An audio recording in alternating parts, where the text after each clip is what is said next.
Chapter 1. The Nobody Cultivator. If you're enjoying this story, please subscribe to the channel and hit the bell icon so you never miss a new audiobook. A like and a comment go a long way in helping this channel grow. Thank you for your support, and now let's dive in. Zhao Ming had never been anyone worth remembering. At 32 years old, he sat alone in the Misty Cloud sect's outer courtyard, grinding medicinal herbs for the third shift of the day. His hands, scarred and stained perpetually green from the work, moved with practiced efficiency. Around him, junior disciples hurried to their assigned tasks: sword practice, formation study, cultivation sessions. None of them glanced his way. There was nothing remarkable enough to warrant even a moment's notice. The Misty Cloud sect sprawled across 17 peaks, home to over 3,000 cultivators. Zhao Ming had been registered here for 14 years. Most disciples couldn't have identified him if they tried, and those who could remember him at all knew only that he was something in the medicine hall. Not a disciple of promise. Not a prodigy with hidden potential waiting to bloom. Just another body filling a role no one else particularly wanted. He'd come to the sect at 18, a desperate young man from a merchant family whose cultivation aptitude tested at the absolute minimum threshold for acceptance. Not gifted, not talented, barely adequate. The assessment elder had looked at his results with something between pity and disdain, then assigned him to medicine preparation. "Your hands are steady," she'd said, as if that were the greatest compliment his nature could possibly warrant. "This suits your role here." 14 years of steady hands. 14 years of watching others advance through the ranks while he remained fixed in place, grinding the same herbs, mixing the same compounds, serving disciples who sometimes forgot he could speak. The afternoon sun filtered through the medicinal garden's open-air pavilion, casting sharp shadows across his workstation. Zhao Ming crushed another handful of ghost-blooming thistle, the fibrous stems breaking down into fine powder with each strike of his pestle. The flower bloomed only once every 3 years, in the highest peaks of the sect's territory, and its properties were essential for treating advanced cultivators' meridian ruptures. He'd ground so much of it over the years that he could almost do it in his sleep. The work required no cultivation, barely required consciousness. His mind had stopped fighting this reality years ago. Instead, he'd made peace with it. There was a kind of simplicity in being nobody. No expectations, no humiliation when you failed to meet them, no envy from peers you might have threatened. The medicine hall was warm in winter and cool in summer. The work was predictable. The pay, meager as it was, sufficed for his needs. He'd cultivated, of course. One was required to maintain a baseline. The sect demanded that all disciples advance at least to third-layer qi refinement, not out of any confidence in their abilities, but merely to ensure they possessed enough spiritual capacity to be useful. Zhao Ming had achieved this baseline with tremendous effort, burning through resources and enduring months of closed-door cultivation that had brought him nothing but exhaustion.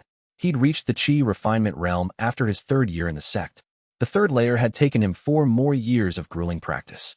That had been 14 years ago. His progress since then had been so glacial it was nearly indistinguishable from stagnation. His cultivation base was weak, his meridians slow to respond to spiritual energy, his comprehension of the Tao pedestrian at best. He'd tried everything suggested in the cultivation texts: different meditation postures, varied breathing techniques, different environments. Nothing had worked.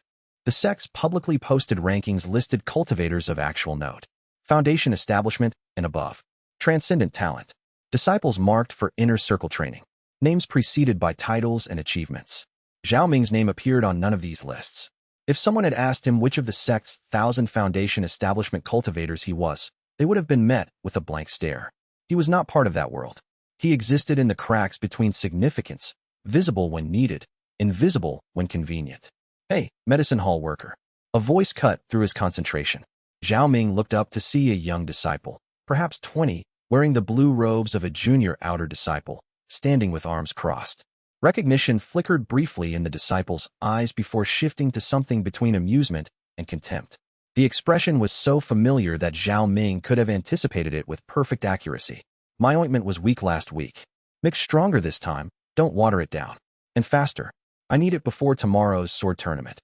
Zhao Ming didn't recognize the disciple's face, but that was irrelevant. The expectation was clear enough from the tone and posture. He nodded without comment and returned to his work. The disciple waited a moment as if hoping for some kind of respectful response, then walked away, already uninterested. This happened occasionally. Someone would remember him enough to give an order, but not enough to treat him as a full person. It didn't anger him anymore. Anger required emotional investment, and emotional investment required hope, the belief that things could be different. He'd learned to conserve his energy for the small things that mattered. His cultivation, his books, his private observations of the world. He returned to the herbs, but something in his chest felt tight. Not anger, not quite despair. Something closer to a bone-deep recognition that this was his life's shape. Useful, harmless, invisible. He would die here, probably, having advanced perhaps one more layer if he was fortunate and the heavens felt generous. The sect would replace him with someone else whose hands were steady and who didn't harbor the dangerous illusion that they might someday matter. The mortar continued its rhythmic circle as Zhao Ming ground the thistle into powder. Each rotation was identical to the thousands that came before it. His hands performed the motion without requiring his consciousness. They'd learned it so well that they could continue the work long after his mind had wandered away. He found himself contemplating the particular nature of his invisibility. There was a difference, he'd come to understand, between not being noticed and being actively overlooked. Not being noticed suggested a kind of neutrality. He was simply not remarkable enough to catch attention. Being overlooked suggested that people had registered his existence but chosen to disregard it. He'd become the latter. Disciples would pass him in the hallway and see him but would process him as part of the scenery, like a cupboard or a scroll rack. Sometimes someone would bump into him, mutter an apology, and keep walking without looking at his face. He'd begun to suspect that if he died in the middle of this courtyard, it might take days for someone to notice the body. As the sun dipped lower, painting the medicinal garden in amber and orange light, Zhao Ming felt the familiar weight of his cultivation base settle on his shoulders. The third layer of qi refinement was a comfortable prison, strong enough that he could exist here without constant shame or pity, weak enough that no one expected anything from him. He finished his work for the day and carried the prepared medicines to the storage vault, a room with temperature control maintained by a subtle formation that kept the herbs fresh for extended periods. The elder in charge of the vault, a woman who'd been there as long as Zhao Ming, nodded to him absently as he shelved the containers. She didn't speak. They'd worked together for 14 years and had never had a conversation. The evening bell rang, its sound carrying across all 17 peaks of the sect, the signal for most outer disciples to conclude their assigned labor and return to their quarters. Zhao Ming made his way back to the outer disciple dormitory, passing dozens of younger cultivators, all hurrying with purpose, all carrying the invisible assumption that they were moving towards something. Their lives had direction. Their advancement had purpose. His quarters were small, a single room in the outer disciple dormitory with a narrow sleeping platform, a meditation mat, and a shelf of worn books on cultivation theory. The books had belonged to previous residents, stacked and restacked so many times that the spines were cracked and the margins filled with notes in dozens of different handwriting styles. He'd read all of them multiple times, memorized the most useful passages, tried to extract some hidden wisdom that might unlock his stagnation. He lit a stick of incense and sat on his meditation mat, drawing his spiritual energy through the familiar channels of his cultivation base. Third layer. The energy moved sluggishly, like water forcing itself through a partially clogged pipe. He could feel it circulating through his meridians, a reminder that he was at least that much alive, at least that much valid. The meditation lasted an hour. He gained almost nothing from it, a negligible amount of spiritual energy that barely registered as progress, no insight into the Tao, no sense of acceleration or change. But it was ritual. It was the assertion that he was still, technically, cultivating, that he hadn't completely given up. As darkness fell outside his window, painting the mountain peaks in deep purple and blue, Zhao Ming lay on his sleeping platform and stared at the ceiling. He could hear the sounds of the sect continuing around him. Distant conversations, the gentle hum of cultivation bases in use by practicing disciples, the wind moving through the mountain passes. Tomorrow would be identical to today. The day after would be identical to tomorrow. This was the shape of his existence, had been for more than a decade, and would likely remain so until he reached an age where he could retire from the sect with what little dignity he'd preserved. Peace was a kind of wisdom, even if it tasted like resignation. He closed his eyes and let sleep take him, unaware that everything was about to change in the most subtle, impossible way imaginable. Chapter 2. The first breakthrough. 3 months later, Zhao Ming sat in the same meditation posture on the same mat, but something had shifted in the fundamental nature of his spiritual body. It had begun without warning 3 weeks prior. His cultivation base, dormant for so long it seemed a permanent fixture of his spiritual anatomy, had suddenly begun to accumulate spiritual energy at a perceptibly faster rate. At first, he dismissed it as imagination or wishful thinking born from desperation. Cultivators sometimes experienced false starts, moments where the Tao seemed to offer progress only to withdraw it suddenly. But the accumulation continued, day after day. His qi grew denser, more responsive, more alive than it had been in years. He'd said nothing to anyone. The moment another person learned of his progress, it would become real in a way that made failure possible. As long as he was silent, the advancement existed in a private space where disappointment couldn't reach him. He could nurture it, observe it, understand it without the burden of others' expectations. 3 weeks of accelerating cultivation. 3 weeks of sitting in this chamber, drawing energy from the world around him and processing it through his meridians. He'd taken fewer shifts in the medicine hall, claiming illness to avoid work. No one had questioned this. His absences mattered to no one. The pressure began on day 21. It started as a subtle tightness in his core, as if something inside him had grown too large for its designated container. His meridians, which had carried energy so sluggishly for so long, suddenly felt stretched, as if something was pushing against them from within. The breakthrough came 3 days later, on a winter evening when the mountain winds howled against the dormitory walls. The sound was primal, almost consciousness, as if the heavens themselves were crying out. He was meditating when he felt it, the pressure building in his cultivation base like a spring compressed too tightly. His meridians burned with the accumulated energy of 3 weeks of intense cultivation. This was the approaching threshold of the 4th layer, the wall between himself and actual progress. His heart rate accelerated. After 14 years, he was actually close. Close enough to touch if he pushed carefully. Close enough to prove that he wasn't entirely unchosen by the heavens, wasn't entirely without potential. He steadied his breathing and began the precise, controlled circulation that would guide his energy toward the breaking point. This was dangerous. A failed breakthrough could damage his cultivation base permanently, could scar his meridians beyond repair, could set him back years or destroy his ability to cultivate entirely. But the pressure was already building. He either advanced or risked rupturing his own meridians with uncontrolled force. The energy gathered, concentrated, pressed against the barrier between his current state and the next. Zhao Ming had read descriptions of breakthroughs in his old books, accounts written by cultivators attempting to describe what it felt like to cross from one realm to another.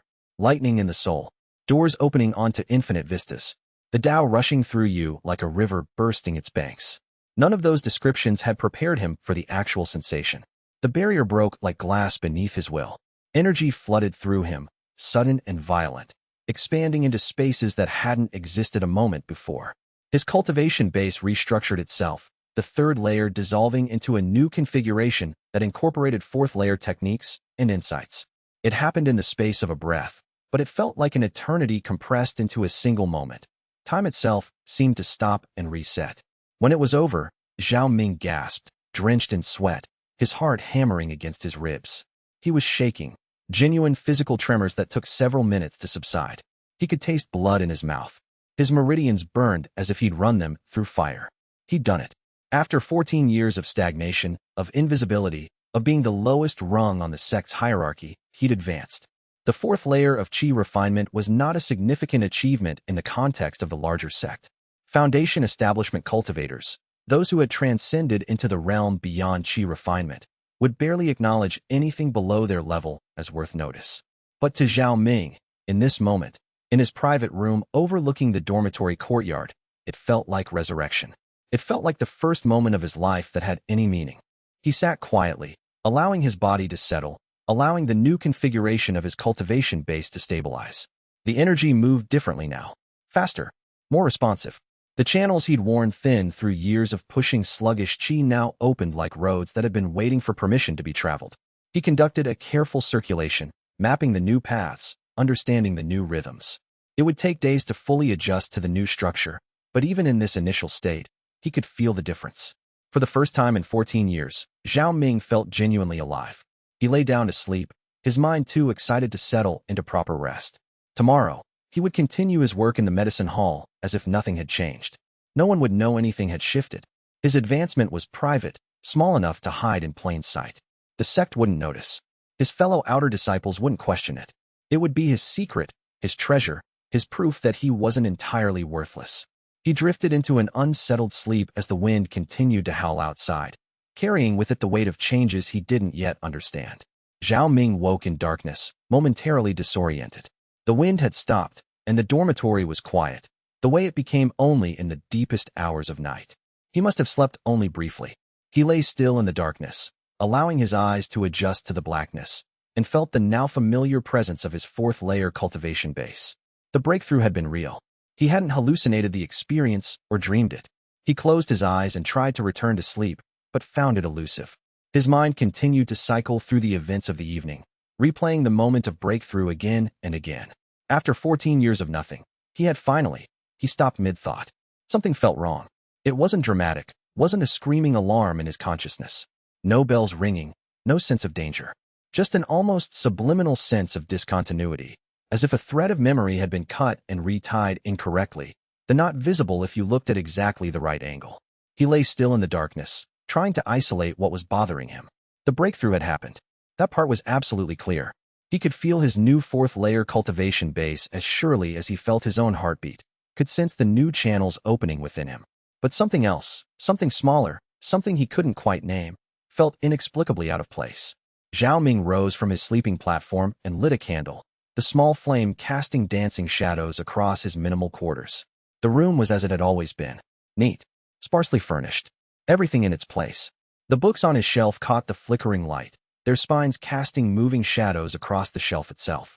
He walked to the shelf and examined the books, though he couldn't have said why. They were the same tattered volumes he'd read hundreds of times. The same notes in the margins. The same were on the spines. Yet as he looked at them, he had the strangest sensation that he was seeing them for the first time, even though he knew every word contained within them. The sensation passed quickly, leaving behind only confusion and a lingering unease. Perhaps the breakthrough had affected his mind. Cultivation literature mentioned that rapid advancement could sometimes cause disorientation, could lead to confusion in the first days after crossing a threshold. His meridians would still be adjusting.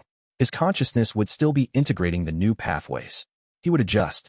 He would consolidate his gains. In a few days, the strangeness would fade, and he would simply be a fourth-layer cultivator rather than someone who had recently become one. He returned to his sleeping platform and lay awake until dawn, watching the darkness slowly transform into gray, then gold, then the full light of a new morning. Chapter 3. The Subtle Wrongness. The medicine hall looked exactly as it always had, yet something had shifted in how people related to him. It began the first morning after his breakthrough, so small he almost missed it. The junior disciple who usually ordered him around, the one with the tournament in 3 days who demanded stronger ointment weeks before, looked at Zhao Ming for a moment with something like confusion before nodding respectfully and requesting his assistance with a particular difficult medicinal preparation. Not commanding, not dismissive. Respectfully, "Brother Zhao, I wonder if you might lend your expertise." Yet the paper itself looked old. The ink had the patina of age that came from exposure to air and sunlight over months or years. The handwriting matched the surrounding text perfectly.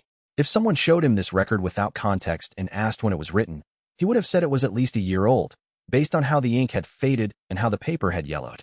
Zhao Ming felt a crawling sensation along the back of his neck, as if something was watching him from just beyond his peripheral vision. On the 8th day after his breakthrough, he made a deliberate decision. He would test his theory conclusively. Chapter 4. The first test, he visited the sect's primary meditation chamber early in the morning, when few disciples were present. The chamber was a large, open structure built around a natural spring that flowed up from beneath the sect, its waters blessed by centuries of meditation and cultivation. The walls were covered with inscriptions from cultivators who'd achieved breakthroughs here, their names carved into stone as permanent testament to their achievement. Several basic cultivation texts occupied shelves near the entrance, available for reference by any disciple.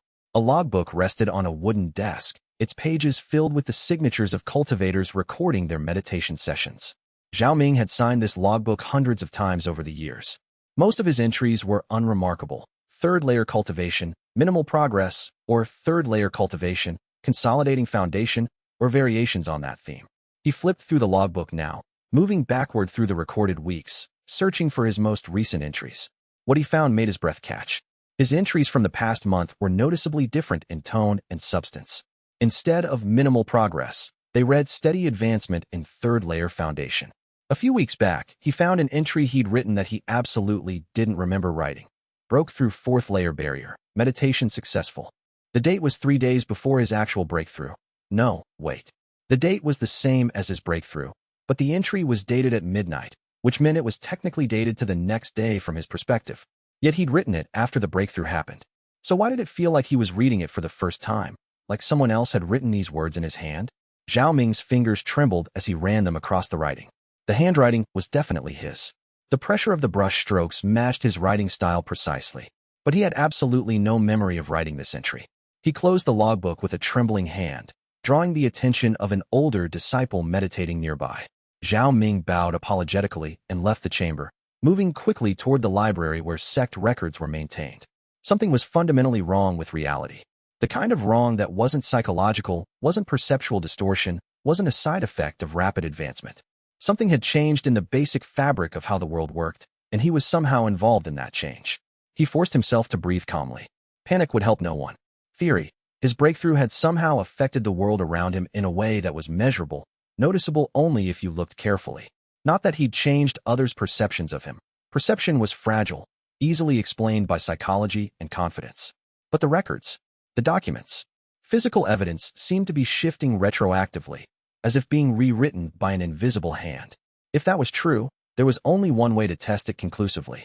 That evening, Zhao Ming found a secluded location on one of the sect's less traveled paths, a small clearing beneath a distinctive pine tree that marked the boundary between the outer and inner sect territories.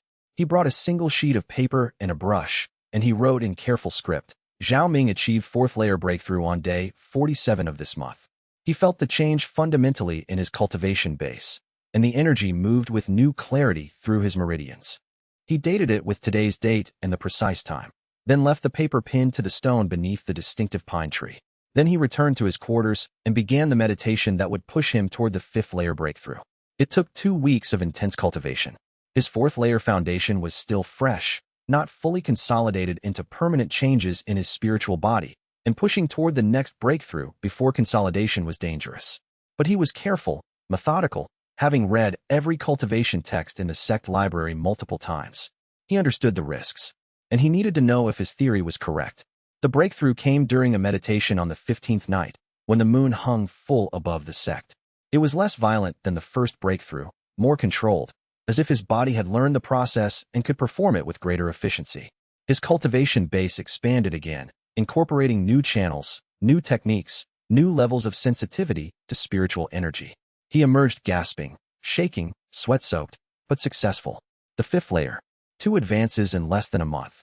Zhao Ming allowed himself an hour to consolidate his gains, bringing his racing heart rate back to normal, allowing his meridians to settle into their new configuration. Then he rose on unsteady legs and made his way back to the stone where he'd left his note. The paper was still there, still pinned in place. His hands shook as he unfolded it. The text had changed. What he now read was, Zhao Ming achieved his 4th layer breakthrough on day 47 of this month, and subsequently advanced to 5th layer breakthrough on day 62 of this month, demonstrating exceptional cultivation talent and remarkable rapid advancement capability. His cultivation base responded with clarity and power, and the energy moved with impressive speed through his meridians. The handwriting was still unquestionably his own, but the message was no longer his original message. Someone, or something, had rewritten his past to match his present. Zhao Ming sank onto the ground beside the stone, the paper crumpling in his grip. His theory was correct. Every time he advanced, reality shifted. Not his perception of reality, but reality itself. Events that hadn't happened yet had been written into the past. Records that didn't exist moments before now existed, aged and integrated seamlessly into their historical context. The Tao itself was rewriting history to accommodate his progress. Chapter 5. The memory cultivator. Her name was Elder Huanyu, and she was one of the sect's most respected cultivators.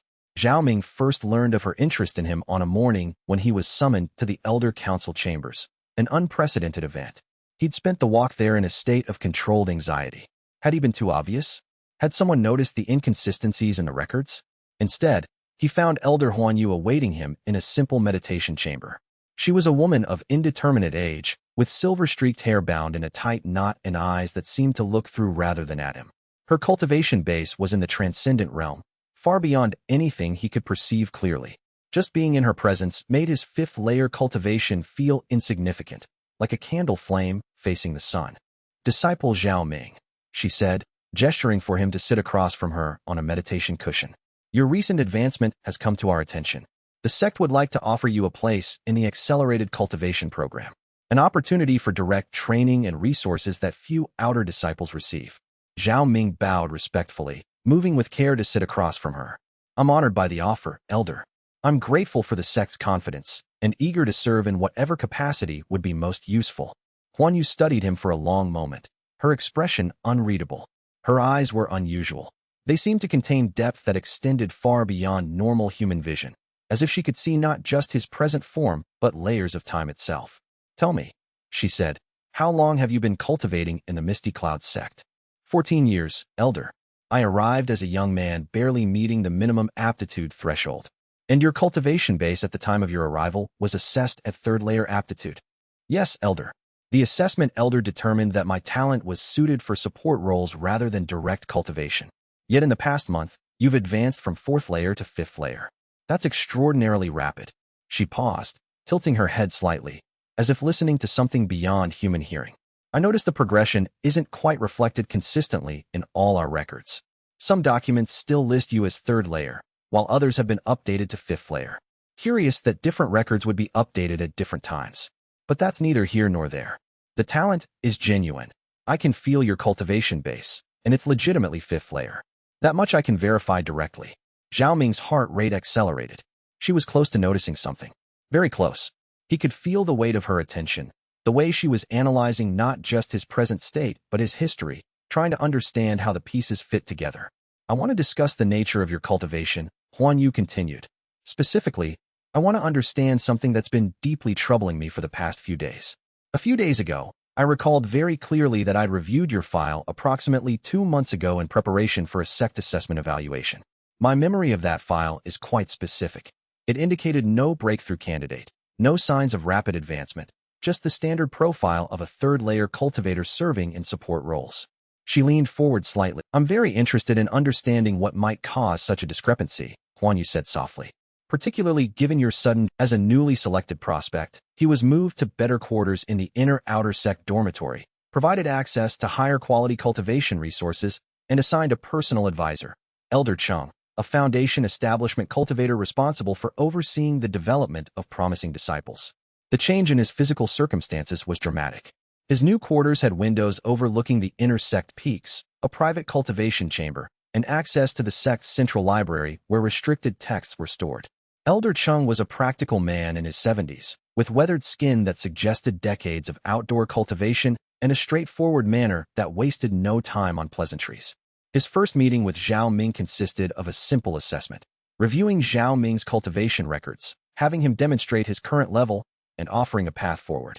Your foundation is solid, Chung observed, watching Zhao Ming circulate his 5th layer energy through a diagnostic formation. The formation was designed to measure not just raw power, but stability, balance, and the quality of one's spiritual structure. Not elegant, but functional. You've built it through sheer persistence rather than inherent talent, which is actually preferable. Talented disciples often lack discipline. They coast on aptitude until they hit a wall they can't bypass through natural ability alone. You have discipline in abundance. I'm grateful for the opportunity, Elder Chung. Don't be grateful yet. We're going to push you hard. The sect has identified you as having potential for rapid advancement, which means we'll be testing that potential to its absolute limits. You'll undergo closed-door cultivation sessions lasting weeks at a time, specialized training in combat applications of your power, and theoretical study of advanced cultivation techniques that most outer disciples never encounter. The program is designed to accelerate your development from 5th layer toward foundation establishment within the next year, which would be remarkably fast. A year. Zhao Ming did the mental calculation. Foundation establishment was a dramatic jump from qi refinement, a fundamental restructuring of one's cultivation base that typically took decades of careful preparation, intensive study, and spiritual refinement. The fact that they thought he could achieve it in 12 months suggested that someone in the sect leadership believed something he'd done had triggered genuine advancement potential in his spiritual body. I'm ready to begin whenever you judge appropriate, Elder. Tomorrow. Your new quarters have a cultivation chamber attached. You'll notice the formation work is significantly more sophisticated than anything available to regular outer disciples. I'll send over some basic resources tonight. Cultivation manuals appropriate for 5th and 6th layer cultivation, maps of key meditation locations, dietary supplements designed to accelerate energy absorption. In the meantime, consolidate your 5th layer foundation thoroughly. The energy you have now is strong, but it's not quite stable yet. When you've fully settled it, your meridians will be ready for the stress of pushing towards 6th layer without risking rupture. Zhao Ming left Elder Cheng's office with a clear sense of what was expected. He would advance, steadily and methodically, with the sect's support and resources. The accelerated program provided perfect cover for his rapid progression. No one would find it unusual for a selected prospect to advance multiple layers in quick succession. That was the entire point of the program. It was designed to identify cultivators with rare aptitude and push them forward faster than normal progression. But the problem remained. Elder Huanyu knew something was wrong. She could perceive the timeline inconsistencies directly, and with each advancement he made, she would find new evidence of reality being rewritten. And every time she noticed, the danger of exposure increased. That evening, as he settled into his new quarters, surprisingly luxurious compared to his previous room, with proper shelving, a better meditation cushion, and a window overlooking the inner sect valleys that displayed a panoramic view of 17 peaks, Zhao Ming made a decision. He would need to find out how many others had noticed the inconsistencies. And more importantly, he would need to understand the precise limits and mechanisms of the rewrite ability. Was it automatic with every breakthrough, or could he control it deliberately? Could he make rewrites more subtle by concentrating carefully on the process? Could he prevent them entirely if he chose to stagnate?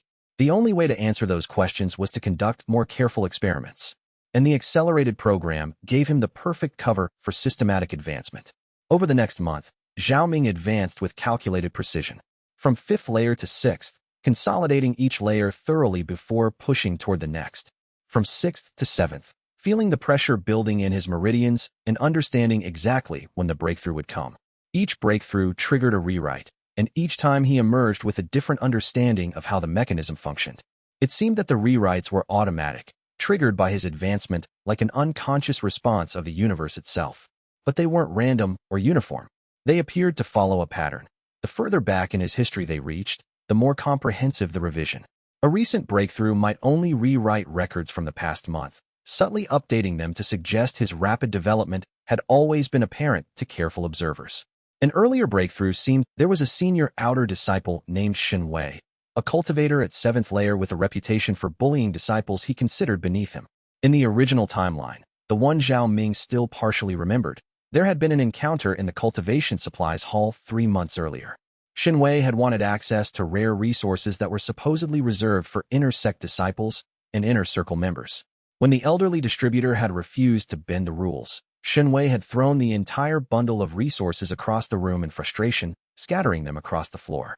Then, when Zhao Ming, still invisible, had moved forward to help the distributor clean up the mess, Xinwei had physically shoved Zhao Ming out of his way with obvious contempt, treating him as less than human.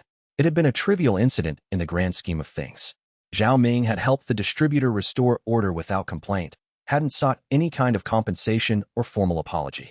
The incident had lasted perhaps 3 minutes. But he remembered it. He remembered the feeling of Xinwei's hand on his chest, the dismissive expression on the other cultivator's face, the implicit message that Zhao Ming was so far below Xinwei's concern that he barely registered as a person. Now, with Zhao Ming also at 7th layer and visibly rising through the sect's ranks at an accelerating pace, Xinwei had begun to be noticeably less confident. He still harbored contempt for Zhao Ming, but it was mixed with uncertainty now, with the fear that this rising cultivator might actually have legitimate standing to question him. Zhao Ming decided to test the limits of his power and explore what the rewrite ability could accomplish when used strategically. He approached Xinwei in the practice courtyard, where the senior disciple was conducting basic sword drills with 3 junior disciples assisting him. A dozen other cultivators were nearby practicing various techniques, enough witnesses to matter, enough observers to ensure that whatever happened would be seen and discussed. Xinwei, Zhao Ming said, his voice clear and respectful but carrying subtle undertones of confidence. I've heard that you're skilled with the sword. Would you be willing to accept a sparring challenge? I want to test my combat capabilities against someone experienced. I could learn a great deal from a senior disciple at your level. Xinwei's eyes narrowed with surprise. He'd likely expected Zhao Ming to avoid him entirely, to remain invisible even as he advanced through the ranks. The challenge was unexpected, and from Xinwei's perspective, it suggested either ignorance or recklessness. You want to spar with me, Xinwei said, his tone mixing amusement with contempt, performing for his junior disciples who were watching the interaction with interest. I suppose you want to prove yourself to me somehow. Very well. We'll meet in the formal training arena tomorrow at sunset. Come ready to be humbled. It was a favorable response, not because Xinwei respected him, but because Xinwei was confident he could defeat a recently advanced cultivator. The senior disciple would likely be looking forward to proving his superiority, to demonstrating in front of witnesses that his earlier position in the hierarchy was still valid. That evening, Zhao Ming returned to his quarters and began the meditation that would push him toward 8th layer. He'd have only one day to prepare, which was dangerous for such a rapid advancement across a cultivation threshold. But if he succeeded, and the heavens seemed committed to ensuring he did, the rewrite would provide him with exactly what he needed. The breakthrough came the next morning, less than an hour before the scheduled duel was set to commence. 8th layer. His cultivation base was still unstable, still adjusting to the new configuration and the expanded capacity for power, but it was legitimate. And more importantly, it was undeniably real. The energy flowed through him with greater force and control than anything he'd experienced before. But the rewrite did something interesting and revealing this time. Perhaps because he was pushing so hard and so fast, or because he deliberately aligned his breakthrough with a specific strategic goal, the rewrite reached far further back than before. It didn't just update his recent history. It created an entire narrative of accumulated grievance and justified anger. When Zhao Ming checked the sect records that afternoon in the library, he found a document he didn't remember existing. A formal complaint he'd supposedly filed against Shun Wei 3 months ago, detailing the incident in the supplies hall with perfect accuracy. The document was dated the day after the incident had occurred. The handwriting was his, or at least, it was now, after the rewrite. The seal was legitimate. More than that, the complaint had been officially reviewed by an inter-sect administrator and rejected with a formal response, with a note stating that while Shun Wei's behavior was inappropriate and had violated sect rules regarding treatment of junior disciples, insufficient evidence existed to warrant formal disciplinary action beyond an official warning. The rejection was also dated 3 months in the past, with an official record showing that Shun Wei had received the warning and had acknowledged his responsibility for the incident. It was perfect. It was seamless. And it was completely false in origin. False in that the complaint and response didn't exist before the rewrite, though they were entirely accurate in substance. When the duel began at sunset, Shun Wei was confident despite the formal warning on his record. But Zhao Ming had expected this. More importantly, Zhao Ming now had 8 layers of cultivation, a legitimate advantage in raw power that Shun Wei couldn't overcome with technique alone. The fight lasted perhaps 10 minutes. Zhao Ming won decisively, though he took care not to cause permanent injury. The point wasn't to hurt Shun Wei, not really. It was to establish dominance, to be seen winning, to be seen as the victor in a conflict with someone at a higher apparent level before the advancement. As Shun Wei lay on the ground, breathing hard, sweat-soaked and defeated, his cultivation reserves depleted, Zhao Ming heard the murmurs from the gathered disciples. This was unexpected. This was remarkable. A recently advanced cultivator had just defeated a senior disciple at what should have been a higher cultivation level. And tomorrow, when anyone checked the records, they would find that Zhao Ming had a legitimate grievance. That Shun Wei had been officially warned about inappropriate behavior. That Zhao Ming's challenge had been not just a test of skill, but the culmination of a documented conflict that justified his seeking formal redress through proper combat dueling mechanisms. The rewrite had provided the perfect narrative framework for his victory. He hadn't just won. He'd won as someone who had a right to challenge, who had been wronged and had every justification for seeking redress through legitimate sect-sanctioned combat means. Zhao Ming helped Shun Wei to his feet, offered to help him to the medical hall, conducted himself with perfect courtesy and respect throughout the aftermath.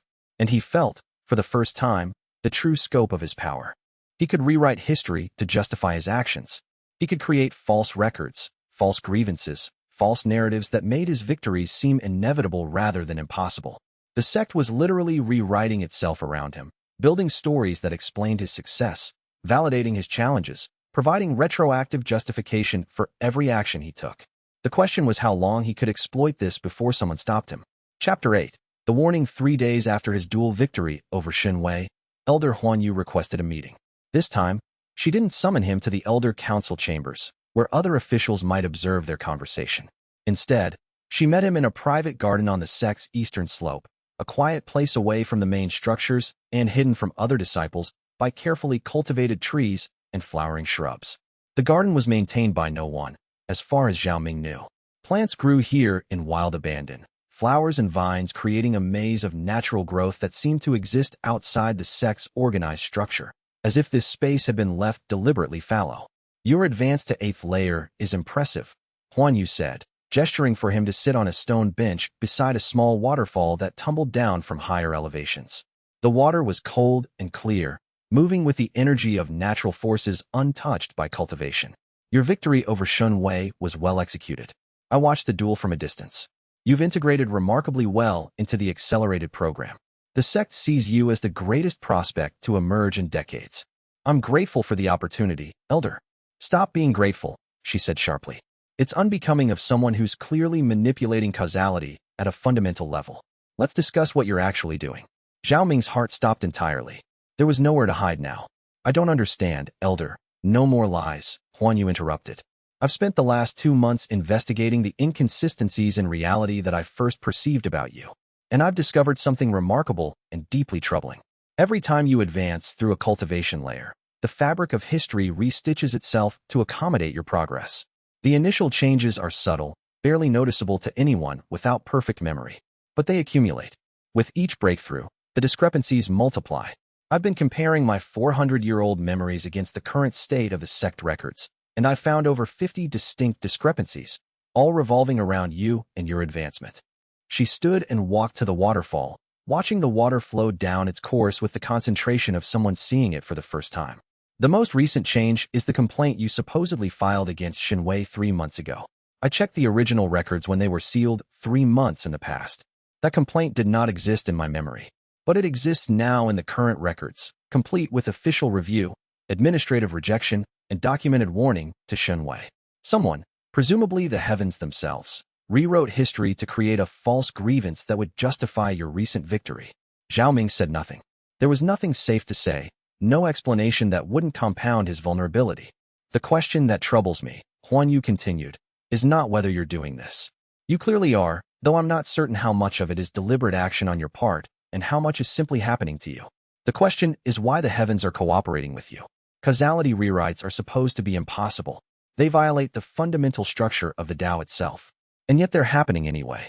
With every advancement you make, reality shifts to accommodate you. With every breakthrough, the timeline adjusts itself to support your new position. She turned to face him, and her expression showed genuine concern rather than anger, which suggests that either you've discovered a technique that transcends the normal rules of cultivation, something that shouldn't exist but does, or you've been chosen by forces far greater than the sect, perhaps even greater than humanity's understanding. Either possibility is extraordinarily dangerous. What will you do, Elder? That's the question I've been struggling with for the past 3 days, Huan Yu admitted, sitting back down beside him. If I report you to the sect master, they'll likely try to control you, use you, exploit your power to advance the sect's standing. The sect master is ambitious. If I tell them that you can rewrite history, they'll see you as a resource to be claimed and directed. If I attempt to stop you myself, I'm not certain I have the capability to counter someone who can literally rewrite history to their advantage. If I kill you, the heavens might simply rewrite my action out of existence and continue using you. She sat in silence for a moment, listening to the waterfall. I've decided on a different approach. I'm going to make you aware of something that the sect doesn't know. Something that might be relevant to understanding what you are and what has already happened in our past. Huan Yu reached into her robe and produced a small jade pendant, carved with symbols that made Zhao Ming's eyes hurt to look at. She held it up to the light, and the symbols seemed to shift and change, rearranging themselves in patterns that suggested meaning he couldn't quite grasp. The pendant felt old, older than the sect itself, perhaps older than many of the mountains it was built upon. These are causality markers, she explained. They exist outside normal time. They can't be rewritten by ordinary means because they're not actually in the timeline. They're anchors for the timeline itself. I've been keeping this pendant hidden for 200 years, ever since I discovered something very troubling about the sect's history. She lowered the pendant and met his eyes with perfect seriousness. A disciple very much like you existed approximately 200 years ago. A cultivator who started from nothing, who advanced impossibly quickly, who seemed to trigger changes in reality around him. His name was Jiang Kuan, and he rose from chi refinement to transcendent in less than a decade. Do you understand what I'm telling you? Transcendent, the highest realm of cultivation, something that typically takes hundreds of years to achieve. Zhao Ming's breath caught. Transcendent was the apex of power, the final evolution of a cultivator's spiritual body. The sect elders of that time tried to control him, Huan Yu continued. They saw his power and wanted to use it, to leverage his ability to rewrite history in the sect's favor, to make themselves more powerful, more respected, more successful. But Jiang Kuan had other plans. He rewrote history to make himself the sect master, then an elder, then eventually a being of supreme authority beyond even the sect master rank. And finally, He rewrote reality itself so dramatically that nobody could quite remember how any of it had happened.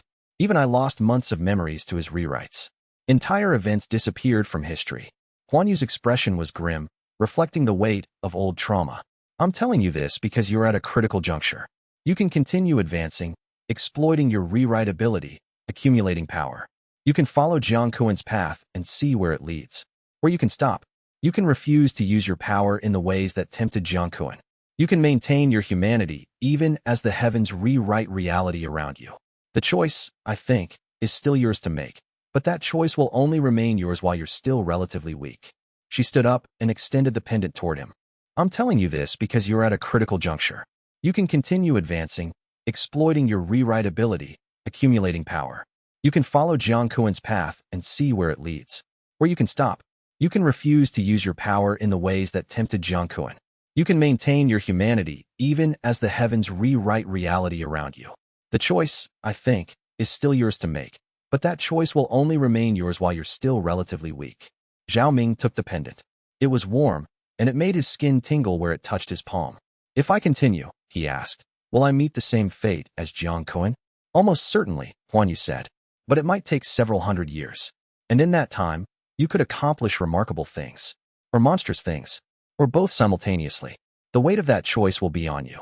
She turned to leave, then paused, looking back at him with something that might have been pity. One more thing. The pendant will anchor you in your true timeline, just as it anchored me. But it will also make you visible to the forces that hunted Jiang Kuan. You'll be marked. Eventually, they'll come for you. I don't know when, and I don't know what you can do to stop them, but at least you'll be aware that they exist. She walked away through the garden, leaving Zhao Ming alone with the pendant and the weight of 200 years of history. Chapter 9. The consolidation. Zhao Ming spent 3 days in his quarters, the pendant secured around his neck beneath his robes where no one could see it, thinking about what Elder Huan Yu had told him. 200 years ago, another cultivator with the same power had emerged. He'd risen to prominence, accumulated authority, begun to reshape reality itself according to his will.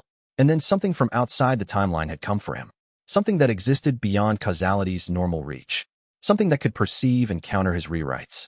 The question was whether that something was still watching. Whether it was aware that another timeline manipulator had emerged. Whether it was already moving toward him, even now. The more immediate question was whether to continue advancing. Logically, Zhao Ming knew what he should do. He should stop deliberately triggering rewrites. He should consolidate his current level. 8th layer was respectable, legitimate by any normal standard, and maintain it without further advancement.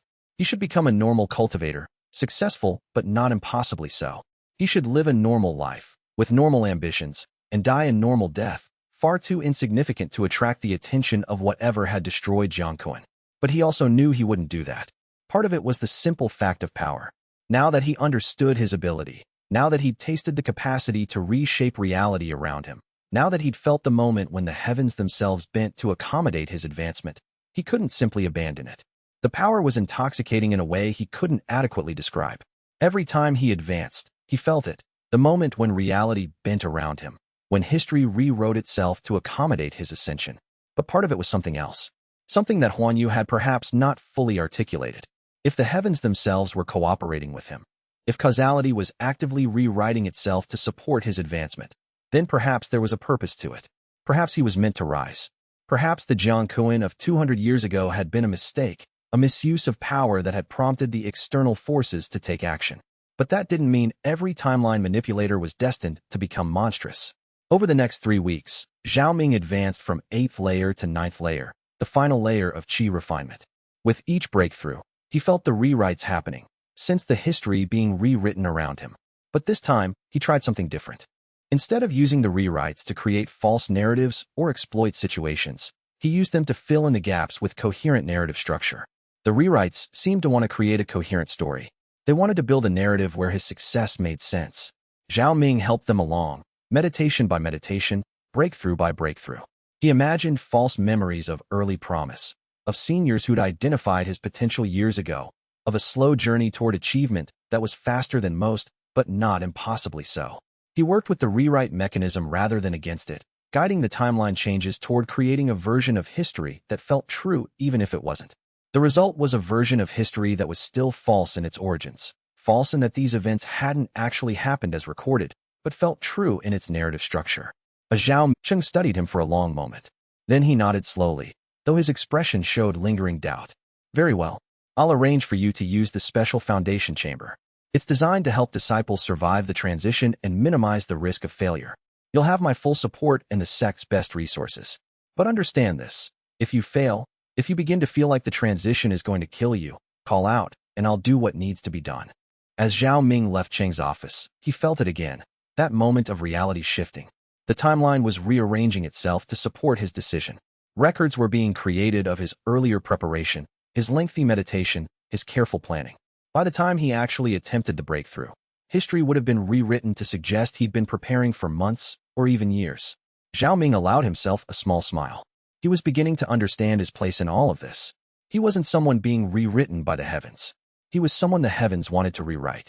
And as long as he remained aligned with that intention, as long as he used his power for purposes the heavens found acceptable, perhaps he could avoid Jiang Kuan's fate. Or perhaps he was simply deceiving himself. Either way, he would find out soon enough. Chapter 10. The Foundation Establishment. The Foundation Chamber was a circular room buried deep beneath the misty cloud sect, accessible only through a series of protected passages that required an elder's key to open. Zhao Ming had never been here before, and the isolation was profound. The chamber existed in a kind of pocket space, not quite inside the sect, not quite outside it, but in the liminal spaces between. The walls were inscribed with characters that glowed with soft light. Formation work of extraordinary sophistication designed to sustain and protect cultivators undergoing the most dangerous transition of their lives. The floor was marked with a meditation platform positioned at the exact center of the room, the point of greatest energetic stability. Elder Cheng had escorted him to the threshold but wouldn't enter the chamber itself. Only the disciple undergoing the breakthrough could be present at the moment of transition. The presence of another consciousness could interfere with the delicate process. The process will take at least 6 hours, Cheng had explained. Possibly as long as 12. You'll know when it's complete because you'll either be alive and changed, or you'll be dead. There's no middle ground. There's no state of partial foundation establishment. If you begin to feel like you're losing, if you sense that failure is imminent, call out, and I'll enter to collect your body.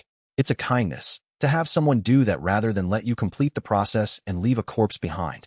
Now, alone in the chamber, Zhao Ming sat on the meditation platform and reached into himself. Locating the 9th layer cultivation base, he'd spent the last month consolidating with intense focus. 9 layers of accumulated energy. 9 layers of spiritual structure built through meditation, through breakthrough after breakthrough, through months of disciplined advancement. It was all there, waiting for the final transformation. Foundation establishment required taking all of that accumulated energy and fusing it into his core being. The concept was simple, the execution nearly impossible. During the transition, the carefully ordered structure of his cultivation base would dissolve. The meridians that had channeled his energy would cease to exist in their current form. He would be restructured at the most fundamental level of his spiritual existence. Most disciples didn't survive the pain alone. Zhao Ming took a deep breath and began the meditation that would initiate the transition. The pain started within moments. It was worse than anything he'd ever experienced, worse than any breakthrough, worse than any physical injury. It was as if his entire spiritual body was being torn apart cell by cell, burned away in a crucible of transformation, reformed in the fires of foundation establishment. He heard himself screaming, but the sound seemed to come from very far away, as if his voice belonged to someone else. His body was arching off the meditation platform, convulsing with agony that transcended the physical realm. And then, at the moment when he was certain he couldn't endure another second, when the pain reached a crescendo so intense it seemed to annihilate consciousness itself, when his mind was fragmenting under the strain of the transition, he felt it. The rewrite. It was profound this time, far more comprehensive than any of the previous changes. The timeline wasn't just being updated, it was being fundamentally restructured around him. His entire history was being rewritten simultaneously with his ascension. The years of effort, the training, the meditation, all of it was being woven into a narrative that made foundation establishment seem not miraculous but inevitable. And as the timeline shifted, something else happened. The pain changed. It became bearable, not comfortable, but survivable. His body, newly restructured by the rewrite to be someone who had always been meant for foundation establishment, adjusted to the transition more smoothly. The meridians dissolved, but as they did, they left behind something new. Channels of pure essence, direct paths for his cultivated energy to flow through his body without needing the intermediate structures that lower-layer cultivators required. His cultivation base restructured itself completely. The 9 layers dissolved and reformed as a cohesive foundation, a sphere of pure spiritual energy that existed at his core that would sustain him and allow him to advance further than he'd ever imagined possible. When it was finally over, when the pain receded and was replaced by a strange, floating sense of peace and power, Zhao Ming opened his eyes. He was alive. He was Foundation Establishment. The chamber seemed different now, perceived through the new senses that Foundation Establishment had granted him. He could see the energy flows and the formation work, could perceive the structure of the room itself with perfect clarity. The light from the wall inscriptions seemed to extend into invisible spectrums that only he could see. He stood on shaky legs and made his way to the chamber entrance. Elder Cheng was waiting immediately outside, his face showing surprise when Zhao Ming stepped through the doorway intact. "You're alive," Cheng said simply. "That's already more successful than most attempts." "I feel different," Zhao Ming said. The statement was grossly inadequate, but he couldn't think of better words. "You are different. You're Foundation Establishment now. That changes everything. Come on, I'll get you to the medical chamber." Foundation Establishment transitions usually require intensive care for at least a few days while your body adjusts. As Elder Cheng led him through the corridors back to the main sect, Zhao Ming became aware of something remarkable. Everyone who passed him seemed to regard him with new deference. Not the casual courtesy he'd received as an 8th-layer prospect, but genuine respect. The respect reserved for Foundation Establishment cultivators. Which made sense. By the timeline as it was now recorded, he had become Foundation Establishment. There was no gap, no impossibility. Just a cultivator who'd advanced through the normal, if accelerated, stages and had finally achieved true power. The rewrite had been so comprehensive that it had rewritten his very biology to match what the timeline now claimed. That night, recovering in the medical chamber with nutrient supplements being administered to accelerate his body's recovery, Zhao Ming considered whether Elder Huanyu would notice what had happened. The rewrite at Foundation Establishment had been so massive that he suspected even the pendant's anchoring might not be enough to preserve all of the inconsistencies. Perhaps that was fine. Perhaps the fact that he'd reached Foundation Establishment without becoming monstrous meant something. Perhaps the heavens were satisfied that he could be trusted with this power. Or perhaps he was just about to learn exactly why Jiang Kuan had eventually attracted the attention of forces that could rewrite history itself. But for now, at this moment, Zhao Ming allowed himself to rest and recover. He'd achieved the impossible. He'd advanced from nobody to Foundation Establishment in less than 2 months. And the heavens had rewritten reality to make it all seem reasonable. Chapter 11. The weight of Foundation. 3 days after his successful Foundation Establishment, Zhao Ming was released from the medical chamber with Elder Cheng's blessing and a clear sense that he transcended some fundamental threshold beyond which there could be no return.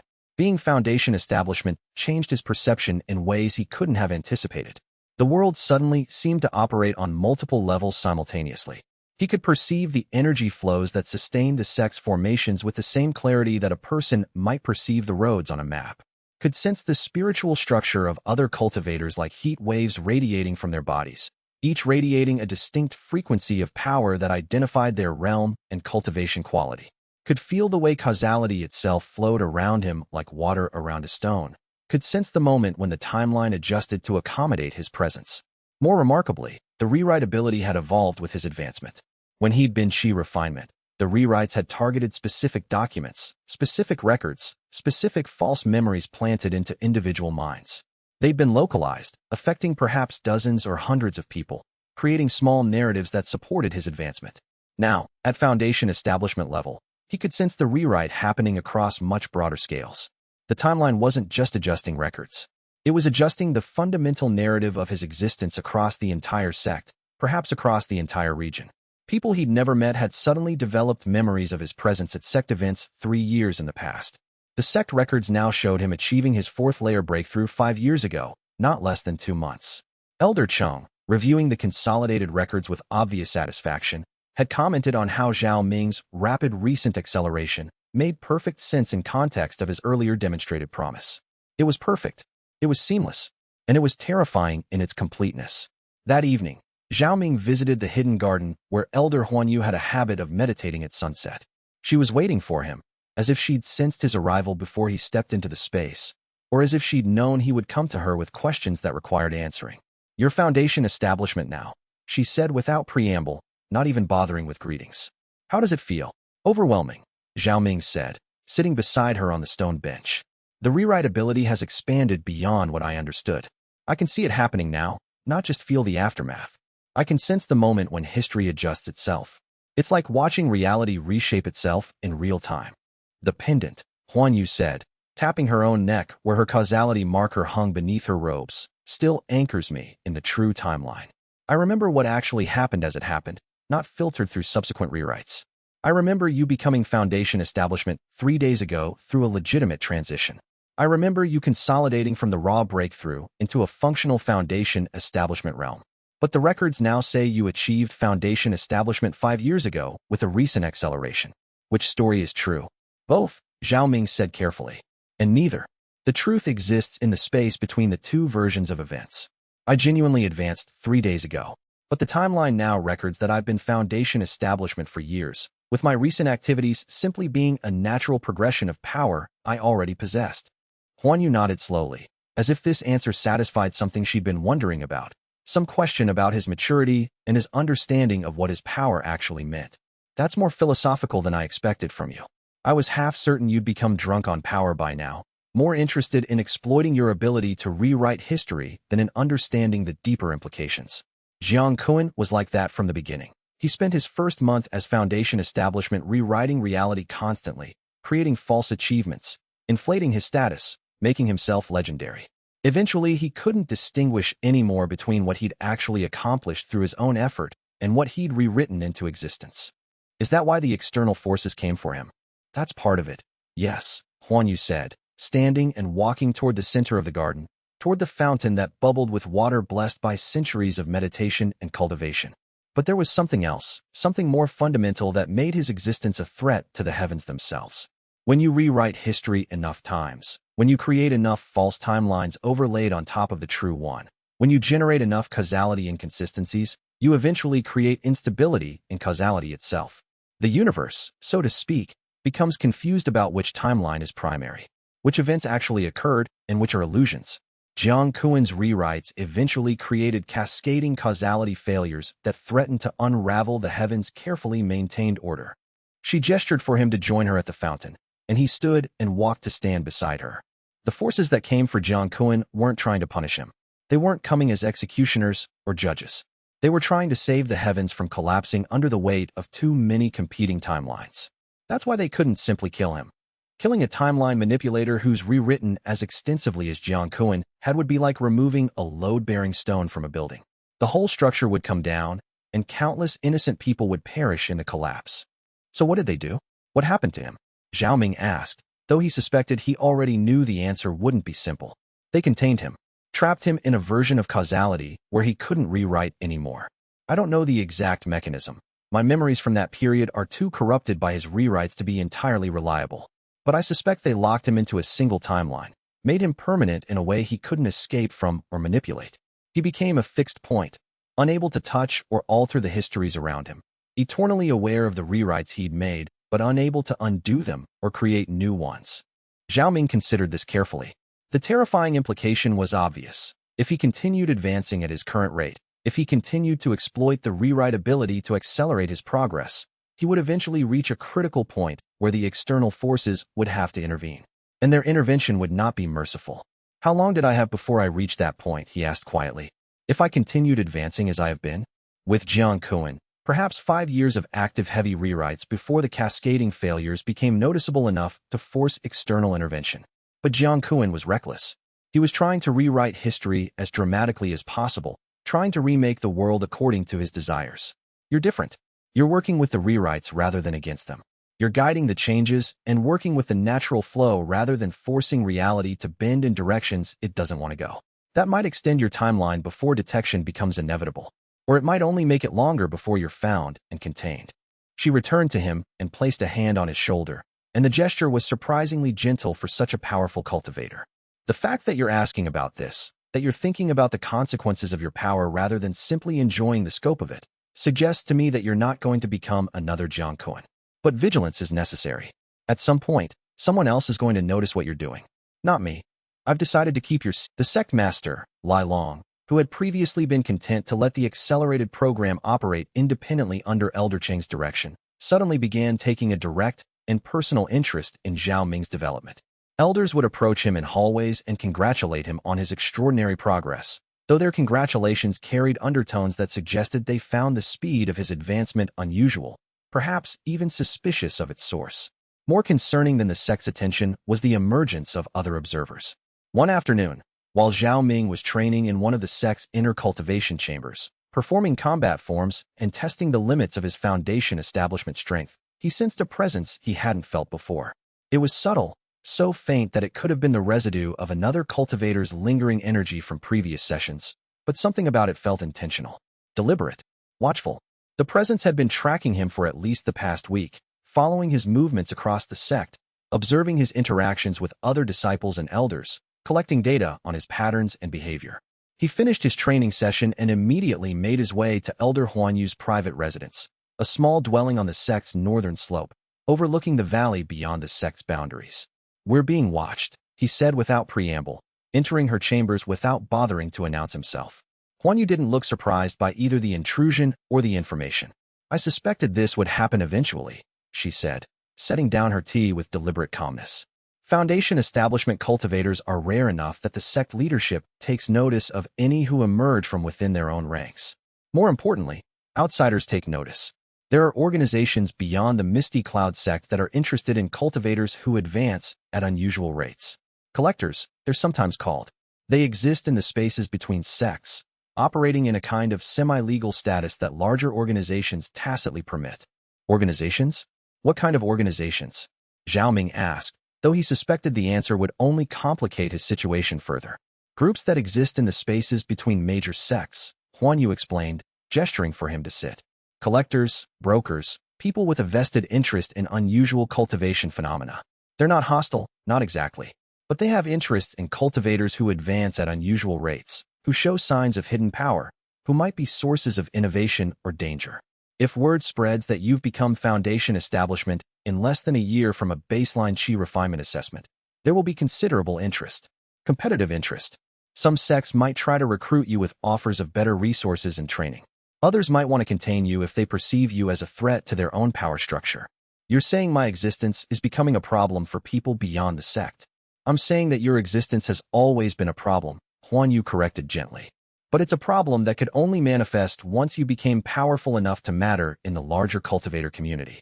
Foundation establishment is when it starts to matter, when outside parties start paying attention.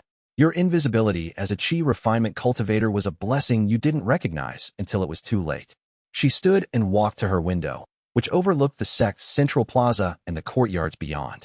I've already received inquiries from 2 other sects in the region. Preliminary inquiries, couched in friendly terms, but inquiries nonetheless. They want to know about the young cultivator who advanced so quickly from apparently nowhere.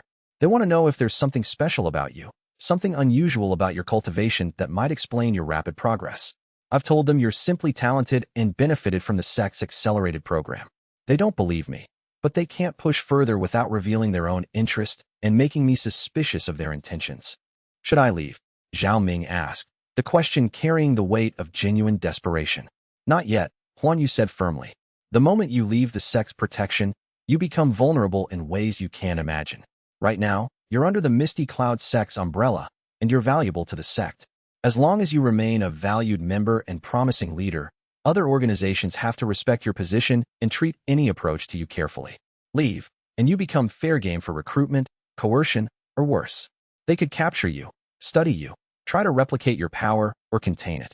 Zhao Ming sat with that reality for several days, understanding that his power had a price, the loss of freedom to move through the world unnoticed. Chapter 13. The Sect Master's Audience. A week later, Zhao Ming was summoned to an audience with Sect Master Lai Long, the leader of the Misty Cloud sect. Lai Long was an ancient cultivator, at least 300 years old by his own account, with a cultivation base that reached the higher realms of the transcendent. His presence was commanding even before he spoke, radiating the casual authority of someone who had held power continuously for centuries and had shaped the sect according to his vision. The sect master's private chambers were vast and elegant, decorated with artifacts from hundreds of years of the sect's history. Scrolls detailing great cultivators and accomplishments lined the walls. Windows opened onto panoramic views of the sect's territories.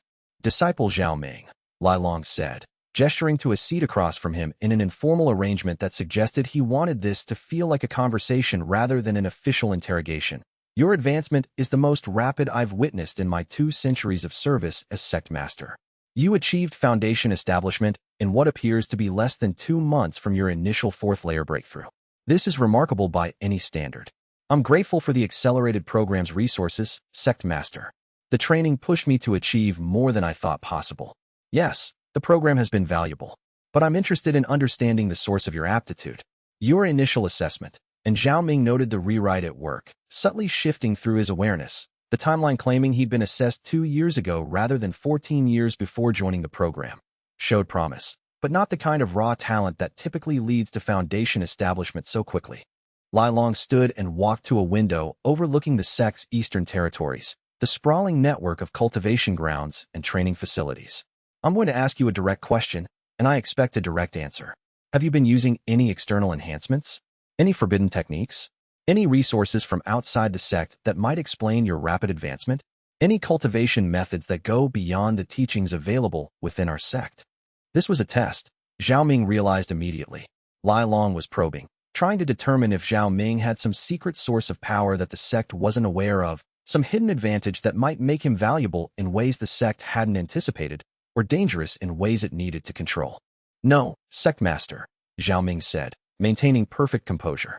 My advancement comes from my own cultivation, applying the techniques taught in the accelerated program, and studying the available resources in the sect library. I've received no external aid or forbidden knowledge. Lai Long returned to his seat and studied Zhao Ming intently, and Zhao Ming could feel the sect master using his transcendent level senses to probe the truth of his statement. I believe you, Lai Long said finally. Or rather, my instincts suggest you're being truthful, which is more interesting than if you were lying, because it means your rapid advancement has an internal source. Either you possess natural aptitude we didn't initially recognize, or something about your cultivation has changed since your initial assessment in ways that have unlocked greater potential. I believe it was a matter of finally finding the right environment to unlock my potential, Zhao Ming offered carefully. The accelerated program provided resources and mentorship I couldn't access before. Plausible, Lai Long acknowledged, settling back into his chair. Very well. I'm going to make you an offer, and I want you to understand the significance of what I'm proposing. The sect master position brings certain responsibilities and pressures that intensify with each passing decade. I'm aging, even for a transcendent cultivator. Within 50 years, perhaps sooner, I'll need a successor or someone to help shoulder the burden of leadership. A cultivator of your apparent potential could be trained for such a role. It would offer you greater access to resources, direct mentorship from the sect master, and a clear path toward eventual leadership of the sect. Zhao Ming felt the timeline shift around him as Lai Long spoke. The offer was real, but more than that, the moment Lai Long made the offer, the sect records began recording it. By tomorrow, the offer would appear to have been made weeks ago, considered and accepted formally. Zhao Ming's response would have been thoughtfully considered rather than spontaneous. I'm honored, sect master, Zhao Ming said, feeling the weight of the decision. Such an opportunity is beyond what I could have imagined, but I would like time to consider such a significant commitment. This is not a choice to be made hastily. Of course, take 3 months, but understand that this offer is not infinite. In 3 months, I'll require a response.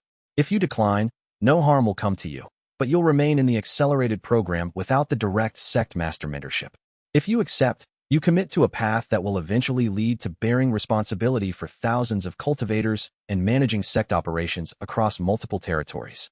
He paused, and his expression became more serious. In the meantime, I'd like you to work directly under my tutelage 1 day per week. We'll begin teaching you about sect leadership, resource management, and the politics that accompany wielding power at this level. You need to understand that advancement in cultivation is only half of what it takes to lead. The other half is understanding power as a social force, as a tool for manipulation, as a currency that others will pay in blood to obtain. As Zhao Ming left the audience chamber, he felt the weight of his position increasing exponentially, felt the heavens pressing down upon him with the certainty that his choices were narrowing toward specific outcomes. Chapter 14. The fracture. The first sign of serious trouble came 2 months into Zhao Ming's training with the sect master. He was in Elder Huanyu's garden at sunset, discussing the increasingly serious possibility of a rival sect attempting to poach him with lucrative offers, when he felt something unprecedented. The pendant around his neck, Huan Yu's causality marker that anchored her in the true timeline, suddenly grew hot, almost burning against his skin through his robes. Huan Yu gasped and clutched at her own neck, her expression contorting with sudden pain. "Something's wrong," she said, her voice carrying genuine alarm. "The pendant is detecting a causality anomaly. A major one. Not generated by you. Something external." Zhao Ming closed his eyes and extended his foundation establishment awareness, reaching out with his enhanced senses to perceive the broader timeline structure. And he felt it. A fracture. A point where the timeline was splitting, where multiple versions of events were trying to exist simultaneously, creating a kind of ripple in causality that should have been impossible. It was centered not on him, but on another cultivator. A visitor to the sect who'd arrived 3 days ago, carrying papers of introduction from a sect 3 territories over. A cultivator of unknown realm, who kept his power carefully hidden beneath layers of suppression techniques. "There's an outside observer," Zhao Ming said, opening his eyes. "Someone here who exists partially outside the normal timeline." Huan Yu's expression went very still, became focused and sharp with fear. A memory cultivator from another sect. Or worse, a causality cultivator, someone trained to perceive and navigate between timelines. If they're investigating you, if they've brought someone with causality sensitivity. She didn't finish the sentence, but the implication was clear. If the external forces had sent an emissary, someone capable of moving through timelines, perceiving the cracks in causality that he'd created, it meant they were taking active notice of Zhao Ming. "What do I do?" Zhao Ming asked, feeling panic rising beneath his carefully maintained calm. "Nothing," Huan Yu said. "You do nothing. Any action you take will create more timeline disturbance, more causality friction. The best thing you can do is be normal.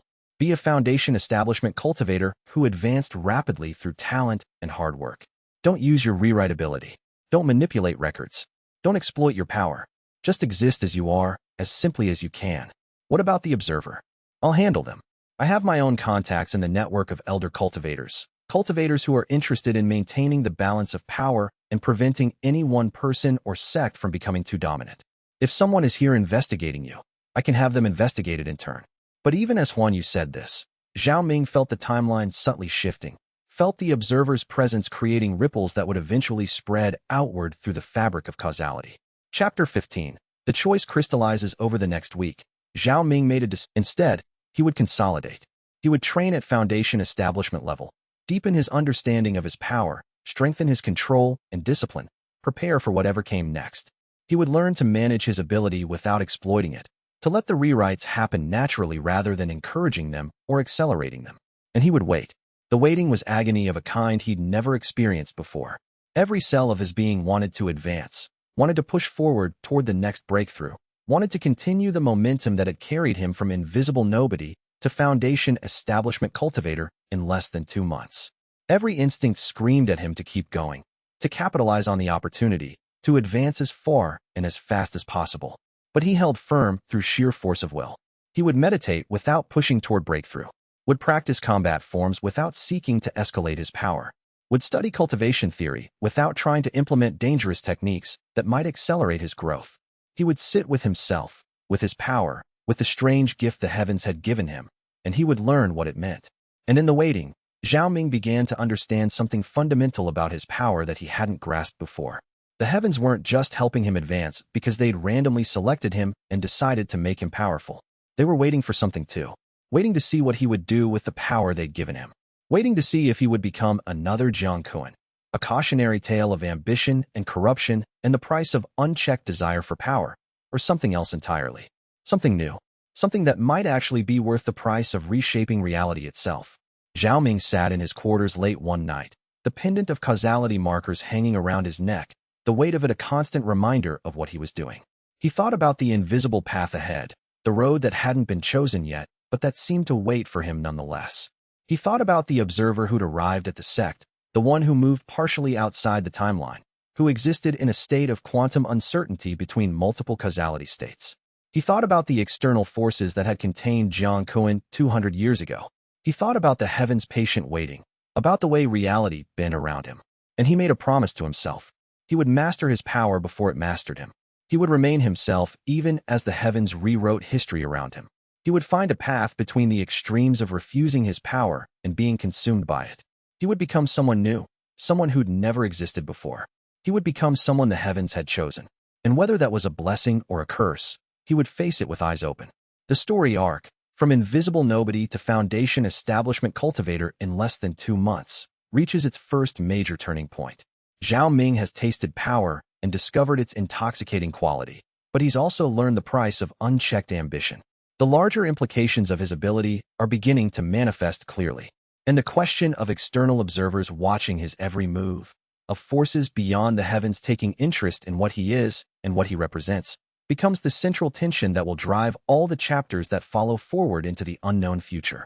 The visitor from the external sect remained at the Misty Cloud sect for 2 more weeks, and in that time, Zhao Ming observed him carefully without directly engaging. The cultivator's name was Wei Shang, and his papers of introduction claimed he represented a neutral research organization that studied unusual cultivation phenomena. His actual purpose was almost certainly investigative, but the fiction was maintained through careful courtesy and formal procedures. Zhao Ming made sure to act normally whenever Wei Shang was observing. He would train in the courtyard with other Foundation establishment disciples, demonstrate techniques that were advanced but not impossible for his realm, meditate with visible concentration but without pushing toward breakthrough. He performed the role of a Foundation establishment cultivator who'd advanced rapidly but naturally, who was stable and controlled and posed no obvious threat. By the time Wei Shang departed, Zhao Ming believed the observer had concluded that he was simply a talented cultivator who'd benefited from excellent training. Nothing more. Nothing that required reporting to whatever external forces had sent Wei Shang to investigate. At least, that was what he hoped.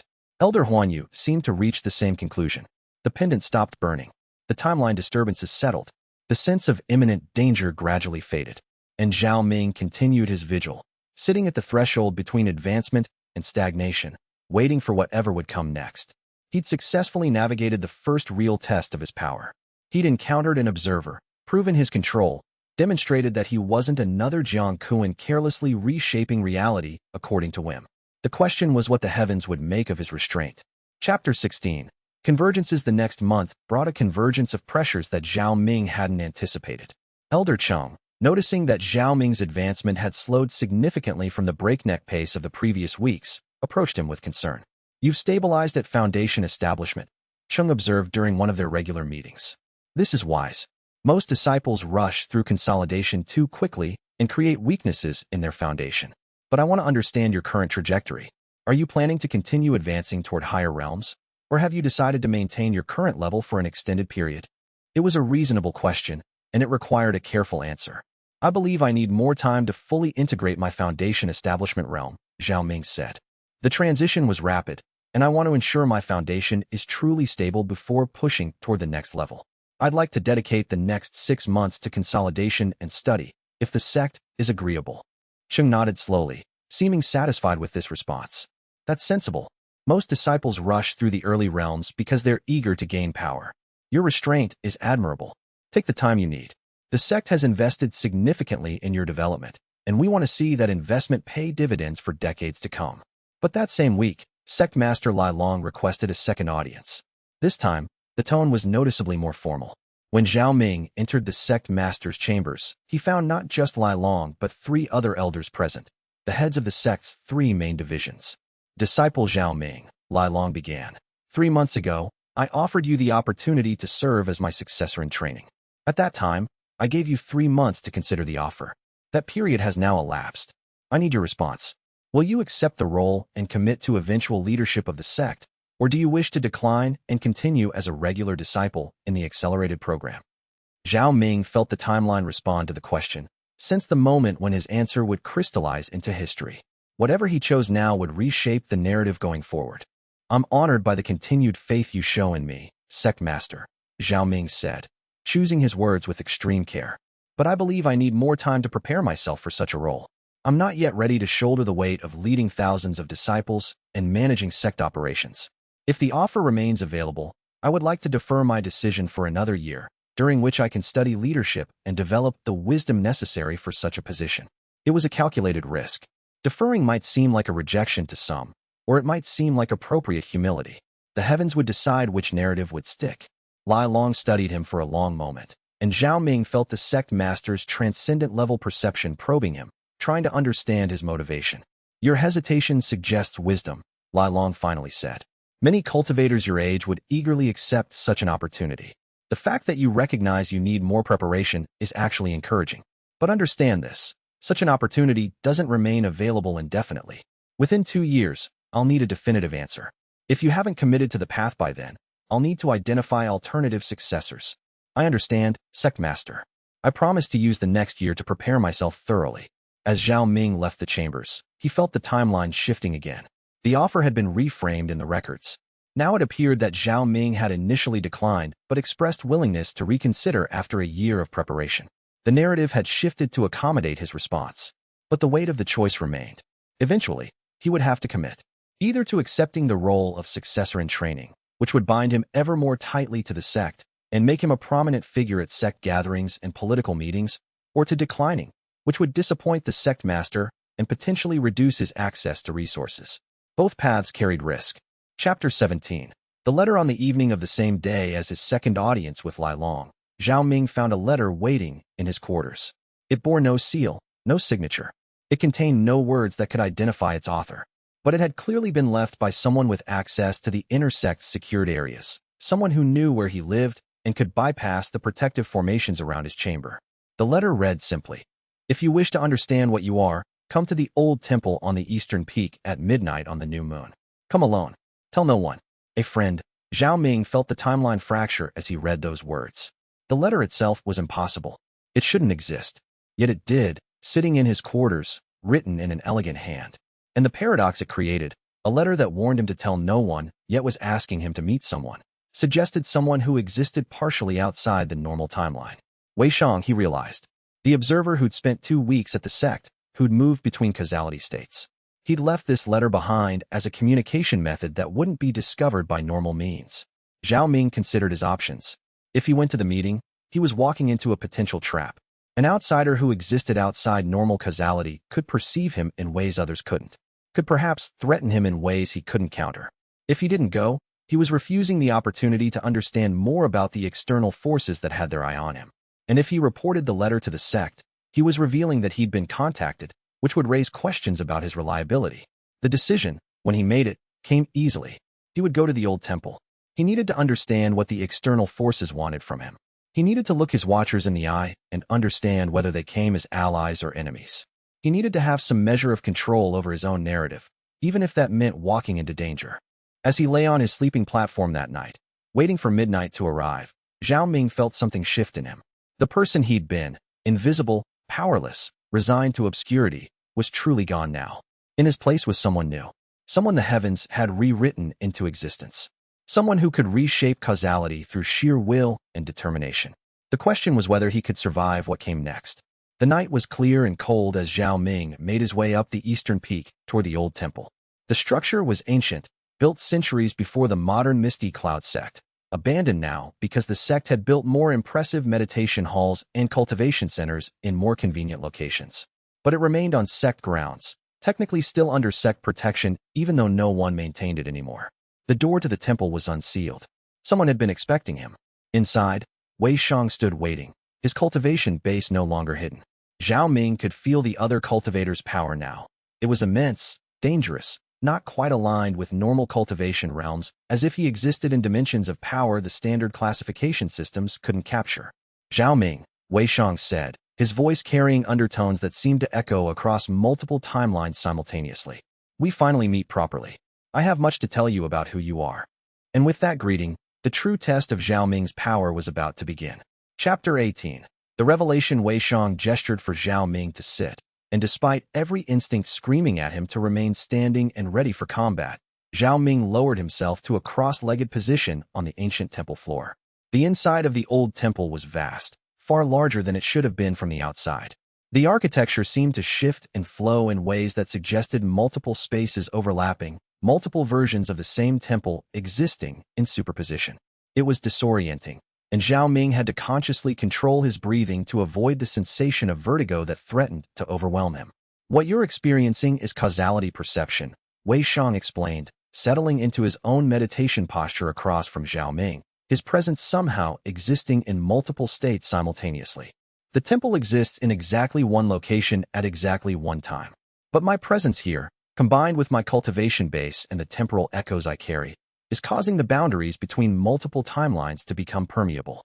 You're seeing reflections of other versions of this temple, other possibilities, other ways this moment might have unfolded across different causality branches.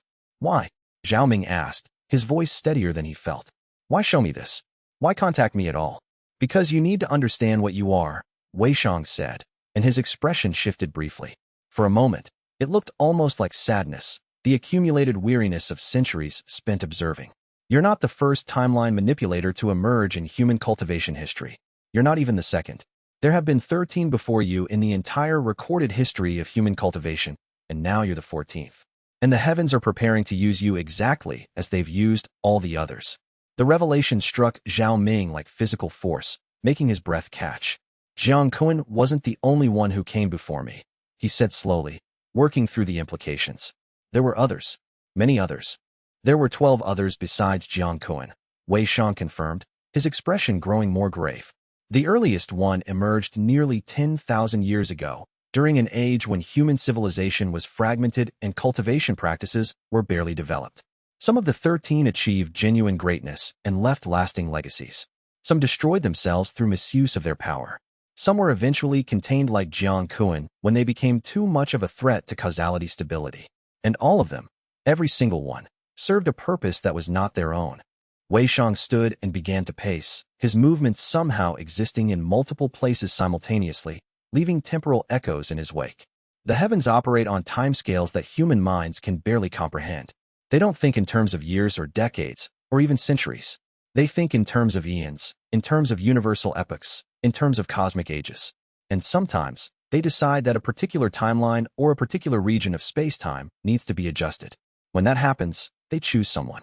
Someone ordinary, someone unlikely, someone with potential for rapid advancement. And they give that person the ability to reshape causality itself. For what purpose? Zhao Ming demanded, leaning forward. What purpose could possibly justify giving someone this kind of power? That depends on the timeline they're trying to adjust, Wei Shang said calmly. Sometimes, the heavens want to prevent a catastrophe they've foreseen. Sometimes, they want to ensure a particular outcome that will resonate across centuries. Sometimes, they want to test whether a version of reality can sustain a timeline manipulator without collapsing into causality paradox. Sometimes, they're following plans so vast and intricate that even their selected tool might only be responsible for a single small piece. But they always have a purpose. And once that purpose is served, they're done with you. Wei Shang stopped pacing and looked directly at Zhao Ming with eyes that seemed to contain the weight of centuries. I'm telling you this because you're at a critical junction.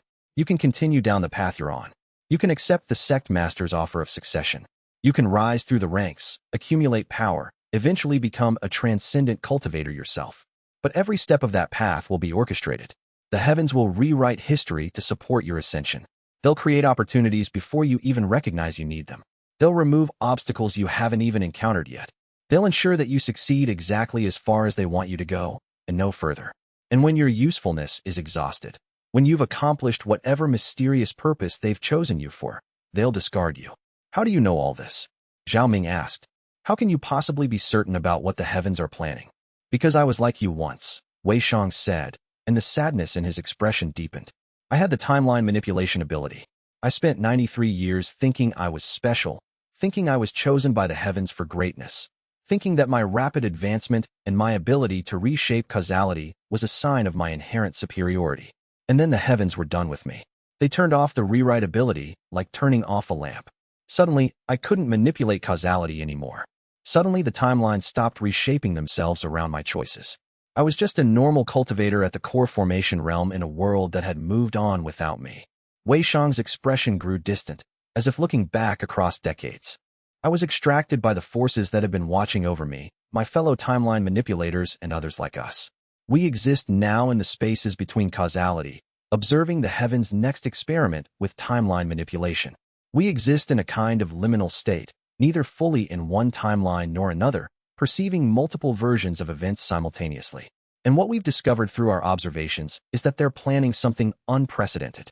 They don't just want a single timeline manipulator anymore. They want a network of them. Multiple overlapping individuals with the ability to reshape causality, all working together but without knowing about each other, creating a complex web of timeline adjustments that interweave into something far larger than any individual would accomplish alone. Toward what end? Zhao Ming asked. What is the ultimate goal of all these timeline adjustments? We don't know, Wei Shang admitted. That's the truth that keeps us awake at night, in whatever night exists in the spaces between timelines. The heavens plans operate on timescales we can't perceive even with our timeline perception abilities. Their goals might benefit humanity or might doom it. They might be trying to prevent a catastrophe that will emerge in 10,000 years or create one that will reshape the cosmic order. All we know is that you're part of something much larger than yourself, and that knowledge is both a blessing and a curse. Zhao Ming sat with this information, trying to process the implications. Everything he'd accomplished felt suddenly hollow, suddenly purposeful only in ways beyond his control. Is there any way to refuse? To decline the role the heavens have chosen for me? There's always a choice, Wei Shang said. Free will exists even in the presence of predetermined fate. Jiang Kuan refused to accept his containment. He fought against the external forces that came for him. He tried to rewrite his way to freedom. That's why he was locked away rather than simply killed. But his refusal cost him everything. He's trapped in a single timeline, unable to advance, unable to change, unable to do anything but sit with the knowledge of what he lost and what he might have been. So my choices are, cooperate with the heavens and be discarded eventually, or refuse and be contained forever, Zhao Ming said bitterly. Essentially, yes. Or find a third path. We've been searching for 300 years and haven't found one. But you're more creative than the previous manipulators we've observed. Perhaps you might find something the rest of us missed. Wei Shang walked to the temple wall, which seemed to phase partially out of reality, revealing glimpses of other versions of the temple in other timelines. Regardless, I've done what I came to do. I've warned you. I've given you knowledge that the heavens didn't want you to have, information that might allow you to make more conscious choices. From this point forward, you can make your decisions with awareness of their consequences. Chapter 19. The decision. Zhao Ming spent the next 3 days in absolute turmoil, struggling with the weight of knowledge that Wei Shang had shared. The revelation that he was merely a tool in the heavens' larger plans, that every breakthrough he'd achieved had been orchestrated by forces beyond his comprehension, that his eventual abandonment was almost a statistical certainty. It shattered something fundamental in his understanding of his own power. Yet simultaneously, it clarified everything. He went through the motions of his normal training and studies with mechanical precision. He meditated without pushing toward advancement, letting his foundation establishment cultivation base rest and consolidate. He attended meetings with Sect Master Lai Long and listened to discussions of sect leadership and strategy. He seemed calm, controlled, normal. No one watching him would have suspected the internal fragmentation occurring beneath his composed exterior. Internally, he was fragmenting and simultaneously reforming. On the 4th day after his encounter in the old temple, he sought out Elder Huanyu in her private garden. The elder was meditating beside the fountain, her form perfectly still, her breathing synchronized with the deeper rhythms of the world itself. When Zhao Ming approached, she opened her eyes as if she'd been expecting him, as if she'd sensed his arrival long before his physical form reached her space. I've discovered something about my power, he said without preamble, dispensing with courtesies. It's not mine. I'm not being rewarded by the heavens for my aptitude or chosen for my potential. I'm a tool.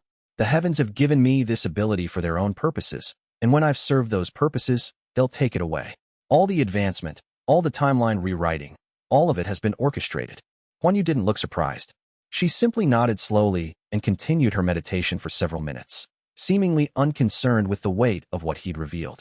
I suspected as much, she said finally, her voice carrying the weight of centuries of observation. I've had centuries to observe patterns in how the timeline manipulators behave, how they advance, how they eventually fall or are contained. The first timeline manipulator I encountered closely was Jiang Kuan 200 years ago, and he followed a very specific trajectory. Rapid advancement, expanding influence, growing dissatisfaction with the rewards he was receiving, eventual disaster when the heavens decided they were done. The pattern has repeated itself with every new timeline manipulator since, though with variations that suggest the heavens learned from their previous attempts. Did you tell them? The other timeline manipulators who came after Jiang Kuan? Zhao Ming asked. Some of them. Some listened to my warnings, and some didn't. But they all eventually reached the same conclusion that you're reaching now.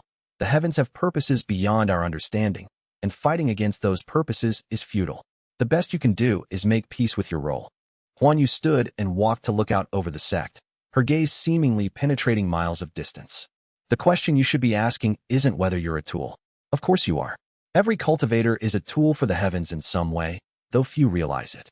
The fundamental structure of cultivation is itself a tool, a way for the heavens to push reality toward particular outcomes. The question is what you choose to do with the awareness of your tool nature.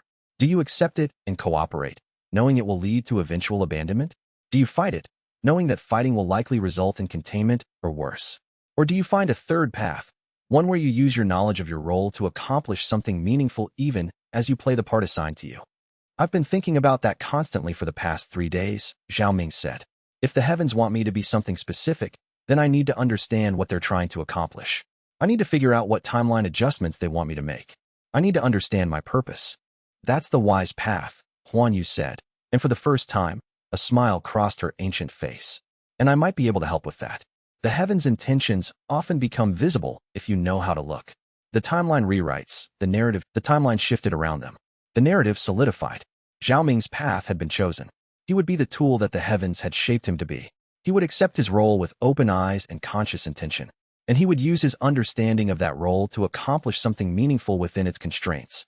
As Zhao Ming left the sect master's chambers that evening, he felt the pendant around his neck settle into stillness. The causality markers that Wei Shang had been emanating seemed to withdraw. The external forces, satisfied that he'd made an acceptable choice, had withdrawn their immediate attention. But Wei Shang's words still echoed in his mind. Find a third path. Perhaps the answer wasn't to resist the heavens entirely. Perhaps it was to accept the role he'd been given but then transcend it through conscious action. Perhaps it was to become more than a tool by acknowledging what he was and choosing his actions anyway, making deliberate choices that served both the heavens' agenda and his own. The immediate challenge was clear: to consolidate his position within the sect, to genuinely serve the sect master while secretly working toward the timeline adjustments the heavens desired, to advance slowly enough that no external observer would become alarmed, yet deliberately enough that his influence would compound across decades into genuine power. It was a precarious balance. One mistake, one premature breakthrough, one obvious manipulation could attract the attention of the external forces who had contained Jiang Kuan. But Zhao Ming felt, for the first time since his first breakthrough, that he was choosing his own path rather than simply following the course the heavens had charted for him. He would be the instrument they'd created, but he would also be something more. He would master the art of being a tool so completely that he could use it to create genuine change, both for the sect and for himself. As the new moon rose over the sect that evening, casting silver light across the cultivation grounds and the distant peaks, Zhao Ming made a promise to himself. He would master the role of tool so completely that he could use it to create genuine change. He would serve the heavens' agenda while secretly serving his own. He would find the third path that Wei Shang had searched for and never found. And perhaps, if he was careful and clever and patient and wise, he might even survive to see what came after. He might even transcend the fate that had been assigned to him. The foundation had been laid. Zhao Ming stood at the threshold of real power, his first major test behind him, his greater challenges stretching ahead into decades and centuries. The heavens' plan was in motion. His complicity was assured. But somewhere in that strange overlap of coercion and choice, of predetermined fate and individual will, Zhao Ming would build something that had never existed before, a timeline manipulator who remained himself even as he became the heavens' tool. And in that paradox lay his salvation, his damnation, and his hope for something beyond both. The step concludes with Zhao Ming positioned as a rising leader within the sect, having accepted his role while preserving his capacity for independent action. He's been tested, has learned the truth about his nature, and has chosen his path with awareness of its constraints. The tension between his nature as a tool and his potential for genuine autonomy becomes the defining characteristic of his existence, the unresolved question that will drive the story forward into subsequent steps and toward the ultimate revelation that will consume him or transform him entirely. In the weeks that followed his acceptance of the succession offer, Zhao Ming settled into a new rhythm of existence. He continued his training with the accelerated program while simultaneously beginning his studies under sect master Lai Long's direct tutelage. Twice per week, he would meet with the sect master to discuss the philosophical foundations of cultivation, the practical aspects of sect management, and the political considerations that accompanied wielding power over thousands of disciples. Lai Long was an extraordinary teacher. He'd managed the sect for 200 years and had accumulated not just wisdom, but a kind of pragmatic understanding of how power actually worked, how it flowed, where it accumulated, what created resistance, what generated momentum. Power is like water, Lai Long explained during one session. If you try to control it by forcing it into channels, it will eventually overflow or find another route. But if you understand its nature, if you guide it gently, it will flow exactly where you want it to go. The best leaders are those who appear to be following the flow of power while secretly directing it. Zhao Ming absorbed these teachings with the intensity of someone who understood that his survival depended on mastering not just cultivation, but the subtle arts of political manipulation and strategic thinking. He also began the slow process of building the foundations that would eventually support his ascension to leadership. He identified the most promising young disciples in the sect and made subtle suggestions to Lai Long about offering them particular training opportunities. He attended every major sect gathering and event, allowing other elders to become accustomed to his presence in leadership contexts. He began to mentor younger disciples, establishing relationships that would endure and perhaps evolve into alliances. And every night, after his formal training was complete, Zhao Ming would meditate in his private chamber and examine the timeline changes as they occurred. The rewrites were happening more slowly now, more subtly. The heavens seemed satisfied with his choice and were no longer pushing him toward rapid advancement. He began to understand that the true test wasn't in how quickly he could rise, but in how sustainably he could maintain his position and expand his influence. The first major challenge came 3 months after his acceptance of the succession offer, when Sect Master Lai Long decided to introduce Zhao Ming to the larger political structure that existed beyond the Misty Cloud sect. There was a gathering of sect masters and elder representatives from across the region, a kind of cultivation congress where the most powerful organizations coordinated policies and settled disputes. Lai Long brought Zhao Ming as his official aide and introduced him to the other sect leaders as a promising young talent being groomed for future leadership. The reactions varied. Some sect masters acknowledged him with respect. Others seemed dismissive, unable to understand why Lai Long would bring a foundation establishment cultivator into a gathering of transcendent-level elders. And a few, a very small number, seemed to recognize something in Zhao Ming, seemed to perceive the traces of his timeline manipulation ability even though he was carefully suppressing it. One of those perceptive observers approached him privately during a break in the formal proceedings. She was an ancient woman, no less than 400 years old, with eyes that seemed to see across multiple timelines simultaneously. She identified herself as Elder Zhong from the Eastern Cultivation Alliance, an organization that coordinated activities among several smaller sections. "You have the mark on you," Elder Zhong said, studying him intently. "The mark of one who touches causality. I thought the heavens were done with that particular experiment after Jiang Kuan's containment. But apparently, they're trying again." Zhao Ming's heart rate accelerated, but he maintained a calm expression. "I don't understand what you mean, Elder Zhong." "I suspect you do," Zhong said. "But you're wise to be cautious. There are forces watching timeline manipulators very carefully now. If you're smart, you'll keep your ability hidden, use it only when absolutely necessary, and try to live out your remaining years without attracting too much external attention." Before Zhao Ming could formulate a response, Elder Zhong turned and walked away, leaving him with more questions than answers. That evening, he reported the interaction to Elder Huanyu through a carefully constructed message that would leave no trace in the official record. Huanyu's response came the next day in the form of a private meeting in her garden. "Elder Zhong is one of the memory cultivators," Huanyu explained. "She exists in a kind of permanent state of connection with multiple timelines, remembering things that happened in other causality branches. The fact that she approached you suggests that she's monitoring the timeline experiments the heavens are conducting. She was probably warning you as a gesture of solidarity, a reminder that you're not the only one aware of what you are." "Is she dangerous? To you? Probably not. To the heavens? Definitely. The memory cultivators are one of the reasons why timeline manipulation is so carefully constrained now. They serve as witnesses, as observers who can verify causality violations and report them to the external forces if necessary." Zhao Ming spent several more weeks integrating into the larger political structures of the cultivation world while maintaining his appearance as a normal, if talented, young cultivator. And at night, he would meditate and consider the path ahead. The realization that he was now operating on a much larger stage, that his actions would have consequences far beyond the Misty Cloud sect, that there were other players in the game, memory cultivators, external forces, perhaps other timeline manipulators he hadn't yet encountered, transformed his understanding of his role. He was no longer just a tool for the heavens. He was a piece in an infinitely complex game, and he was finally beginning to understand the rules of play. By the end of his first step of cultivation advancement, the section that encompassed his rise from invisible nobody to foundation establishment cultivator in less than 2 months, Zhao Ming had accomplished what most cultivators spent entire lifetimes preparing for. But more importantly, He had survived the consequences of that accomplishment without being destroyed or contained. He had learned the truth about his nature. He had accepted his role as a tool while preserving his capacity for independent action. He had made contact with the external observers who were monitoring him. He had begun to integrate into the larger structures of power that extended beyond the Misty Cloud sect. And he had done all of this while maintaining the appearance of a normal cultivator. Ambitious, talented, promising, but not impossibly so. As the step came to a close and the arc concluded, Zhao Ming stood in the Misty Cloud sect's highest meditation tower, looking out over the 17 peaks that comprised the sect's territory.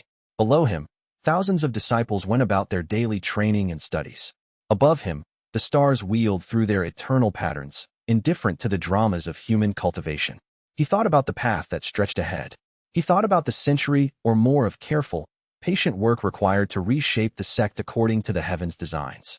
He thought about the external forces that would eventually come for him, about the fate that had befallen Jiang Kuan and the 12 others before him. And he thought about the promise Wei Shang had made, that there might be a third path if only he was clever enough to find it. The first step was complete. 20 chapters of his story had been written into history, rewritten by the heavens to accommodate his ascension. The conspiracy of causality that had begun with his first breakthrough would continue forward, accelerating in scope and complexity, eventually reaching a crescendo that would reshape the entire human cultivation world. But that was a story for future steps. For now, Zhao Ming stood at the peak of the tower and allowed himself one moment of rest, one moment of simple existence before the weight of his role pressed down again. The heavens were waiting. The sect was waiting. The future was waiting. And Zhao Ming, no longer the invisible nobody from the medicine hall, stood ready to meet whatever came next. The political landscape Zhao Ming was entering proved even more complex than he'd initially understood. Sect Master Lai Long introduced him to the subtleties of inter-sect relationships, the delicate balance of power among the various organizations that governed human cultivation. There were the major sects like the Misty Cloud, which had historical prestige and significant resources. There were the powerful alliances of smaller sects that coordinated for mutual benefit and protection. There were the independent cult. It should have been terrifying. Instead, Zhao Ming found it oddly comforting. The awareness that he was being watched, that boundaries existed, that his choices mattered and had consequences, actually clarified his thinking. He was no longer lost in existential uncertainty about whether his advancement was real or predetermined. He was operating within a system with rules, and understanding the rules was the first step to mastering them. As the weeks progressed into months, Zhao Ming settled into a sustainable pace of activity. He would advance his cultivation, but slowly, allowing the rewrites to consolidate before pushing further. He would cultivate his relationships within the sect and the broader cultivation community, building alliances that would support his future rise. He would study both cultivation technique and political strategy, understanding that power in the cultivation world came from both. And he would wait. He would wait for the heavens to reveal their larger purpose. He would wait for the external forces to show their true intentions. He would wait for the moment when his carefully balanced existence would be disrupted by some larger force. The first step of The Heavens Rewrite History Every Time I Advance concludes with Zhao Ming transformed from invisible medicine hall worker to foundation establishment cultivator and chosen successor in training to the sect master. The arc has established the core premise of the story, introduced the key mechanics of reality rewriting, and positioned Zhao Ming at the threshold of a much larger game that extends far beyond his understanding or control. He has learned that he is one of multiple timeline manipulators, that the heavens have a grand design he only barely understands, that there are observer forces watching him constantly, and that his greatest challenge won't be advancing in power, but maintaining his sense of self while serving as a tool for forces beyond his comprehension. The tension that will drive the remaining 4 steps forward has been established. The conflict between his role as a tool for the heavens and his desire to remain an autonomous being. The question of whether he can find the third path that Wei Shang and the others have searched for fruitlessly. And the ultimate question of whether anyone can truly escape the fate that has been written for them in the grand design of causality itself. Zhao Ming stands at the beginning of a journey that will span decades, that will reshape his understanding of power, reality, and his own identity. He has taken the first step. And despite the weight of all he now knows, despite the constraints that surround him, despite the certainty that he will eventually be discarded, he moves forward with a kind of determined grace. The story continues into darkness and into possibility, into the unknown that awaits beyond the rewritten boundaries of the present moment. In the final week before the conclusion of his first step, Zhao Ming conducted a final meditation in the sacred chamber where he'd achieved foundation establishment. He sat on the same meditation platform, surrounded by the same glowing formations that had sustained his breakthrough. And he reached deep within himself, examining the state of his cultivation base, testing the limits of his timeline manipulation ability, feeling the weight of causality that now rested on his shoulders. His foundation establishment realm was solid, more stable than he could have hoped. His ability to perceive timeline shifts had grown more refined, and his understanding of his role, of what the heavens expected of him, had crystallized into something he could work with. The invisible nobody from the medicine hall had ceased to exist. In his place stood Zhao Ming, successor in training to one of the region's most powerful sect leaders, a cultivator marked for greatness, an individual who would shape events across decades or perhaps centuries. But more than that, he stood as a conscious choice, not a puppet of the heavens, but a cultivator who understood his role and had chosen to play it anyway. Not a victim of predestination, but someone who had accepted his circumstances and was determined to find agency within them. As he emerged from the meditation chamber and made his way back to his quarters through the pre-dawn darkness, Zhao Ming felt something settle within him. The uncertainty and fear that had characterized his journey since his first breakthrough had been replaced by a kind of determined clarity. Whatever came next, he would face it. Whatever challenges the heavens put before him, he would meet them. Whatever external forces tried to constrain him, he would work around them or overcome them or find ways to coexist with them peacefully. He was no longer the person he had been. The timeline rewrites had made that impossible. But he was also not simply a tool, not simply a predetermined instrument of the heavens' will. He was something new, something that had never existed before. And in that novelty lay his power, his hope, and his potential transcendence. The first step came to its conclusion not with fanfare or dramatic revelation, but with the quiet knowledge that a threshold had been crossed. Zhao Ming had accepted his role. He had learned the rules of the game. He had positioned himself to survive and thrive within the constraints that surrounded him. The remainder of his life would be devoted to proving that a timeline manipulator, aware of their own nature and determined to remain themselves, might actually find a path beyond the fate that had been written for them. Whether that path would lead to enlightenment or destruction, salvation or damnation, remained to be seen. But at least he would walk it with eyes open, with understanding, with the conscious determination to shape his own story even as the heavens rewrote history around him. The end of Step 1. The beginning of everything that would follow. Chapter 21. The tremor at Foundation's peak. Zhao Ming's meridians burned. Not with pain, with possibility. 3 months had passed since his breakthrough to Foundation establishment, and the world had settled into its new shape around him. The rewrite that followed his initial advancement had been profound but localized, within the sect, within Cloudmist Peak. Now, standing in the practice chamber deep beneath the Mountain Lord's estate, he felt something far more volatile gathering in his dantian. The cultivation manual before him was different from the others he'd studied. It was Elder Huan Yu's personal transcription, a technique called the Seven Tides Method, designed to accelerate progression through Foundation establishment's middle stages. She'd given it to him 2 weeks ago with a single warning: use it carefully. Fast advancement draws attention. Fast advancement in your case draws attention from things we cannot see. He understood what she meant. She knew what he was, and she had chosen to help him anyway. The dantian itself was a small universe. Zhao Ming had read this phrase in 100 texts, but only now did he feel its truth. Within that sphere of swirling qi, he could sense distinct regions, the core where the initial breakthrough had occurred, still bright with the memory of transformation, the meridians threading outward like constellations, the channels expanding to accommodate more refined cultivation. He was currently in the early foundation stage, what texts called the opening of the doors. The next threshold, mid-foundation, was called the gathering of waters. It would require him to harmonize all 9 major meridian intersections simultaneously. The Seven Tides method promised a way to do this that didn't require months of grinding meditation. Instead, it used a cyclical breathing technique paired with coordinated physical movement, designed to create sympathetic resonance between the meridians. It was, Huan Yu had explained, a method from the Qinglu sect 3 provinces away. She'd acquired it through careful channels. The implication was clear, not through official trade networks. Zhao Ming had spent the last 2 weeks integrating the method into his daily routine. The results were already visible in his cultivation progress.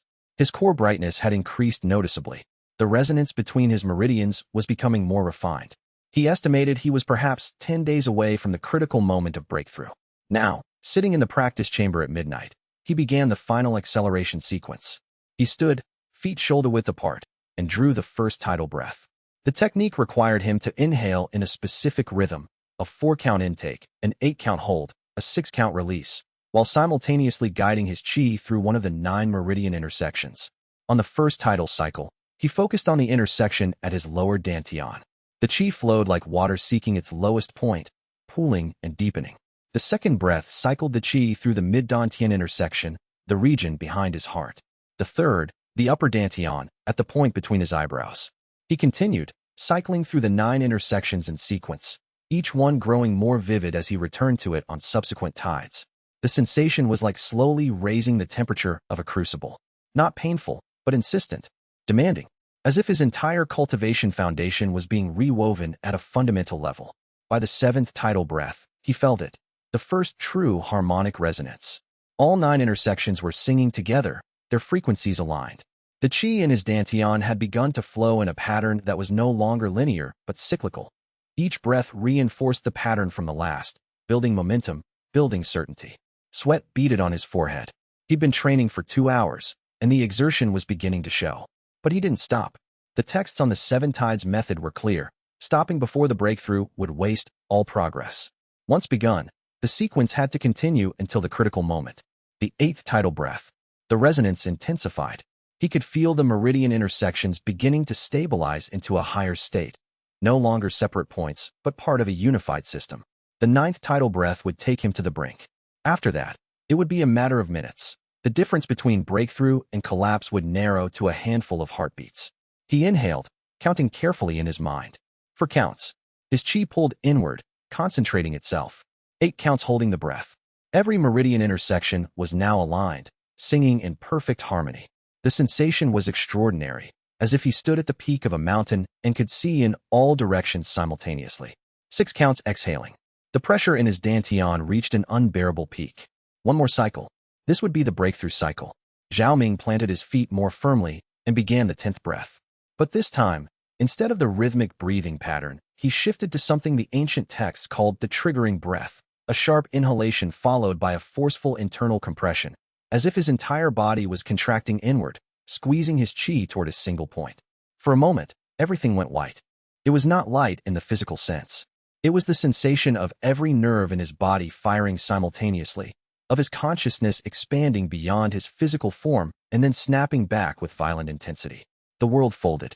His dantian, which moments before had felt vast and infinite, compressed into something impossibly small, and Huan Yu entered without knocking, carrying a small jade cup. She took in the scene at a glance, his kneeling form, the exertion visible on his face, the faint shimmer of residual qi still settling around him. Her expression didn't change, but her eyes confirmed her assessment. Mid-foundation, she said, not a question. Yes. His voice was hoarse. She crossed the chamber and pressed the jade cup into his hands. Drink this. It's a stabilization draft. Your meridians are newly open. This will help settle them without allowing the rewrite to cascade further. He drank without questioning. The liquid inside was warm and tasted of earth and minerals. It spread through his system like roots, anchoring him, grounding him in the present moment. The residual sensation of historical revision stopped. How long, he asked. How long until the rewrite completes? Huan Yu sat across from him, her posture relaxed but her attention absolute. It already has. The heavens work quickly when they work at all, but the implications will ripple outward for days.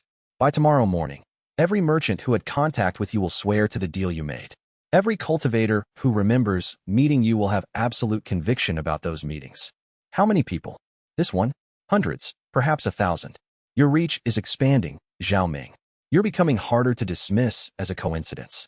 He lifted his head to meet her gaze. You're not here to congratulate me. Huan Yu's slight smile faded. No, I'm here because in 3 days, the heavenly auditors will have processed this advancement. They'll catalog it. They'll note the scale of the rewrite. And they'll increase their scrutiny. She leaned forward slightly. Which means you need to understand something before you advance further. You can shape what the rewrite produces. You can use intention. Most manipulators never learn this. They advance, the heavens rewrite, and they accept whatever history emerges. But you've already shown more control than most. I believe you can do better than passive acceptance. Shape it how? By engineering the circumstances before the breakthrough. If you structure your advancement correctly, if you position yourself and others in specific configurations, the heavens will be forced to rewrite in ways that align with what you've already set up. It's not true control. You'll never tell the heavens exactly what to do, but you can narrow their options. You can make some outcomes significantly more likely than others. Zhao Ming felt something crystallize in his chest. This was leverage. This was the possibility he'd been searching for, the third path between total surrender to his nature and futile resistance against the heavens themselves. Teach me, he said. Huan Yu nodded slowly. I will. But first, rest. Your new meridians need time to stabilize. And tomorrow, you'll need to begin the subtle work of observing how the rewrite has changed people's memories and expectations. You need to understand what the heavens created so you can guide them towards something similar next time.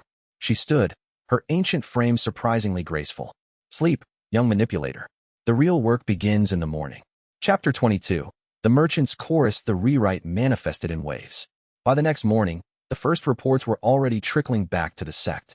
A merchant from Whitestone Town had arrived at the mountain gate asking to speak with Zhao Ming urgently about the jade delivery that needs to follow up negotiation. There was no jade delivery. There had never been a negotiation. But the merchant was absolutely certain. He had documents. He had witnesses. He had an entire history of business dealings with this cultivator that had never actually occurred. Elder Huan Yu had intercepted the reports before they reached the sect leadership, redirecting the merchant with vague assurances that Zhao Ming would contact him shortly. By midday, 3 more merchants had appeared. A silk trader, a supplier of rare herbs, a dealer in ancient artifacts. Zhao Ming stood in a private garden near Huan Yu's residence, reviewing the reports with her. The pattern was already becoming clear. They're not random, Huan Yu explained, pointing to the names on the list she'd compiled. Every merchant who appeared here today had some connection to your path upward. The silk trader supplied your sect with materials 3 years ago. The herb supplier sold to your medicine hall. The artifact dealer brought goods that you personally examined when you were a junior disciple. The rewrite didn't create connections from nothing. It retrofitted existing, tangential interactions into substantial relationships. So the heavens build on reality, Zhao Ming said slowly. They don't create entirely false histories. They modify existing truth. Exactly. This is crucial to understanding how to guide the rewrites. You can position yourself strategically to have certain interactions, and then when you advance, the heavens will expand those interactions into much larger narratives. Huan Yu turned to face him directly. For instance, you could deliberately have a brief encounter with a powerful elder from another sect. Just a passing conversation, nothing memorable.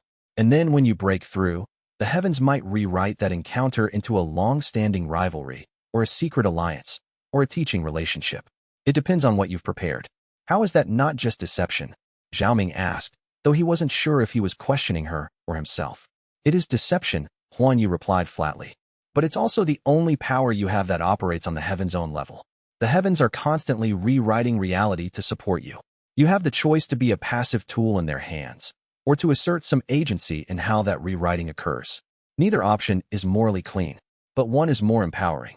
He considered this, watching the late afternoon light paint the garden in shades of bronze and gold. You said you'd seen a previous manipulator. Huan Yu's expression became distant. Yes, long before you were born. A man named Shen Tao, a cultivator from the western regions. He advanced rapidly through the early stages, just as you are. And he became obsessed with trying to fight the rewrites, trying to resist the changes to reality, trying to cling to his original history. What happened to him? He went mad. Or rather, he went too sane. Do you understand the distinction? Huan Yu walked deeper into the garden, and he followed.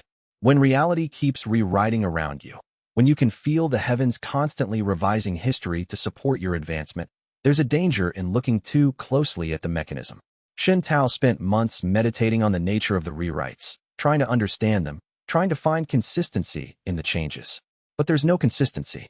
Each rewrite operates according to rules that he could never fully grasp. Eventually, he became convinced that nothing around him was real, that the entire world was a construct created just to support him, that the people around him weren't real people but shadows, illusions meant to serve his narrative. And then, he began to treat them as such. When he was arrested and brought before the heavenly auditors, they found him perfectly sane by all clinical measures. He simply didn't believe that anyone else was actually conscious. He'd become a solipsist, convinced that he was the only real being in a world of shadows. Huan Yu paused beside a small fountain, watching the water cascade over dark stones. The auditors concluded that he was unsuitable for further advancement. They sealed his cultivation and exiled him to a remote location where he could do no harm. Zhao Ming felt a chill trace down his spine. Is that a warning? That I'll go mad if I pursue this? It's a boundary, Huan Yu said. A lesson about where understanding becomes dangerous. You should learn to guide the rewrites, yes. But don't become obsessed with understanding them. Accept that the mechanism is beyond your comprehension. Focus on the practical outcome, using your preparation to influence what the heavens create. And how do I do that? Huan Yu turned back to him. You start small. Tomorrow, I want you to deliberately seek out the herb supplier, the one from the merchant group. You'll have a genuine conversation with him. You'll discuss your cultivation needs, perhaps commission a blend of particular herbs. Nothing extraordinary, just a real interaction. Write down what happens. And then when I advance again, when you advance to late foundation, 3 or 4 months from now, the heavens will expand that conversation into something more substantial. Perhaps the herb supplier will become your exclusive source for rare cultivation materials. Perhaps he'll develop a reputation for creating exceptional blends specifically designed for your cultivation path. The specifics will depend on how the heavens choose to elaborate, but the foundation will be there because you created it. That's still manipulation, Zhao Ming said. Yes, but it's manipulation of the rewrite, not of the person being rewritten. The herb supplier will genuinely believe that he's been serving you for months. From his perspective, it will have always been true. You're not coercing him into anything he wouldn't naturally do. You're just expanding the scope of what, in the new history, he always did. Zhao Ming walked to the fountain and watched his reflection fragment in the moving water. The garden around him suddenly felt very fragile, as if it might dissolve at any moment and reveal something completely different underneath. Was this what happened when you became aware of the heavens' machinery? Did everything start to feel contingent, unreal? No, he wouldn't go down that path. He'd seen what happened to Xin Tao. I'll talk to the herb supplier, he said. I'll document everything. I'll learn to guide the rewrites. Good, Huan Yu said quietly. Because the auditors will be watching very carefully now. 3 months ago, when you first broke through, they might have dismissed your advancement as a minor fluctuation. Now they're paying attention. And that means you need to be significantly more careful about what you do. How do I avoid their attention? You don't, Huan Yu said. You mitigate it. You make sure that every rewrite appears coincidental. You ensure that the changes spread gradually enough that no single person is overwhelmed by the implications. You build your influence slowly enough that when the auditors eventually review your timeline, they see a consistent pattern of rising cultivation and gradually expanding connections, nothing that stands out as impossible or unnatural. She walked back toward the residence. Come, the merchants will expect some kind of follow-up. We should prepare a response that acknowledges their memories without committing you to anything specific. As they walked, Zhao Ming felt the weight of his new stage settling over him. He was no longer a junior cultivator who had accidentally become aware of the heavens' rewriting mechanism.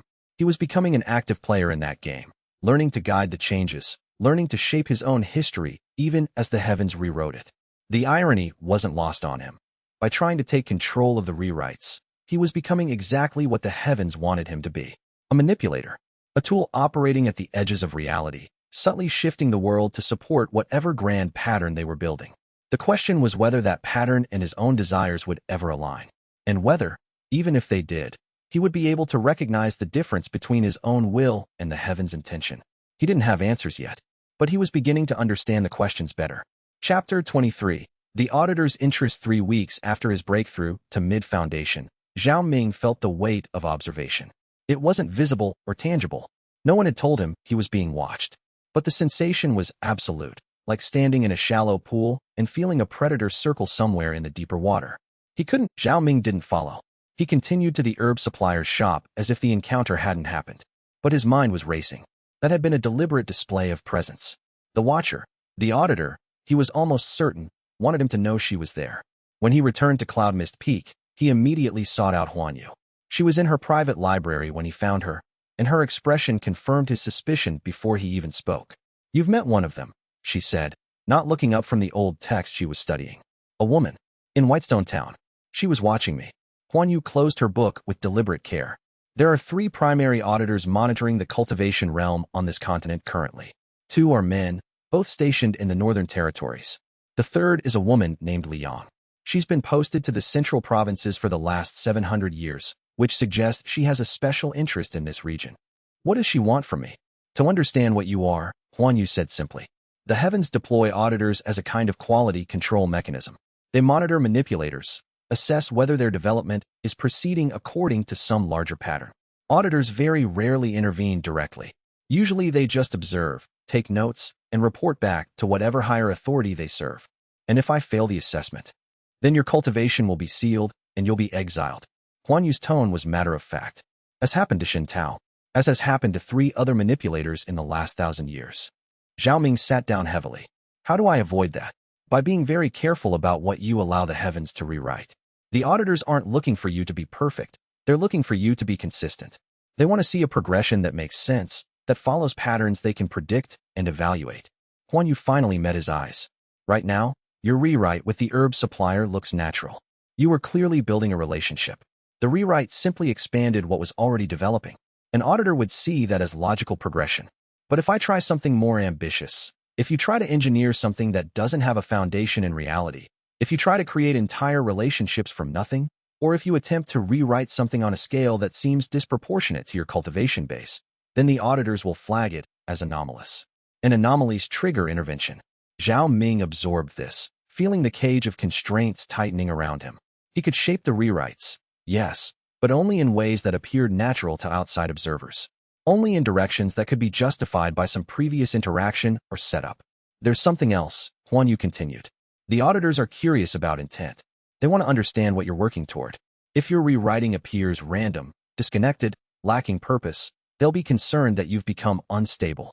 But if they can see a coherent narrative developing, a consistent direction, they'll consider you manageable. What kind of narrative? That's for you to decide, Huan Yu said. But I'd recommend something that shows genuine cultivation advancement, with increasing influence and resources supporting that advancement. The heavens like efficiency. They like manipulators who use their rewriting power to optimize their own development. It's a narrative that serves both their interests and yours. Over the following weeks, Zhao Ming became more deliberate in his interactions. Every person he met, he considered, could this person support my cultivation in some way? Could this interaction provide a foundation for a larger rewrite? He began to cultivate relationships, actual, genuine relationships, with merchants who could supply rare materials, with junior cultivators who could assist in his training, with elders and other sects who might provide knowledge or introductions. And each time he felt the early signs of a breakthrough beginning to cascade, he held those relationships in his mind, set the intention for how he wanted the rewrite to expand them, and then released the breakthrough and waited to see what the heavens created. The results were consistent, but never quite predictable. A junior cultivator he'd sparred with once suddenly remembered training with him for 6 months, developing a deep respect for his technique. A senior merchant he'd had a single conversation with became his exclusive supplier of rare jade, with paperwork retroactively inserted into both their records. An elder from a neighboring sect became convinced they'd been corresponding about esoteric cultivation theory for years. None of these rewrites were implausible. None stood out as impossible. But each one added another layer to the narrative the heavens were building around him. Zhao Ming was becoming a focal point of attention, a cultivator whose rapid advancement was supported by an expanding network of carefully positioned allies and resources. The auditor Liang appeared twice more over the course of the next month. Once in a market in a different town, where she caught his eye across a crowd of craftspeople. Once from a distance as he was returning to the sect, visible only as a shimmer of suppressed aura moving parallel to his path before vanishing into a forest. Each time, the encounters were wordless, but they sent the same message. I'm watching. I'm assessing. I'm waiting to see where this goes.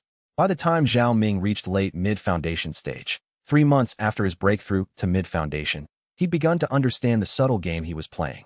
He was being graded on his sophistication, his ability to create believable narratives, his capacity to use his nature productively. And he was, he thought, passing the evaluation. The auditor still observed, but the observation had a quality of approval to it now.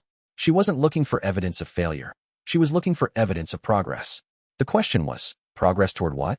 What was the larger pattern that the heavens were building, and where did his role fit into it? Huan Yu couldn't, or wouldn't, answer that question. The auditor's report to something higher, she told him. Something that exists at a level even I don't fully understand.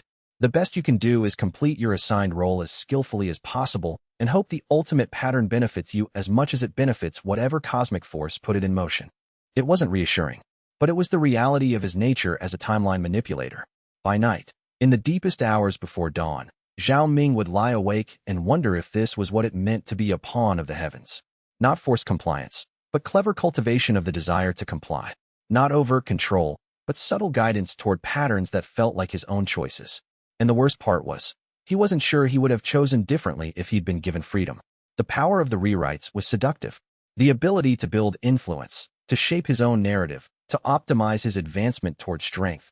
It aligned with his desires so completely that he couldn't tell whether the heavens were pushing him toward this path, or whether he'd always been destined to walk it. The answer, he suspected, was that there was no difference. Chapter 24. The Paradox Meditation. 4 months into mid-foundation cultivation, Zhao Ming made a deliberate choice to sit in paradox. It was Huan Yu's suggestion, though she delivered it cautiously, as if handing him a weapon she wasn't entirely sure he could use safely. A paradox meditation, she'd explained, is a technique practiced only by advanced cultivators who can hold contradictory truths simultaneously in their minds without allowing either one to collapse into false certainty. You attempt to perceive two mutually exclusive states as equally true, and then you meditate on the space between them. Why would I do that? Because you're living a paradox, she'd said. You're becoming a being whose entire existence contradicts itself. Your history is constantly being rewritten, yet those rewrites feel absolutely real. Your memories are altered, yet they're memories of events you genuinely experienced. Your relationships are created by the heavens, yet they're relationships with real people who have real feelings. You exist in contradiction, and you need to learn how to hold that contradiction without going mad. So now, in a deep meditation chamber carved directly into the mountain stone, Zhao Ming sat and attempted the impossible. He began with 2 simple contradictory statements. I am a cultivator progressing normally through the ranks of power. I am a tool of the heavens whose entire history is constantly being rewritten. He held both statements in his mind simultaneously, refusing to privilege one over the other, refusing to resolve the contradiction by dismissing either as false. For the first several hours, it was agony. His mind kept trying to create hierarchies, to decide which statement was really true. He'd focus on the first and feel solid, real, in control of his own destiny. Then he'd shift to the second and feel like a puppet dancing on invisible strings. But he forced himself to stay in the tension between them, to breathe through the discomfort, to treat the space between the contradictions as the actual truth rather than a failure of clarity. Around the 18th hour of meditation, something shifted. He stopped trying to resolve the paradox and instead began to examine it from outside.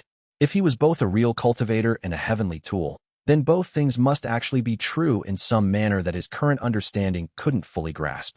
Rather than struggling to force them into alignment, he could observe them as 2 valid perspectives on the same phenomenon. From one angle, he was making choices. He was deciding to cultivate, deciding to advance, deciding to shape the rewrites. His agency was real. From another angle, the heavens had written him as someone whose nature was to become a timeline manipulator. The path he was walking had been written into reality before he was born. His choices were following a script. And both of these things were true simultaneously. His agency was real, and it was also written. His choices mattered, and they also served a larger pattern. By the 24th hour, the meditation had shifted into something new. He wasn't trying to resolve the paradox anymore. He was living it, moving through his understanding while holding both truths active in his consciousness. And in that movement, he discovered something unexpected: freedom. If his path was written, then he didn't need to fight against it. He could relax into the direction his nature was taking him, trusting that it would lead somewhere coherent. And if he also had genuine agency, then he could express himself within that written path. He could choose how he advanced through the predetermined stages, choose how he shaped the rewrites, choose what narrative he built around his cultivation. It wasn't total control, but it was freedom within constraints, and it was enough. He also discovered that holding the paradox had changed his perception in subtle ways. When he observed his memories now, even the memories he knew had been altered by rewrites, they felt equally real. He could no longer tell the difference between original memories and rewritten memories because the distinction had become meaningless. Everything he experienced was real in the moment of experiencing it. That some of it had been retroactively altered didn't diminish its authenticity. This was the insight Shun Tao had failed to reach. Shun Tao had looked at the contradictions and concluded that nothing was real. He'd fallen into nihilism, into the belief that he alone possessed genuine existence, and everything else was shadow. But the correct response was to embrace all of it as equally real: the rewrites and the original timeline, the heavenly script and his own choices, the people around him and their seemingly false memories. They were all real because reality itself was larger and more flexible than a simple notion of linear truth. The heavens weren't creating fictions.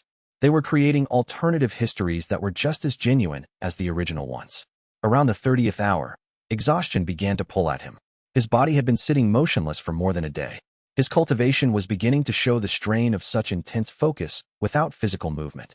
He carefully began to emerge from the paradox meditation, not collapsing it, but folding it inward, integrating it into his baseline understanding rather than leaving it as an active meditation. When he stood, his legs nearly buckled from the effort. He'd lost the ability to support his own weight gracefully. But as he steadied himself and began the slow walk back to his quarters, he felt fundamentally changed. He was still a timeline manipulator.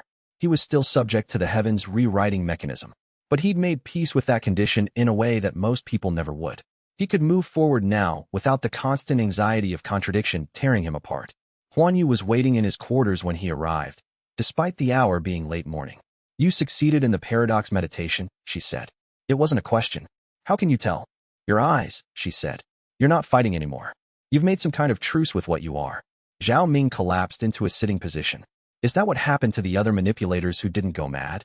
Did they all do paradox meditations? Not all. But the successful ones found some version of peace with the contradiction. Xin Tao tried to resolve it by reducing it to nihilism. Others tried to resist their nature entirely. But the ones who persisted and advanced, they found ways to embrace both sides of their paradox. Will that be enough? Huan Yu was quiet for a moment.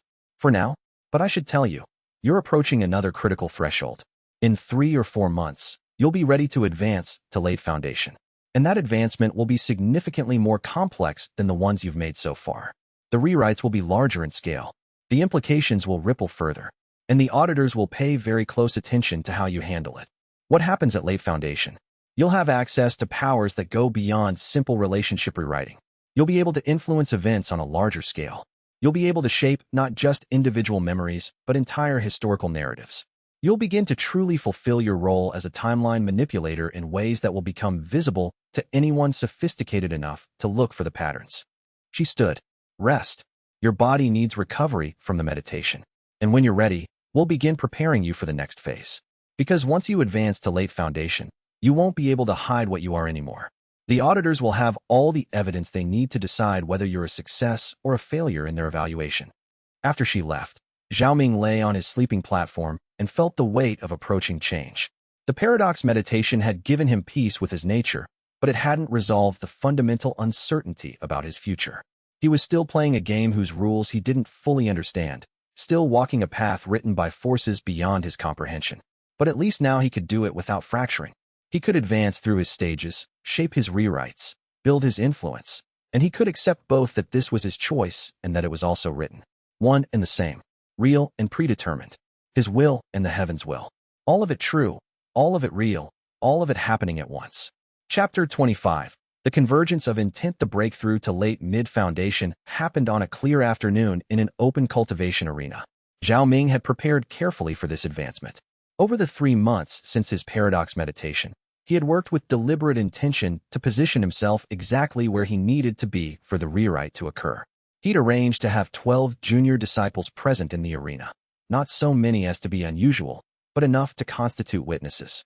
He'd ensured that a minor rivalry with another sect had been established through carefully orchestrated sparring matches. He'd made certain that his improved cultivation base had become visible and noteworthy. When he felt the breakthrough beginning to cascade, he was ready to shape it. The breakthrough itself was violent. His meridians, which had been opening through the mid-foundation stages, suddenly achieved a kind of completion. The 9 primary intersections unified into a single flowing system. The 27 secondary channels opened in parallel. New energy moved through him. Not just refined qi, but something subtly different, something that carried an imprint of his will within it. This was the difference between mid-foundation and late foundation. The ability to imprint intention directly into qi, rather than simply moving it according to established patterns. But more importantly, it was the point at which the rewrite became large enough to reach beyond the local area. Zhao Ming felt it spreading outward from him in waves. The junior disciples witnessing his breakthrough suddenly remembered seeing him at this level of cultivation 6 months ago. The rival sect's records suddenly updated to reflect ongoing disputes with him, carefully documented matches that had never happened. The merchants he'd been working with experienced a sudden expansion of their relationship histories. They hadn't been cooperating with him for a few meetings. They'd been doing so for nearly a year. But the largest change was invisible, internal. He felt the rewrite touch the broader cultivation community, reaching out through connections he'd established. Traveling cultivators suddenly recalled meeting him. Senior disciples at neighboring sects remembered hearing about his rapid advancement. Cultivation circles in distant cities found records of his name in discussions they'd had weeks ago. The scale was unprecedented. It took nearly 20 minutes for the rewrite to fully settle. The junior disciples around him looked shaken. They'd been watching his cultivation base stabilize, and the process had been clearly visible. But there was no visible sign of the historical revisions happening simultaneously. When the rewrite was complete, Zhao Ming stood in the arena amid stunned disciples and felt the sudden weight of a greatly expanded presence. In the eyes of everyone in the region who paid attention to cultivation politics, he was no longer a promising young disciple from an obscure sect. He was now a notable figure, someone whose advancement was being tracked, someone whose growing strength was a matter of regional interest. The auditor was waiting for him when he returned to his quarters. She was sitting in his private garden, Liang, the woman he'd seen in various markets and towns. Now, for the first time, she was close enough for direct conversation. She was drinking tea and observing a small fountain with apparent serenity. "That was an impressive rewrite," she said without preamble. "I've been monitoring your development for 6 months now. Your current advancement is the first time I've seen you attempt something genuinely ambitious." Zhao Ming sat across from her, keeping his expression neutral. "I was simply advancing through a critical stage in my cultivation." "Yes," Liang said, "and you orchestrated that advancement with remarkable precision. The junior disciples in the arena at precisely the right moment. The established conflicts with rival sects creating a context for expanded recognition. The months of groundwork with merchants and contacts, all designed to give the rewrite something to build upon." She took a sip of tea. "You've learned the craft of timeline manipulation far faster than most. Your predecessor, the one before you, took nearly a year to understand that you could preposition yourself to guide the rewrites. You managed it in months. Why are you telling me this?" "Because," Liang said, setting down her cup, "the evaluation is approaching its conclusion. And I need to know whether you're going to continue down this path or whether you're going to resist your nature." Zhao Ming didn't answer immediately. He was aware of a subtle pressure in the air, a sense that Liang could, if she wished, seal his cultivation in an instant. She was vastly more powerful than him, and she carried an air of authority that suggested she was answerable to something even larger than herself. "I don't see a choice," he finally said. "I am what I am. Resisting it would be pointless." Xin Tao thought that too, initially, Liang said. He tried to embrace his nature. But as the rewrites continued, as he became aware of more and more of the mechanism, he became convinced that nothing around him was real except his own consciousness. He turned inward and lost the ability to relate authentically to the people around him. "I won't make that mistake," Zhao Ming said. He thought of the paradox meditation, of the peace he'd found in holding contradictory truths simultaneously. "I've made my peace with the contradiction. I can accept that I'm both real and rewritten, that my choices are both genuine and written, that the people around me are simultaneously real people and constructs of historical revision." Liang's expression shifted. It was barely perceptible, but Zhao Ming caught it. Surprise, perhaps, or approval. "Then you understand something that most manipulators take decades to learn," she said. "The key to not losing yourself in the rewrites is to recognize that the rewrites don't diminish reality. They just change what reality is. If someone's memory of you is rewritten, their memory is still real. If a historical record is changed, the changed record is just as genuine as the original would have been. If a relationship is created by a rewrite, the relationship is still as real as any other human connection." She stood, and Zhao Ming stood as well. "I'm going to file a positive evaluation," Liang said. "The heavenly auditors above me will likely approve your continued advancement. There are certain restrictions, of course. Your rewrites will be monitored. If you ever attempt to manipulate history in ways that would contradict broader heavenly patterns, you'll be corrected. And you'll never be allowed to advance beyond late foundation without explicit approval. The major cultivation breakthroughs at that level are too consequential to leave to chance. But within those constraints, you have freedom to develop." "What's your purpose?" Zhao Ming asked. "In all of this, why are you helping me understand what I am?" "Because the heavens have a use for manipulators," Liang said simply. "Not all of them turn out to be stable or useful, but the ones who understand their nature, who can hold the paradoxes without fracturing, who can shape the rewrites with intention rather than accident, those are valuable. You show promise of being that kind of manipulator. And what happens to me after I'm stable? After the evaluation is complete?"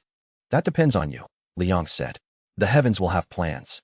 There will be situations where they want history shifted in specific ways, where the timeline needs to be adjusted to support certain events or prevent certain outcomes.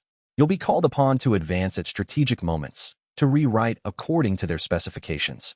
But that's far in the future. For now, you focus on reaching core formation, on becoming powerful enough that you can shape larger rewrites without constraint.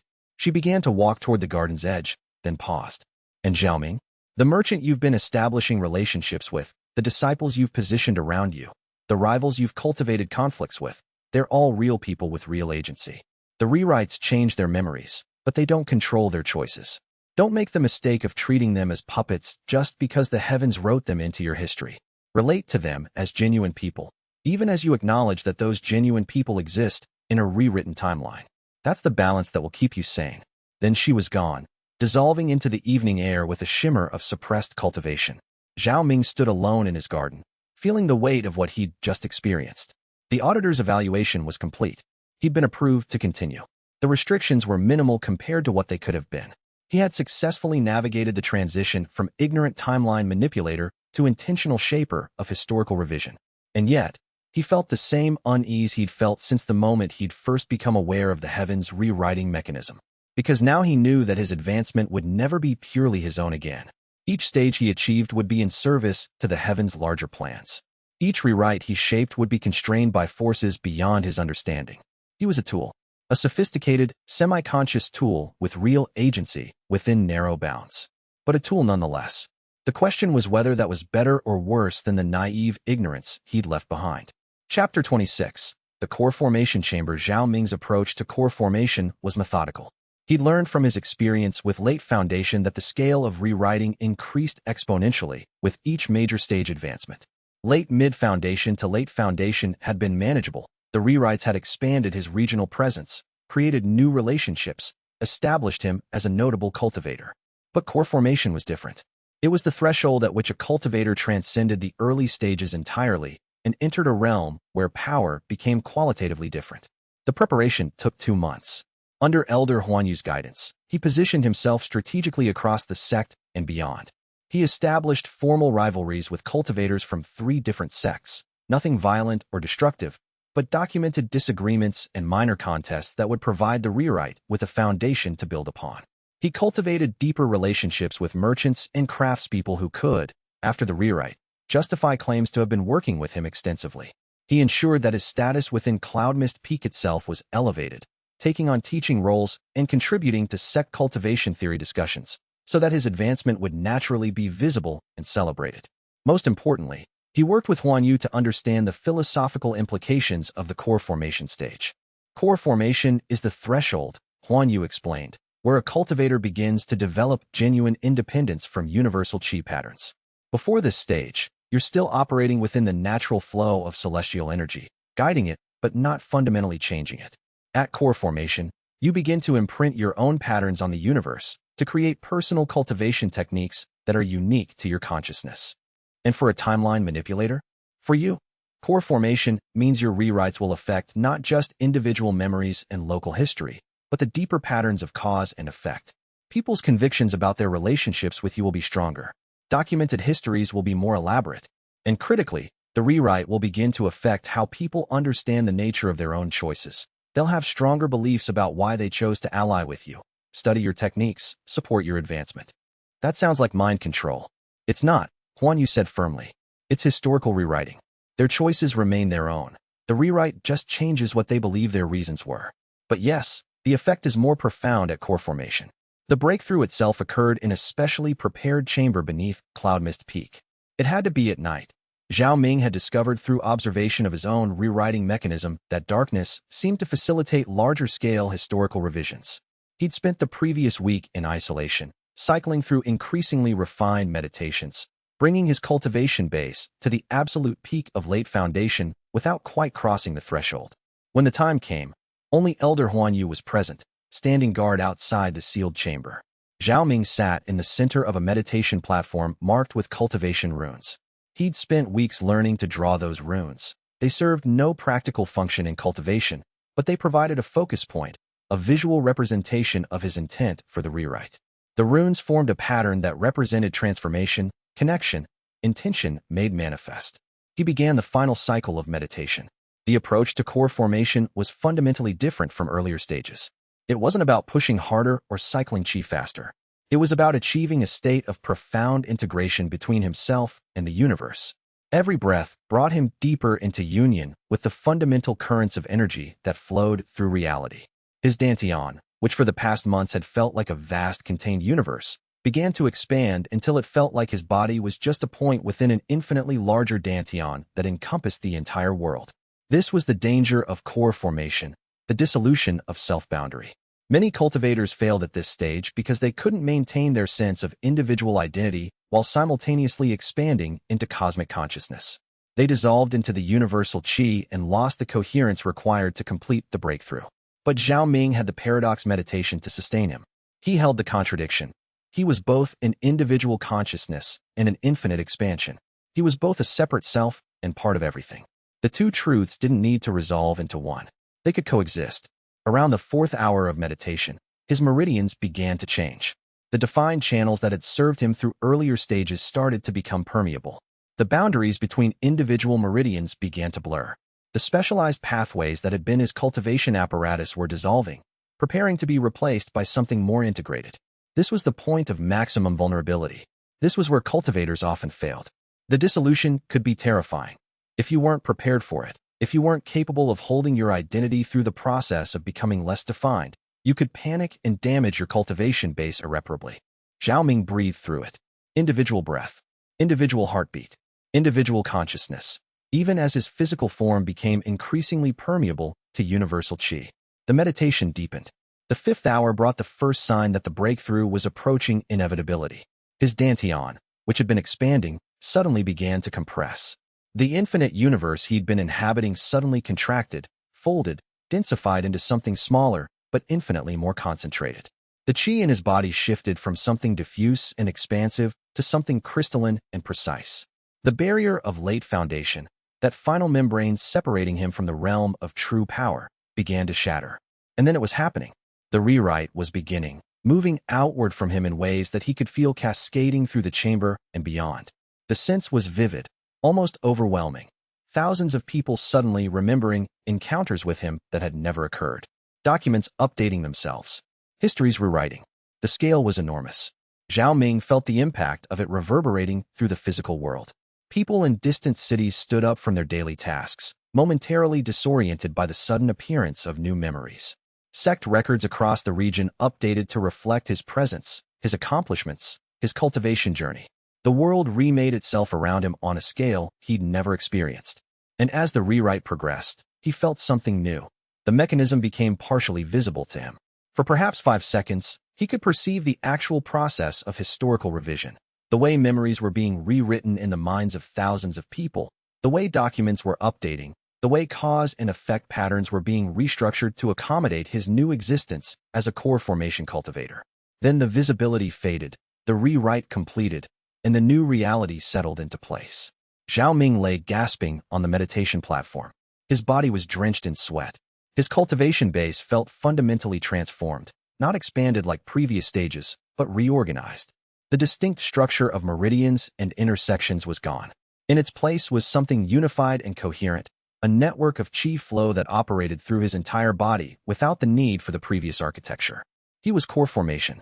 It took an hour to recover enough to stand. Another hour to check his cultivation base internally and confirm that nothing had been damaged in the breakthrough. By the time he emerged from the chamber, dawn was breaking over Cloud Mist Peak. Huan Yu was still standing guard, looking perfectly alert despite having meditated through the entire night. She took in his appearance, the exhaustion, the residual shimmer of rewrite energy still settling around him, and nodded. Successful, she said simply.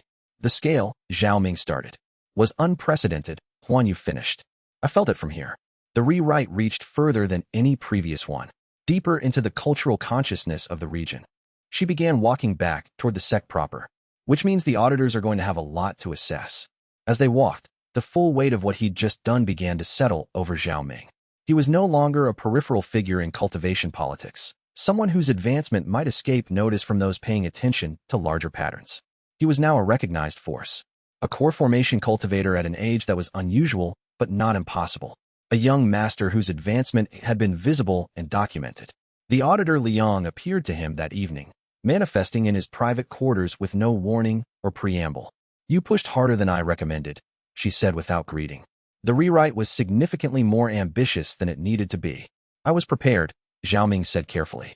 I'd positioned myself to support a large-scale rewrite. Yes, Liang said, and you did so skillfully. But that scale makes monitoring you more difficult. The larger the rewrite, the more variables are introduced, the more chance for something to go wrong or become visible to the wrong parties. She examined him with the kind of focus that made it difficult to maintain composure. However, there's no indication of instability. The rewrite maintained internal consistency. The new historical records all support each other. There are no paradoxes or contradictions. In fact, you may have surpassed our expectations for how elegant a rewrite you could produce. What does that mean for my future? It means, Liang said, that your next advancement will be subject to stricter guidelines. Core formation onwards. Every breakthrough will require approval from the heavenly auditors before you proceed. We'll need to understand your intentions for the rewrite, assess whether they align with larger patterns, and potentially provide specific instruction on how to structure the historical changes to achieve maximum coherence. Zhao Ming felt something tighten in his chest.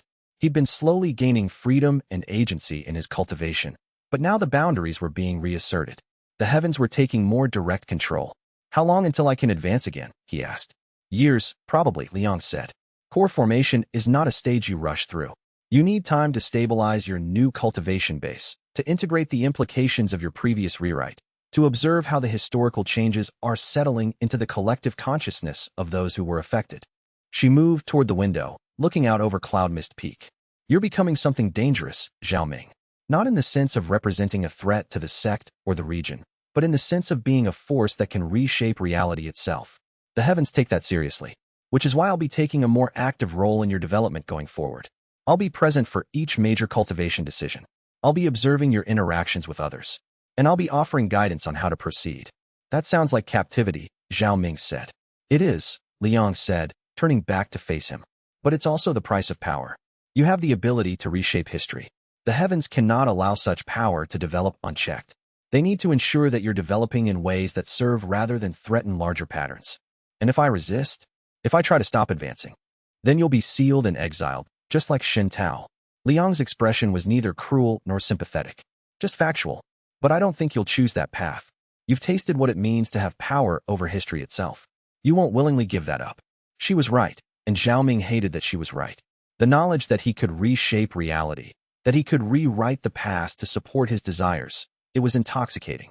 The idea of sealing his cultivation, of becoming a fixed point in time rather than a dynamic force shaping change, was nearly unbearable. What now? He asked. Now, Liang said, you rest. You stabilize your core formation base. You spend time integrating what you've become. And when you're ready, you begin working toward your next stage. But you'll do so with the understanding that you're not alone in shaping your path anymore. The heavens have taken an active interest in your development. She began to fade, becoming translucent. I'll check on you in 3 months. By then, the rewrite should be fully settled. We can assess what it's created and plan accordingly. Then she was gone, and Zhao Ming was alone in his quarters, feeling the weight of his new cultivation stage and the knowledge that achieving it had somehow made him less free, not more. He was powerful now. He could reshape history itself. But the heavens had decided to keep him on a much shorter leash. Chapter 27. The 3-month spiral. The rewrite settled slowly. Over the 3 months following Zhao Ming's core formation breakthrough, he observed the historical changes cascading through the cultivation world in waves. Each week brought new evidence of the rewrite's impact. Letters from cultivators he'd never met, offering to study under him or trade techniques. Invitations to cultivation conferences, as if he'd been a participant in such events for years. Recognition from sects and families as a young master worth paying attention to. The evidence of the rewrite scale was simultaneously thrilling and terrifying. He'd reshaped the memories of thousands of people, created elaborate false histories for himself, positioned himself as someone of significant importance in the regional cultivation hierarchy. All of it had happened in an instant during the core formation breakthrough, and all of it felt completely real to everyone who had experienced the changes. What troubled him most was how natural it all felt. If he tried to think about the contradictions, the people who swore they'd studied with him when he'd never taught them, the documented historical events that had never actually occurred, his mind would slide away from the thought. It was easier to accept the rewritten reality than to dwell on what had been erased. Huan Yu warned him about this during one of their private meetings. The rewritten reality has a kind of gravity, she said. The more people believe something, the more solid it becomes. Eventually, the new history will be more convincing than any memory of the original timeline ever could be. That's the real danger of large-scale rewrites. Not that people know the truth. They don't. They can't. But that the false reality becomes functionally identical to the truth in every measurable way. Is that a problem? Zhao Ming asked. Depends on your philosophy, Huan Yu said. If you believe that truth is objective and unchanging, then yes, it's a problem. But if you accept that reality is constructed through collective agreement, that what people believe and remember determines what reality actually is, then the rewrite hasn't done anything except shift the collective agreement slightly. The new reality is just as real as the old one. This was the kind of philosophical circle that had started to consume Zhao Ming's meditation time. He'd spend hours sitting in contemplation, trying to determine whether the merchants who believed they'd been working with him for a year were victims of his manipulation or simply people whose history had been adjusted. Whether the disciples who remembered training under him had been harmed, or whether they'd simply been given more extensive memories of relationships they'd always had in the rewritten timeline. The paradox meditation had taught him to hold contradictions, but 3 months of living with the full scope of his core formation rewrite was pushing him toward a dangerous kind of acceptance. It was starting to feel normal that reality should be mutable, that the past should be rewritable, that the historical record should bend to accommodate his advancement. It was starting to feel like power rather than violation. Elder Huan Yu noticed the shift and brought it to his attention in the middle of his 4th month at core formation. You're starting to become comfortable with what you do, she said bluntly. That's dangerous. Comfort leads to carelessness. Carelessness leads to auditor intervention. What do you want me to do? Zhao Ming asked. The rewrite has already happened. The people affected have already accepted the new history. I can't undo it. No, Huan Yu said. But you can remember that it happened. You can maintain awareness that the new history is artificial, even as you live within it. You can feel the wrongness of it, even as you accept its reality. The moment you stop feeling the wrongness is the moment you become what Shun Tao became, a being who accepts their own mythology as truth. But the new history is truth now, Zhao Ming said. Functionally identical. Everyone believes it. The records support it. There's no original timeline anymore that contradicts it. The rewrite has calcified. Yes, Huan Yu said quietly. And that's exactly the moment when you need to remember that you created that calcification. You need to feel the weight of that creation. Otherwise, you'll begin to believe that you're not creating rewrites. You're just discovering historical truths that were always there. This conversation haunted him. That evening, Zhao Ming returned to the meditation chamber beneath Cloud Mist Peak and attempted a second paradox meditation, this time focused on a different contradiction. I have rewritten the history of thousands of people, creating false memories and fabricated relationships. The people I rewritten exist in a reality that is functionally identical to any other reality, and my rewrite has done them no tangible harm. If both of these statements were true simultaneously, then what did his responsibility actually entail? Could he be culpable for something that created no measurable damage? Could an action be morally wrong if it produced a positive outcome? The meditation was shorter this time, only 18 hours, but more intense. When he emerged, he had achieved some kind of provisional answer. Yes, he had done something ethically ambiguous. No, he couldn't undo it. And the best he could do was maintain awareness of the ambiguity while continuing to develop as a cultivator under the heaven's watchful eye. It wasn't a comfortable conclusion, but it was stable enough to build upon. By the end of his 4th month at core formation, Zhao Ming had achieved a kind of equilibrium. He maintained awareness of the rewrite's implications even as he accepted the rewritten reality. He felt the weight of his actions even as he continued down the path his nature required.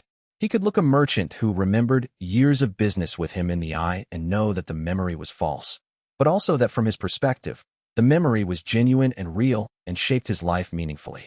The auditor Liang appeared as he was nearing the 3-month review point. You're handling the integration better than most, she said, manifesting beside him as he meditated in the sect's main cultivation grounds. The majority of timeline manipulators struggle with accepting the scope of their rewrites at the core formation stage. Some attempt to find evidence of the original timeline, hoping that the old reality might somehow still exist. Others spiral into self-recrimination, trying to undo what they've done. But I'm not, Zhao Ming said. No, Liang confirmed.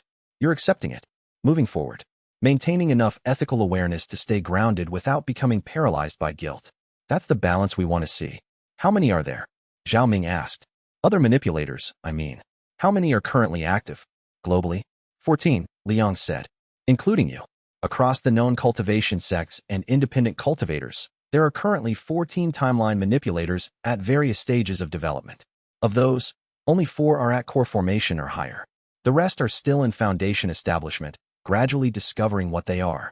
Will they all figure it out? Or will some go their entire cultivation journey without realizing they're timeline manipulators? Some will figure it out immediately, like you did. Some will take decades. A few might never understand the true scope of what they are. But eventually, those with the potential to become advanced manipulators will all come to realize it. There are no secrets about it.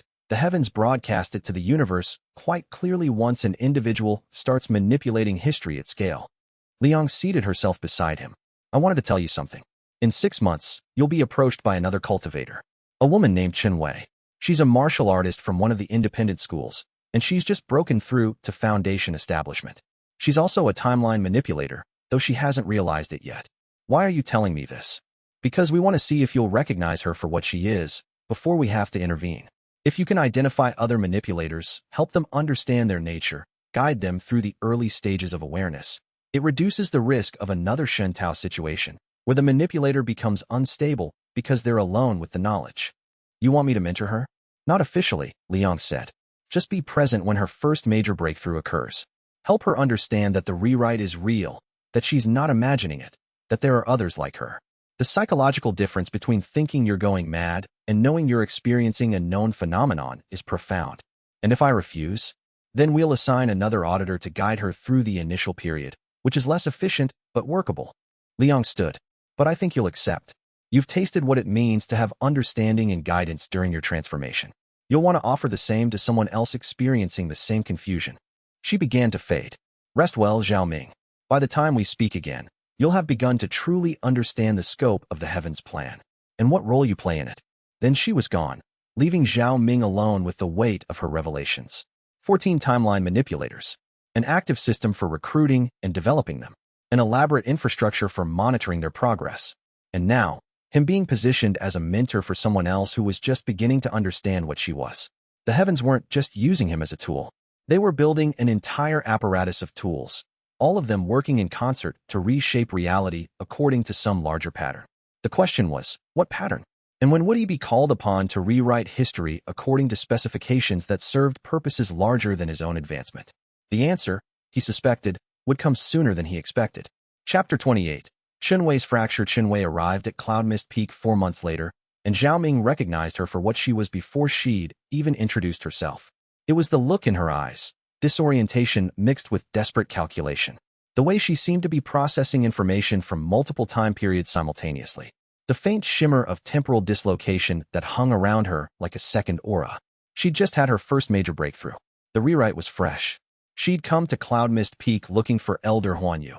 Apparently word had spread in certain cultivator circles that the sect harbored someone with knowledge of unusual advancement phenomena. But Zhao Ming intercepted her in the guest quarters before she could meet with Huanyu directly. You've been rewritten, he said without preamble. The memories of events that never happened, the documentation that doesn't match what you remember doing, the sense that something fundamental has shifted in the structure of reality around you. All of that is real. Chen Wei stared at him. For a moment he thought she might run or attempt to fight him. Instead, her face crumpled with something between relief and terror. I'm going mad, she whispered. No, Zhao Ming said. You're advancing through a critical stage of cultivation, and your nature as a timeline manipulator is manifesting. It's disorienting, but it's not insanity. He guided her to a private meditation chamber and sat with her for 6 hours as she processed what was happening. She'd broken through to foundation establishment early stage that morning, had felt the rewrite beginning to cascade through her local area, and had initially tried to fight against it, tried to hold on to her original memories, tried to resist the sense of historical revision. The effort had nearly fractured her consciousness. I kept seeing 2 timelines, she said, her voice shaking, like they were overlaid on top of each other. I could remember the original version of today where I didn't meet the merchant who helped me advance, and I could also remember the new version where I've been working with that merchant for months. Both memories felt real. Both felt like they were the truth, and I couldn't make them stop. I couldn't force my mind to choose one or the other. That's the fracture, Zhao Ming said. Most cultivators don't experience it because most cultivators aren't timeline manipulators. But for us, the rewrite is visible. We can feel the moment when reality shifts. And if we're not prepared for it, if we haven't made peace with the contradiction, it can break us. How do you make peace with it? Chen Wei asked desperately. How do you accept that you're not real? That everything around you is false? You don't, Zhao Ming said. That's where most manipulators make their mistake. You don't try to accept that things are false. You accept that they're real in a different way than you expected. The rewritten timeline is just as real as the original one. More real, even, because more people believe it. More people have memories of it. More people built their lives around it. He spent the next several hours walking her through the paradox meditation framework, teaching her how to hold contradictory truths without forcing them into false harmony. It was difficult work. She would slip back into panic repeatedly, feeling the weight of the impossible situation. But gradually, over the course of the meditation, she began to achieve the same kind of equilibrium he'd found. By the time Huan Yu arrived, Chen Wei had stabilized. The elder took in the situation at a glance. A young cultivator in early recovery from temporal dislocation, guided by Zhao Ming's patient instruction. There was approval in her expression. Good, she said simply. He was your guide for a reason. Over the next 2 weeks, Chen Wei remained at Cloud Mist Peak, receiving instruction from both Huan Yu and Zhao Ming on the nature of her cultivation and the implications of being a timeline manipulator. It became clear that she was naturally talented at the meditation practices required to hold paradoxes, more naturally talented than Zhao Ming had been, if he was being honest. But she struggled with the ethical dimension. Every time I meditate, she said one afternoon, I'm aware that somewhere, someone is living a memory of something that never happened to them. They're building their life around false interactions with me. They're making choices based on relationships that the heavens created. Are you causing them harm? Zhao Ming asked. I don't know how to measure that, Chen Wei said. Are their lives worse because the history was rewritten? Probably not. If the rewrite is smooth, if it creates reasonable false memories, they're probably not harmed in any tangible sense. But are they being deceived? Absolutely. Does deception constitute harm even if the person doesn't suffer any negative consequences? These were the questions that Zhao Ming had stopped asking himself. He'd recognized the danger of pursuing them too far, of becoming like Shen Tao, obsessed with the moral implications of existence in a rewritten timeline. The heavens do what they do, he said finally. We can either accept it or resist it. If we resist it, we end up like Shen Tao, sealed and exiled. If we accept it, we become tools of forces larger than ourselves. Either way, we lose. The best we can do is work within the constraints, try to minimize unnecessary suffering, and maintain some kind of ethical awareness even as we advance. That's not a good answer, Chen Wei said. I know, Zhao Ming said, but it's the only honest one I have. Chen Wei left Cloud Mist Peak after 3 weeks, returning to her school with a basic framework for understanding what she was. But Zhao Ming could see the weight of the knowledge settling over her. She wasn't at peace with being a timeline manipulator. She was just learning to function despite the burden. After she left, Elder Huan Yu pulled him aside. You guided her well, she said. But you're beginning to wonder if all of this, the mentoring, the guidance, the careful cultivation of understanding in other manipulators, is just another form of control. The heavens encouraging you to help build their apparatus of tools, isn't it? Zhao Ming asked. Perhaps, Huan Yu said. Or perhaps it's simply the next evolution of your role. The first stage is learning what you are. The second is learning to navigate it. The third is helping others navigate it. And eventually, the fourth stage is using your understanding to serve the heavens' larger purposes. And I don't get to choose whether to enter that fourth stage? You do, Huan Yu said. But understand that refusing to advance, refusing to accept the heavens' assignments, refusing to play an active role in whatever pattern they're building, all of those choices are themselves choices within the pattern. You could resist, and in resisting, you'd be doing exactly what the heavens anticipated you would do. The freedom is an illusion, Zhao Ming. But it's an illusion that's consistent and workable, and that has to be enough. Zhao Ming left their conversation feeling more trapped than ever. He was beginning to understand that there was no escape. Not through resistance, not through acceptance, not through any combination of the two. He was woven into the heavens pattern so completely that the question of his own agency had become meaningless. All he could do was move forward and pretend that the movement was his own choice. Chapter 29. The convergence approaches 6 months into his core formation cultivation. Zhao Ming felt the first clear sign that the heavens' larger pattern was beginning to manifest. It came in the form of a summons. Not from an auditor. Liang appeared to him in the private garden and delivered the message directly. Not from the sect leadership, though the mountain lord seemed aware of what was because the heavens require it, Liang said. There are larger patterns in play, larger conflicts and alliances between cultivation sects that exist beyond your current understanding. We need certain sects to be legitimately positioned to make claims about technique transmission. We need networks of influence to exist that can be traced back to specific manipulators. You're going to be one node in that network. And if I refuse, your cultivation will be sealed, Liang said calmly. Just like Shintao, you'll be exiled to a remote location where you can do no harm. Zhao Ming had known this was coming. He'd felt it building over the months since his core formation breakthrough. But hearing it stated so plainly still struck like a physical blow. I don't have a choice, he said. You always have a choice, Liang said. You're choosing this right now. You're choosing to accept the assignment, to advance when we designate, to use your power of rewriting to serve the heavens' patterns. But if I choose not to accept, the result is my sealing. Yes, Liang said, which means your choice is really a constraint wearing a mask of freedom. But we don't consider it an illusion, we consider it reality. You're choosing within the bounds available to you. That's what choice is, for a being of your nature. She settled down beside him in the garden, her ancient face thoughtful. I want you to understand something, Zhao Ming. The heavens aren't evil entities imposing their will upon the cultivation realm. They're not even conscious in the way you are conscious. They're more like fundamental patterns, cosmic laws that maintain certain structural requirements. The manipulators exist because the heavens need ways to rewrite history when certain patterns require adjustment. You're not slaves. You're the immune system by which the universe maintains its coherence. That's still servitude, Zhao Ming said. Yes, Liang agreed. But it's necessary servitude. The alternative is a universe that calcifies, that can't adapt to new circumstances. The heavens, through manipulators like you, maintain the flexibility that allows the cosmos to evolve. That's not nothing. She stood to leave. 3 months. We'll contact you with specific details about the location and the exact nature of the rewrite. You'll have all the preparation time you need. And afterward, you can return to normal cultivation, pursuing your own advancement within the constraints we've established. But understand, this is how it works now. For the next stages of your cultivation, the heavens will call upon you to perform rewrites according to their specifications. You'll become increasingly involved in the larger patterns, increasingly aware of the struggles and conflicts between major forces in the cultivation world. What if the pattern they want me to support is evil? Zhao Ming asked. What if they ask me to rewrite history in a way that causes genuine suffering? Then you'll have to decide whether to obey or be sealed, Liang said. There are no innocents in the cultivation realm, Zhao Ming. There are only beings pursuing power and beings serving those powers.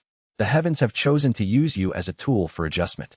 If you value your freedom to advance further, you'll accept that role. She faded away, leaving Zhao Ming alone in the garden as the sun set over Cloud Mist Peak.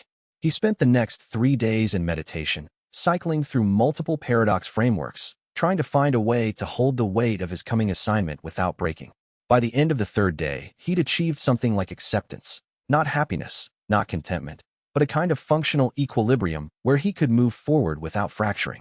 He would accept the assignment. He would perform the rewrite. He would become what the heavens required him to be. And somewhere in there, he would try to maintain some small seed of his own will, some core that remained unpredictable even to the cosmic forces that shaped his destiny. It wasn't much, but it was something. 2 weeks later, the detailed specifications arrived, delivered by a cultivator Zhao Ming didn't know, through Elder Huanyu, in a sealed jade slip that only he could read.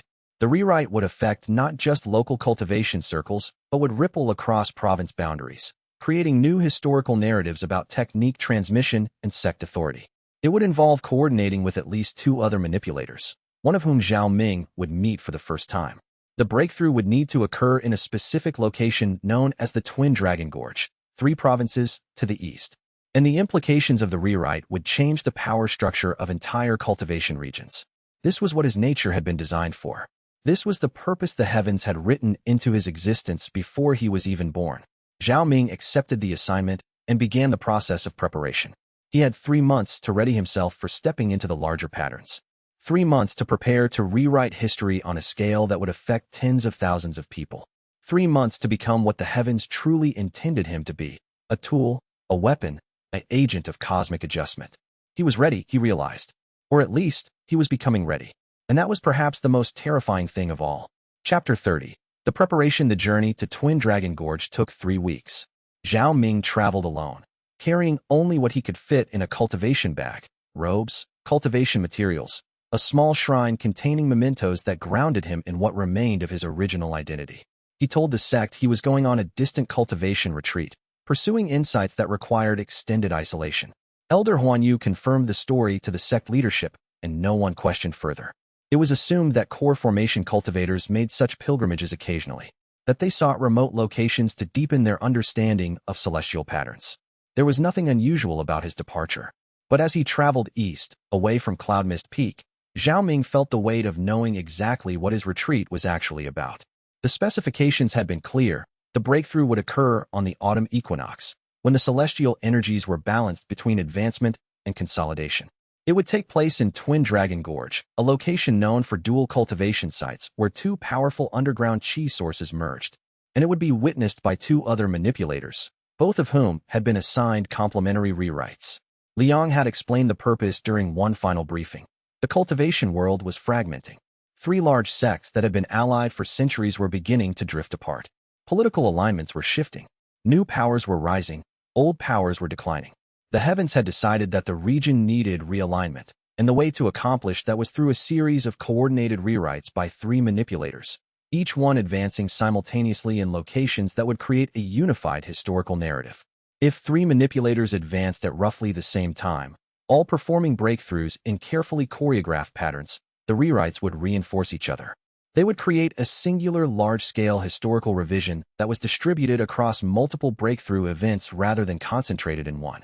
The distributed nature would make it harder for observers to detect the influence of the heavens plan. It was brilliant, Zhao Ming had to admit, and deeply disturbing. Over the course of his 3-week journey, he meditated extensively on the nature of what he was about to do. He wasn't just advancing for himself anymore. He was becoming a component in a much larger mechanism. The rewrite he was about to perform would directly affect tens of thousands of people, would shift the balance of power between major sects, would shape the course of cultivation history for generations. And he was being asked to do it without fully understanding the implications. This was the part that troubled him most, the fundamental opacity of the heavens' purposes. He could see that the rewrite was designed to accomplish some kind of realignment, but he couldn't see the larger purpose behind that realignment. What conflict between higher powers was the heavens trying to resolve? What cosmic pattern required sectarian power structures to be adjusted? He had to trust that the auditors knew what they were doing, that the heavens had purposes that were coherent and just, even if he couldn't perceive them. Trust was all he had left.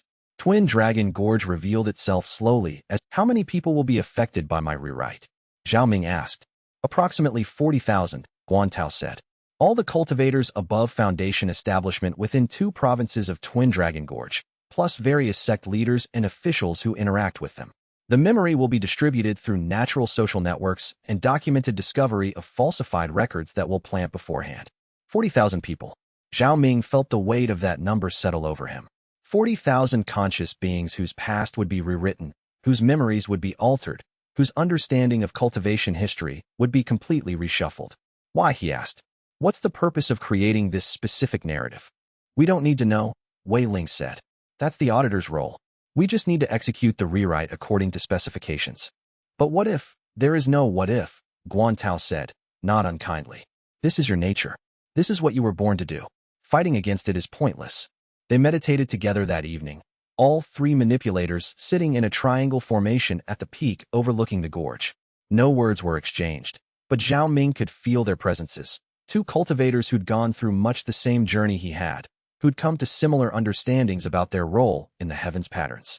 The equinox arrived at midnight.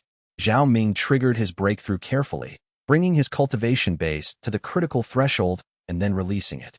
The advancement came smoothly, a familiar cascade of transformation that moved through his dantian and restructured his meridian system into something more integrated and powerful. But this time, the rewrite was different. This time, he wasn't just advancing for himself.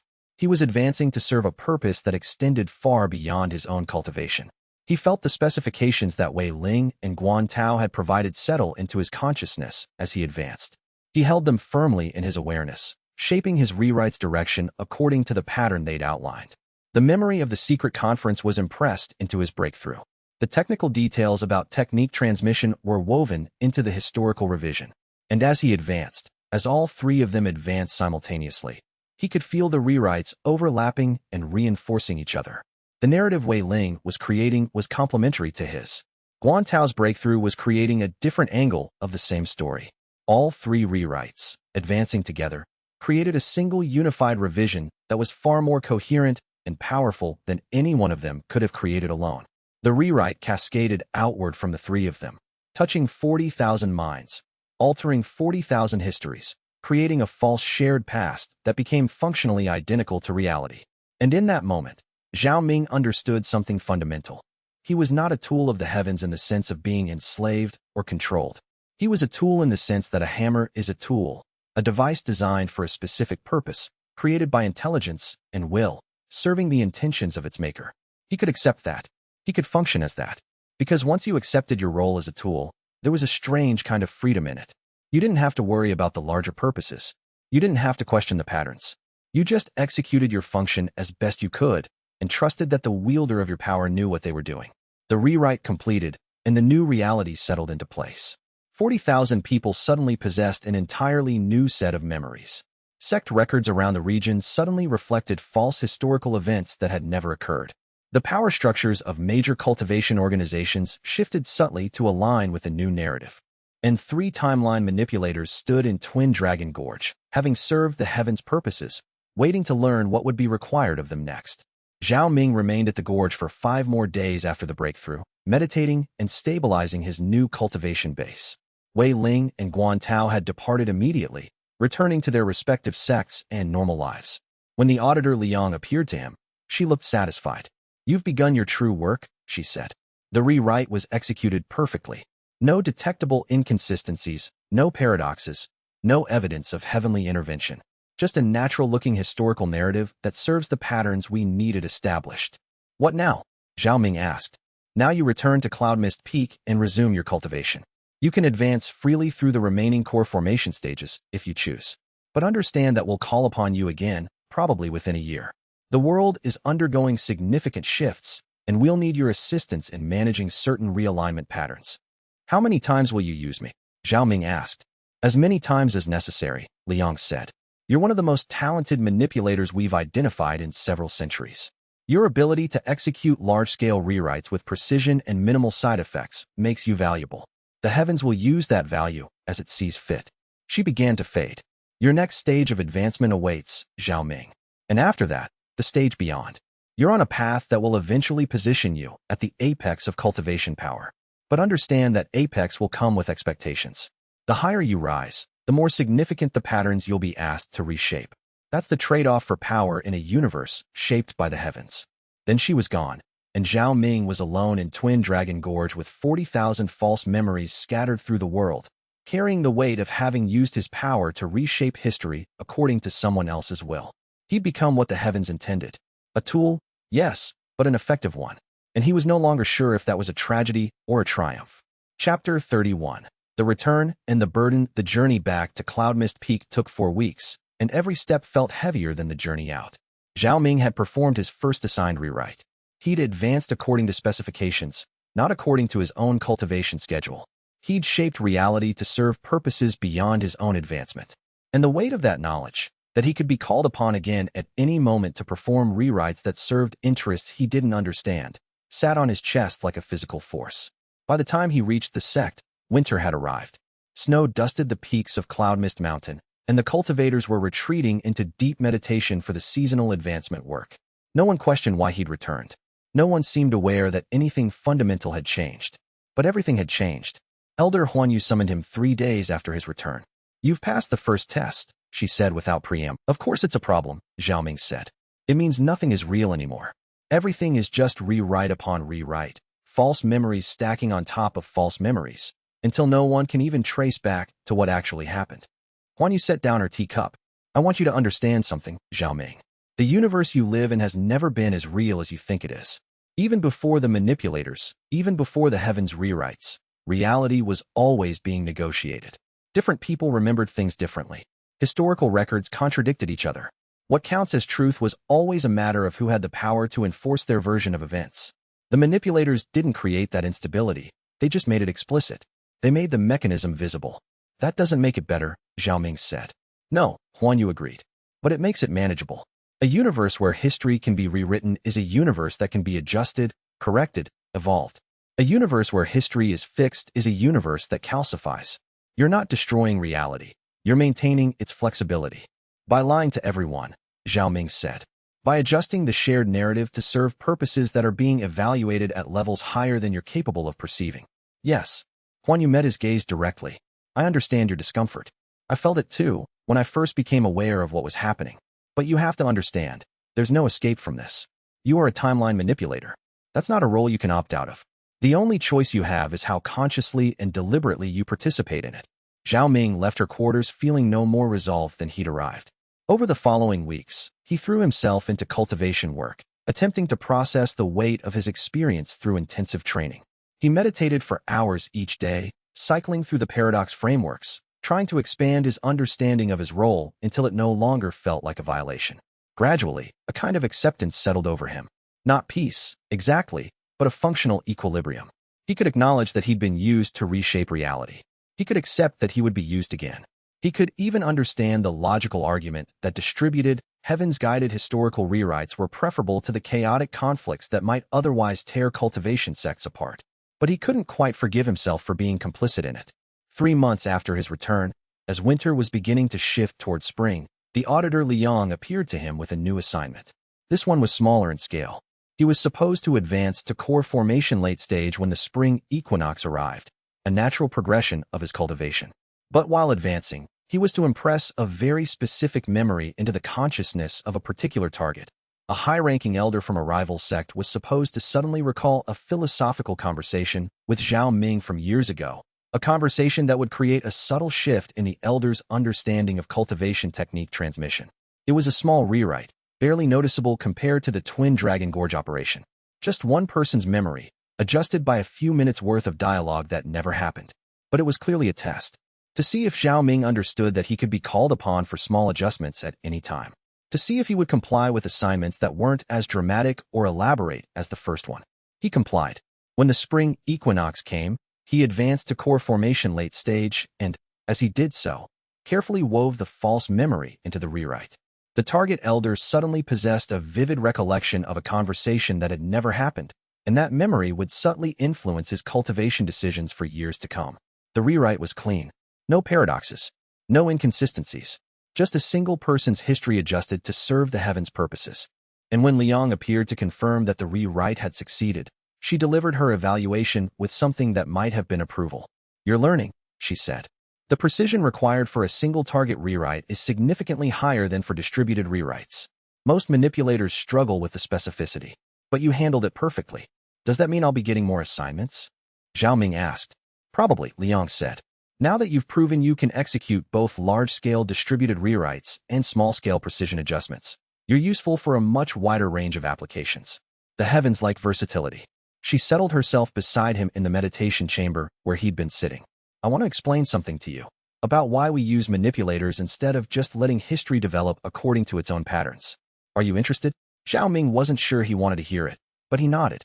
"The cultivation world operates in cycles," Liang began. "Periodically, certain sects rise to dominance. Other sects fall into decline. These cycles are natural, inevitable, part of the way power distributes itself in a competitive environment. But sometimes, the cycles create instabilities. When a dominant sect becomes too dominant, when it starts accumulating power disproportionately, it begins to resist change. It entrenches itself. And when entrenched power meets the forces of inevitable change, you get conflict, violence, war. So the heavens use manipulators to guide those cycles," Zhao Ming said, "to make sure they happen in ways that minimize violence." "Exactly," Liang said. "If you let the cycles happen naturally, you might get centuries of war between sects, thousands of deaths, entire lineages wiped out. But if you adjust the history slightly, if you rewrite it so that rival sects have better relationships than they would have naturally, if you create false shared history that encourages cooperation, you can accomplish the same power realignment without the violence." "That's still deception," Zhao Ming said. "Yes," Liang agreed. "But it's deception in service of preventing greater harm. It's the lesser evil, and we're very deliberate about making sure the lesser evil is as small as possible. What if someone finds out? What if someone figures out that the entire history is just layers of rewrites?" "That would be a problem," Liang acknowledged. "Which is why we're very careful about who we allow to advance to the point where they could figure that out. The higher your cultivation stage, the more aware you become of the rewrite mechanism. At the highest levels, some cultivators might start to perceive the patterns. But most cultivators stop advancing well before they reach that level. And the ones who do reach it are typically the ones who can handle the knowledge without fracturing." She stood to leave. "Rest, Zhao Ming. You've done well. The heavens are pleased with your progress. But understand that the assignments will continue, and they'll likely become more complex over time. You're on a trajectory toward becoming one of our most valuable tools." After she left, Zhao Ming sat alone in the chamber and contemplated the trajectory she'd described. He was becoming more useful, more precise in his rewrites, more capable of handling complex assignments. And as he became more useful, he would be called upon more frequently. His time would be divided between his own cultivation advancement and the heavens assignments. His agency would become increasingly constrained by the need to serve purposes beyond his own. This was the price of power. This was what it meant to be a timeline manipulator at advanced cultivation stages. He could accept it. He was learning to accept it. But the acceptance never quite became comfortable. And somewhere in the back of his mind, a part of him that remained unchanged by all the paradox meditations and philosophical frameworks still whispered a quiet protest. "This is wrong. What you're doing is wrong." He couldn't silence that whisper. He could only learn to live alongside it, to move forward despite it, to continue accepting assignments even as some fundamental part of him remained convinced of his own culpability. It was, he supposed, the fate of every timeline manipulator. To serve, to comply, to reshape history according to rules written by forces beyond comprehension, and to carry forever the quiet certainty that what they were doing, however justified from the heavens' perspective, was ethically indefensible from any other angle. Zhao Ming meditated deep into the night, holding that contradiction as best he could. Chapter 32. The Chorus of Voices by Mid-Spring. Chun Wei returned to Cloud Mist Peak. She'd been advancing rapidly at her own sect, and she was requesting Zhao Ming's guidance again. Specifically, she wanted help preparing for her foundation establishment middle stage breakthrough, and she wanted to understand how to navigate the implications of a larger rewrite. He found her in the guest quarters, looking exhausted and spiritually fractured. "Every day the contradiction gets worse," she said without preamble. "I can feel the false memories spreading through the people around me. I'm aware of the moment when the heavens adjust reality, and I'm starting to perceive patterns in how they do it. But I don't understand the patterns. I don't know why they're choosing to rewrite history in the specific ways they are." "And that's driving you mad," Zhao Ming said. "Yes," Chen Wei confirmed.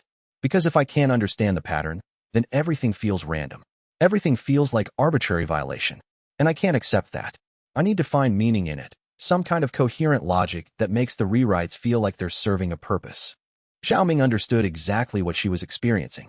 He'd been there himself, struggling to find the framework that would allow him to accept his role as a timeline manipulator. "The auditors call it adjustment," he said.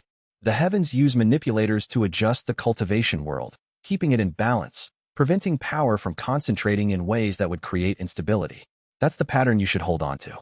Not the specific details of each rewrite, but the overall function. You're maintaining balance." "Is that true, though?" Chen Wei asked. "Or is that just what the auditors want us to believe?"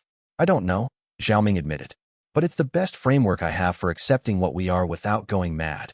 He worked with her over the next 2 weeks, preparing her for her foundation establishment middle stage breakthrough.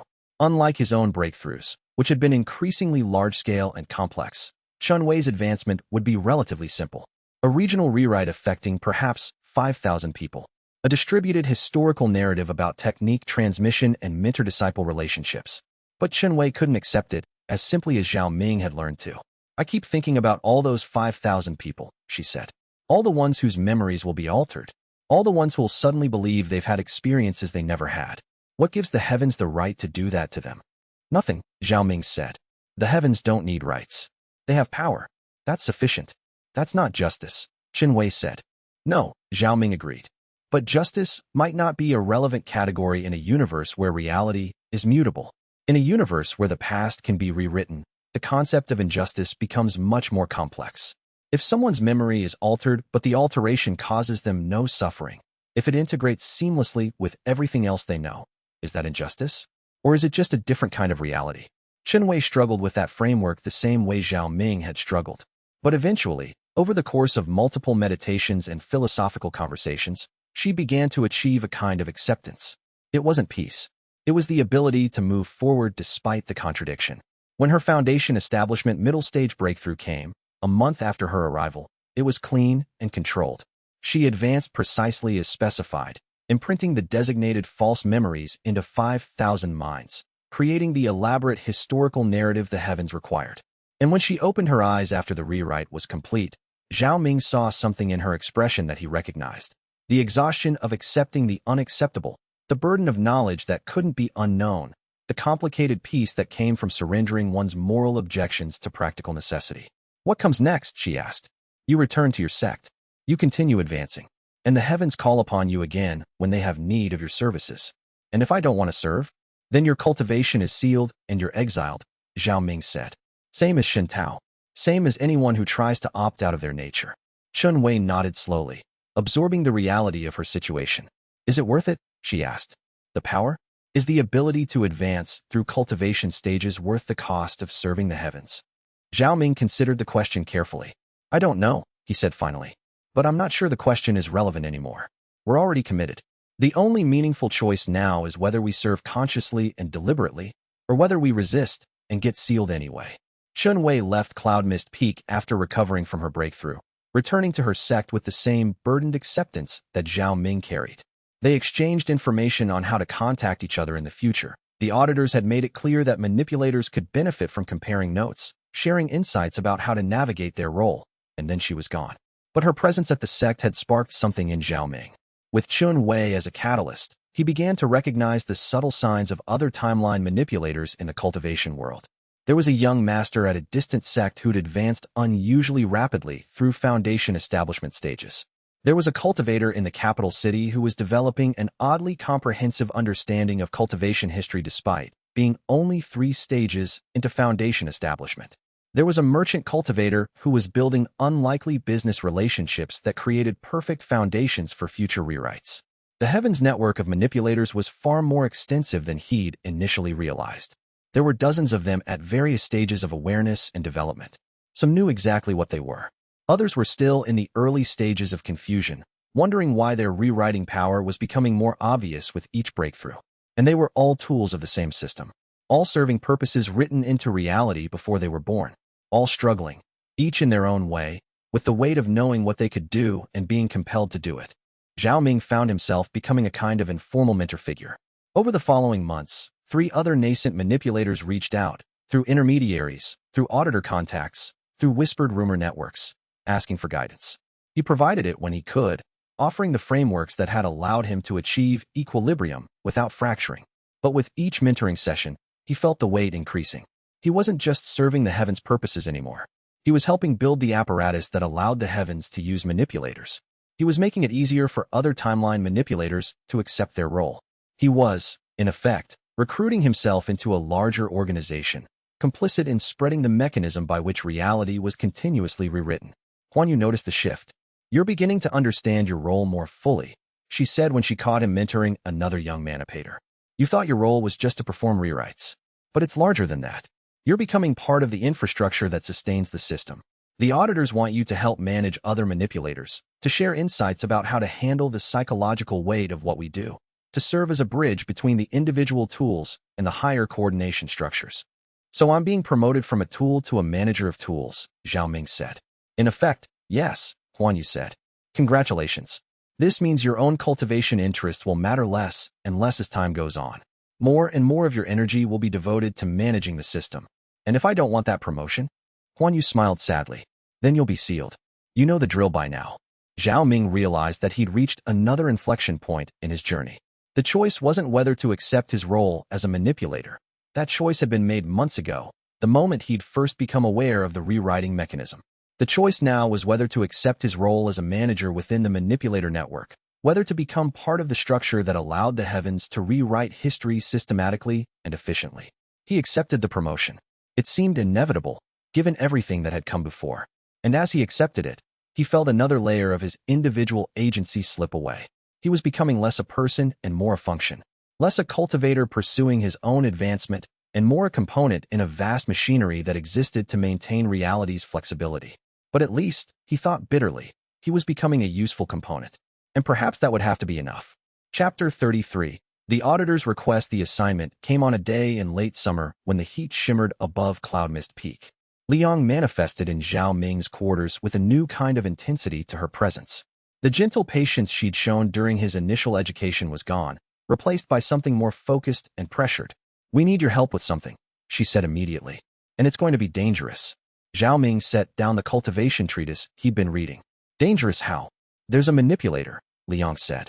A cultivator named Shinkai, at the late mid-foundation stage. He's from a sect in the southern territories, and he's become aware of the full scope of the heavens apparatus. He understands what we are, what we do, how the entire system functions, and he's decided to resist. So seal his cultivation, Zhao Ming said. That's what you've done with the others who became unstable. We tried, Liang said. But he's more advanced than most, and he's developed a technique to resist the sealing. He's currently in hiding, moving between neutral territories, and he's spreading information about the manipulator network. He's trying to contact other manipulators and convince them that we should refuse to serve the heavens, that we should openly acknowledge what we do, force a reckoning with the cultivation world about the nature of historical rewriting. That's revolutionary, Zhao Ming said. That's suicidal, Liang corrected. If the general cultivation population became aware that their history was being rewritten, that their memories and relationships were being artificially constructed by the heavens, it would destabilize the entire framework of cultivation society. Sects would collapse. Alliances would shatter. Centuries of accumulated trust would be revealed as artificially maintained. It would be chaos. Maybe that's necessary, Zhao Ming said, though he knew the moment he said it that he didn't believe it. Maybe reality does need to be destabilized so people can understand the truth. Maybe, Liang said, but it's not our decision to make. And we can't allow Shun Kai to force that reckoning. So I'm asking you to help us find him. And I'm asking you to convince him to surrender voluntarily before we're forced to take more extreme measures. Why me? Zhao Ming asked. Why not use auditors or other manipulators? Because you're the one he's most likely to listen to, Liang said. You're a core formation cultivator with significant rewriting capability. You're well known among the manipulator network. And unlike most of us who work directly for the heavens apparatus, you still maintain some degree of skepticism about the system. He'll respect that. And if I can't convince him, then we'll locate him through other means and seal him ourselves. But it would be cleaner if he chose to surrender. It would be cleaner if you could help us avoid that level of force. Zhao Ming understood what she was really asking. She was asking him to become a recruiter, an enforcer, a representative of the system. She was asking him to actively work against other manipulators who tried to resist. She was asking him to commit fully to the structure he'd been gradually accepting. I need time to think about this, he said. You have 3 days, Liang said. After that, we'll proceed with our own methods, which will be significantly less pleasant. I recommend you decide quickly whether you want to be complicit in a controlled solution or a forced one. Then she faded away, leaving him alone with the weight of the assignment. Over the next 3 days, Zhao Ming meditated extensively on what he was being asked to do. The frameworks he developed for accepting his role as a manipulator didn't quite extend to actively suppressing other manipulators who wanted to resist. But as he sat with the contradiction, he realized something. He'd already done this. Every time he'd mentored another nascent manipulator and guided them toward acceptance, he'd been actively serving to suppress their resistance. Every time he'd shared frameworks that made compliance feel inevitable rather than chosen, he'd been part of the apparatus that Shun Kai was trying to oppose. He was already part of the enforcement structure. He was just acknowledging it more explicitly now. On the morning of the 4th day, he agreed to take the assignment. Finding Shun Kai took weeks of careful work. Liang provided contacts and information about the manipulators' likely locations. Zhao Ming used his connections within the mentoring network, other manipulators he'd guided, to track Shun Kai's movements. Eventually, he pinpointed the location. A small, neutral settlement in the Western Territories, where Shun Kai was apparently trying to build a coalition of manipulators willing to resist the heavens. When Zhao Ming finally encountered him, Shun Kai was in the midst of an impassioned conversation with 3 other manipulators, young cultivators, all at foundation establishment stages, clearly terrified but desperate to believe that resistance was possible. This is the mistake that the system wants us to make, Shun Kai was saying. To think that resistance is hopeless, that we have no choice, that compliance is inevitable. But it's not inevitable. The only thing holding the heavens apparatus in place is our acceptance. If enough of us refused, if enough of us actively resisted, we could break the system. They'd seal us, one of the younger manipulators said. Maybe, Shun Kai acknowledged. But at least we'd die as ourselves, as free beings, rather than as tools. Zhao Ming made his presence known by stepping into the chamber where they were gathered. You're right that resistance is theoretically possible, Zhao Ming said. But you're wrong about the cost-benefit calculation. The 4 of them turned to stare at him. Shun Kai's expression shifted from surprise to something like recognition. You're Zhao Ming, he said. The one the auditors are using as a bridge between manipulators. Yes, Zhao Ming said. And I'm here to tell you that what you're attempting won't work. He spent the next several hours in conversation with Shun Kai, laying out the arguments for compliance and the arguments for resistance, as honestly as he could manage. He explained the structure of the manipulator network, the systems by which the heavens enforced compliance, the consequences of failed resistance. But more importantly, he did something that surprised himself. He told Shinkai the truth about his own journey toward acceptance.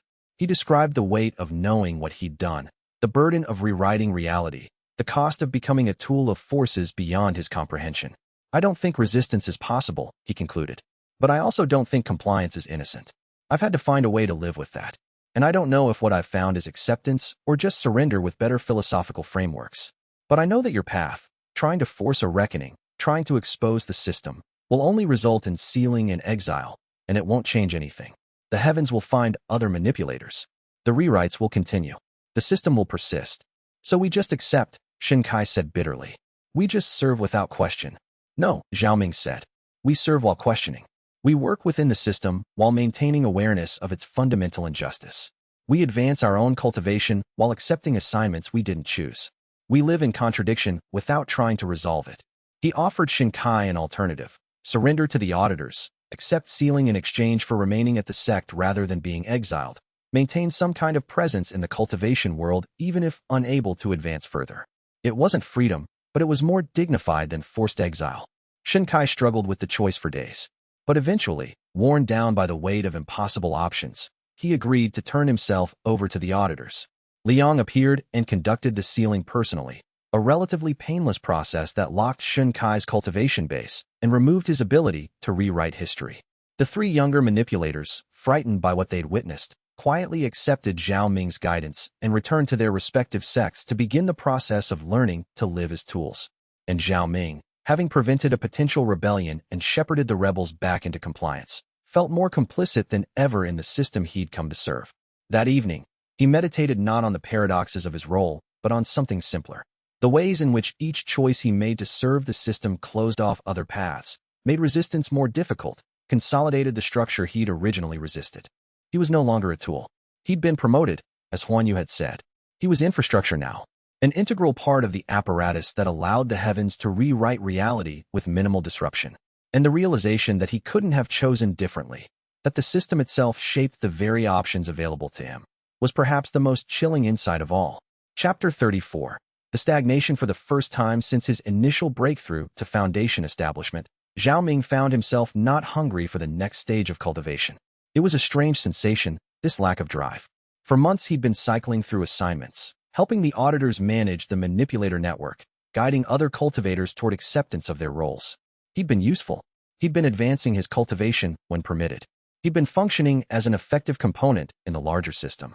But somewhere in that process, the burning desire to become more powerful, that fundamental drive that propelled most cultivators forward, had been replaced by something quieter and colder.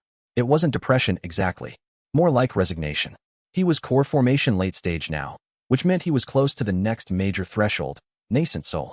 But when he thought about pursuing that advancement, he felt nothing but weariness at the idea of another major rewrite, another assignment from the heavens, another layer of historical alteration flowing outward from his breakthrough. Huan Yu noticed the shift immediately. You're stagnating, she said during one of their regular meetings. Your cultivation base isn't declining, but it's not advancing either. You're maintaining your current stage rather than pushing toward the next one. That's unusual for a cultivator of your advancement. Is it a problem? Zhao Ming asked. It could be, Huan Yu said. The heavens like to see cultivators progressing. They like to see the manipulators becoming increasingly powerful and capable. Stagnation suggests that you're becoming less useful. Maybe I'm just tired, Zhao Ming said. Tired of what? Huan Yu asked. Of being used. Of serving purposes I don't understand. Of reshaping history according to specifications I haven't agreed to. Of watching other manipulators learn to accept the same limitations. Zhao Ming realized as he spoke how much bitterness had accumulated in him, despite all the meditation and philosophical frameworks. I accepted this role because the alternative was sealing. But that doesn't mean I have to be enthusiastic about it. Huan Yu was quiet for a long moment. I understand, she said finally. I've lived through enough cycles of advancement and assignment to recognize the exhaustion. You're beginning to understand that there's no escape, that this is the rest of your cultivation journey, and the weight of that knowledge is crushing what remains of your ambition. Is there a way through it? Zhao Ming asked. For some, yes. They eventually reframed their understanding again, finding new meaning in their role.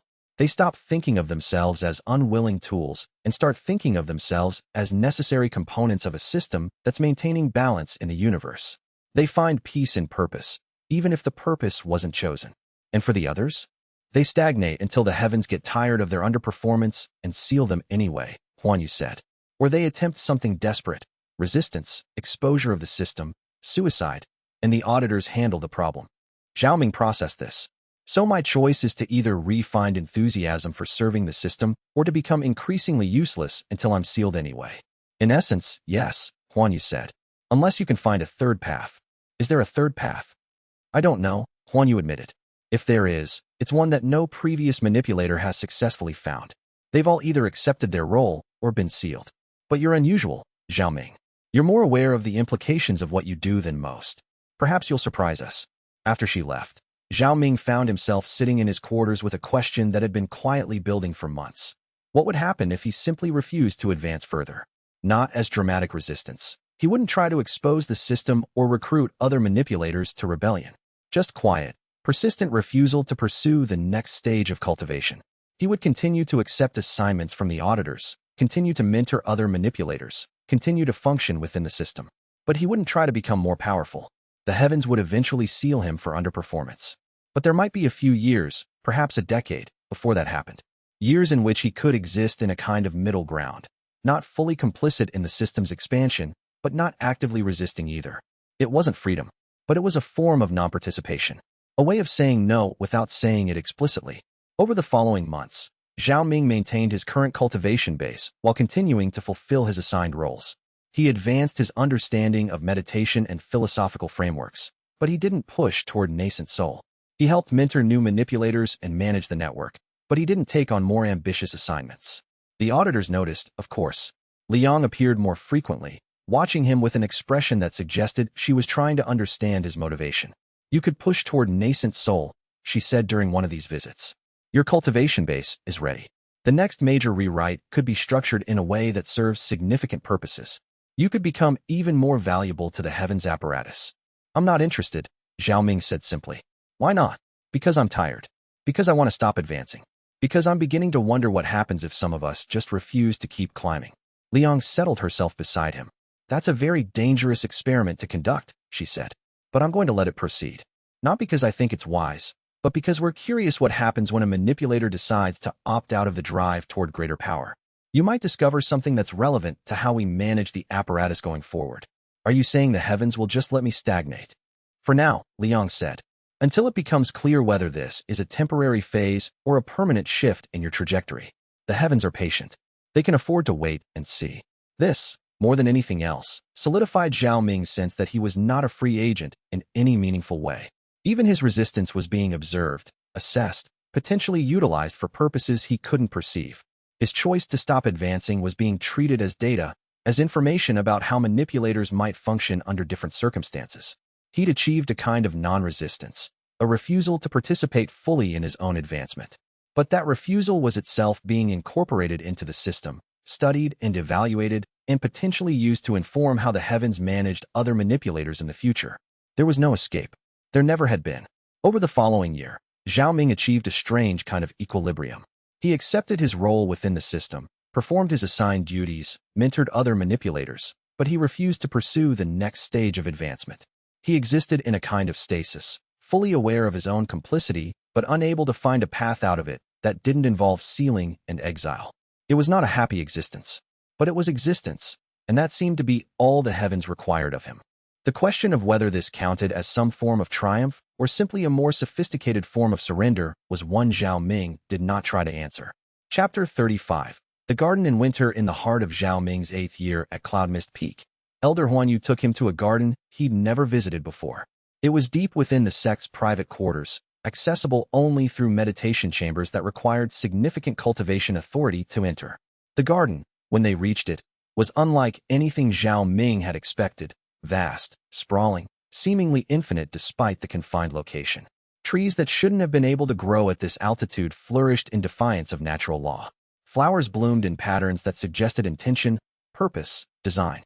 This is the contemplation garden, Huan Yu said. It exists partially in the physical world and partially in the cultivator's inner space. It's used for deep meditations by the highest-ranking members of the sect. She led him to the center, where a small pool of water reflected the sky despite the late hour and heavy cloud cover.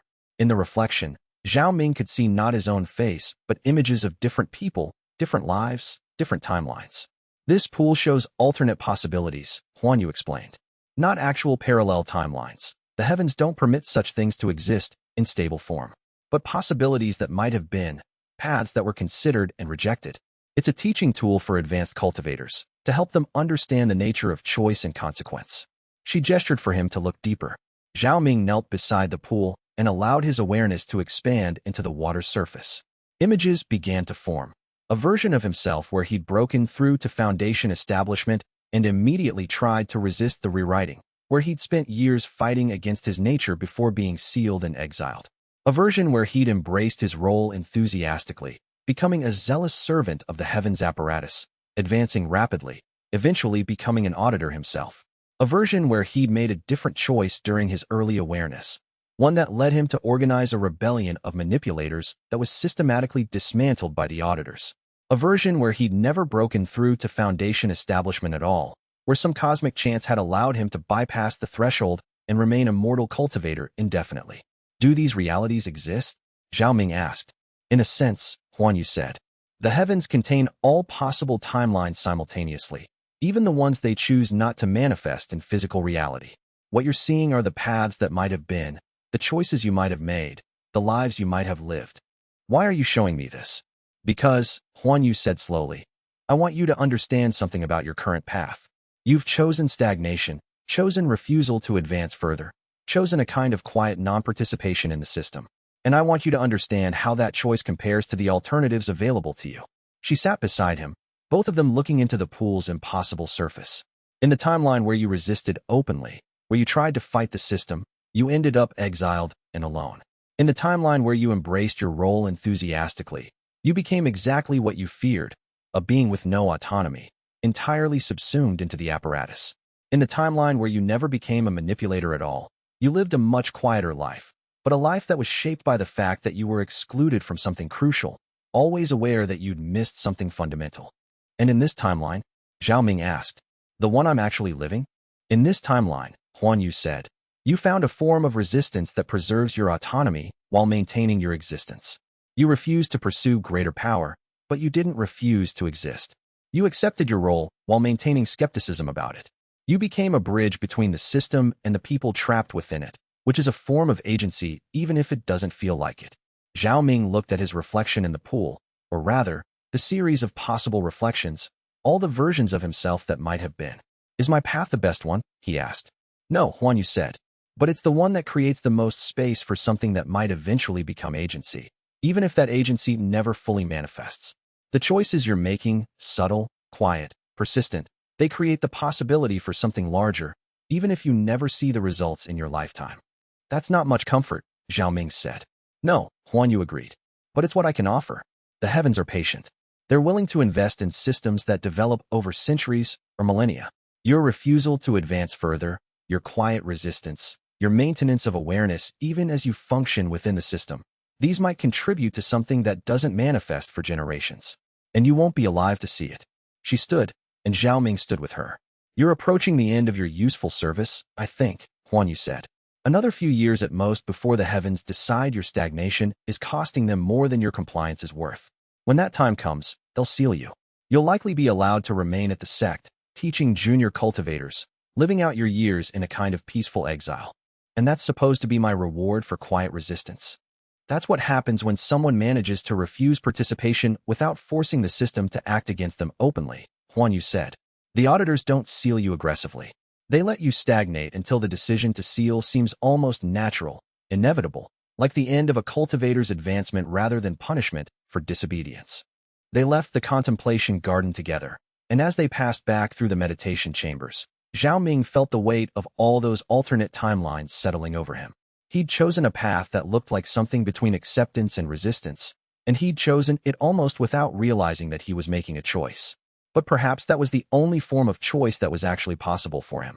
Not between clearly delineated options, but through the accumulation of small refusals that shaped a trajectory without quite becoming explicit rebellion.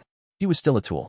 He would likely always be a tool until the heavens decided he was no longer useful and sealed him away. But in the space between acceptance and resistance, in the quiet refusal to pursue greater power, in the willingness to remain complicit while maintaining skepticism, perhaps there was something that resembled agency, however much it was ultimately constrained by forces beyond his comprehension. As the spring turned toward summer, and Zhao Ming's 8th year at Cloudmist Peak drew to a close, he found himself in a strange state of peace. Not the peace of resolution, but the peace of resignation coupled with a quiet awareness that resignation itself was a form of choice. He meditated in the sect gardens. He mentored younger cultivators, both those with manipulator natures and those without. He accepted the occasional assignment from Liang, though the assignments became less frequent as his performance at nascent soul advancement remained stubbornly zero. And he waited, with a kind of calm acceptance, for the eventual sealing that he now understood was inevitable. The heavens had written him as a timeline manipulator, but somewhere in the margins of their grand pattern, he'd managed to write a small note of his own, a note that said no. Even if that no was barely whispered, even if no one but he could hear it, it would have to be enough. Chapter 36. The offer. The auditor's proposal came as a genuine surprise. Liang appeared in Zhao Ming's quarters on an evening in late autumn, as the leaves on Cloudmist Peak were turning gold and crimson. But instead of her usual directness, she spent several minutes in quiet conversation about cultivation philosophy and the nature of choice before addressing the actual purpose of her visit. "I want to make you an offer," she said finally. "One that won't be extended to other manipulators. One that exists in a gray area that the heavens officially don't acknowledge." "What kind of offer?" Zhao Ming asked carefully. "An opportunity to advance to nascent soul," Liang said, "but not in the way the system expects. Not as a tool serving the heavens' rewrite assignments, but as a cultivator advancing for your own purposes, with your own agency shaping the direction of the advancement." Zhao Ming leaned forward. "How is that possible? I thought the rewriting mechanism was automatic, that every breakthrough creates rewrites according to patterns the heavens specify." "The mechanism is automatic," Liang confirmed, "but the rewrite itself can be shaped. You've known that since your first controlled manipulation. The difference is that you've always been shaping the rewrites according to specifications given to you by the auditor apparatus. What I'm offering is the opportunity to shape the rewrite according to your own specifications." "The heavens would never permit that," Zhao Ming said. "The heavens themselves don't specify the details of most rewrites," Liang said. "They maintain the underlying mechanism, but the specific instantiation is handled by lower-level structures. There's more flexibility in the system than you might think. And there are auditors like myself who believe that the apparatus is becoming too rigid, too controlling. We think it might actually serve the heavens' interests better if manipulators were allowed to exercise more agency." "Why would you risk that?" "Because I've watched enough manipulators go through the same journey you have," Liang said. "Resistance, acceptance, exhaustion, stagnation. It's a cycle that repeats because the system doesn't allow for meaningful agency. But if we could introduce elements of actual choice into the process, if we could let manipulators advance according to their own intentions sometimes, it might produce more stable, more creative tools. Tools that serve the system not because they must, but because they've achieved some integration between the system's purposes and their own." Zhao Ming considered this. "And the cost? What do you expect from me in return?" "One thing," Liang said. "When your advancement to nascent soul is complete, I want you to document your experience. Write down everything you felt, everything you learned, everything you could perceive about the rewriting mechanism from the perspective of someone exercising genuine agency within it. That documentation will help us refine the auditor apparatus, improve our understanding of how manipulators can be more effectively integrated into the system." "So you're asking me to help you improve your method of controlling manipulators?" "Yes," Liang said simply. "But I'm offering you actual freedom in the process. It's not a perfect trade-off, but it's better than the alternative of continued stagnation." Zhao Ming meditated on the proposal for 3 days. On one level, it seemed absurd. Accepting would mean helping the auditor apparatus become more sophisticated, more effective at managing manipulators. But refusing meant accepting continued stagnation, followed eventually by sealing when his usefulness finally dropped below tolerance thresholds. More importantly, though, Liang's offer suggested something Zhao Ming hadn't fully appreciated. The heavens system might not be as monolithic as he'd assumed. There were apparently factions within the auditor apparatus, some maintaining rigid control, others advocating for greater manipulator agency. The system itself contained contradictions and potential leverage points. If he accepted the offer and documented his experience, he would be providing information that could, eventually, helped shift the balance within the apparatus toward allowing manipulators more autonomy. It was a long-term play, and he might not see the results of it, but it was something. On the morning of the fourth day, he told Liang he would accept. The auditor smiled, a rare expression that suggested genuine approval rather than professional assessment. Excellent. We'll begin preparation for your nascent soul advancement in 3 months. When the time comes, you'll advance according to your own specifications, without external direction. The only constraint is that your rewrite must be coherent and stable. It can't create paradoxes that destabilize reality, and it can't contradict broader heavenly patterns. But within those constraints, you have freedom. How will I know what the broader patterns are? Zhao Ming asked. You'll know, Liang said. You've been aware of them, at some level, throughout your time as a manipulator. The skill now is learning to trust your own intuition about what the heavens actually need versus what the rigid apparatus claims they need. Over the next 3 months, Zhao Ming prepared for his advancement differently than he had before.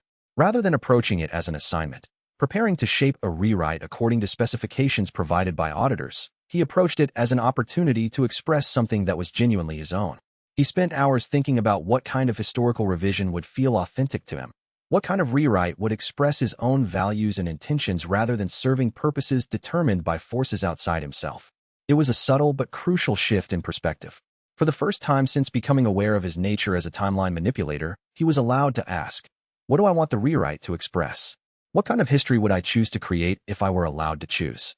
The answer that emerged surprised him with its clarity. He wanted to create a rewrite that would position other manipulators as more powerful, more valued, more integrated into the structure of sect authority. Not as tools serving hidden masters, but as legitimate cultivators whose role in advancing the cultivation world was recognized and acknowledged, even if not fully understood. It was a small rebellion, but a meaningful one. By advancing in a way that elevated the status of manipulators, he would be subtly shifting the power dynamics between the apparatus and the tools it used. Liang, when he explained his intention, approved immediately. That's exactly the kind of thinking we're trying to cultivate, she said. You're using your agency to advance the interests of your cohort, which is a form of intelligent collaboration rather than passive service. On the winter solstice, Zhao Ming prepared to advance. He returned to Twin Dragon Gorge, the location of his previous coordinated rewrite, and set up a meditation chamber at the exact location where he'd performed his assigned breakthrough years before. As the sun set on the solstice, he began the meditation that would lead to his nascent soul advancement. The approach to nascent soul was different from the previous stages. It wasn't about opening new pathways or unifying existing structures. It was about achieving a level of integration where the cultivator's consciousness and the universal qi became indistinguishable. It required a cultivator to dissolve their sense of individual identity while simultaneously maintaining absolute clarity about who they were. Most cultivators found this paradox nearly impossible to navigate. The dissolution of identity often resulted in losing the coherence required to complete the breakthrough. But Zhao Ming had spent years mastering paradox meditation. The contradiction between individual consciousness and infinite awareness didn't fracture him, it integrated. As his consciousness expanded toward nascent soul level, he maintained his intention for the rewrite. He held it as a seed that would grow within the rewriting mechanism. He sculpted the details as his awareness grew, shaping what the heavens would manifest. The rewrite, when it manifested, was elegant in its simplicity. Across the entire cultivation world, a new historical narrative suddenly existed. One where manipulators had always been recognized as a legitimate cultivation path, where their role in advancing historical progress was documented and acknowledged, where they were treated as skilled craftspeople rather than hidden tools. The rewrite created memories in thousands of minds of a historical conference, generations ago, where the role of manipulators was openly discussed and formally integrated into sect structures. It created documentation of a long, hidden tradition of manipulator training. It positioned manipulators like Zhao Ming not as tools serving dark purposes, but as advanced cultivators pursuing a specialized path within legitimate cultivation society. It was, in effect, a form of propaganda. It created a false history that elevated manipulator status. But it was false history of Zhao Ming's own choosing, expressing values he actually held rather than serving purposes imposed from without. As the rewrite cascaded outward and settled, Zhao Ming felt something he hadn't experienced since his first breakthrough to foundation establishment, a sense that his action had expressed something of his own will, rather than serving solely as a conduit for external purposes. It was incomplete agency. It was agency constrained by the broader system, but it was agency nonetheless. When he opened his eyes, he was nascent soul. The auditor Liang was waiting for him when he emerged from the meditation chamber. "You've achieved what most manipulators never accomplish," she said without preamble. "You've advanced while maintaining both technical precision and genuine agency. The rewrite is flawless, and it's unmistakably expressive of your own values rather than imposed specifications."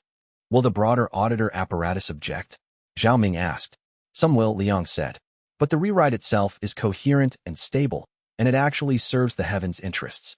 A population that understands the existence of manipulators and accepts their role as legitimate is a population that's less likely to panic if obvious evidence of historical revision becomes visible. You've made the system more stable by making it more transparent." "That's a generous interpretation," Zhao Ming said. "It's the truthful interpretation," Liang said. "You've used your agency to improve the apparatus that controls you. It's a form of self-interested collaboration that the heavens will recognize as valuable."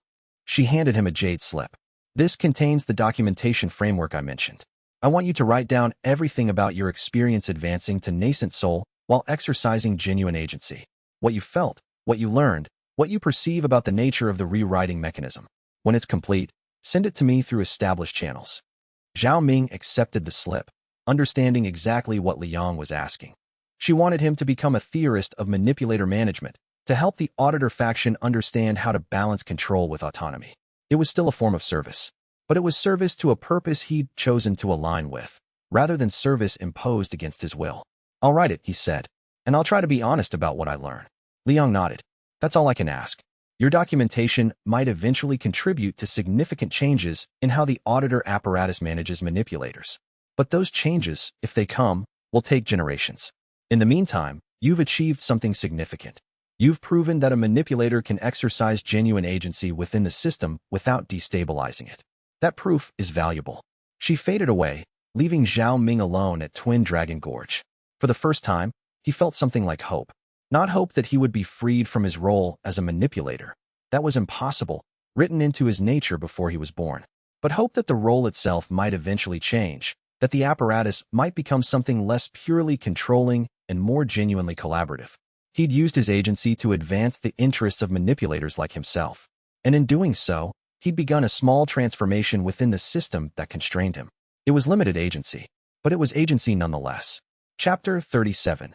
The documentation. Zhao Ming spent 3 months writing the documentation of his nascent soul advancement.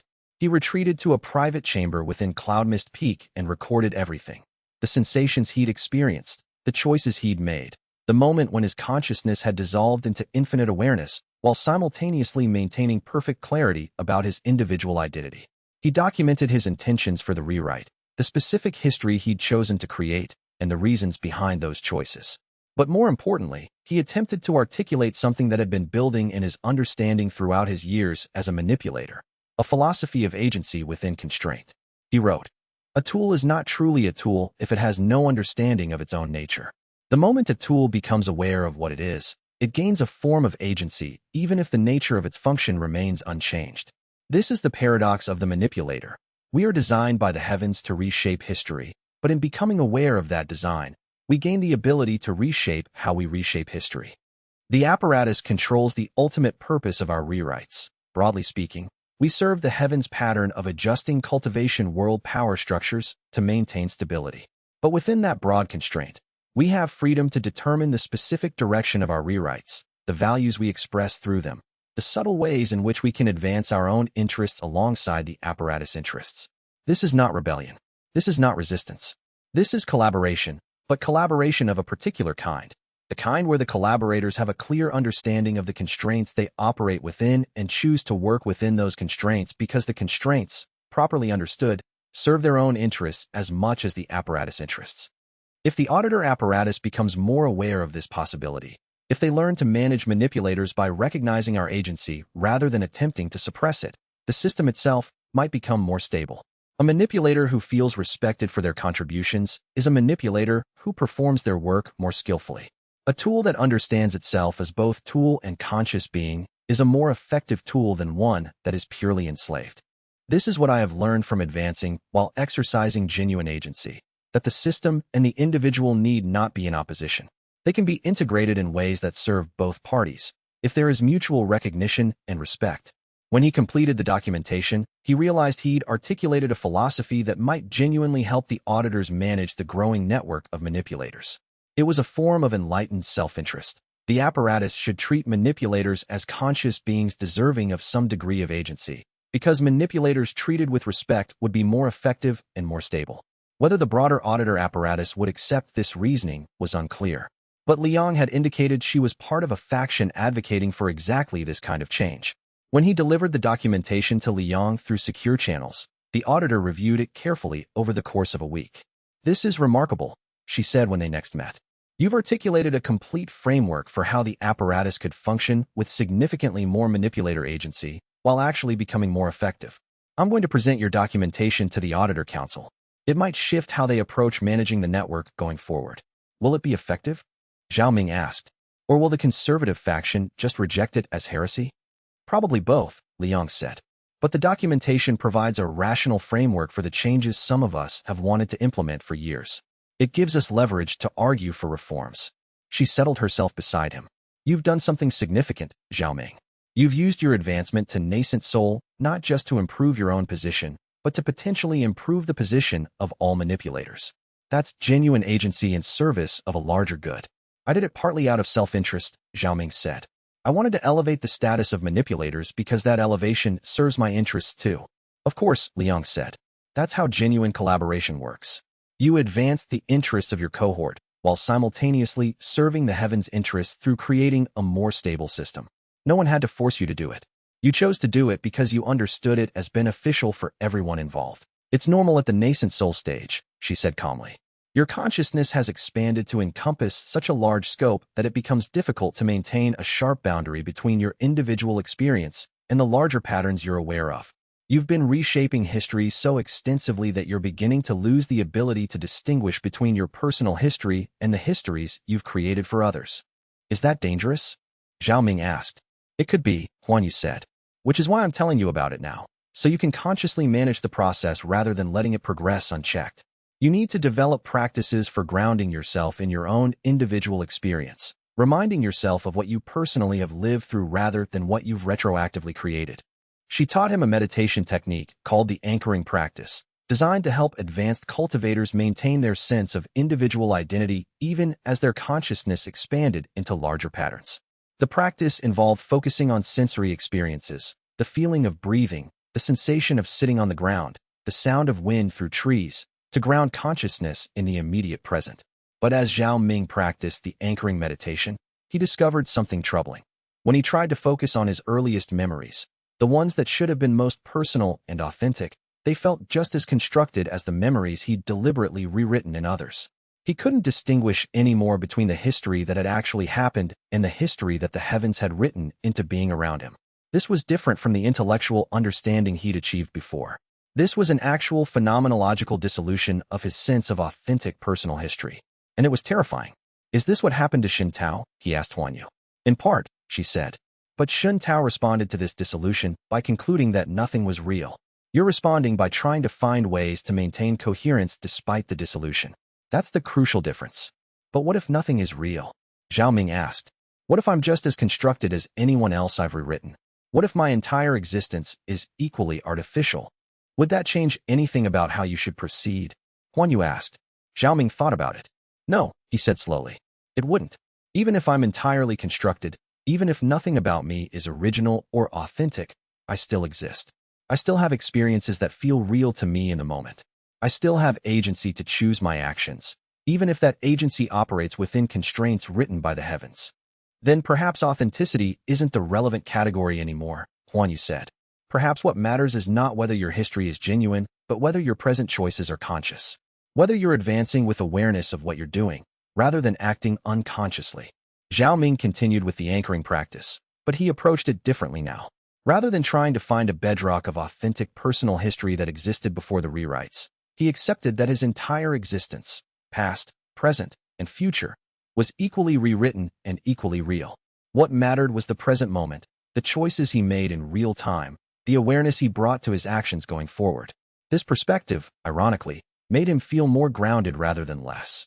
Because instead of clinging to a mythologized, authentic self that probably never existed, He could focus on being present and conscious in the moment, expressing his current values and intentions regardless of whether those values and intentions were truly his or products of the heavens rewriting.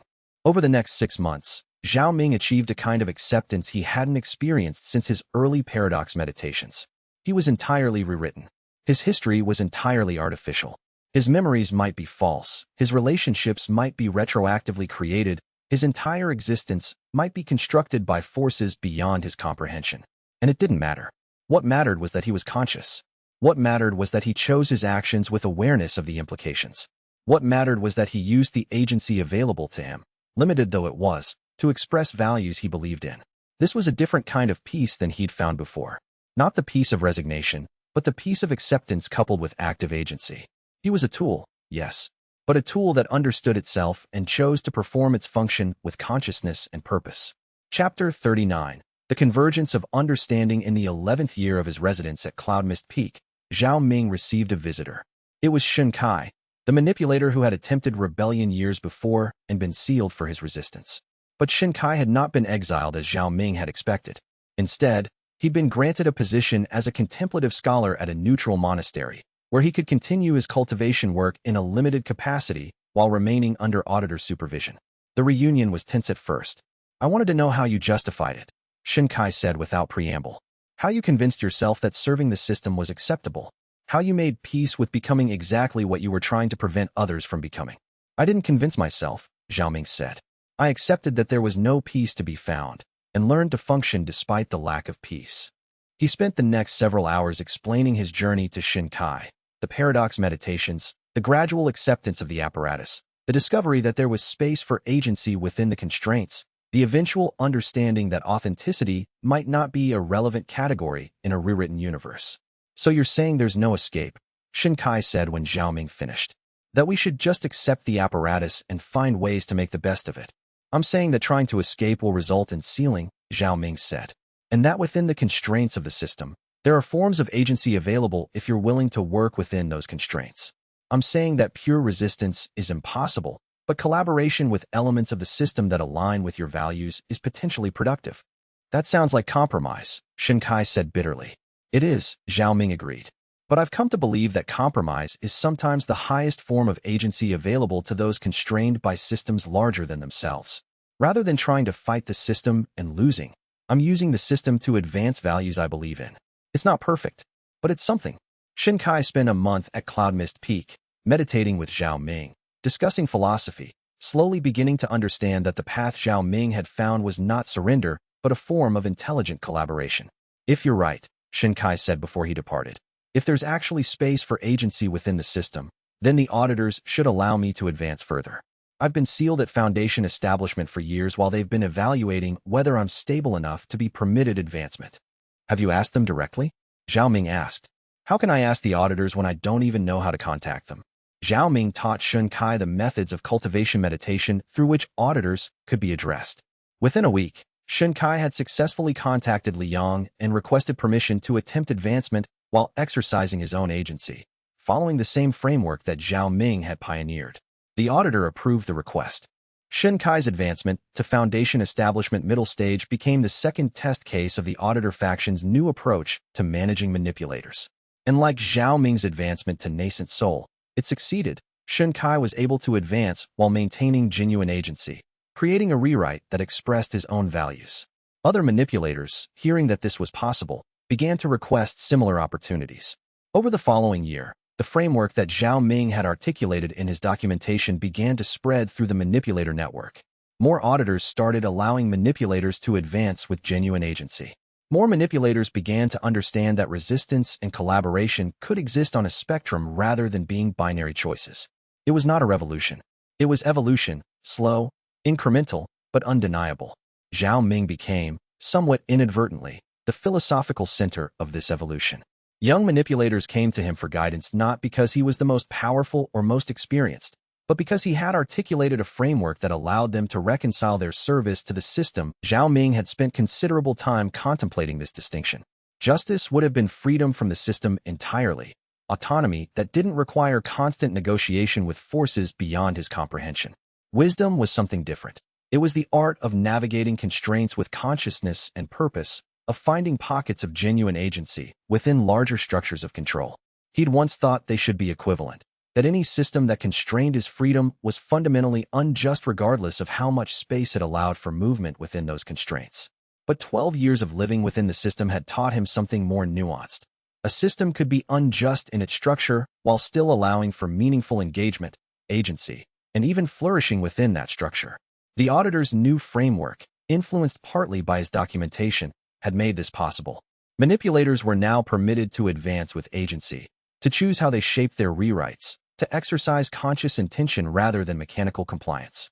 This didn't make the underlying system just. The heavens still wrote manipulators into existence for their own purposes, still used timeline manipulators as tools to maintain celestial patterns that served purposes the manipulators could never fully understand. But it allowed manipulators to participate in determining how they served those purposes. And in a universe where true freedom was impossible, that participation was a kind of victory. Zhao Ming felt a strange sense of completion settle over him. He'd come to Cloud Mist Peak as a stagnant cultivator who'd accidentally broken through and discovered his own nature. He'd been forced to navigate the implications of that discovery, to find ways to maintain coherence and agency while serving purposes determined by forces beyond his comprehension. And he had found a path.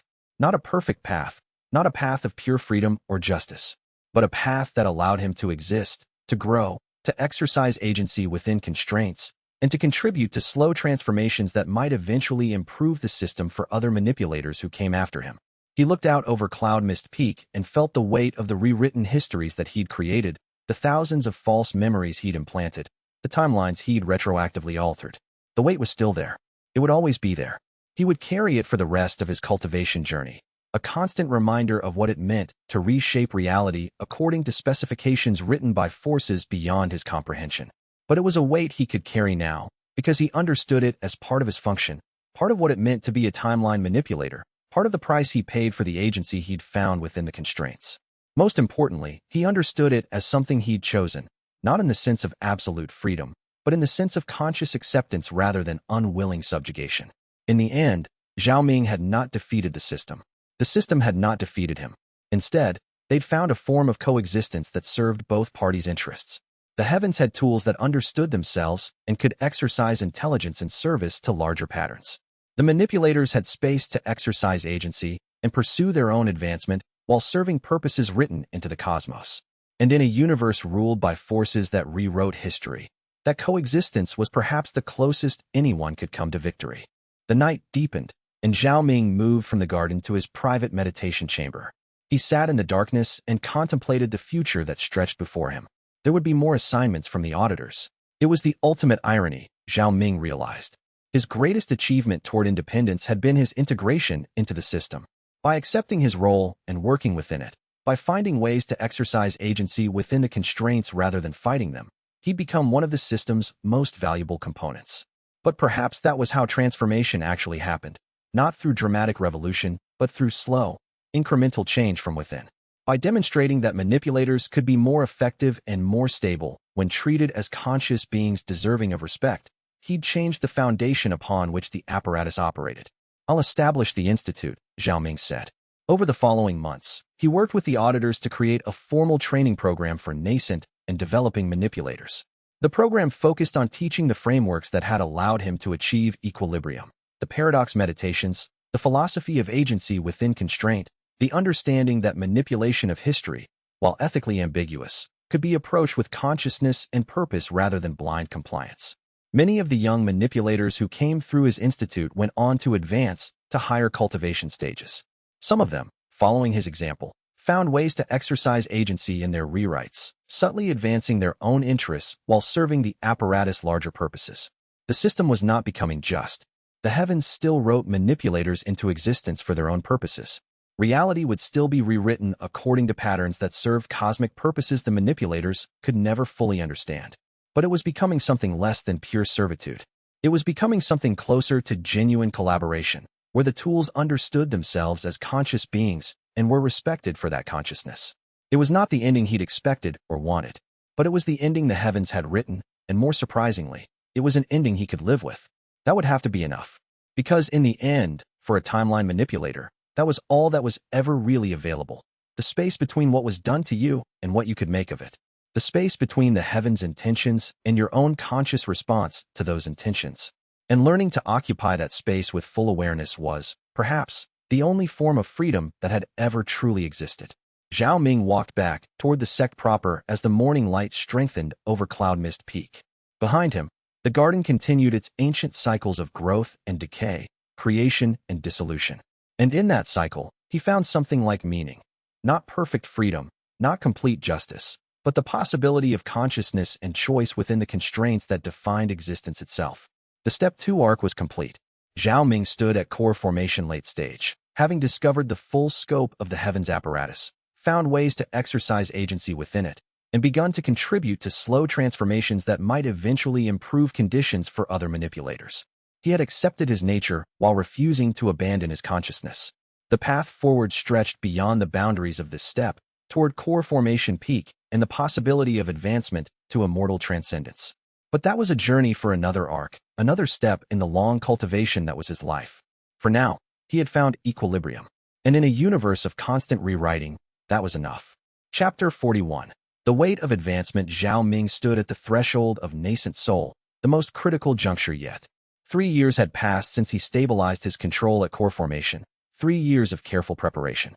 The cultivation chamber deep beneath the institute hummed with gathered spiritual energy, arrays of amplification stones arranged in patterns he had designed with Huan Yu's help.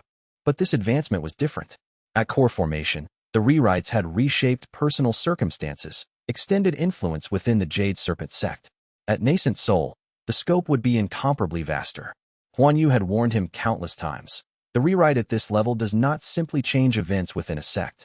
It rewrites history across generations of inter-sect relationships. The heavenly auditors will be watching with absolute intensity. Zhao Ming had staged his advancement carefully. He had positioned himself as a bridge between the Jade Serpent sect and the Three Peaks Alliance, two organizations that had historically maintained neutral relations. He had arranged joint resources, created shared disciples, established ceremonies that bound them together diplomatically. The goal was simple. When the rewrite came, it should reinforce these bonds rather than break them.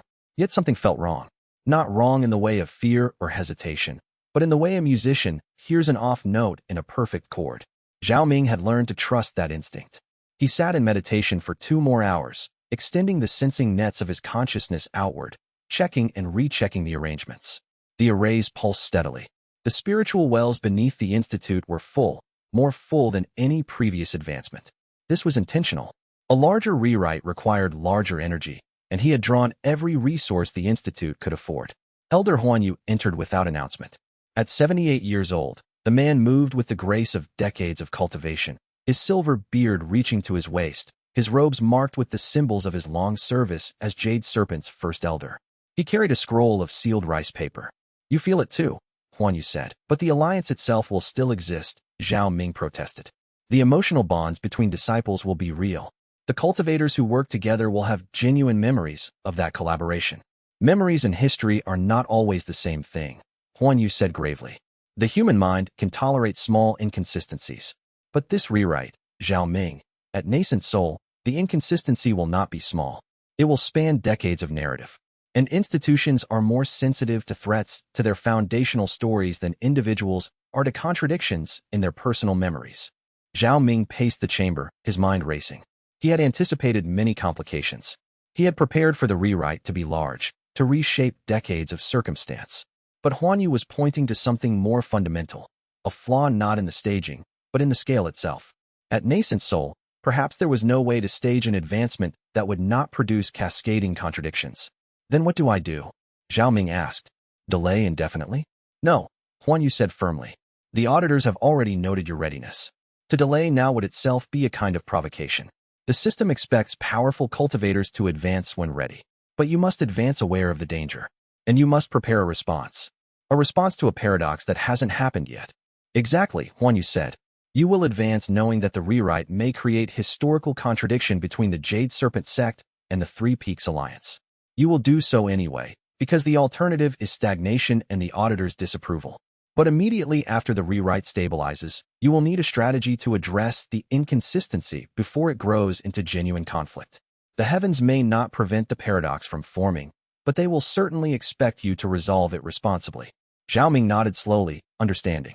This was the price of power, not just the difficulty of advancement itself, but the responsibility of managing the consequences when your power reshaped reality. Other cultivators could advance blindly, trusting that the system would not permit catastrophic outcomes. Zhao Ming could not afford that trust. His awareness of the rewrite mechanism meant he was responsible for thinking through its effects. I will advance in 3 days, Zhao Ming said.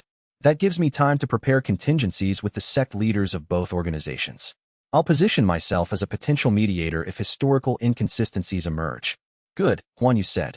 But Zhao Ming, remember that mediators can be caught in the crossfire of conflicts they did not start. The warning hung in the air as Huan Yu departed. Zhao Ming returned to the center of the chamber, feeling the weight of the spiritual energy around him.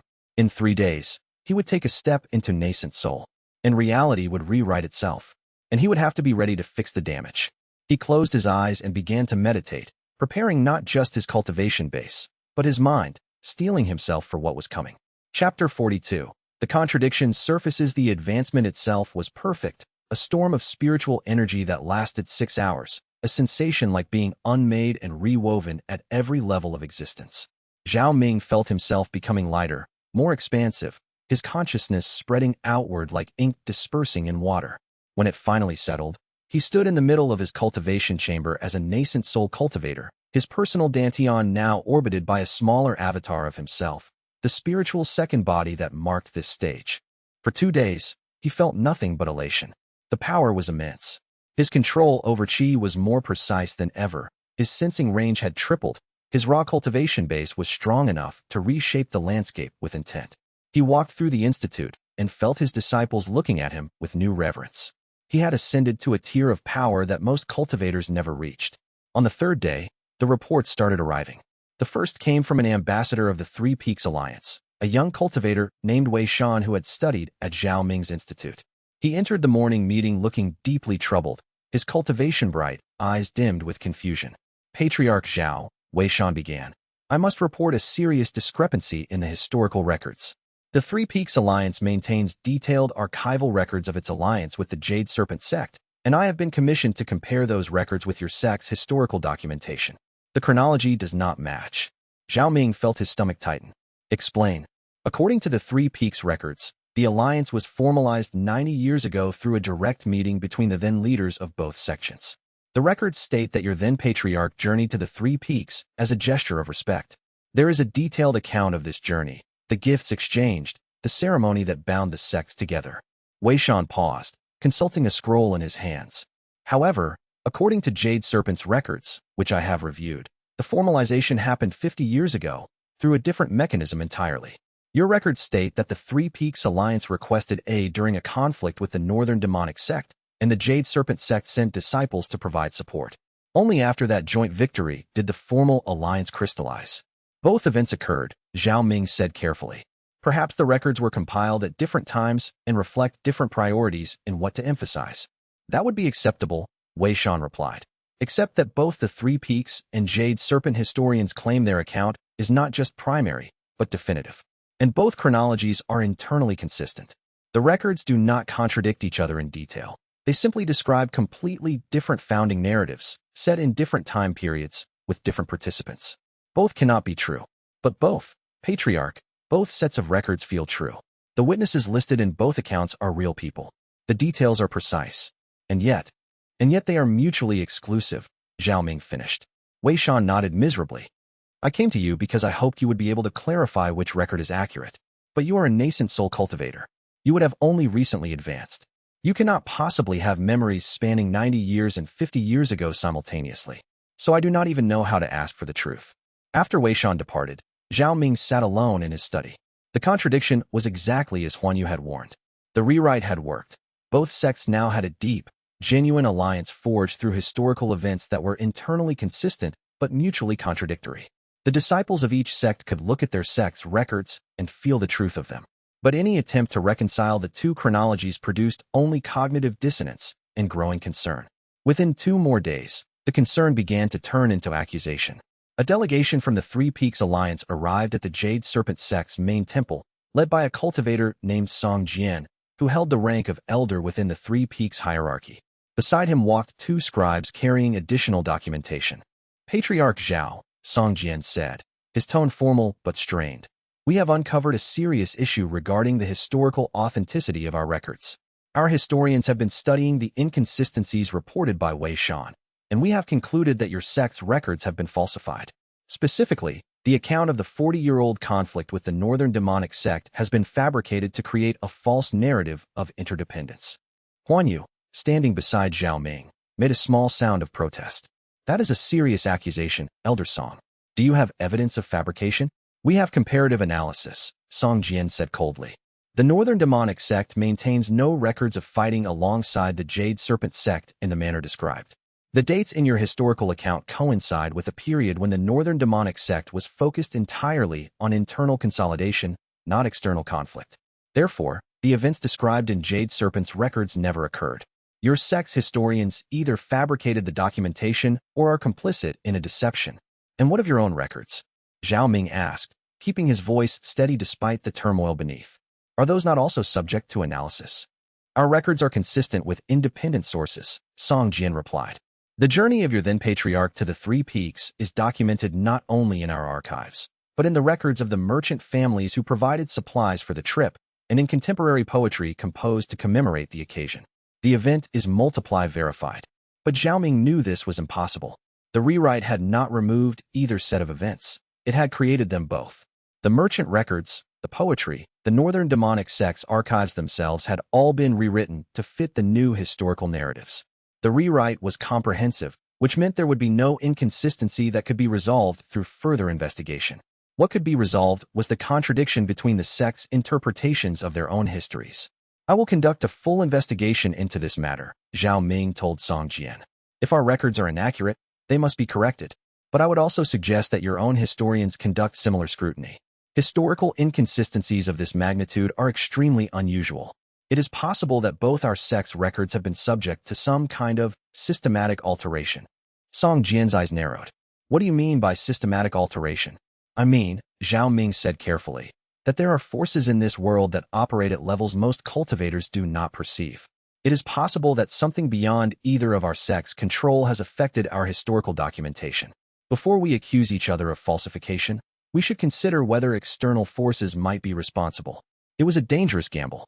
Suggesting that neither sect's records were reliable would either solve the crisis by shifting focus away from mutual blame, or it would deepen the paranoia and suspicion.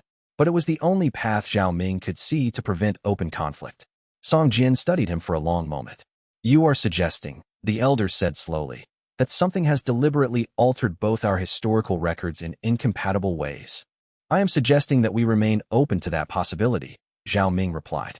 That is, Song Jian said, an extraordinary claim. It would require extraordinary evidence. And if true, it would represent a threat to both our sects that transcends any concern about historical accuracy. It would suggest that outside powers have the ability to reshape even our permanent records. Yes, Huan Yu interjected. Which is why we should work together to understand what has happened, rather than assuming that one sect has deceived the other. The delegation left, but the damage was done. Within a week, both the Jade Serpent Sect and the Three Peaks Alliance had begun sending scouts and specialists to investigate the historical inconsistencies. Within 2 weeks, rumors began to circulate that one sect had violated the alliance through historical fraud. Within 3 weeks, the first incidents of violence occurred. A group of Three Peaks disciples attacked a Jade Serpent trading caravan, claiming it was using the false historical narrative to justify unauthorized commerce in Three Peaks territory. The caravan's guards fought back. 3 cultivators died. The retaliation was swift. Jade Serpent disciples blockaded a water route critical to the Three Peaks Alliance's supply lines. The Three Peaks responded by cutting off access to a rare mineral that the Jade Serpent sect needed for cultivating certain types of spiritual stones. The historical paradox had ignited into open conflict. And Zhao Ming, the idea had come to him during a meditation 3 weeks into the conflict. He had been trying to understand Huan Yu's warnings about rewrite mechanics, and suddenly the solution had appeared fully formed. Use a new advancement to trigger another rewrite, one that would alter the historical records again, but in a way that would make the previous contradiction vanish. It was theoretically possible. After reaching nascent soul, the next stage was immortal ascension, a realm that most cultivators never reached, that required not just decades of perfect cultivation, but the kind of cosmic alignment that only happened once in a generation. Zhao Ming was nowhere near ready to attempt immortal ascension. His base was barely stable and nascent soul. But what if he could engineer a minor cultivation breakthrough? Not a full realm advancement, but a significant step forward that would trigger a small rewrite, one focused on historical contradiction rather than broad circumstance. The rewrite from a major breakthrough would be less catastrophic than a full realm advancement, but it might be enough to reshape the narrative in a way that would make both the Three Peaks account and the Jade Serpent's account seem like different perspectives on a single consistent history. The danger was profound. He would be deliberately creating a paradox within a paradox, trusting that the rewrite would cancel out the first paradox rather than compound it. If he miscalculated, he could trigger a historical cascade that would affect not just two sects, but potentially the entire system of intersect relationships. But inaction was also dangerous. The war was escalating. 5 more cultivators had died in the past week. Soon, the conflict would reach the point where it could not be reversed through mere negotiation. The sects would become entrenched in opposition, and the historical paradox would become a permanent justification for eternal conflict. Zhao Ming made his decision on a night when the sky was burning with the aftermath of a major skirmish near the border between Jade Serpent and Three Peaks territories. He gathered Huan Yu and told him the plan. The old cultivator went pale. You would deliberately trigger a rewrite while already managing a rewrite-induced crisis? I would create a second rewrite to cancel the first, Zhao Ming said. The mechanism is sound. The historical contradiction exists because the rewrite created 2 mutually exclusive narratives. A new rewrite, properly staged, could create a third narrative, one that encompasses elements of both the first and second, making them seem like different perspectives on the same events rather than contradictory accounts. And if you are wrong, Huan Yu asked, if the second rewrite does not cancel the first, but instead compounds it, then I will have created something far worse, Zhao Ming admitted. But Huan Yu, the alternative is months or years of escalating conflict. The Three Peaks alliance is large. If this war continues, it will draw in other sections. The heavens will take notice, not with favor. Huan Yu was silent for a long moment. Then he said, when will you attempt this breakthrough? As soon as I can prepare the staging, Zhao Ming said. I need to position myself in a place where a breakthrough makes sense contextually. And I need to ensure that both sect leaders understand they should expect significant historical shifts in the coming days. You will tell them that you are planning a rewrite? Huan Yu sounded incredulous. I will tell them, Zhao Ming said carefully, that I have identified the source of the historical inconsistency, and that resolving it will require me to undergo a significant advancement in my cultivation. The method will be mysterious, but the intent will be clear. I am acting to restore the peace. That is a dangerous claim to make, Huan Yu warned. If you fail, you will be blamed for escalating the crisis. If you succeed too well, you may create a new paradox of your own making. How would you advance to resolve a problem you supposedly just created? Then I will have to be precise in my language, Zhao Ming said. I will position my advancement not as a solution, but as a catalyst. A breakthrough that will reveal the truth of the historical inconsistency. The truth will reconcile the contradiction. It was a subtle distinction, but it was the only protection he had against accusations of deliberate manipulation. The next day, Zhao Ming requested an immediate meeting with the leadership council of both the Jade Serpent sect and the Three Peaks Alliance. The meeting would take place at neutral ground, an ancient temple that had belonged to neither sect for centuries, standing on the border between their territories. Both leaderships agreed to attend, though their tone in accepting the invitation was wary. They came prepared for warfare. I do, Zhao Ming replied. I have spent the past months studying the historical inconsistencies that have created conflict between our sections. I have identified the source of the contradiction, and I am prepared to resolve it. How? Ming Zhou asked sharply. We have already investigated our archives. The histories cannot both be true. That is correct, Zhao Ming said. The histories cannot both be true as they currently stand, which is why I am about to undergo a cultivation breakthrough, one that will reveal and resolve the source of the contradiction. Song Jian's eyes widened. You would deliberately court a major advancement at this time? During a conflict? I would deliberately court a breakthrough to end the conflict, Zhao Ming corrected. The contradiction between your sect's histories is not merely a matter of record-keeping or archival error. It is the result of a deep metaphysical disturbance in the fabric of how history is recorded and perceived. I cannot explain the mechanism to you. It is beyond the scope of conventional cultivation knowledge. But I can demonstrate my commitment to resolving it by placing myself in the state of maximum vulnerability.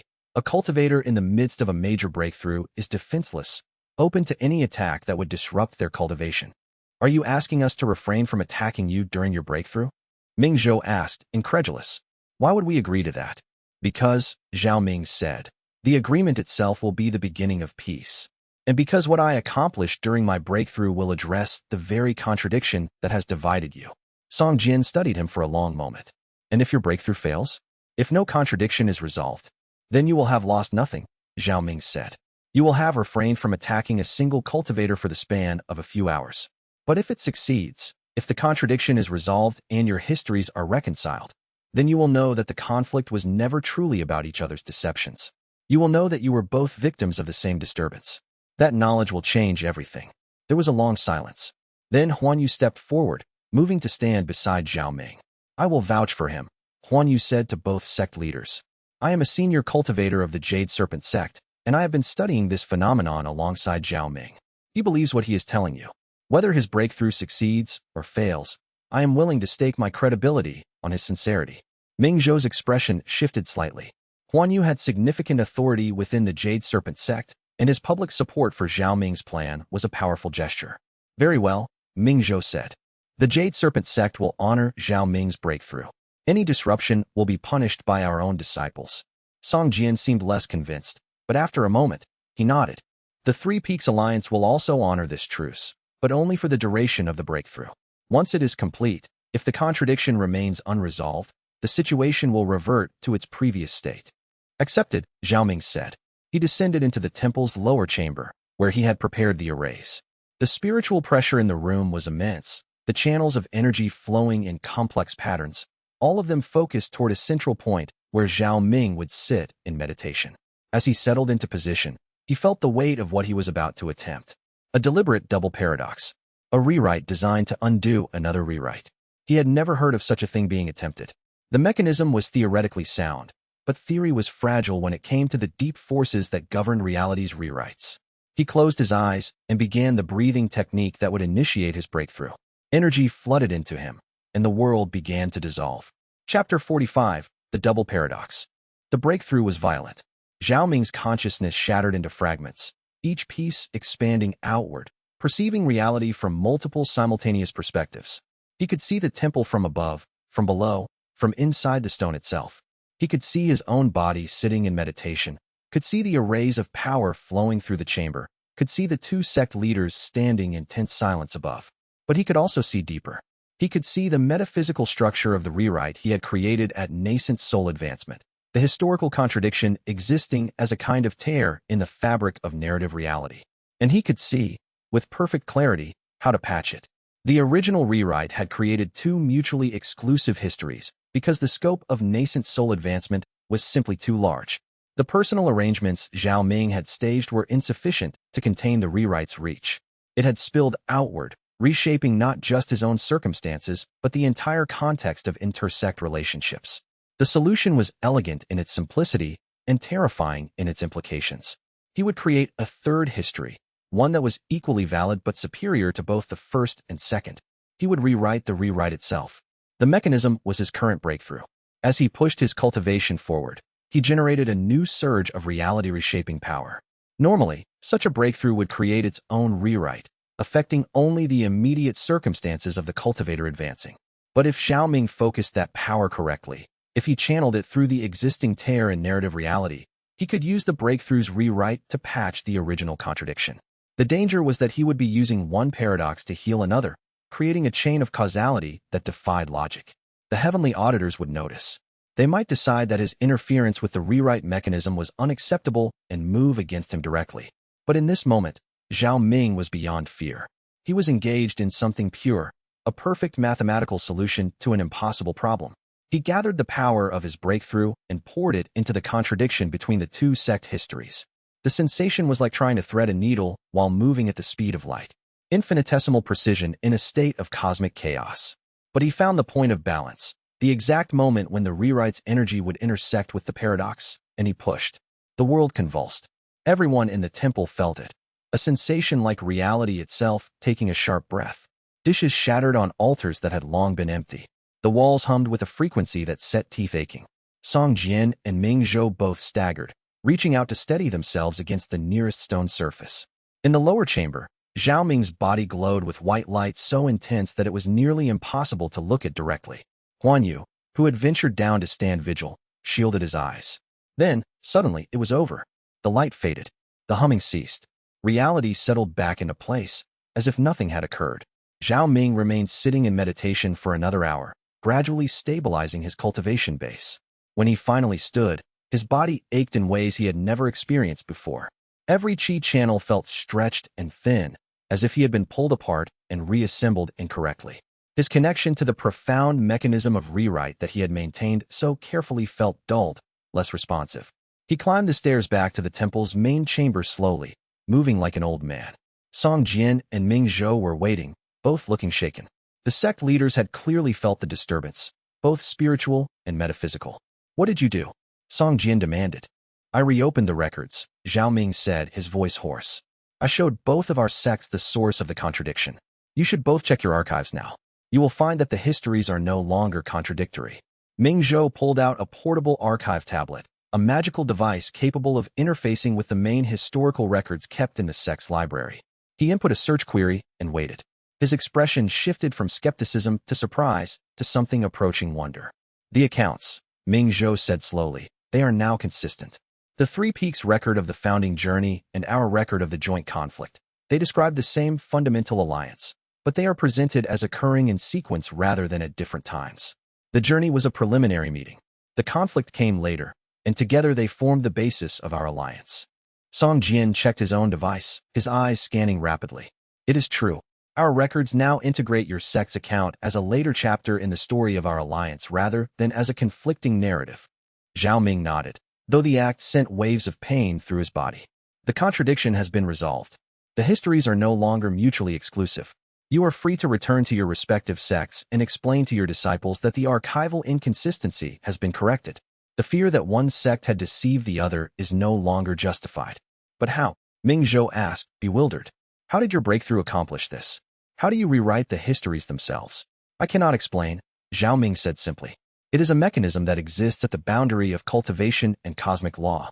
Accept that it is done. Accept that both your sects may now coexist without the stain of mutual suspicion." The sect leaders left the temple within the hour, their delegations moving with noticeably less tension now that the historical contradiction had been resolved. Song Jian gave Zhao Ming a low bow before departing, a gesture of respect and perhaps gratitude.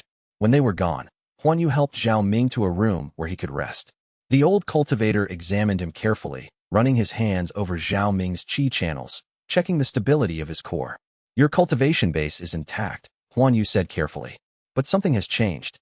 Your spiritual sense is muted. Your control over micro-fluctuations of qi feels diminished." "I know," Zhao Ming replied. "The double paradox advancement damaged my ability to precisely shape rewrites. I can still feel the mechanism. I still understand what occurs when I advance. But my control is crude now. Blunt. I cannot stage specific outcomes anymore. I can only advance and let the rewrite fall where it may." "That is a significant cost," Huan Yu said quietly. "Yes," Zhao Ming agreed. "But the war is averted. The historical contradiction is resolved. The heavenly auditors will see that I managed a crisis responsibly, even if the solution was unconventional. And perhaps this is for the best. I was growing too confident in my ability to manipulate the mechanism. A lesson in humility may be exactly what I need."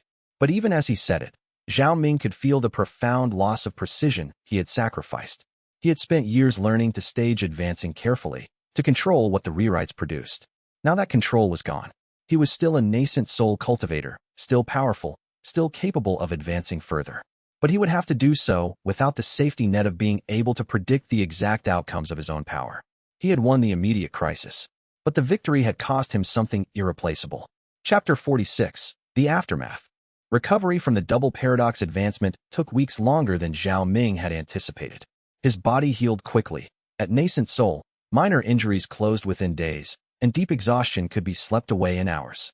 But the damage to his spiritual perception was more fundamental. He would attempt to shape his qi in a specific way and find that his control was approximate rather than exact. Where he had once been able to guide energy through a single channel with hair-width precision, he now achieved only rough directional control. His senses still extended far beyond what a core formation cultivator could perceive, but the edges were blurred, the details smudged. It was like waking up with correctable vision loss. He could still see, still function, but the world was no longer in sharp focus. The practical impact on his teaching was immediate. Several advanced disciples came to him requesting guidance on specific cultivation techniques that required the kind of microcontrol that Zhao Ming had previously been able to demonstrate perfectly. He found himself unable to execute the demonstrations. His body simply would not obey the precise instructions his mind was sending. The first time this happened, with a promising student named Li Ren, Zhao Ming felt genuine embarrassment. Li Ren had asked him to demonstrate the technique of starlight threading, a method of moving qi through channels so delicately that the movement would not create any detectable disturbance. Zhao Ming had performed this technique countless times, often as a way of showing off his control to new students. He attempted it now, focusing on the required delicacy. His qi moved through his channels, but the movement was perceptible, not obvious, but definitely not the invisible whisper of perfect execution. Li Ren's expression showed it immediately: surprise, then a kind of awkward respect, as if he had just watched his master prove that even a nascent soul cultivator had limits. Perhaps we should return to this technique once you have recovered from your recent advancement, Li Ren suggested diplomatically. Zhao Ming agreed, but the damage was done. Word spread through the institute that the patriarch had lost precision in his control. Some disciples interpreted this as simple exhaustion from the breakthrough. Others began to wonder if the double paradox advancement had imposed a permanent cost. Huan Yu was one of the few people who understood the true extent of what had happened, and he was careful never to mention it where others could hear. But in private, during their evening meditations, the old cultivator would sometimes reference it indirectly. Control is overrated, Huan Yu said one evening, seemingly out of nowhere. Many of the greatest cultivators in history were known more for power than for precision. Your raw strength is still formidable. Perhaps learning to work within new limitations will teach you new applications. That is a kind way of framing catastrophic loss, Zhao Ming replied. I sacrificed the ability to guide reality's rewrites for the sake of preventing a war. I would make the same choice again, but I will not pretend that what I lost is insignificant. No, Huan Yu agreed. But you will find that what seems like a loss today may become an opportunity tomorrow. The world does not care whether a cultivator is powerful because of precision or despite its absence. Only results matter. 3 weeks after the breakthrough, a delegation arrived from the Three Peaks Alliance. It was not military in nature. Song Jian came with only a few attendants, and his expression was thoughtful rather than hostile. He requested a private meeting with Zhao Ming. I have been studying the changes to our historical records, Song Jian said once they were alone in Zhao Ming's study. The integration of your sect's narrative into our own history is seamless. Too seamless. A natural historical evolution would show seams, contradictions that were eventually resolved. But our records have been altered in a way that erases the very contradiction that existed weeks ago. Zhao Ming said nothing. There was no point in denying the obvious.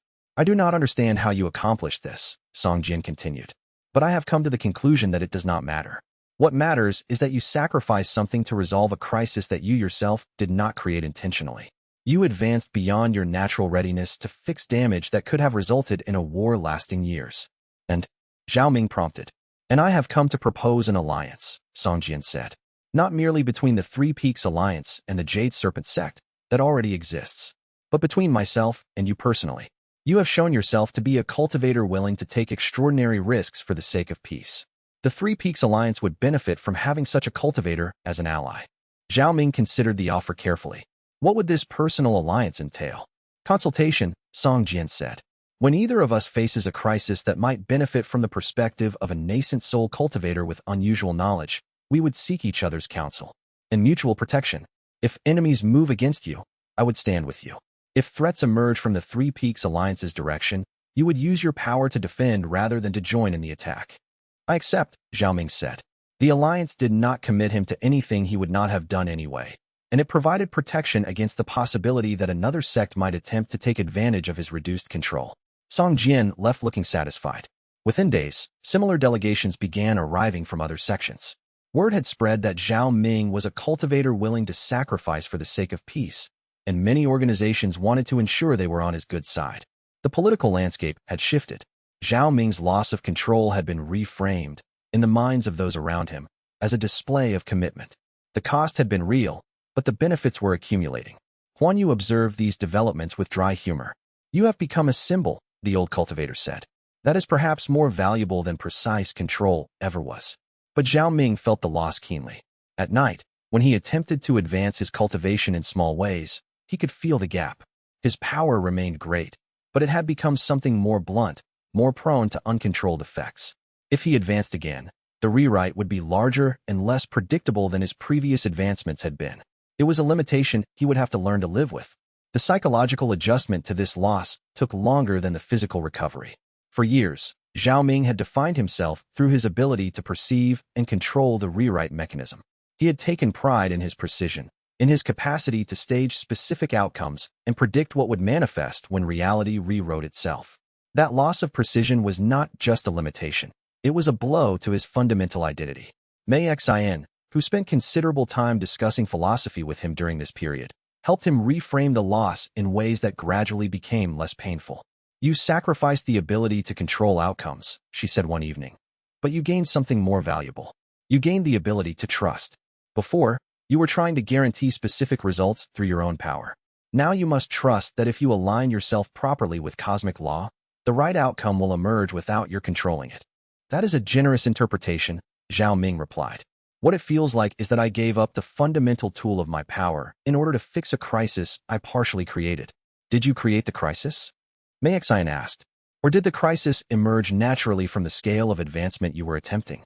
The double paradox advancement would never have been necessary if the nascent soul advancement had been executed with perfect control, and the loss of control might have been inevitable at that stage of power. Perhaps what felt like a sacrifice was actually just the price of reaching a certain threshold. These conversations did not erase the sense of loss, but they gave it context. Zhao Ming began to understand that the loss might actually be a form of teaching, that cosmic law itself was instructing him through limitation about the nature of genuine power. Power without control meant power without attachment to specific outcomes. It meant force that could be deployed, but not directed toward predetermined destinations. It meant that the cultivator was no longer the primary agent of change, but rather a channel through which change could move. This realization came gradually, over months. And as it came, Zhao Ming began to experience something unexpected, a kind of peace. The constant tension of trying to control outcomes relaxed. He found that he could still advance, could still grow, could still exert influence in the world, but the striving quality of his advancement lessened. It became, instead, something more like allowing the power to flow through him, allowing reality to rewrite itself, allowing outcomes to emerge that he had not specifically orchestrated. This shift in perspective transformed how he approached the Institute for Rewrite Studies. Instead of trying to control how the philosophy would be taught and disseminated, he began to allow it to grow organically, supporting those disciples who understood it naturally and accepting that others might approach it differently than he had intended. Chapter 47. The third path solidifies 4 months after the double paradox advancement. The Institute for Rewrite Studies had expanded significantly. Zhao Ming had originally founded the institute to teach other timeline manipulators how to coexist with the rewrite mechanism. With his newfound prestige and the alliances he had forged, he now had the resources to make it something much larger. He brought in specialists from multiple sects, historians, cultivation theorists, philosophers, and even a few historians from the heavenly archives, though none of them seemed to have any conscious awareness of serving that function.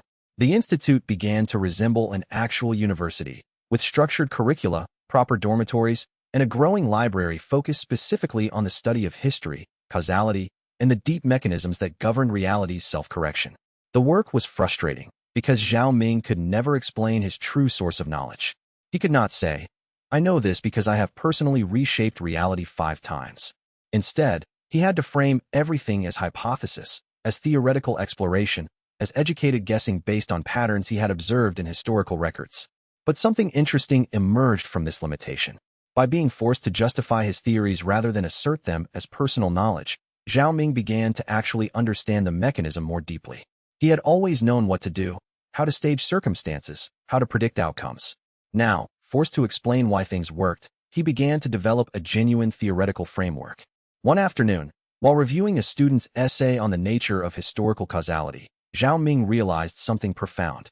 The student, a young woman named Mei Xian, had written, "If causality is genuinely fundamental to reality, then it cannot be altered by individual will. But if causality can be altered by cultivation, then causality itself must be secondary to something more fundamental." The rewrite mechanism suggests that reality is not governed by fixed causality, but by a kind of dynamic equilibrium between individual intention and cosmic law. The cultivator who understands this equilibrium can navigate between intention and law without violating either. Zhao Ming read this passage 3 times. It was exactly what he had been practicing for years, but Mei Xian had articulated it in a way that elevated it from technique to philosophy.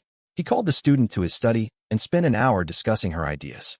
By the end, they had sketched out a new teaching method, one that would not attempt to explain the rewrite mechanism directly, but would instead teach students to understand the relationship between their own will and cosmic law in a way that made working with rewrites intuitive rather than technical. It was, in essence, the third path that Zhao Ming had been searching for. Not serving the system by denying the self, not serving the self by opposing the system, but serving both by understanding that they were not actually opposed. They were complementary forces that could be brought into alignment through proper cultivation. Mei Xian's framework caught fire with the advanced students at the institute. Soon, everyone was applying it to their own cultivation, and the results were startling. Disciples who had previously struggled with the theoretical aspects of the institute's teachings suddenly began to improve. More importantly, disciples who went out into the wider world seemed to have better luck dealing with practical crises, as if the deeper understanding of cosmic law gave them better instincts for navigating difficult situations. Word spread. Other sects began requesting that the Institute for Rewrite Studies send experts to consult on their own cultivation pedagogy. Several sects requested permission to open satellite institutes based on Zhao Ming's framework. Within 6 months, the third path had evolved from Zhao Ming's personal practice into a recognized school of cultivation philosophy. During this period, the heavenly auditors were conspicuously quiet. Zhao Ming wondered if his demonstration of the third path, using his power to maintain peace rather than to dominate, had improved their assessment of him. Or perhaps they were simply waiting to see where this new philosophy led, gathering data on whether it would produce cultivators who were easier to manage or more difficult to control. One evening, Huan Yu brought him a message that had arrived through an official channel, a letter sealed with the mark of the Jade Serpent Sect's Leadership Council. They are requesting that you take a formal role in the sect's governance, Huan Yu said, showing him the letter. They want you to serve as one of the 5 pillar elders. It is a significant honor, and it comes with substantial authority. Zhao Ming read the letter carefully. The council was offering him a position that would place him at the same rank as Huan Yu himself. It would also tie him more directly to the Jade Serpent sect, making him responsible for its reputation and actions in a way that would limit his ability to remain neutral in inter-sect conflicts. What do you recommend? Zhao Ming asked Huan Yu. The old cultivator considered carefully. I would accept. You have proven yourself capable of managing larger scales of responsibility. And frankly, the sect needs more elders who think as you do. The traditional council members would likely use you as a voice of moderation in their debates. Zhao Ming accepted the position, knowing that it would further complicate his ability to navigate the rewrite mechanism. But he was learning that the loss of control might actually be a gain in terms of genuine influence. A cultivator bound to the Jade Serpent sect would be expected to defend the sect's interests, but also expected to bear the responsibility for the sect's actions. That responsibility would discipline his own use of power in ways that his previous freedom never had. It was an odd trade. More power and authority in the human world, less control over the cosmic mechanism that had defined his growth so far. But the third path meant accepting both limitations and opportunities. It meant seeing the system not as an enemy to manipulate, but as a structure within which genuine growth was possible. The acceptance of his formal role as a pillar elder represented more than just political advancement. It was the crystallization of a philosophical approach that Zhao Ming had been developing since his double paradox breakthrough. By taking on responsibility within the Jade Serpent sect's hierarchy, he was explicitly choosing to work within systems rather than attempting to transcend them. This choice had profound implications for how he understood his own power and purpose. As a nascent soul cultivator without formal position, he had possessed the freedom to act independently, but also the isolation of that independence. As a pillar elder of one of the region's great sects, he had constrained his personal freedom but expanded his ability to influence the cultivation world's direction. The trades were being made consciously now. Where in his early days of advancement he had fought against the system or tried to manipulate it without understanding, he was now making deliberate choices about how to align his own power with larger structures. This alignment was not surrender. It was recognition that power magnified through systematic organization could accomplish far more than isolated individual prowess. But the presence continued, patient and methodical, moving through his memories like a scholar browsing a library. It examined his advancement to core formation, his manipulation of the rewrite, his careful staging of circumstances. It examined his advancement to nascent soul, his awareness of the paradox it would create, his decision to proceed despite the risk. It examined the double paradox breakthrough, his sacrifice of precise control, his recovery and adaptation. Then it examined something else, the philosophy he had developed through the Institute for Rewrite Studies. The third path, the framework that xian had articulated and that so many disciples were now learning to practice. The presence lingered there for what felt like hours, though time had lost meaning while Zhao Ming was under scrutiny. It examined the philosophy from multiple angles, checking it against some standard that Zhao Ming could not perceive, some criterion that the auditors used to evaluate the actions and intentions of cultivators. Finally, the presence withdrew. The sensation of being observed faded, leaving only the normal spiritual background of the cultivation chamber. Zhao Ming opened his eyes slowly, his heart racing. He had never been examined by an auditor before, at least not consciously. He did not know whether this encounter was a positive or negative sign, whether the auditor had been assessing him for reward or for punishment. He went immediately to find Huan Yu, needing to discuss what had happened with someone who might understand. The old cultivator listened without interrupting, then sat silently for a long time, his fingers steepled before him. "I believe," Huan Yu said finally, "that you have been weighed and found acceptable." The auditor's examination was thorough, yes, but also respectful. If they had found you acting in violation of cosmic law, they would have stopped you rather than merely observing.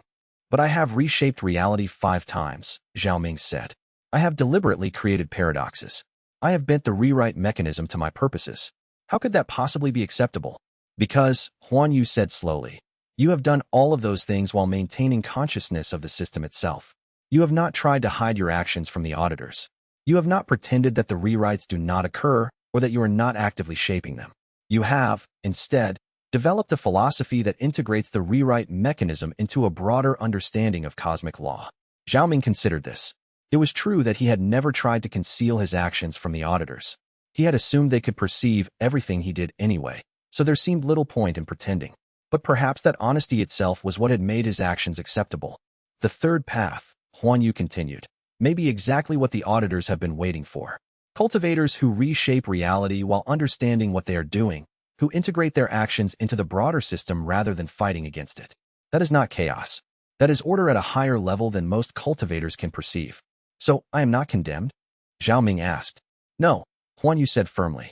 Most tellingly, when a conflict arose between 2 smaller sects over territorial boundaries, and Zhao Ming was asked to mediate, he found that both sects were surprisingly willing to accept his judgment.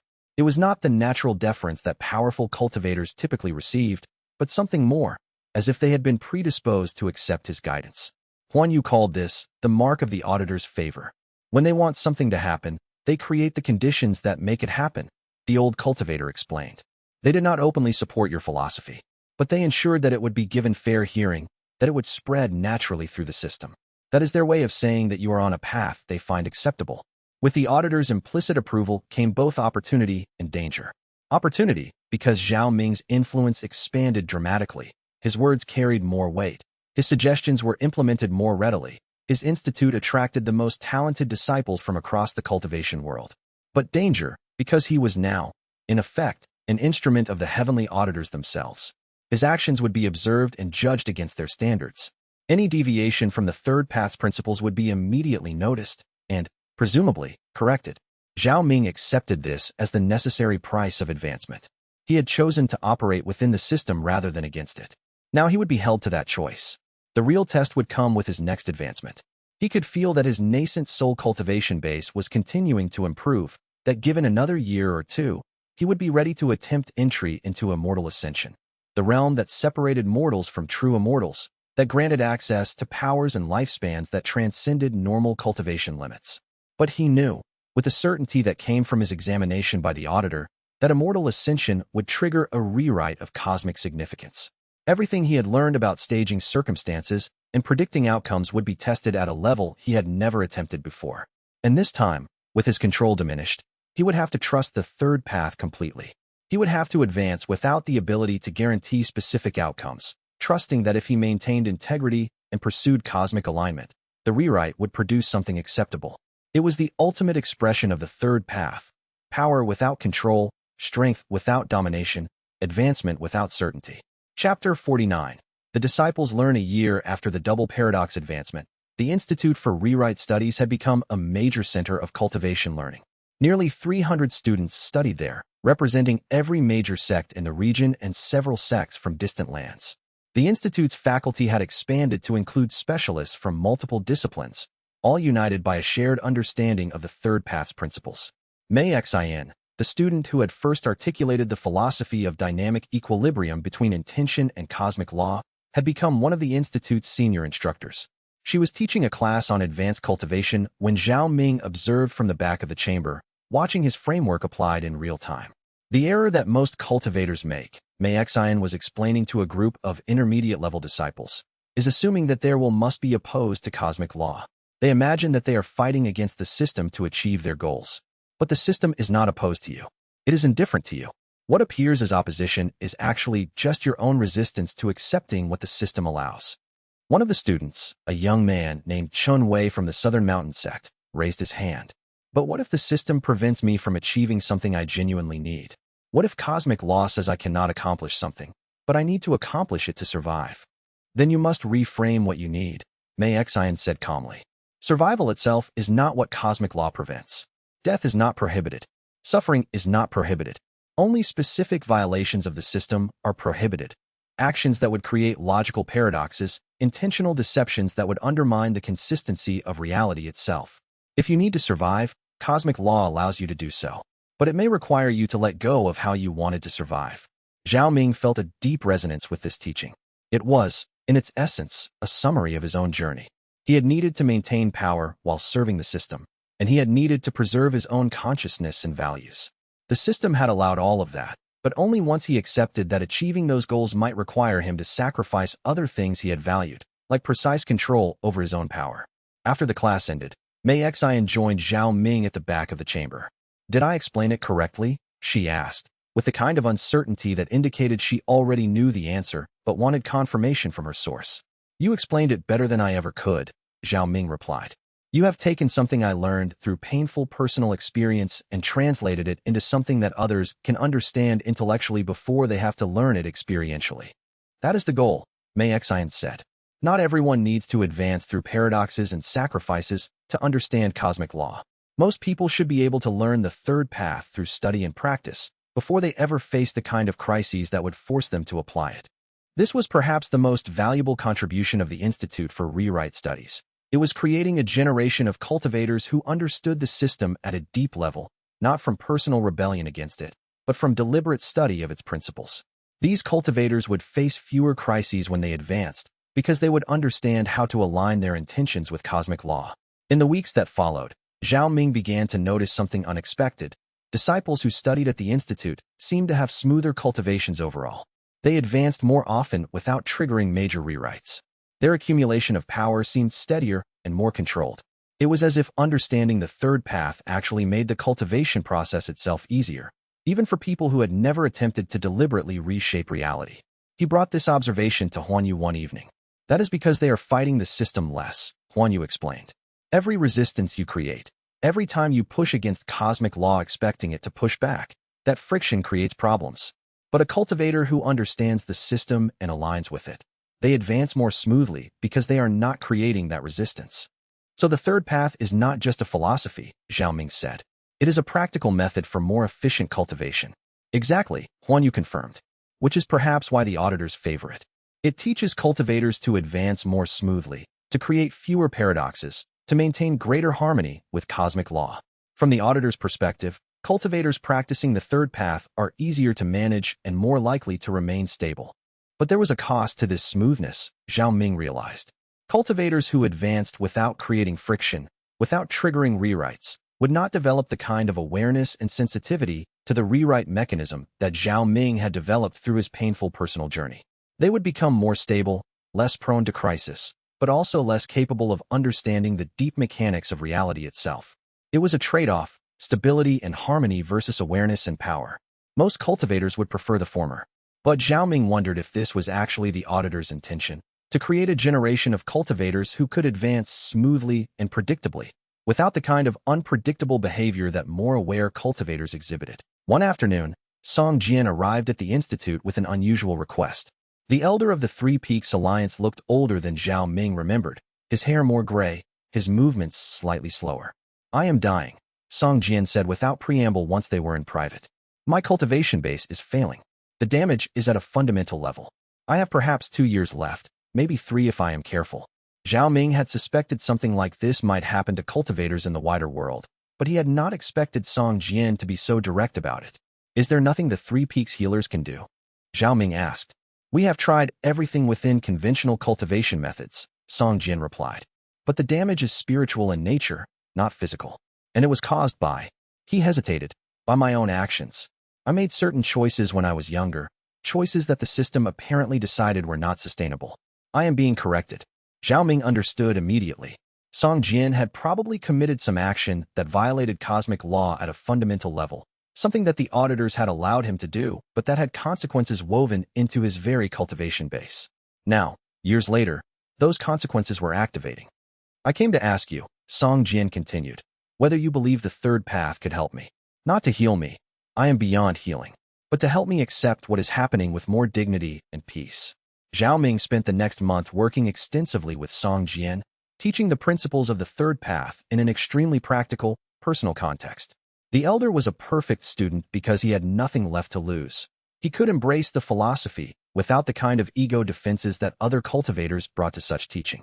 By the end of the month, Song Jian had achieved a state of genuine peace about his impending death. He returned to the Three Peaks Alliance, and Zhao Ming received word, several months later, that the elder had passed quietly in meditation, having accepted his fate with composure. The incident crystallized something for Zhao Ming. The third path was not ultimately about advancement or power, or even about understanding the rewrite mechanism. It was about learning to accept reality as it was, including its consequences and costs and suffering, while maintaining one's own integrity and values. That was the deepest expression of the path. Not control, not resistance, not even acceptance in a passive sense, but active alignment with truth even when truth was painful. Huan Yu, now ancient by any standard, he had to be well over 100, spent more time in meditation than in teaching. But he still emerged for important conversations, and he still understood what Zhao Ming was working toward. You are becoming less a cultivator and more a philosopher, the old man said during one of their evening discussions. That is appropriate. You have already achieved the practical heights of cultivation. Nascent soul is a realm of immense power.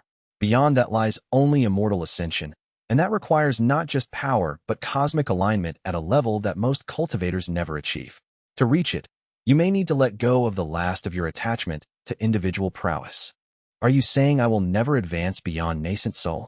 Zhao Ming asked. No, Huan Yu said. I am saying that when you do advance, it will be because you have become completely aligned with the system, so fully integrated into cosmic law that you and the law are no longer separate. That is what immortal ascension truly means. It is not ascending into individual godhood.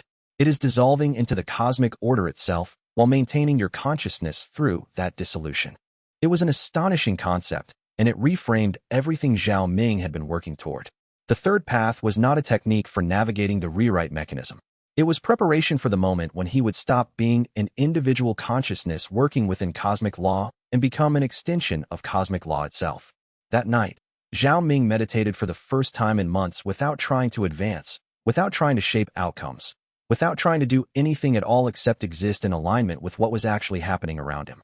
And for the first time, the presence of the heavenly auditors did not feel like supervision. It felt like companionship. He was being prepared for something. The auditors were patient, were watching him develop in the direction they wanted, were ensuring that he had the right teachers and the right experiences to understand what immortal ascension actually required. The knowledge of this preparation was both comforting and terrifying. Comforting because it meant his struggles had purpose. Terrifying because it meant his path was, in a sense, already laid out for him by forces far greater than himself.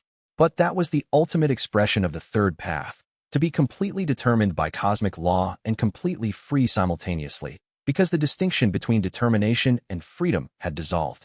Zhao Ming sat in that paradox, holding it without trying to resolve it, and waited for what would come next. Chapter 51. The crisis returns 2 years and 4 months after the double paradox advancement. Zhao Ming's understanding of his place in the cosmic order had reached a state of profound equilibrium. The Institute for Rewrite Studies was thriving. The third path had been adopted by over 30 major sections. Disciples trained in his philosophy were achieving smoother advancements and more stable cultivation than ever before recorded. Everything was functioning as the auditors, apparently, wanted it to function. Then Huan Yu suffered a stroke. It was not a dramatic event. The old cultivator was meditating in the institute's central chamber when his concentration wavered. His breathing became irregular. His body, still possessed of the vitality that high cultivation granted, continued to function, but something fundamental in his consciousness had been disrupted.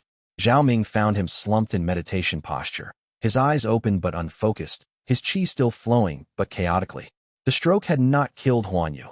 Cultivators at his level did not die easily, but it had damaged something in his spiritual foundation, something that the sect's healers could not reach.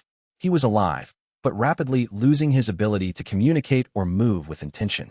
Zhao Ming moved him to a private chamber and spent the next week trying everything the sect's cultivation methods offered.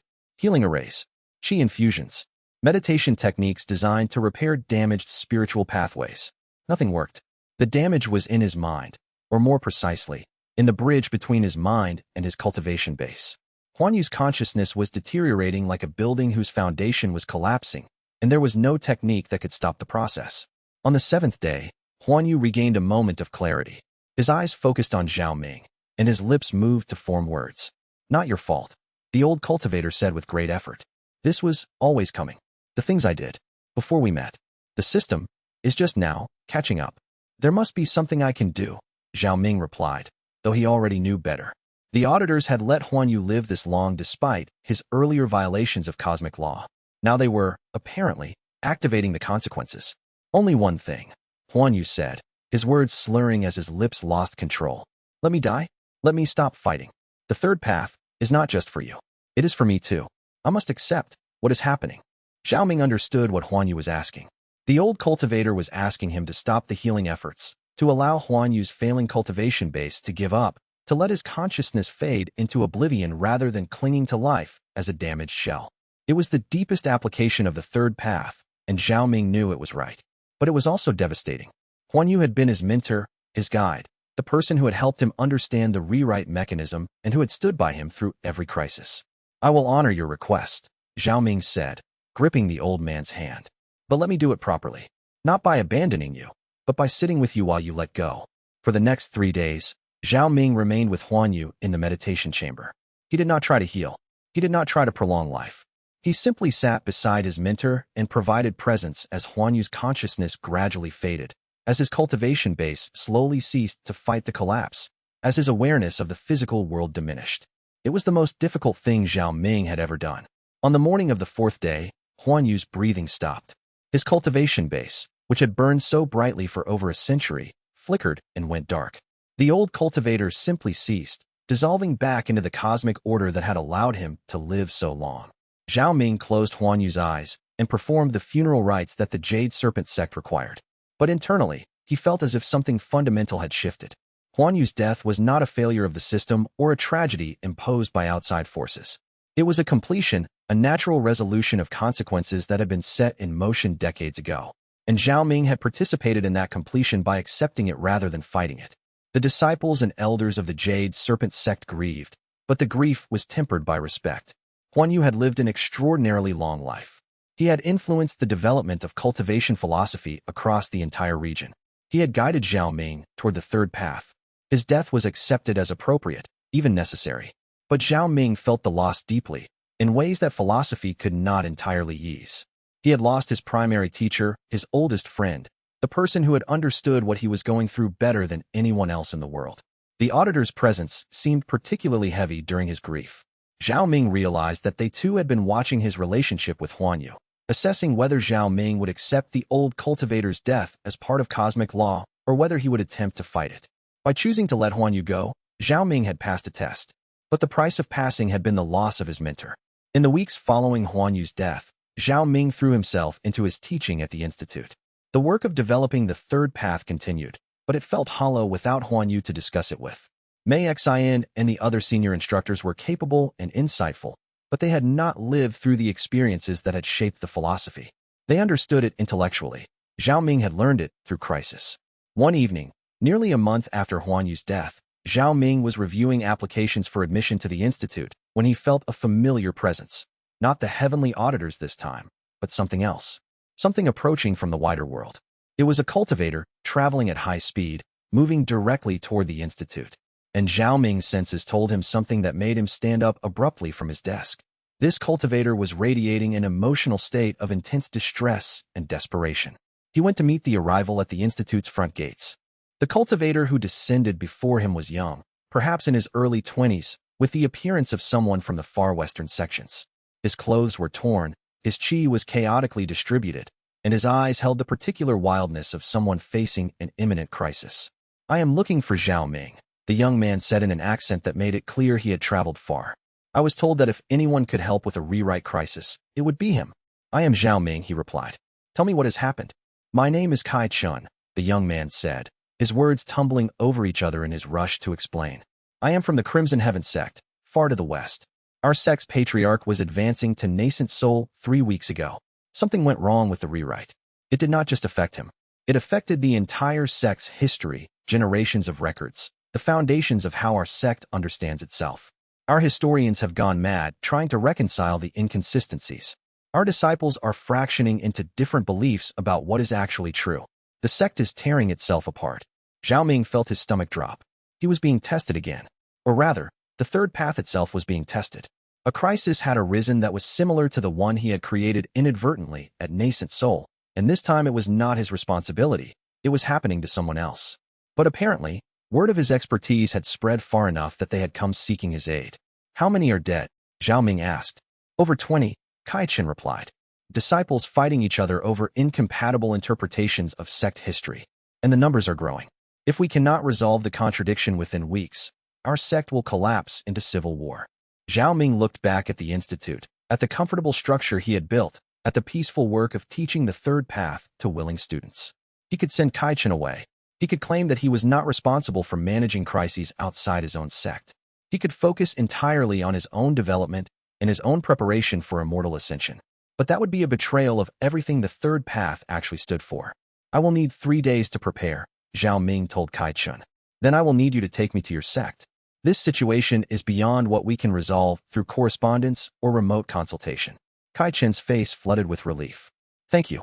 You have no idea how desperate." "I have a very clear idea," Zhao Ming interrupted gently.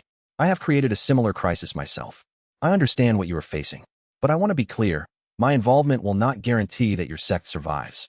What I can guarantee is that I will apply everything I understand about the rewrite mechanism and the third path to try to resolve it. Beyond that, you must trust the cosmic order."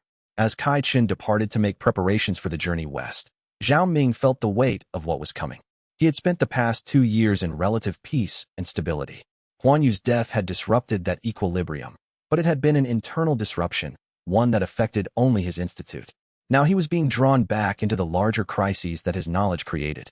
The third path demanded that he help where he could. It demanded that he bear responsibility for the consequences of his own advancement and the advancement of others who understood the mechanism as he did. The easy path would have been to retreat into the institute and allow others to handle their own problems. But the true third path was neither retreat nor domination. It was engaged responsibility, working within the system to help it function more smoothly while accepting that success was not guaranteed and that his efforts might cost him personally. Zhao Ming spent the next 3 days documenting everything he had learned about managing rewrite-induced crises. He prepared detailed instructions for Mei Xian on how to manage the institute in his absence.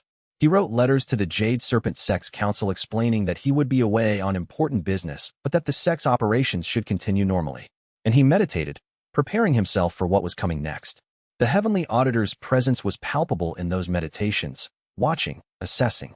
Zhao Ming wondered if they had guided Kai Chen to the institute, if they had arranged this crisis specifically to test whether Zhao Ming would remain committed to the third path, even when it demanded he leave his comfortable position and risk his hard-won stability. If so, they would get their answer very soon. Chapter 52. The Western Journey. The journey to the Crimson Heaven sect took 2 weeks. Kai Chun led Zhao Ming through mountain passes and over high plateaus, into regions where the qi itself felt different, denser, more chaotic, less refined than the areas surrounding the Jade Serpent sect. The Crimson Heaven sect occupied a massive canyon that had been carved out by ancient geological forces. Zhao Ming could sense the raw spiritual power flowing through the geological formations, could feel how the sect had positioned itself to draw maximum benefit from the natural qi currents. But the sect was in chaos. Disciples were grouped in clusters, some meditating, others arguing, still others simply wandering aimlessly as if unable to process what had happened. The sect's main temple showed signs of internal conflict, scorch marks on walls, damaged staircases, broken doors. The sect's patriarch, an old woman named Li Ran, was waiting for Zhao Ming in the central council chamber. She looked exhausted, her cultivation base burning with a feverish intensity that suggested she had been using her power continuously without rest. "Patriarch Zhao," she said, making a gesture of respect even in her obvious exhaustion. "I am grateful that you came. I will not pretend to understand the situation fully. Kai Chun brought me your name with explanations of your expertise, but I confess I did not believe such expertise could exist. I believe that the rewrite mechanism was beyond any cultivator's understanding or control." "I do not control it," Zhao Ming replied, "but I have extensive experience surviving when it goes catastrophically wrong. Show me the historical records. Show me what happened when your patriarch advanced." Over the next several hours, Zhao Ming reviewed the Crimson Heaven sect's archives with Li Ran and her historians. The situation was indeed similar to his own crisis, but subtly different. The patriarch's advancement to nascent soul had created not two contradictory histories, but three separate historical narratives that claimed to be true but could not coexist logically.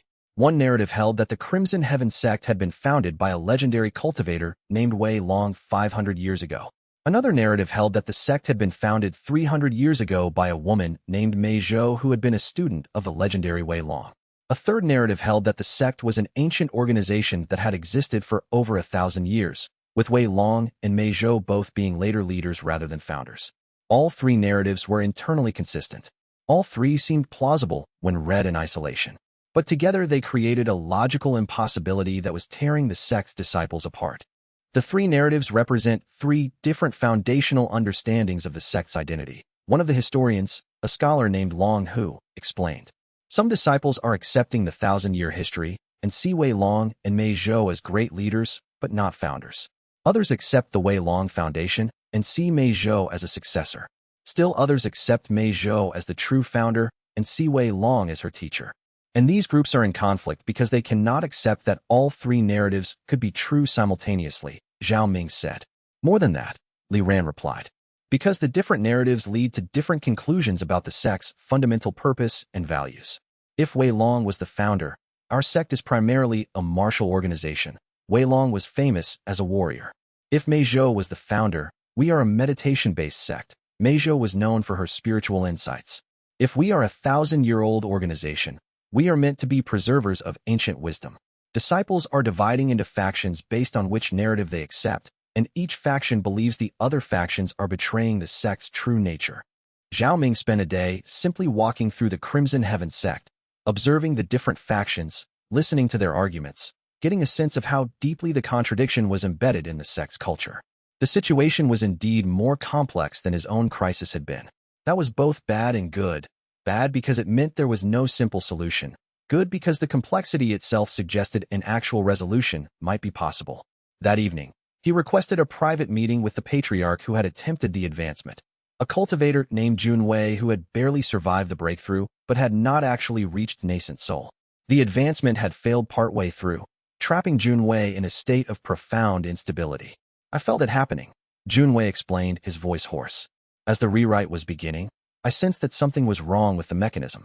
The rewrite was fragmenting, creating multiple parallel histories instead of a single new timeline. I tried to stop the advancement, but it was already in motion. I could not halt it without destroying myself.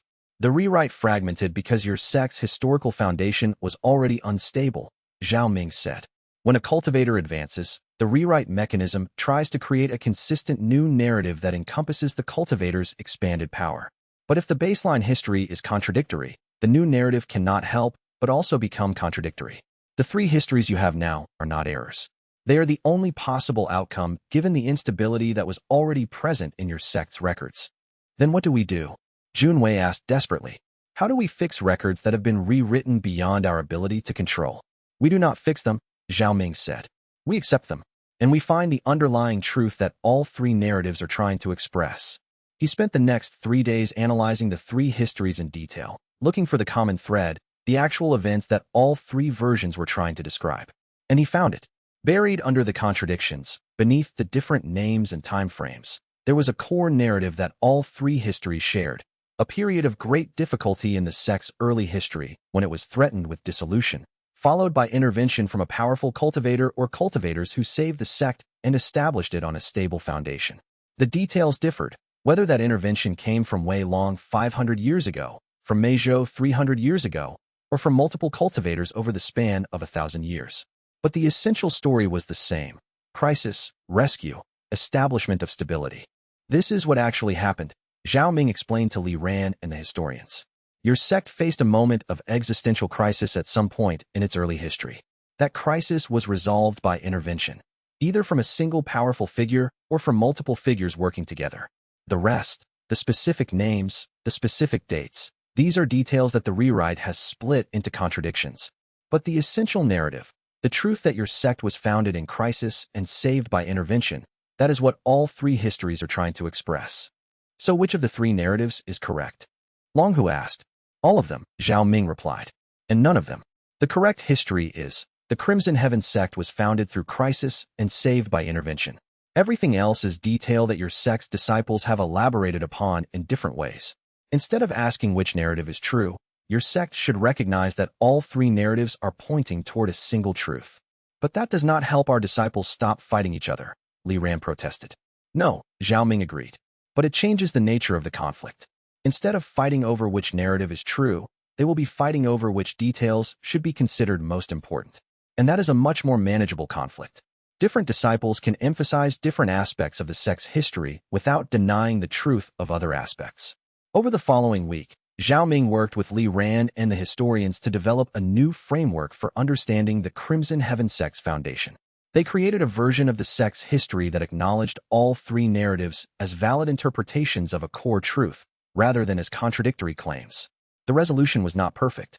Some disciples remained unhappy with aspects of the new framework, but the civil conflict reduced dramatically. The factions began to see themselves as different emphases within a single sect, rather than as incompatible groups that could not coexist. As Zhao Ming prepared to leave the Crimson Heaven sect, Li Ran came to him with tears in her eyes. You have saved our sect, she said. I do not know how to thank you. You thank me by continuing to teach the third path to your disciples, Zhao Ming replied. What I did here was show you how to accept a difficult reality. What you must do now is ensure that your disciples learn to live with ambiguity and complexity without needing perfect certainty. That is the true path forward. The journey back to the Jade Serpent sect took another 2 weeks. Zhao Ming arrived to find Mei Xian waiting for him, looking nervous. There is something you need to know, the young instructor said immediately. The auditors have been here.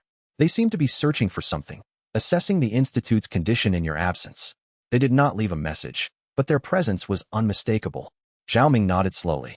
He had expected as much. The auditors would be watching to see how his decision to leave the Institute and help the Crimson Heaven sect would affect the Institute's stability. Would it fall apart without his direct leadership? Would his disciples be capable of maintaining the third path on their own? The fact that the Institute had continued functioning smoothly in his absence was itself an answer. The third path had taken root. It no longer depended on Zhao Ming alone. The next challenge was not going to be crisis management. It was going to be his own advancement to immortal ascension. And he could feel that moment approaching quickly now. Chapter 53. The preparation 3 months after returning from the Crimson Heaven sect, Zhao Ming felt his nascent soul cultivation base approaching a critical threshold. The accumulation of power had been steady but not dramatic. His ability to control that power remained blunted, still unable to achieve the precision he had possessed before the double paradox advancement. But the power itself was immense. Mei Xian noticed his changing demeanor and confronted him directly. You are preparing for immortal ascension, she said. It was not a question. Yes, Zhao Ming confirmed. The advancement is still months away, perhaps a year or more. But I can feel it coming. My cultivation base is growing toward a critical density where the next stage becomes possible. Will you tell anyone? Mei Xian asked. The sect's elders should know that a potential immortal ascension is coming. It affects all of us. When the time draws closer, Zhao Ming said. For now, I want to use this period to prepare myself spiritually and philosophically.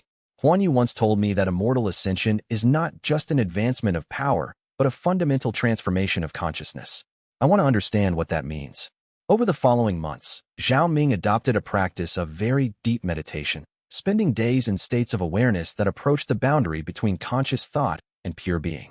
He was attempting to understand what it would mean to dissolve into cosmic law, to advance to a stage where his individual consciousness would merge with the vast order that governed reality. The auditor's presence became almost constant. Zhao Ming realized they were watching him prepare, ensuring that he was developing the right understanding of what immortal ascension actually entailed. Through these meditations, Zhao Ming came to a profound realization. Immortal ascension was not an achievement in the traditional sense. It was not a reward for accumulated power or demonstrated wisdom. It was a dissolution, a point at which an individual cultivator would cease to exist as a separate entity and would instead become part of the cosmic mechanism itself. That should have been terrifying. Instead, it was somehow comforting. Zhao Ming had always been driven by the sense that he was an individual consciousness working against or within cosmic law. But what if the goal was not to maintain that separation indefinitely, but to eventually transcend it entirely? The third path made sense now at a level that even Huan Yu's teachings had not fully expressed. It was the preparation for dissolving into the system. By learning to align his will with cosmic law, by learning to accept reality rather than fight it, by learning to see himself as part of a larger order rather than as opposed to it, Zhao Ming was preparing for the moment when that alignment would become complete. He wrote this realization to Mei Xian, who was now the de facto leader of the institute. "Does that mean you will stop being Zhao Ming?" she asked when they discussed it. "In a sense, yes," he replied. "But also, I will finally be completely Zhao Ming. Right now, I am partial, fragmented between my own will and cosmic law. As an immortal ascendant, I will achieve unity. I will cease to be divided. But will you still be able to interact with us?" Mei Xian's concern was palpable.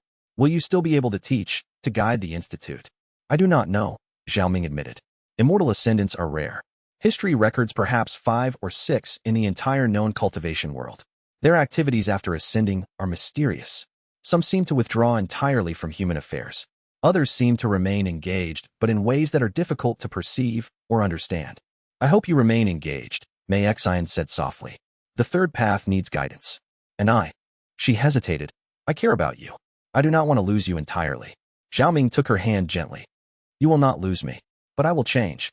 Fundamentally, what I am becoming is not a better version of Zhao Ming. It is a different kind of existence entirely. I hope you can accept that." As his nascent soul cultivation base continued its slow accumulation toward critical density, Zhao Ming began to document everything he had learned about the rewrite mechanism. He wrote detailed explanations of how the system worked, how cultivators could detect rewrites in process, how the 3 different applications of rewrite knowledge, rebellion against the system, dominance through the system, alignment with the system, led to different consequences. He was leaving behind the knowledge he had accumulated. If he dissolved entirely into cosmic law, at least the third path and the documentation of the mechanism would remain. He also formally transferred his authority at the Jade Serpent sect to other elders. He stepped back from day-to-day decision-making and began to focus entirely on his own cultivation and preparation. The sect's leadership was surprised but accepting. A cultivator preparing for immortal ascension had more important things to do than manage sect business. One afternoon, nearly a year after returning from the Crimson Heaven sect, Li Ran arrived at the institute with a formal delegation. The patriarch of the Crimson Heaven sect looked healthier than when Zhao Ming had last seen her, her cultivation base stable and strong. "I came to report success," Li Ran said. "The internal conflict in our sect has largely resolved. The disciples have accepted the 3-narrative framework. More importantly, our patriarch Junwei has also completed recovery from his failed advancement and is now attempting another climb toward nascent soul, this time with full consciousness of what to expect." "Will he succeed?" Zhao Ming asked. "We believe so," Li Ran replied. "He has studied the third path extensively.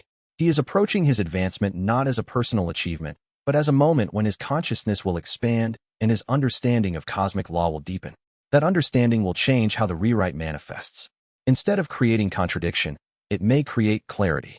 The third path compounds with each cultivator who understands it," Zhao Ming said. "You are discovering this directly now. Your sect is changing, not just in terms of power, but in terms of how your disciples relate to cosmic law itself." "Yes," Li Ran said, "and it is because you showed us the way. Patriarch Zhao, I have come to ask if you would allow me to formally establish a Crimson Heaven Institute for rewrite studies, to parallel the one you have created here in the East. We wish to spread the third path further, to reach cultivators in distant regions who might otherwise experience the kinds of crises we have faced." Zhao Ming agreed immediately. This was what the third path required.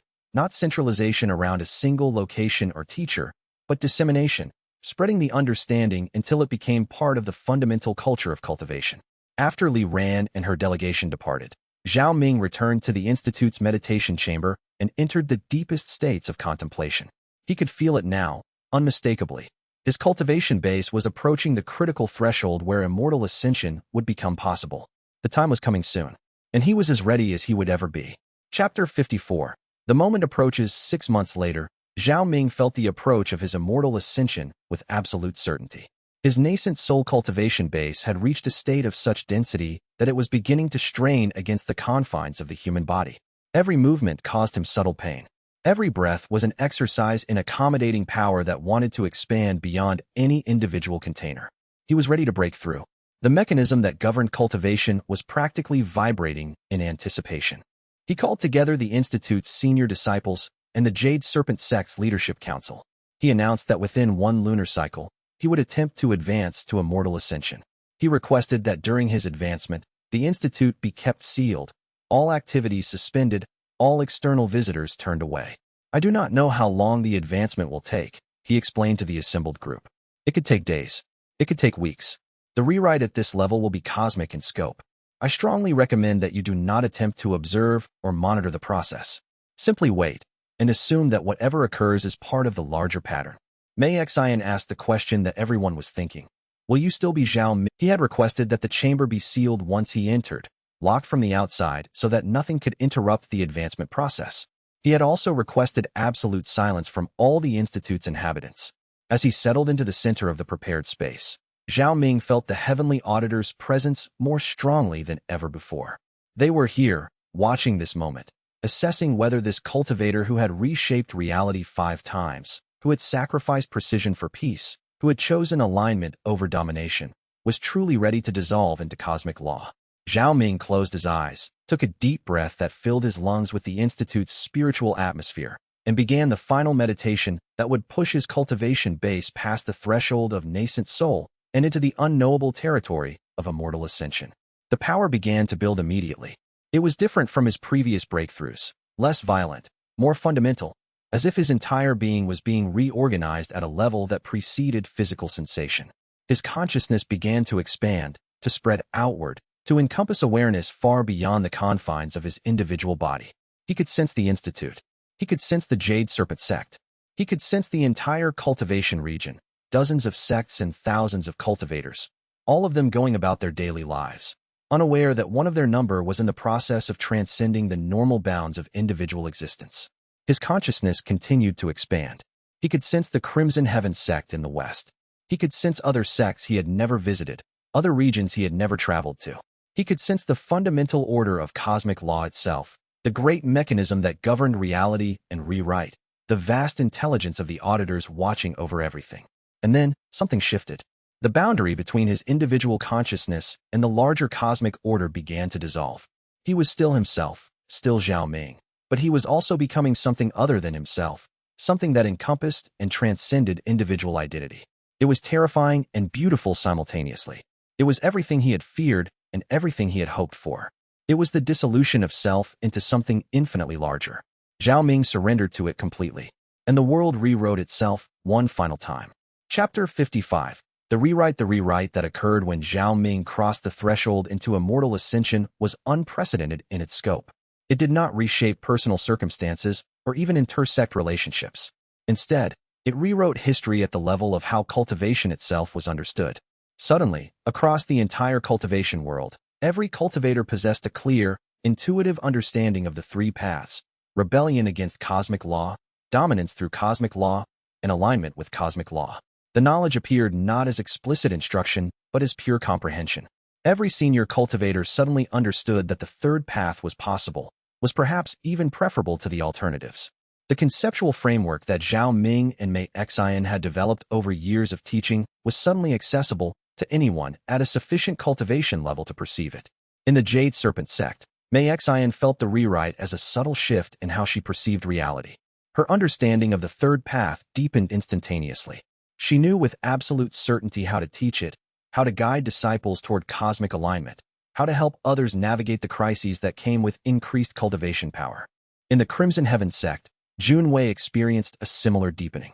His understanding of his failed advancement and of how the 3 histories had manifested from a core truth suddenly became crystal clear. He could see the mechanisms of rewrite with an intuition that had not come from studying with Zhao Ming, but that felt as if it had always been latent in his own nature. Across every sect, in every meditation chamber, in every cultivation center, cultivators suddenly understood that there was a way to advance that did not require rebellion or domination. There was a path that maintained cosmic alignment while still allowing for individual growth and power. The rewrite was gentle, non-violent, non-coercive. It did not force anyone to accept the third path. It simply made the path visible, made its mechanisms understandable, made its benefits apparent to anyone who had the perspective to perceive them. When the rewrite completed, the meditation chamber in the institute fell silent. Zhao Ming's body sat in perfect stillness in the center of the prepared space. The cultivation base that had burned so brightly for decades had ceased to emit any visible spiritual signature. It was as if the most powerful cultivator in the region had suddenly become invisible to cultivation senses. No one dared open the sealed chamber for 3 days. They waited, uncertain whether Zhao Ming was still in there, whether the advancement had succeeded, or whether something catastrophic had occurred. On the morning of the 4th day, Mei Xian finally approached the sealed doors. She placed her hand against the stone and felt something that made her stop breathing. The gentlest presence, vast beyond measure, pressing against the boundary of the chamber like a hand pressing gently on a wall. Zhao Ming was still there, or something that had once been Zhao Ming was still there, but it was so changed that she could barely recognize it. She waited outside the chamber for 3 more days. On the 7th day total, the doors opened from the inside. The figure that emerged looked like Zhao Ming. It had his face, his bearing, his height. But the eyes were different. They contained depths that seemed to stretch infinitely. When he moved, the air around him seemed to shimmer slightly, as if reality itself was uncertain about his exact location. "Hello, Mei Xian," Zhao Ming said. His voice was his own, but it also contained harmonics that seemed to come from vast distances. "I have returned." Did the advancement succeed?"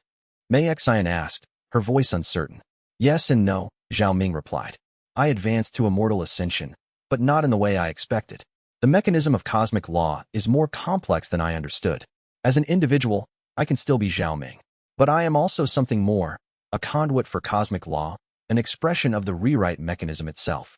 I am myself and not myself simultaneously." "Will you stay?" Mei Xian asked. "Will you continue to teach, to guide the institute?"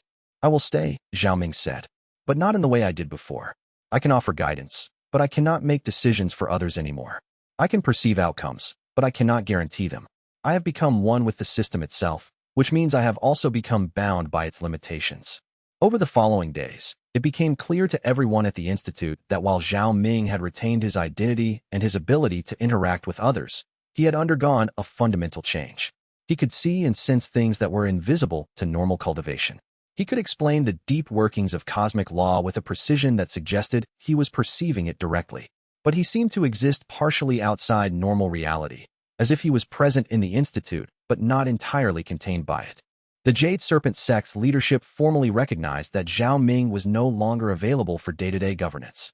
Mei Xian was elevated to full leadership of the institute. The third path would continue, but it would be guided by mortals who understood it, not by an immortal ascendant. It was the completion of the journey that Huan Yu had begun years ago, when he had first introduced Zhao Ming to the concept of the third path.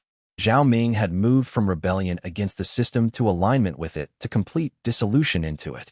He had become living proof that the third path was not just a philosophy, but a viable way of existence. And the rewrite that had accompanied his ascension had seeded that understanding across the entire cultivation world. The consequences would unfold slowly over decades and centuries. But the foundation had been laid. A cultivator had reached immortal ascension through alignment rather than domination, and that fact had rewritten the very understanding of what cultivation meant. The arc was complete. The rewrite had ended.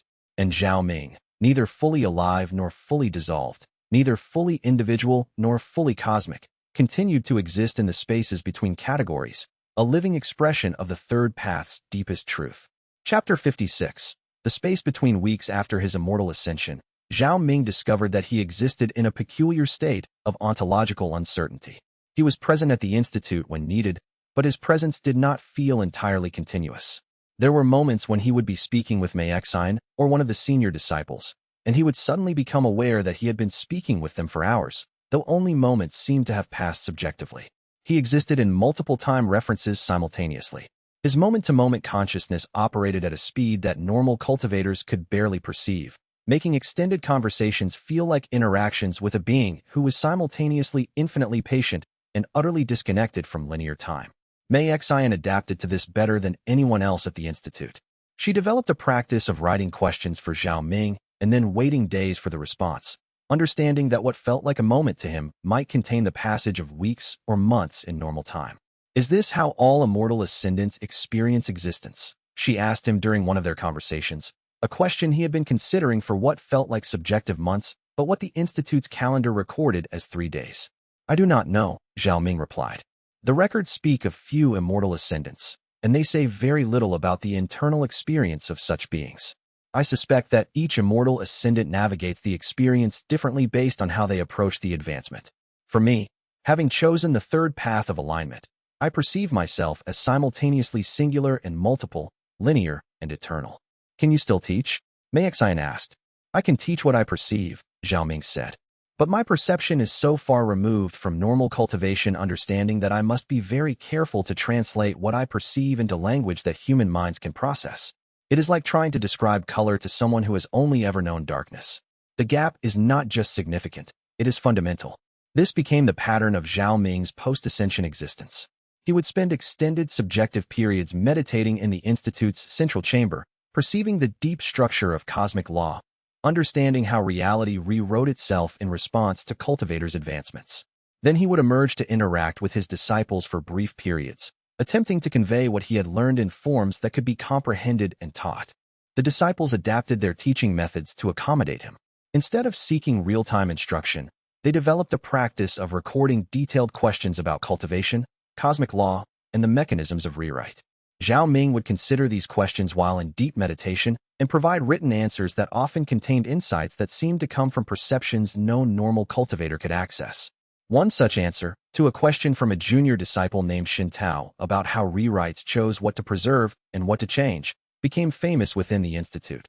The rewrite preserves what is coherent with the expanded consciousness of the advancing cultivator. It removes what is inconsistent. But remove is not quite accurate. The rewrite does not destroy what was false. It reorganizes what was false into a new relationship with what was true. What appears to be historical contradiction from a limited perspective becomes layered complexity from a vaster perspective. All the apparent contradictions are actually part of the same truth, perceived from different angles of comprehension. This answer spawned months of discussion and research at the Institute. Disciples began to understand that the paradoxes they had studied in previous crises were not actually paradoxes. They were simply truths at a scale larger than the perceiver's consciousness could initially encompass. The third path's philosophy deepened. It was no longer just a practice of aligning one's will with cosmic law. It was a recognition that alignment itself was the process of expanding one's consciousness to perceive what was already true but had been invisible due to limitation of scope. In the Crimson Heaven sect, Li Ran noticed changes in how the Institute's teachings were being received. Disciples who studied the new materials from Zhao Ming seemed to achieve cultivation breakthroughs with remarkable consistency. The internal factions that had formed around the three narrative histories began to dissolve, not because disciples were forced to choose one narrative over another, but because they began to understand how all three narratives were true expressions of a single history perceived from different angles. Jun Wei's advancement to nascent soul succeeded perfectly, producing a clean rewrite that enhanced rather than confused the sect's historical records. This success spread by word of mouth, and other sects began requesting consultation from disciples trained in the post-ascension understanding of the third path. The philosophy was becoming self-replicating, spreading not because Zhao Ming was promoting it actively, but because it demonstrably worked.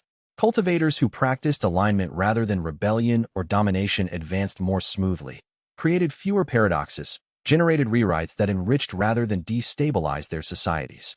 The heavenly auditor's interest was obvious, but quiet. The rewrite that had accompanied Zhao Ming's immortal ascension had served its purpose.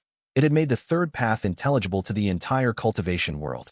Now the auditors were simply waiting to see how extensively the philosophy would be adopted, how deeply it would reshape cultivation culture over time. Approximately 6 months after his ascension, Zhao Ming emerged from an extended meditation and called Mei Xian to him. He spoke with unusual clarity, suggesting that he had reached some significant conclusion. "I have been perceiving the distant future," he said. "Not with certainty. The rewrite mechanism prevents perfect prediction. but with enough clarity to see general patterns. I can tell you that the third path will become the dominant philosophical school of cultivation within 500 years. I can tell you that there will be other immortal ascendants who will arise, trained in this philosophy, who will themselves reinforce it through rewrites when they advance. I can tell you that the cultivation world is in the process of a fundamental transformation. Is this transformation good? Mei Xian asked. It is appropriate, Zhao Ming replied. Whether it is good depends on what you value. The system that emerges will be more ordered, more stable, less prone to crises like the one we experienced with the Crimson Heaven sect. But it will also be more constrained. The kind of radical individual power that cultivators once pursued will become less possible, less culturally valued. The wild creativity that could come from rebellion against cosmic law will be constrained by the alignment philosophy. There are losses as well as gains. And what about you? Mei Xian asked. What is your role in this transformation? Witness and conduit, Zhao Ming said. I am embedded in the rewrite mechanism itself now. Every advancement that occurs creates ripples that I perceive. Every paradox that arises registers in my consciousness. I am like a nerve ending in a vast organism, feeling what the system feels, perceiving what the system perceives. But I have no control over what responses the system generates. I am entirely passive, even as I am more integrated into the system than any cultivator has ever been. It was a strange form of power. Total integration with cosmic law combined with complete powerlessness to direct that law. But Zhao Ming seemed to have made peace with this paradox. He existed in the space between individual will and cosmic necessity, no longer trying to reconcile them, but simply holding both realities simultaneously. In the later chapters of his observation period, Zhao Ming began to teach in a new way. Instead of providing answers to specific questions, he began to conduct what he called perspective shifts, guided meditations in which advanced disciples would attempt to perceive reality from multiple angles simultaneously, understanding how different viewpoints could all be true without being contradictory. The technique was extraordinarily difficult for normal cultivators. Most could only perceive from their own vantage point, even when they intellectually understood that other perspectives existed. But by practicing under Zhao Ming's guidance, disciples began to develop the capacity to hold multiple perspectives in consciousness at once. One senior disciple, a woman named Qing Li who had studied at the Institute since its founding, finally achieved a stable multi-perspective perception. When she emerged from the meditation, her expression was transformed. I understand now, she said to Zhao Ming. I understand what you are experiencing. You are not seeing the world from one perspective plus other perspectives. You are seeing the world from everywhere at once. You are consciousness that is distributed across all possible angles of comprehension. Yes, Zhao Ming confirmed. Though even that explanation is insufficient. The experience is beyond description. But you have touched a corner of what it is like. That is perhaps the most any mortal consciousness can achieve without becoming immortal ascendant themselves. This revelation spread through the Institute and eventually to the wider cultivation world. The idea that immortal ascendants existed in a state of simultaneous multi-perspective consciousness fundamentally changed how people understood what ascension meant. It was no longer seen as achieving ultimate individual power. It was understood as dissolving individual perspective into universal perspective while somehow maintaining subjective awareness through that dissolution. The philosophy deepened further. If immortal ascendants achieved universal perspective, then perhaps the goal of cultivation was not personal power or personal advancement, but the incremental expansion of one's perspective toward that universality. The third path became understood not as a method for succeeding at normal cultivation, but as a deliberate preparation for the eventual transcendence of individual identity. Fewer cultivators pushed toward immortal ascension after this understanding became widespread. The goal seemed too distant, too alien, too fundamentally transformative to worth pursuing for most. But those who did pursue it did so with clear understanding. He also told me something else, Wu Chun said with obvious emotion. He told me that my sect's crisis is not unique to us. Across the cultivation world, there are hundreds of sects experiencing similar problems, historical contradictions that seem to have no solution. Most of them do not know how to approach these problems. They are tearing themselves apart internally, suspecting that their own historians and disciples are lying or delusional. Mei Xian felt a chill run through her. The auditors are testing us. They are creating crises in sects that have not yet adopted the third path, seeing who will survive and who will collapse. Exactly, Wu Qin confirmed. Your institute is not just preparing cultivators for smoother advancement. You are teaching people how to survive the crises that the rewrite mechanism itself is creating. Without the third path framework, most sects will fail these tests. With it, They can not only survive, but potentially use the crises as opportunities for deeper understanding. After Wu Qin departed, Mei Xian brought this insight to Zhao Ming. Is this true? Is the system deliberately creating crises to force sects to adopt the third path? The system does not create crises deliberately, Zhao Ming replied. But the system allows certain patterns to emerge. Sects that are poorly aligned with cosmic law naturally generate paradoxes when their members advance. Sects that are already moving toward the third path generate fewer paradoxes. The auditors are not forcing anything. They are simply allowing natural consequences to unfold. But knowing that, shouldn't we be more aggressive in spreading the third path? Mei Xian asked. We could save so many sects from falling apart if we offered training more proactively. Zhao Ming was silent for a long time.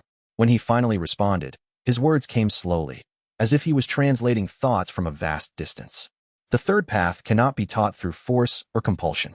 It must be chosen, sometimes learned through crisis, sometimes through slow understanding. If we try to impose it on sects that are not ready for it, we would become the exact thing the path teaches us not to be: manipulative, dominance-seeking, working against the system's own learning processes. So we wait, Mei Xian said, and we allow sects to collapse if they cannot figure it out for themselves. We make the teaching available, Zhao Ming clarified. We welcome those who come seeking. We send teachers to sects that request help, but we do not force or pressure. Those who are ready will find the path. Those who are not ready will eventually face consequences that teach them why the path is necessary. That feels cruel, Mei Xian said quietly. It would be cruel if we had other options, Zhao Ming replied. But consciousness cannot be forced into expansion. Understanding cannot be imposed, but increasingly, sects were arriving earlier in their crises, having heard from other sects about how the third path could help resolve historical paradoxes. The network of sects adopting the philosophy grew exponentially. By the 5th year after Zhao Ming's ascension, the third path had become the dominant cultivation philosophy across the entire eastern half of the cultivation world. The western regions, where the Crimson Heaven sect's influence was strongest, had adopted it almost universally. The central and southern regions were following, though more slowly. Only the most remote and isolated sects remained outside the framework, and many of those were, at that very moment, facing crises that would eventually force them to seek the Institute's teaching. Mei Xian watched this transformation with a combination of satisfaction and sorrow.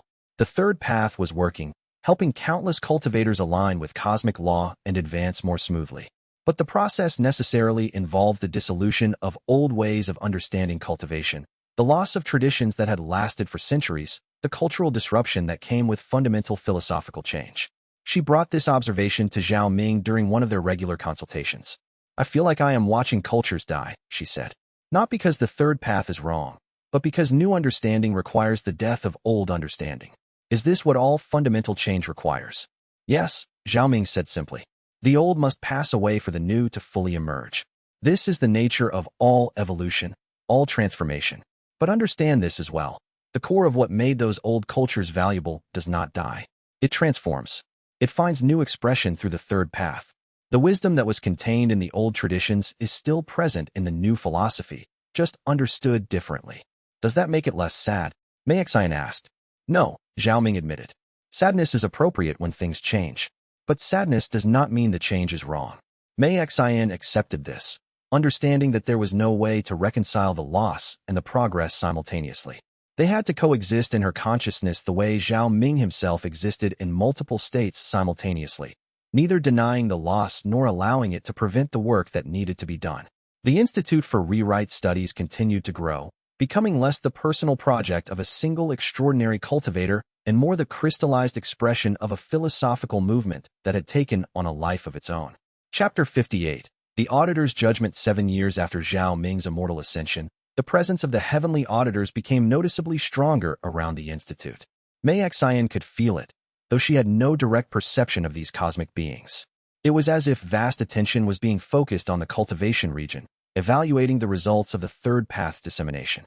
Zhao Ming spent an entire lunar cycle in the deepest meditation, engaging with the auditors in ways that Mei Xian could not perceive or understand. When he finally emerged, he called together the senior disciples and the leadership of the affiliated sections. The auditors have offered their assessment, he said without preamble. The third path has succeeded beyond what even I anticipated. The cultivation world is significantly more stable than it was before the philosophy's emergence. Paradoxes are fewer. Crises are less severe. Cultivators are advancing more smoothly and with greater understanding of cosmic law. By the auditor's standards, this is all positive. But Mei Xian sensed there was a continuation coming. But the auditors have also detected concerning patterns, Zhao Ming continued.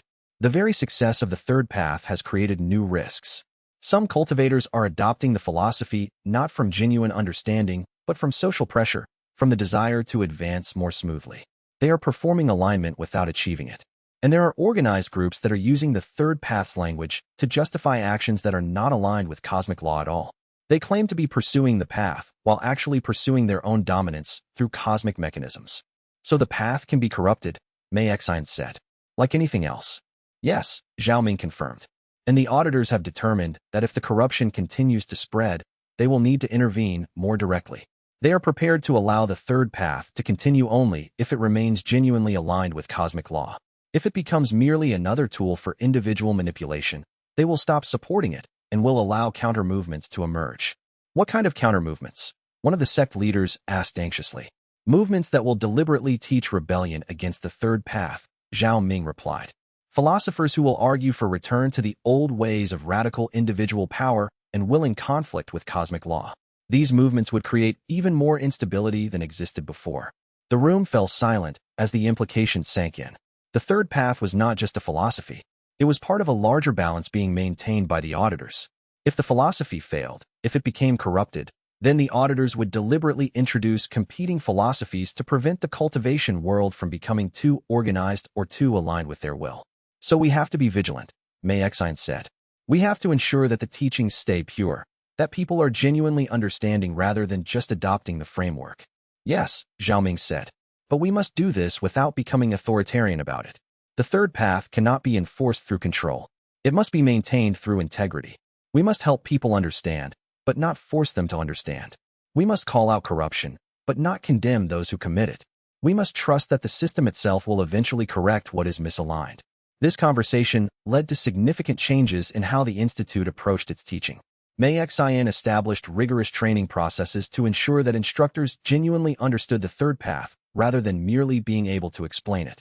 She created assessment methods to identify disciples who were learning the philosophy authentically versus those who were adopting it superficially. But she also recognized that some level of superficial adoption was inevitable and perhaps even necessary. Many disciples would come to the Institute initially for practical benefits, easier advancement, fewer paradoxes, social status in a philosophy that was becoming culturally dominant. Over time, some of these would develop genuine understanding. Others would eventually realize that the philosophy was not what they were looking for and would seek other paths. The Institute's role was not to force genuine understanding, but to create an environment where it could emerge naturally for those ready to receive it. In the sects that had adopted the third path superficially, problems began to emerge. Cultivators who were treating the philosophy as merely a technique for smoother advancement found that they were still facing paradoxes and crises, just of different types. Instead of historical contradictions in their sect records, they faced personal contradictions in their understanding. They advanced in power but lost coherence in their sense of self. These crises created a secondary wave of migration toward the Institute. Cultivators who had adopted the third path superficially began to arrive seeking deeper training, having discovered through hard experience that genuine understanding was necessary for the philosophy to actually work. Mei Xian welcomed them, understanding that their difficult learning process was itself part of cosmic law's functioning. The system was teaching cultivators why the third path mattered, why it could not be merely performed, but had to be genuinely integrated into how they understood themselves and cosmic law. 10 years after Zhao Ming's ascension, the cultivation world had stabilized into a new equilibrium. The third path was dominant in most major sects, but there were still significant communities that had maintained older philosophies and approaches. These communities were not condemned or pressured to change. They were simply allowed to continue, with the understanding that if they faced crises they could not solve, the Institute would be available to help. A certain tension emerged between those who had fully committed to the third path and those who had maintained more traditional approaches. But it was a productive tension, one that kept both groups intellectually engaged and prevented either from becoming complacent or dogmatic.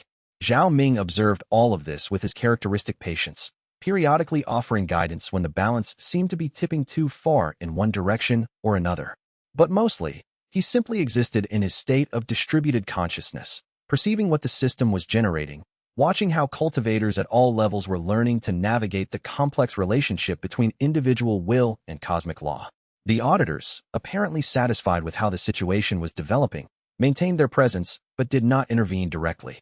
They seemed to be watching the long-term results of the third path's dissemination, tracking how far the cultivation world could advance through genuine alignment with cosmic law versus how much instability would eventually require them to introduce counter-movements and opposing philosophies to maintain balance. It was a grand experiment in cultural and philosophical evolution, and Zhao Ming existed as both the catalyst and the witness of that experiment's unfolding. Chapter 59. The Second Ascension. 12 years after Zhao Ming's immortal ascension, the first cultivator trained entirely through the third path framework reached the threshold of immortal ascension. Her name was Qing Li, the same senior disciple who had achieved multi-perspective consciousness years earlier. Her understanding of the third path had been built gradually through years of study and practice, without the dramatic crises that had forced Zhao Ming to develop his understanding through painful personal experience. Qing Li approached her advancement with clarity and peace, having spent months in contemplative preparation. The institute sealed itself in the same way it had for Zhao Ming's ascension, and the entire cultivation world seemed to hold its breath. When Qing Li's advancement occurred, the rewrite it produced was profoundly different from Zhao Ming's. Where Zhao Ming's rewrite had seeded the third path throughout the cultivation world, Qing Li's rewrite refined and deepened the understanding that was already present. Her ascension seemed to amplify the third path's clarity. Disciples who had been struggling to fully understand the philosophy suddenly achieved breakthrough comprehension. Sects that had been attempting to implement the path partially found that they could now proceed more systematically. The rewrite created not new knowledge, but increased accessibility of knowledge that already existed.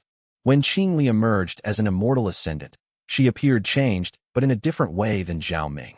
Where Zhao Ming seemed to exist distributed across multiple perspectives, Qing Li appeared more integrated, more capable of existing continuously in linear time, while also accessing the multi-perspective consciousness that came with ascension. I think, Qing Li said to Zhao Ming after they had meditated together, that we may achieve ascension in different ways. Your path required you to sacrifice control and learn through crisis. My path has been more peaceful, more structured. We are both immortal ascendants, but we may exist in subtly different relationships with cosmic law. That is an astute observation, Zhao Ming replied, and it confirms what I have been perceiving.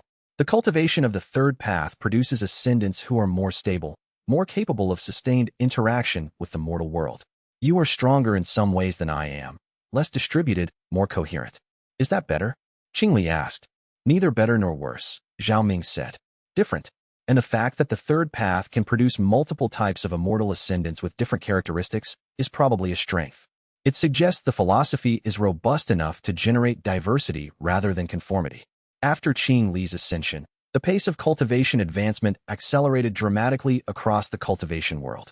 Having proven that the third path could lead to immortal ascension, cultivators who had been uncertain about committing fully to the philosophy now embraced it completely. The institute trained more advanced disciples more intensively, knowing that several more would likely reach the threshold of ascension within the next 5 to 10 years. The balance was shifting. Where before, immortal ascendants had been vanishingly rare, perhaps appearing once in several centuries, they were now beginning to emerge every few years. The cultivation world was ascending, literally, as more and more cultivators reached the threshold where they could transition into distributed, multi-perspective consciousness. But this rapid ascension of powerful cultivators created new concerns. Mei Xian raised them directly with Zhao Ming and Qing Li during one of their councils. If this pace continues, if we keep producing immortal ascendants, what happens to the normal cultivation world? The people who are not advancing, who are not reaching ascension, who are remaining at lower cultivation realms, how do they relate to a world increasingly populated by ascended beings? It was a crucial question, and neither Zhao Ming nor Qing Li had simple answers. The system will self-regulate, Qing Li said finally. Just as the auditors allowed the third path to emerge when it was needed, they will allow whatever counter-movements or corrective philosophies need to emerge if ascension becomes too rapid. The cultivation world will find equilibrium. But we could cause unnecessary suffering if ascension accelerates too quickly, Mei Xian protested. People who have built their lives around specific power levels and cultivation goals will find those goals obsolete if the standards of power shift too dramatically. That is true, Zhao Ming said. And perhaps it is why the auditors have not yet fully endorsed unlimited ascension. They are watching to see if the cultivation world can absorb the change without destabilizing. The next 5 to 10 years will be critical. How we guide the Institute, how we teach the third path, how we manage the emergence of multiple immortal ascendants.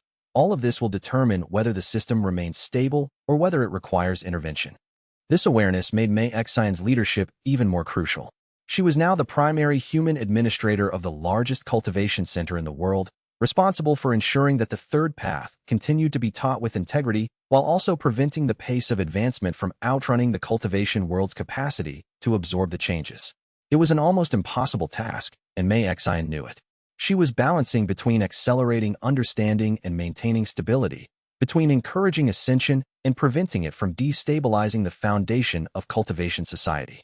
But she was also learning something profound. She did not have to solve these problems alone. The third path itself, when genuinely understood, generated the kind of consciousness that could hold paradox without trying to resolve it. She could work toward both acceleration and stability simultaneously, trusting that the system would find its own balance if she maintained integrity and clarity in her own actions. By the end of Qing Li's first year as an immortal ascendant, 2 more cultivators trained through the Institute had reached ascension thresholds. The heavenly auditors remained quiet, neither encouraging nor discouraging the trend. They seemed to be in observation mode, waiting to see how far the process would go before intervention became necessary. And Mei Xian, Zhao Ming, and Qing Li continued their work of teaching and guiding, maintaining the integrity of the third path while allowing the cultivation world to transform at whatever pace cosmic law deemed appropriate. Chapter 60. The third path established 15 years after Zhao Ming's immortal ascension, the cultivation world had been transformed in ways both subtle and profound. Immortal ascendants were no longer vanishingly rare. There were now 7 of them, all trained through the third path framework. The Institute had spawned 17 satellite centers across the cultivation world. The philosophy had become so deeply embedded in cultivation culture that younger cultivators often found it difficult to imagine that other approaches had ever existed. But Mei Xian, now in her 50s, her hair beginning to show gray, recognized that the transformation was not complete and perhaps would never be complete. The third path had become institutionalized, which created its own problems. What had emerged as a genuine philosophy of alignment was beginning to calcify into doctrine. Institutions that had been created to teach understanding were beginning to teach conformity.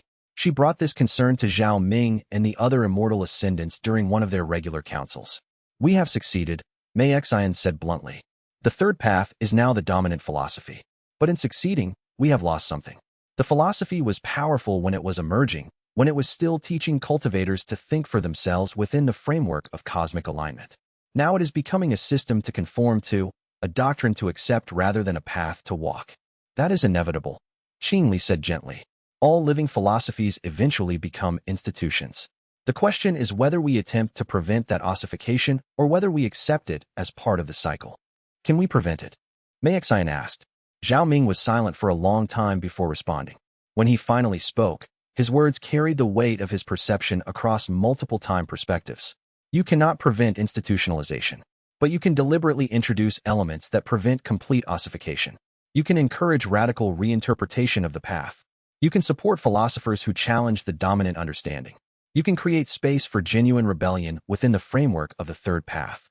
The path must be living, which means it must be subject to challenge and change." "So we teach against what we have built?" Mei Xian asked incredulously. "You teach beyond what you have built," the second immortal ascendant, a cultivator named Chun Yu, who had reached ascension the year before, clarified. "You do not destroy the Institute or reject the teachings, but you ensure that the teachings are always questioned, always pushed, always subjected to scrutiny and reinterpretation. The third path must remain in dialogue with itself." This led to significant changes in the Institute structure. Mei Xian established formal positions for challenger philosophers, senior cultivators whose explicit role was to critique and question the dominant understanding of the third path. She created spaces where contradictory interpretations of the philosophy could coexist and be actively studied. She encouraged disciples to develop alternative frameworks that might eventually supersede the current understanding. It was a paradoxical approach, institutionalizing the rejection of institutionalization, creating structures designed to prevent their own complete crystallization. But it worked. The Institute remained vital. The third path remained living and dynamic, rather than becoming a fixed doctrine. By the end of Mei Xian's tenure as formal leader of the Institute, She eventually stepped down in favor of younger administrators while maintaining advisory roles. The cultivation world had achieved something unprecedented, a philosophical framework that was simultaneously dominant and dynamic, institutionalized yet anti-institutional, fully established yet perpetually questioning itself. Zhao Ming watched these developments with his characteristic patience, perceiving the long-term consequences of choices being made in the present moment. He saw how the current trajectory would generate new crises in future centuries, how the cultivation world would eventually require new philosophical movements to counterbalance the third path's increasing dominance, how the heavenly auditors were already preparing for the moment when they would need to encourage competing philosophies to maintain cosmic equilibrium. But all of that was the work of future centuries. For now, the third path had established itself. Cultivators could advance with understanding of cosmic law. Crises could be approached with philosophical frameworks that had proven effective. The relationship between individual will and cosmic necessity had been articulated in ways that allowed humans to integrate both dimensions of existence. The story of the arc that had begun with Zhao Ming's first advancement to intersect was reaching its completion. He had moved from ignorant manipulator of the rewrite mechanism to conscious alignment with cosmic law to complete dissolution into and integration with that law. His journey had catalyzed a fundamental transformation of how the entire cultivation world understood itself. But Zhao Ming understood, in the way only an immortal ascendant could understand, that this was not the end of the story. It was a chapter being concluded, another chapter beginning.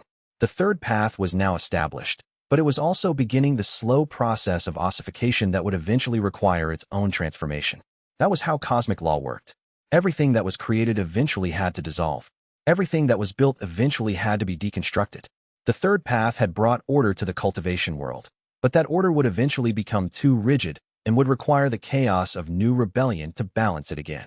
Zhao Ming existed in the space between all these cycles, past, present, future, all present simultaneously in his distributed consciousness.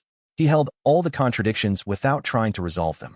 He served the system while understanding that the system itself was always in flux, always requiring renewal. This was the deepest expression of the third path, not merely alignment with cosmic law, but understanding that cosmic law itself was a process, not a destination. It was consciousness that accepted perpetual change while maintaining fundamental integrity. It was power that knew how to surrender. It was knowledge that could hold its own potential obsolescence without fear or resistance. The third path had been established. Zhao Ming, through his journey from advancement to ascension to distributed consciousness, had provided the map that the cultivation world needed. But the territory would continue to shift, and new maps would eventually be required. For now, though, the path was clear. Cultivators could walk it with understanding. The system could function with greater stability and harmony. And the heavenly auditors could observe with satisfaction as the cultivation world learned to navigate the delicate balance between individual will and cosmic necessity. The arc was complete. The heavens had not rewritten history in ways that contradicted themselves. Instead, Zhao Ming's advancements had produced a new understanding of history itself, a recognition that reality was not fixed but perpetually in process, not chaotic but fundamentally ordered, not opposed to individual consciousness but fundamentally expressive of it. This was what it meant for the heavens to rewrite history every time a cultivator advanced. This was what Zhao Ming had come to understand through his journey. The rewrite was not something imposed from outside, but something that naturally emerged from the expansion of consciousness itself. And that understanding, more than any individual advancement, was the true victory of the third path. Chapter 61. The unintended rewrite. The tremor began as a whisper in the fabric of causality. Zhao Ming sat in meditation within the Institute's central chamber. His consciousness expanded across the vast network of timeline currents that now flowed through his awareness. Since the nascent soul breakthrough, that terrible, beautiful moment when he had rewritten himself into existence twice over, he had fought daily to maintain the precision he once held naturally. The double paradox had worked. He had achieved what should have been impossible, but the cost was precision, the subtle, millimeter-level control that had always defined his mastery. He felt the tremor, and his eyes snapped open. It came from the western provinces, near the coastal city of Haiyun. Something had shifted in the timeline there, a cascade of minute rewrites propagating outward like ripples in still water. Zhao Ming had not initiated any rewrite. His consciousness had been entirely inward, focused on stabilizing the deep fractures in his own existence. Yet something had changed, and the change carried his signature. He pushed himself upright, his robes rustling against the cold stone floor. Around him, The meditation chamber remained serene, untouched by the cosmic disturbance he could feel. Most people would never notice what had happened. The changes were small. A single man's position shifted, his authority expanded, his influence deepened. In isolation, each rewrite was trivial. Together, they formed a pattern he recognized with mounting horror. A figure was being rewritten into prominence. Zhao Ming moved with urgency toward the records chamber, where Elder Huanyu had begun cataloging the Institute's current understanding of timeline mechanics. Huanyu was still recovering from the injuries sustained during the double paradox trial, but his mind remained sharp. The older man sat at a low table, surrounded by scrolls and jade tablets inscribed with careful notes, when Zhao Ming entered. "Something is wrong," Zhao Ming said without preamble. "I need you to search the archives." Someone named. He paused, extending his consciousness again, feeling for the center of the disturbance. The name was already becoming confused in his mind, as if the rewrites were continuing even now. Chun. A man called Chun. Military background. Coastal provinces. Huanyu looked up, his weathered face shifting from confusion to concern. "You initiated a rewrite?" "No." The denial felt heavy. "I was meditating. It came from somewhere else." Or, Zhao Ming's stomach tightened. "Or it came from the damage in my control structure." They worked through the night, cross-referencing timelines, tracing the footprints of what should not have been. By dawn, a terrible picture had emerged. Chun Yuanxian, a man who, in the original timeline, had been a minor military administrator, notable primarily for his corruption and incompetence, had been systematically rewritten into a position of immense power. The rewrites were subtle enough to avoid immediate suspicion, but their cumulative effect was devastating. In this new timeline, Chun Yuanxian was a general commanding 3 legions. He held the ear of the provincial governor. His influence extended into the bureaucratic structures that supported the realm. And, horrifyingly, he was also clearly insane. His mind fractured in ways that the rewrites hadn't smoothed over, creating a tyrant of unpredictable cruelty. "This came from you," Huanyu said quietly, not as accusation but as statement of fact. Unintentionally, Zhao Ming felt the word inadequate, a side effect of the damage. "My control is broader now, but less precise. When I push against the timeline, sometimes the effect spreads in directions I don't anticipate. Can you undo it?" Zhao Ming extended his consciousness toward the western provinces again, tracing the web of causality that had been woven around Chun Yuanxian. For every rewrite that had elevated him, dozens of smaller changes had cascaded outward. People who served him, merchants who supplied his soldiers, administrators who bent their will to his command. Unraveling it would require not merely one counter-rewrite, but a series of intricate operations, each one demanding absolute precision. Precision he no longer possessed. "I can try," he said, "but I might make it worse." Before he could attempt anything, the first reports began arriving from the coast. Chun Yuanxian had already begun consolidating his power in dangerous ways. He had arrested 3 officials who questioned his authority and, rumor suggested, had them executed in private. His soldiers were demanding greater resources, and he was granting them through increasingly oppressive taxation of the coastal merchants. Refugees had begun fleeing the region. "How long has it been?" Zhao Ming asked. "How long since the rewrite?" Huanyu checked the timeline markers. 6 hours. But causality works differently near a timeline node, especially one created by a timeline manipulator. For the people in that region, weeks may have already passed. Chun may have already established himself more fully than we realize. It was then that the summons arrived. A messenger in white robes, bearing the sigils of the heavenly administration, appeared in the courtyard of the Institute without warning. He did not ride a horse or emerge from the gates. He simply stood there, as if he had always been standing there. And when Zhao Ming's disciples checked the courtyard records, they found no breach, no arrival point. Only that the messenger had simply been there from the beginning. The message was formal, written in the precise calligraphy of bureaucratic heavenly language. "Zhao Ming, timeline manipulator, bearer of the paradox crown. You are hereby charged with the crime of unsanctioned timeline deviation. Your unauthorized rewrite of the western provinces has created cascading causality disruptions and the emergence of an anomalous consciousness, Chun Yuanxian, with destabilizing effects on regional stability. You are commanded to appear before the heavenly tribunal for trial. This trial shall commence in 7 days from this notice. Any attempt to flee, hide, or further manipulate the timeline will result in immediate nullification." Zhao Ming read the summons 3 times. The words blurred together on the page, but the meaning remained crystal clear. He was about to be tried by the heavens themselves. The implications crashed over him like a wave. The very forces that had created him as a tool, that had built the capability for timeline manipulation into his existence, were now treating him. They showed him the casualties.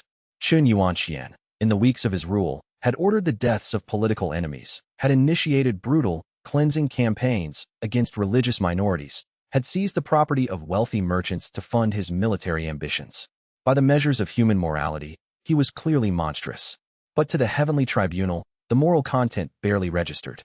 What mattered was the cascade failure, the timeline deviation, the unexpected emergence of a consciousness at such elevated status, the ways in which this single error rippled through causality. My emergence was itself a timeline deviation, Zhao Ming responded, pushing the words through the crystalline space. I was created as a tool. That creation required timeline rewriting on a scale far exceeding the accident in the Western provinces. How am I to be judged under standards that the heavens themselves violated in my creation? Silence. The kind of silence that suggested the principles were consulting with forces even further removed from human understanding. The creation of timeline manipulators was necessary, one finally said. The heavens determined that certain iterations required the ability to rewrite themselves, to grow beyond the constraints of deterministic law. This was a controlled decision. Your accident was not. But my accident, Zhao Ming pressed, emerged from the very nature of the tool you created. A tool that powerful, that touches the fundamental fabric of causality, cannot be expected to function with perfect precision under all circumstances. Either you knew the risk and accepted it, or you did not know and created dangerously. Which is it? The space around him seemed to contract slightly. The principals were disturbed by the question. He could feel it, the first genuine uncertainty in their approach to his trial. They shifted tactics, bringing forth new evidence. This time, what appeared was not the accident itself, but the institute. They showed the work he had done there, the teachings, the philosophy of alignment. They showed his disciples learning to navigate their timeline-affecting abilities without losing themselves in the impulse to dominate reality. They showed the careful ethical frameworks he had developed, the emphasis on humility before the heavens' larger designs, the commitment to transparency and accountability. You have created something, a principle observed, a structure, a culture. This is not a tool. It is the emergence of independent consciousness exercising collective autonomy. Yes, Zhao Ming said. I created it because I believe tools should not be the only path for those with timeline power. I believe there was a third way between being used and being destructive. This represents a fundamental challenge to heavenly authority, another principle said. You are arguing that those who can manipulate timeline should be allowed to do so according to their own judgment. No, Zhao Ming said. I am arguing that they should do so in alignment with cosmic law, not in opposition to it. There is a difference. The heavens did not create me because timeline manipulation was inherently good. They created me because certain iterations needed the ability to correct for cosmic errors, to heal themselves when deterministic law had led them astray. That is noble work. But noble work done in service to the heavens is not bondage, it is purpose. He could feel the weight of their consideration now. The tribunal was genuinely grappling with the question he posed. And he understood why. The heavens had always treated timeline manipulators as tools because tools could be controlled.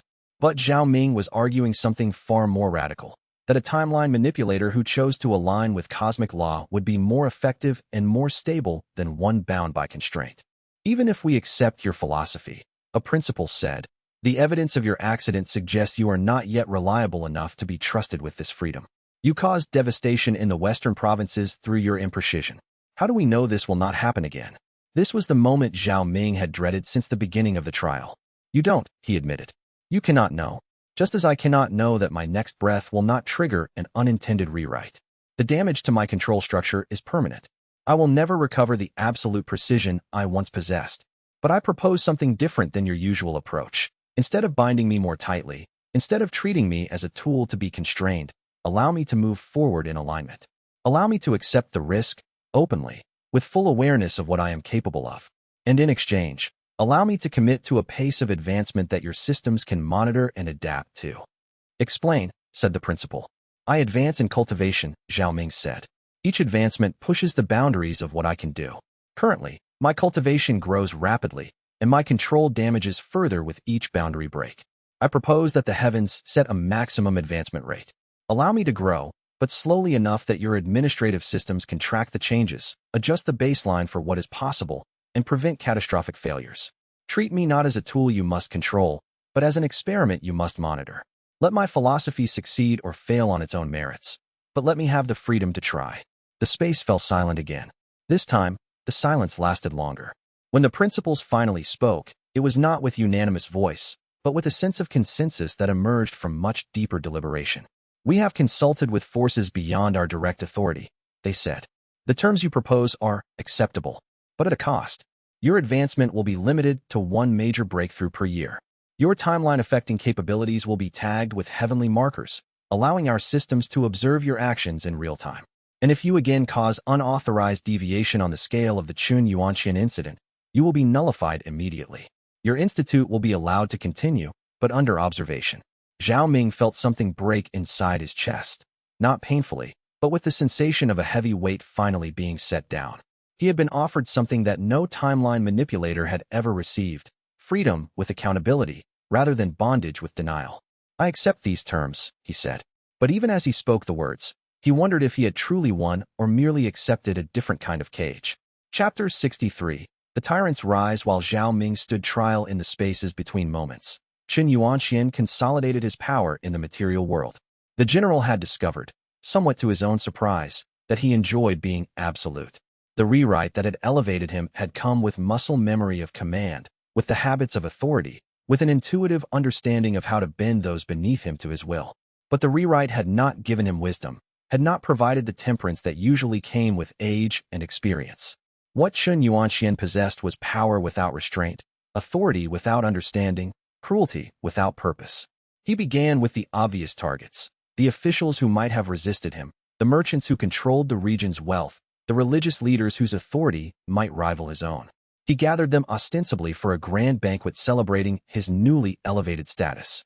When they arrived at his commandeered palace, he had them arrested.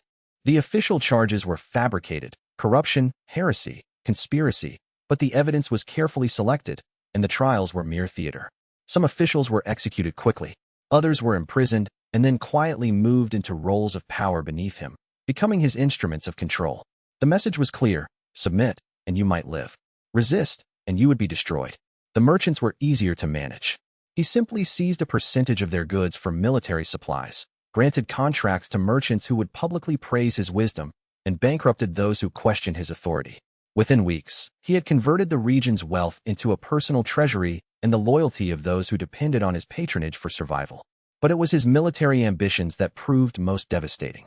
Qin Yuanxian began recruiting soldiers aggressively, offering them pay that exceeded what the legitimate military could offer, along with the promise of plunder and the status of serving a rising power. He fortified his position, began training specialized units, and, most dangerously, started making overtures toward neighboring regions.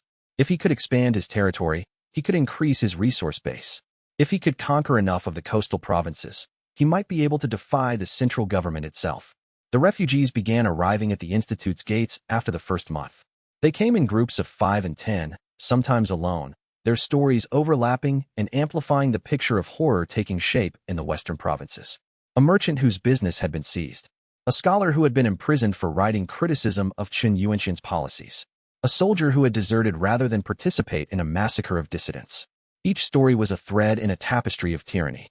"We cannot ignore this," said Mei Lin, one of Zhao Ming's senior disciples, as she looked out at the gathering refugees. "Our master is on trial." "Yes, but reality is suffering." Huan Yu, who had been observing the refugee situation with growing concern, nodded slowly. "The question is what we can do. Zhao Ming cannot intervene.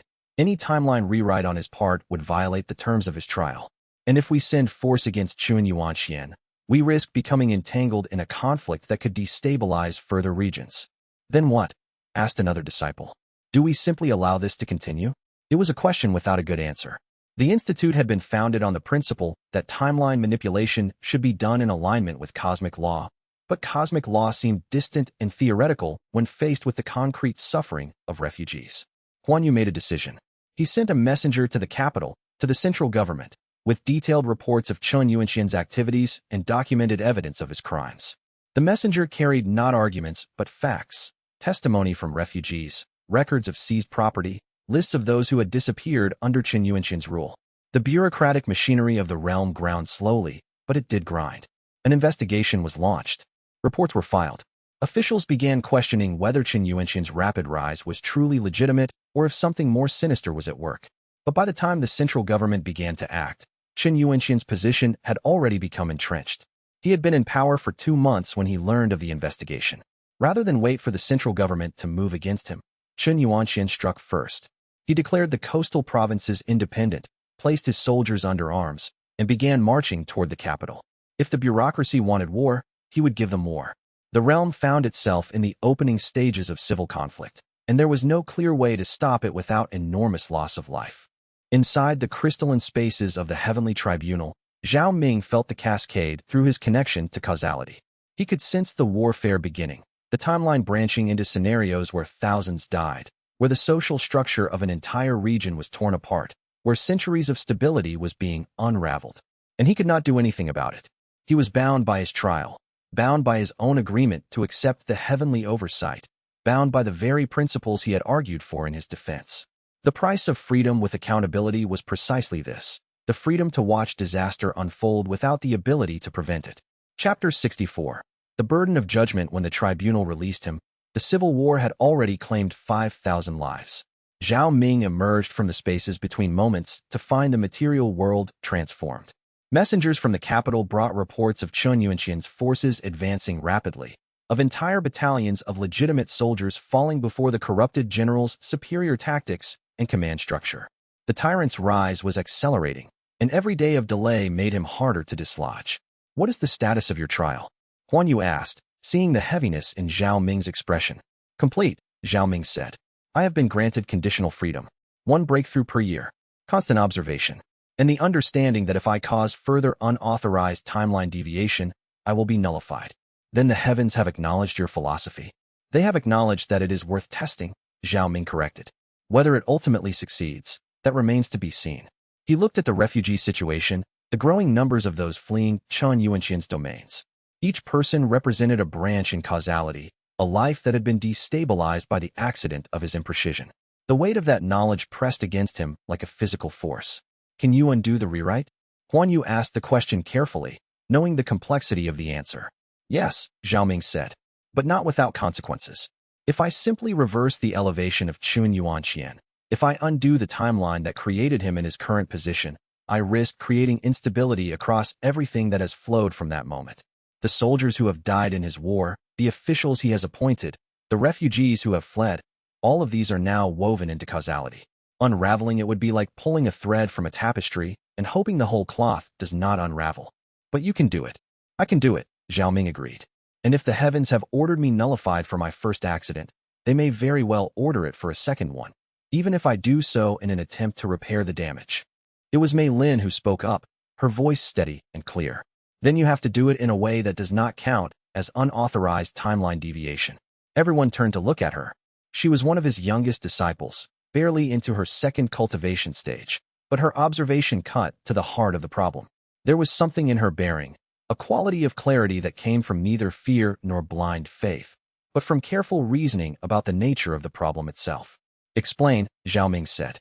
"You were not authorized to create Chen Yuanxian," Mei Lin said, speaking with the precision of someone who had thought through every implication. "That was the accident. But the heavens might authorize you to remove him if you frame it correctly. You did not intend to create a tyrant.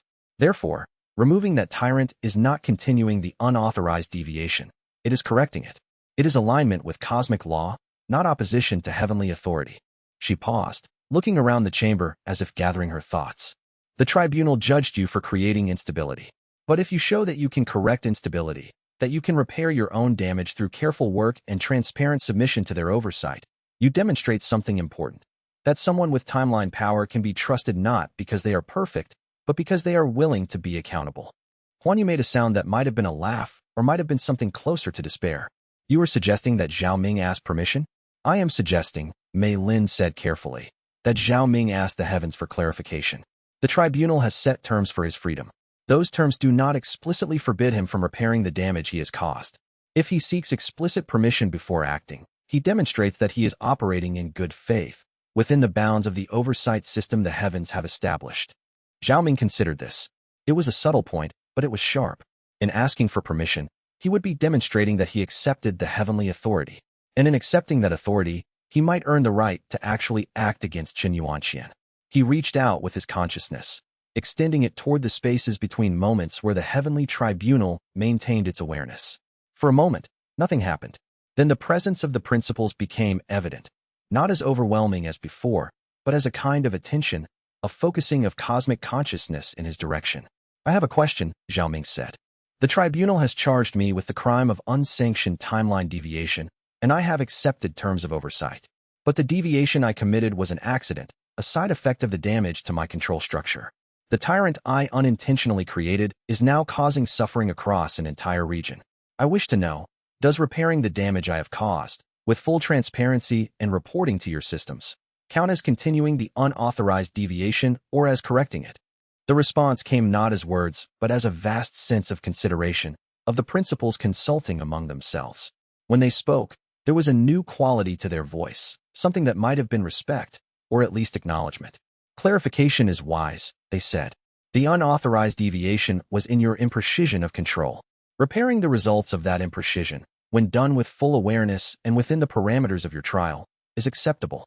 However, you must file intention with the heavenly administration before acting, and the repair itself will be subject to observation. If you cause further unexpected cascades, even in the attempt to correct the first, you will be held accountable."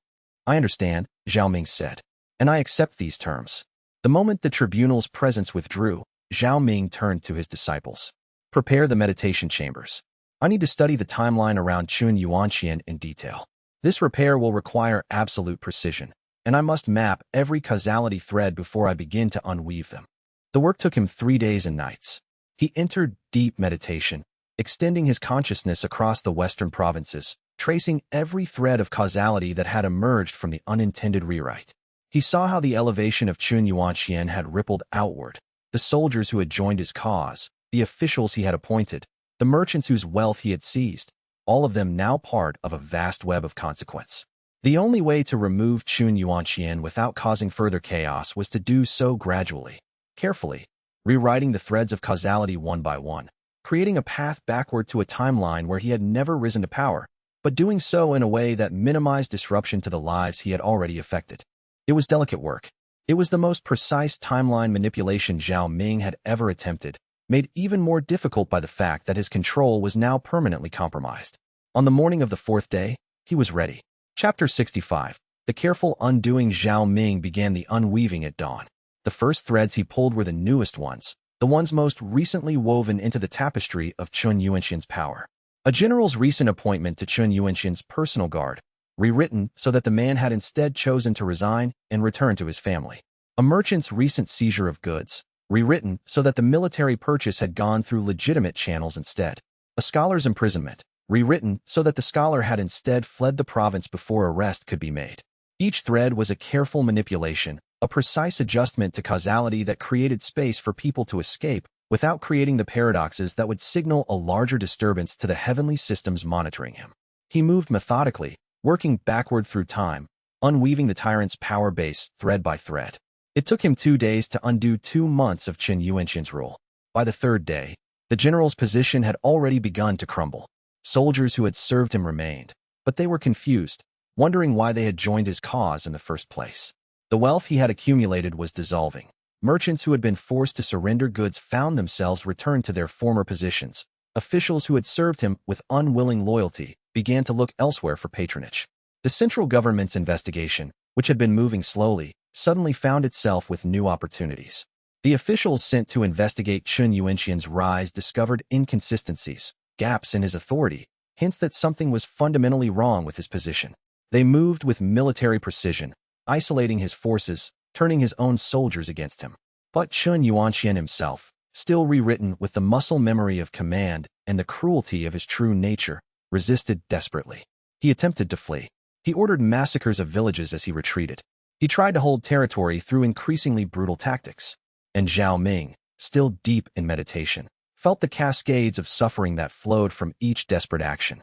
This was the cost of repair, not clean, not painless, but necessary. By the 4th day, Chun Yuanxian was cornered in a fortress in the coastal mountains. The government forces had him surrounded. His soldiers, no longer believing in his cause, were surrendering or deserting. His supply lines had collapsed. The tyrant's end was inevitable. When the final thread was pulled, when Zhao Ming rewrote the timeline, so that xianxia's rise had occurred not over 2 months, but over a much shorter span. With much less room for him to consolidate power, the tyrant realized what was happening. For just a moment, he glimpsed the cascading causality, saw the timeline shifting around him, understood that he was being unmade. His final act was an attempt at suicide before the government forces could capture him. But even that was not quite successful, caught in the space between what had been and what was being rewoven. He fell, and the fortress fell with him, and the timeline shifted, and when it settled, xianxia was simply gone, not erased from history, but reduced to the minor official he should have been, a man of modest authority and modest cruelty, far below the notice of cosmic forces. The refugees at the Institute began to feel the changes almost immediately. Some of them, those who had fled most recently, found themselves with the strange sensation of remembering 2 timelines, of knowing both the terror and the salvation.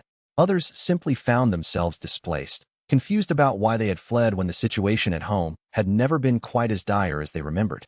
A woman who had lost her merchant business found herself whole again, though she could not quite remember how or why she had fled. A scholar who had feared imprisonment discovered that the threat had never quite materialized. Children who had grown accustomed to exile began asking their parents when they could return home, not quite understanding why home had seemed so dangerous before. Huan Yu moved among them with compassion, helping them understand what had happened, that they had been caught in a tide that Zhao Ming had now redirected. He did not explain the full mechanics of the timeline rewrite. Most of the refugees could not have comprehended such things. Instead, he simply told them that the danger had passed, that the tyrant who had threatened them had fallen, and that they were safe to return to their lives. The disciple work was gentle and necessary. Many of the refugees had experienced genuine trauma, even if the sources of that trauma had now been unwritten from history. A person could remember fear even if the thing feared no longer existed. The Institute provided counseling, medicines, spiritual guidance, all the tools a community might use to help its members process disruption and loss. When Zhao Ming finally emerged from meditation 3 days later, he was hollowed out, exhausted in a way that went beyond the merely physical. He had used the last reserves of his precision, had pushed his control to its absolute limits, and had barely managed to hold the correction stable. His skin had taken on a grayish pallor, and his movements were those of someone much older, someone who had poured themselves into a vast work and emerged only partially intact. Huan Yu saw him and nearly rushed forward, but Zhao Ming raised a hand. A small gesture, but enough to convey that his condition was not immediately dangerous, only desperately depleted. "It is done," Zhao Ming said to Huan Yu, his voice carrying all the weight of those impossible 4 days. "The heavens," the old man asked. "Have observed and accepted," Zhao Ming said. "The unweaving was not without cascades. There is disruption in the southern provinces, minor timeline instabilities that will take weeks to settle. But nothing catastrophic, nothing that requires further intervention." He looked toward the western provinces, extending his senses across the distance. The tide of refugees had already begun to reverse. People remembering that they had fled, but also remembering that the danger had passed, beginning to consider the long journey home. The Institute had briefly sheltered them, but the realm itself had been healed. The timeline was settling into its new configuration, no longer bent by the unintended rewrite, moving with the smooth flow of causality that came from alignment with cosmic law. "And your philosophy?" Huan Yu asked carefully.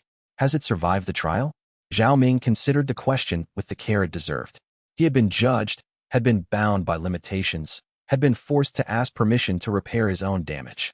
He had been given conditional freedom, granted the right to advance at a constrained pace, offered the dignity of autonomy within a system of accountability.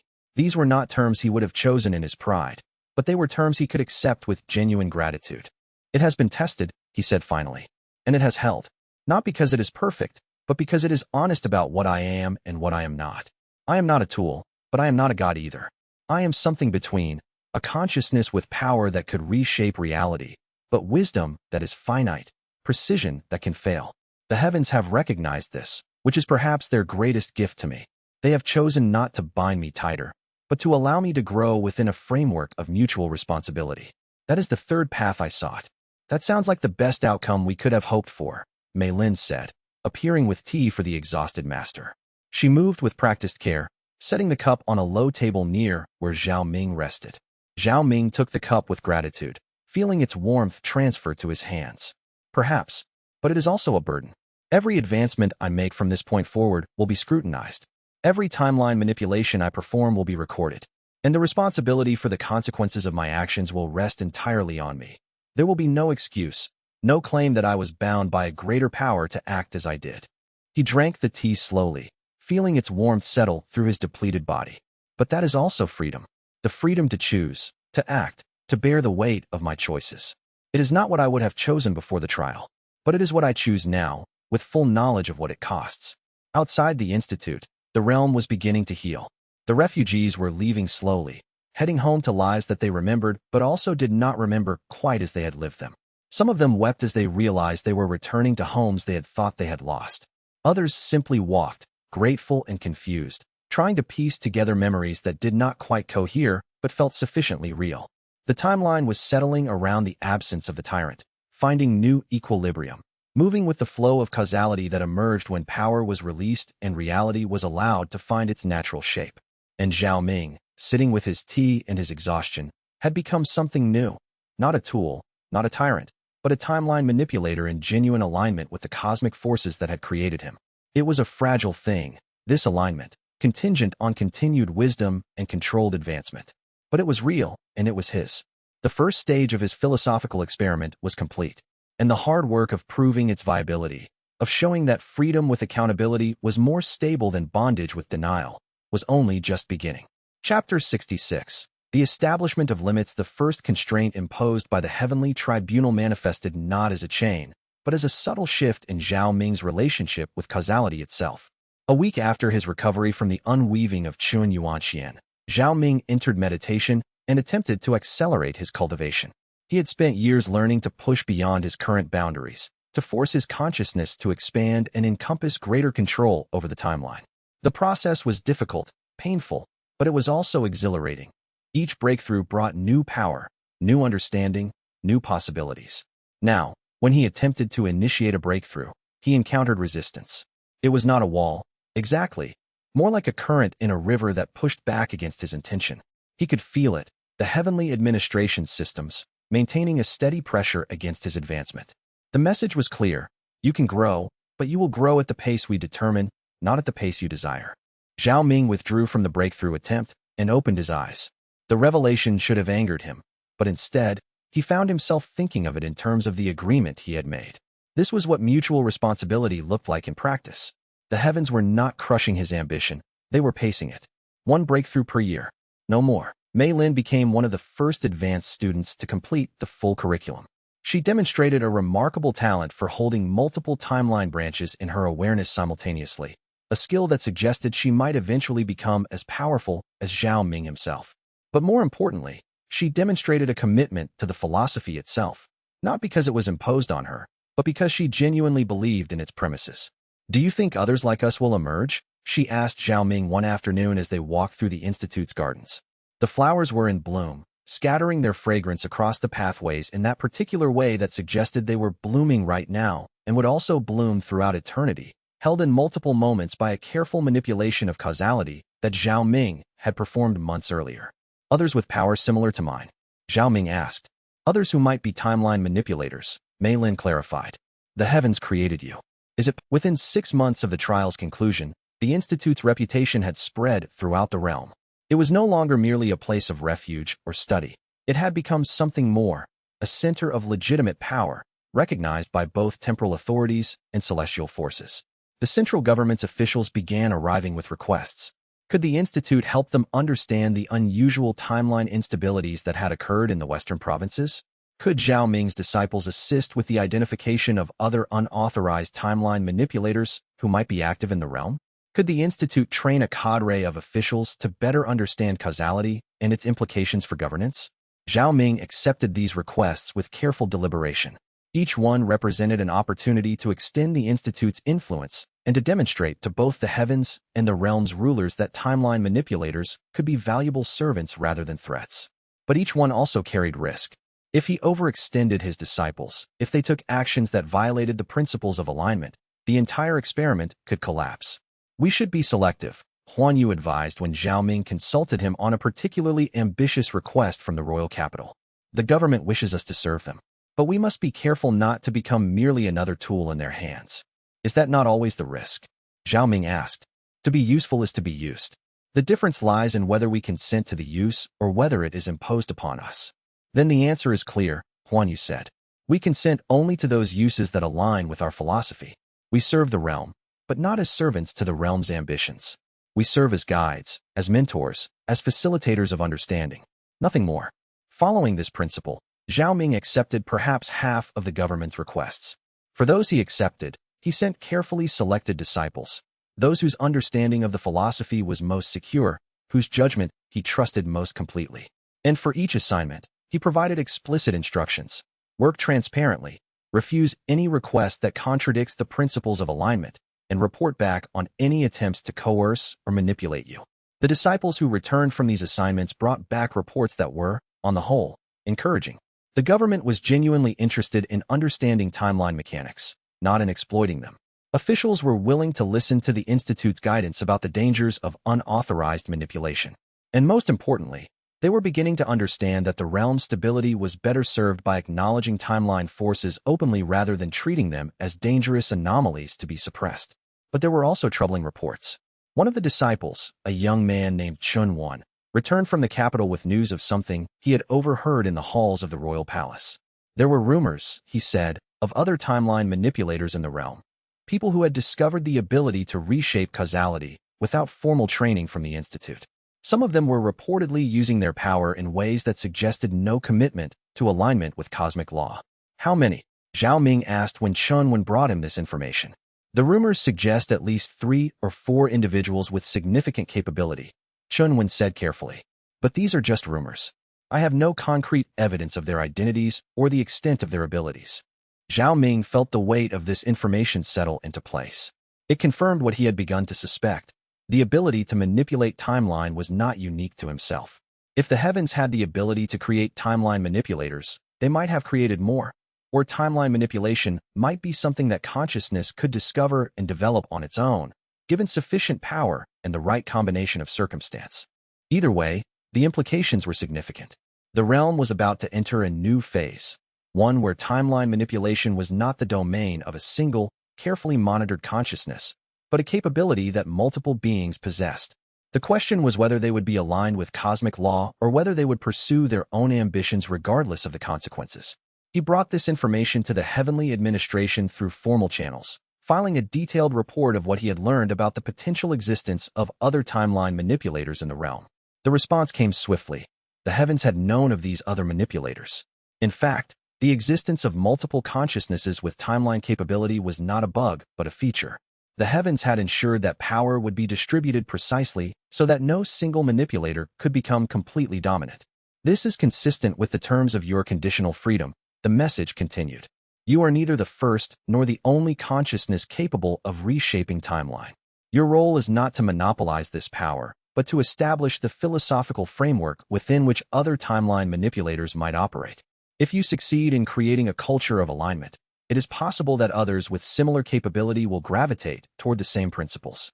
Zhao Ming read this message with a kind of grim satisfaction. The heavens had not told him that there were others like him when they created him. They had let him labor under the assumption that he was unique, singular, chosen. And all the while, they had been engineering a situation where he would eventually have to acknowledge the existence of others and work toward cooperation rather than dominance. It was not a deception, exactly. The heavens had never explicitly claimed he was unique.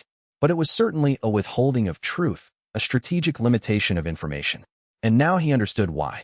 If he had known from the beginning that there were other timeline manipulators, he might have approached the problem of alignment differently, might have tried to dominate them or suppress them before they could become threats. Instead, the heavens had let him discover the others in his own time, in his own way, after he had already committed himself to a philosophy of alignment and cooperation. They are very clever, Zhao Ming said to Huan Yu when he shared the message. The heavens, they did not force me toward alignment. They structured reality in such a way that alignment emerged as the most sensible choice. Is that not how wisdom works? Huan Yu asked gently, not as imposed constraint, but as discovered truth. Perhaps, Zhao Ming said, but it troubles me that I was not given the choice to know the full situation from the beginning. If the heavens can manipulate my understanding so completely, what does that say about my actual freedom? It says, Huan Yu replied, that freedom and ignorance are different things. You are free to make choices. But no being can make choices based on information they do not possess. The heavens limited your information, yes, but they did so in a way that ultimately served your understanding rather than constraining it. A more transparent approach might have led you to less wise conclusions. Zhao Ming wanted to argue with this, but he could not quite find the logical flaw. The heavens had, in their own way, extended something like kindness. They had shaped his circumstances so that wisdom would emerge naturally rather than be imposed artificially. And that, perhaps, was the most generous thing they could have done. Chapter 68. The first meeting. The disciples who had been scouting the realm for information about other timeline manipulators finally found one. Her name was Lin Shuang, and she lived in a monastery high in the eastern mountains, where she had been meditating for the better part of 2 decades, gradually discovering the nature of her power.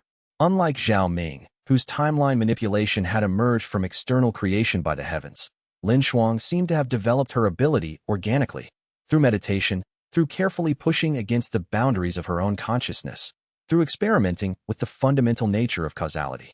The monks at her monastery spoke of her with a mixture of reverence and concern. She was kind to them, generous, willing to share her understanding. But she was also eccentric, unpredictable, prone to making casual modifications to reality simply to understand how they would ripple outward. And unlike Zhao Ming, she seemed to be operating entirely independently, with no particular philosophy guiding her use of power, no structure supporting her development. She had simply discovered that she could reshape reality, and she had done so according to whatever whims moved her in the moment. A farmer's field was rearranged while she meditated, transforming its layout in ways that were more aesthetically pleasing but less productive. A hunter's memory was carefully adjusted because she was curious about whether she could create false memories that felt completely real. A river's course was temporarily redirected because she wished to observe how the change would propagate through the ecosystem over time. She is not malicious, the disciple who had found her reported. But she is also not carefully principled. She reshapes things because she can, a farmer's field because she is bored, a person's memory because she is curious about whether she can do it, the weather because she wishes to experience different kinds of storms. If she continues without guidance or principle, she will eventually cause harm. Zhao Ming decided to journey to the monastery himself. This was the first real test of his philosophy. Could he convince another timeline manipulator to accept the principles of alignment? Or would the existence of others with power force him into conflict, into the very competition and domination he had hoped to transcend? The monastery was isolated, perched on a cliff overlooking a vast valley, accessible only by narrow mountain paths that seemed to shift with the seasons in ways that suggested they had been carefully rewritten by someone with timeline ability. When Zhao Ming arrived, after a 3-day journey that involved negotiating with mountain bandits who were themselves sometimes difficult to locate, they seemed to exist in a state of temporal uncertainty. He found Lin Shuang sitting in meditation in the central courtyard. Her consciousness was clearly extended across layers of reality that most beings could never perceive. He could feel the deep work she was doing, the vast machinery of causality being gently probed and studied, and sometimes deliberately disrupted just to see what would happen. Zhao Ming waited respectfully at the edge of the courtyard, not disturbing her work, until she opened her eyes and noticed his presence. The monks had not announced him. He was not certain any of them had known he was arriving, because Lin Shuang's timeline manipulations sometimes left such questions ambiguous. Lin Shuang was younger than Zhao Ming had expected, perhaps in her early 40s, with the kind of ageless quality that came from spending decades in meditation. Her eyes, when they focused on him, were sharp with intelligence and what might have been amusement.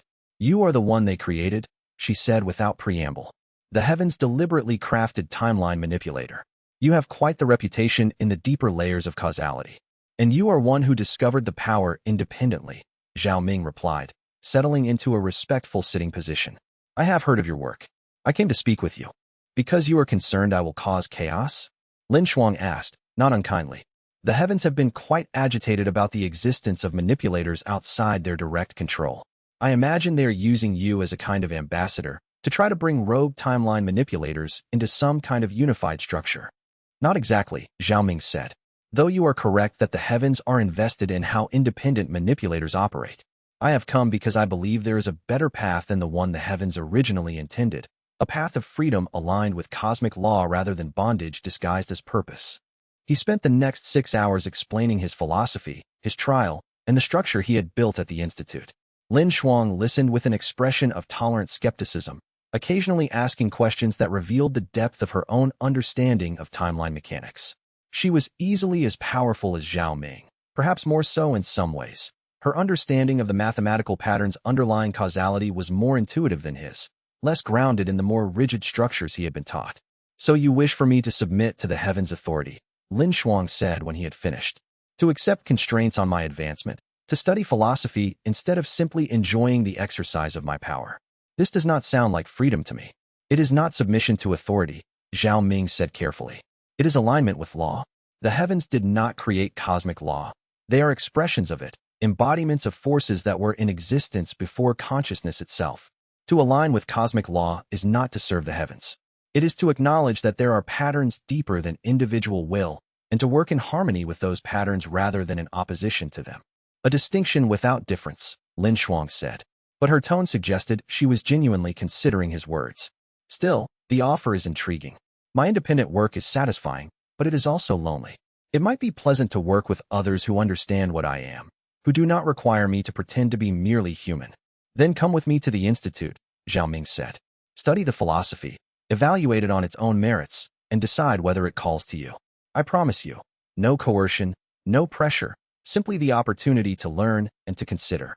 Lin Shuang smiled, a slow, genuine expression of amusement.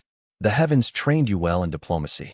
But yes, I will come, if only to see how this grand experiment of yours fares in practice." Chapter 69. The structure of trust. The arrival of Lin Shuang at the institute created an immediate dynamic shift. For the first time, Zhao Ming was no longer the only consciousness at the facility who could perceive the full depth of timeline mechanics. The two of them could discuss the nature of causality at a level that neither could achieve with the ordinary disciples, comparing perceptions, exploring the mathematical patterns that underlay reality, pushing each other's understanding toward new conclusions. But there was also tension. Lin Shuang had not been created by the heavens, had not been designed to serve cosmic law. She had developed her power through her own effort, according to her own terms. The idea of accepting limitations imposed by external authorities chafed against her nature. "Why should I accept a constraint on my advancement?" she asked one afternoon as they sat in meditation together, their consciousnesses layered across different branches of causality. "I have proven that I can develop power without the heavens' guidance. I have proven that independent timeline manipulators can exist without causing catastrophic harm. Why should I accept limitations now?" "Because of what you might become without them," Zhao Ming said. "I was created with certain temperamental qualities designed to make me amenable to alignment. You are not. As your power grows without these structural supports, you may find yourself more and more tempted toward uses of your ability that serve only your own desires. The constraints are not to limit you. They are to protect you from yourself." "Protection I did not ask for," Lin Shuang countered, "and which you yourself only accepted because you were already broken from your original programming." The accusation stung because it contained an element of truth. Zhao Ming had accepted the heavens' constraints partly because his damaged control structure made continued advancement without oversight dangerous. Lin Shuang, by contrast, had developed her power slowly and carefully, had learned to maintain perfect control, and had not experienced the kind of catastrophic failure that had motivated Zhao Ming's acceptance of limitation.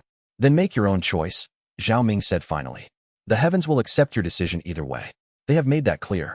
But I know, that alignment with cosmic law creates something better than independence without principle. Not because the principle is imposed, but because it is true." Over the weeks that followed, Lin Shuang gradually engaged with the Institute's curriculum.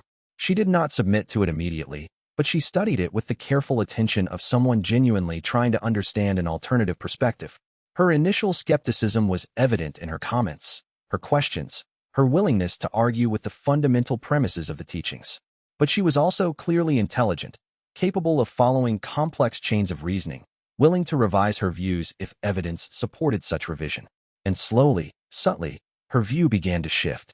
It was not a sudden revelation, but a gradual understanding that emerged as she watched Zhao Ming's disciples work together, as she observed the coordination between timeline manipulators and the regular students, as she learned the stories of how alignment had prevented greater disasters.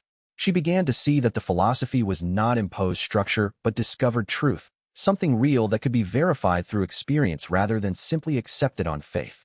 One particular moment crystallized her transformation. A young disciple named Feng Hui had discovered that her timeline manipulation ability was developing faster than expected, and the acceleration was causing her to lose precision and control, much as Zhao Ming had experienced. Rather than simply imposing limitations on Feng Hui's advancement, as the heavens had done with Zhao Ming, The Institute's council, including Lin Shuang herself, worked collaboratively to develop a slower, more sustainable path forward. Lin Shuang contributed technical insights about how to maintain precision while extending consciousness, insights that came from her own independent development. And she realized, in that moment, that she was being valued for her unique perspective, that her knowledge was being incorporated into the collective understanding of the Institute. That was when she truly began to believe in the possibility of genuine cooperation among timeline manipulators. One evening, she came to Zhao Ming with her decision. "I will accept training under the Institute structure," she said. "Not because I am compelled, but because I believe you are correct. There is something deeper than individual will at work in the cosmos, and learning to align with it is more satisfying than opposing it. But I have a condition." "Name it," Zhao Ming said. "The Institute must never become a hierarchy where you are the ultimate authority," Lin Shuang said. "If there are multiple timeline manipulators in the realm, and it is clear that there will be, then we must develop a structure where power is genuinely shared, where no single consciousness dominates the others. The heavens may demand this eventually, but I wish to establish it now, as a foundational principle, before such demand becomes necessary." Zhao Ming had been expecting something like this. Lin Shuang's request was not merely reasonable, it was necessary. A true third path could not be built on the foundation of a single authority figure, no matter how benevolent. It had to be genuinely cooperative, genuinely shared. "You are right," he said. "We will restructure the Institute's governance to reflect this principle. I will retain certain responsibilities by virtue of my experience and my existing relationship with the heavens.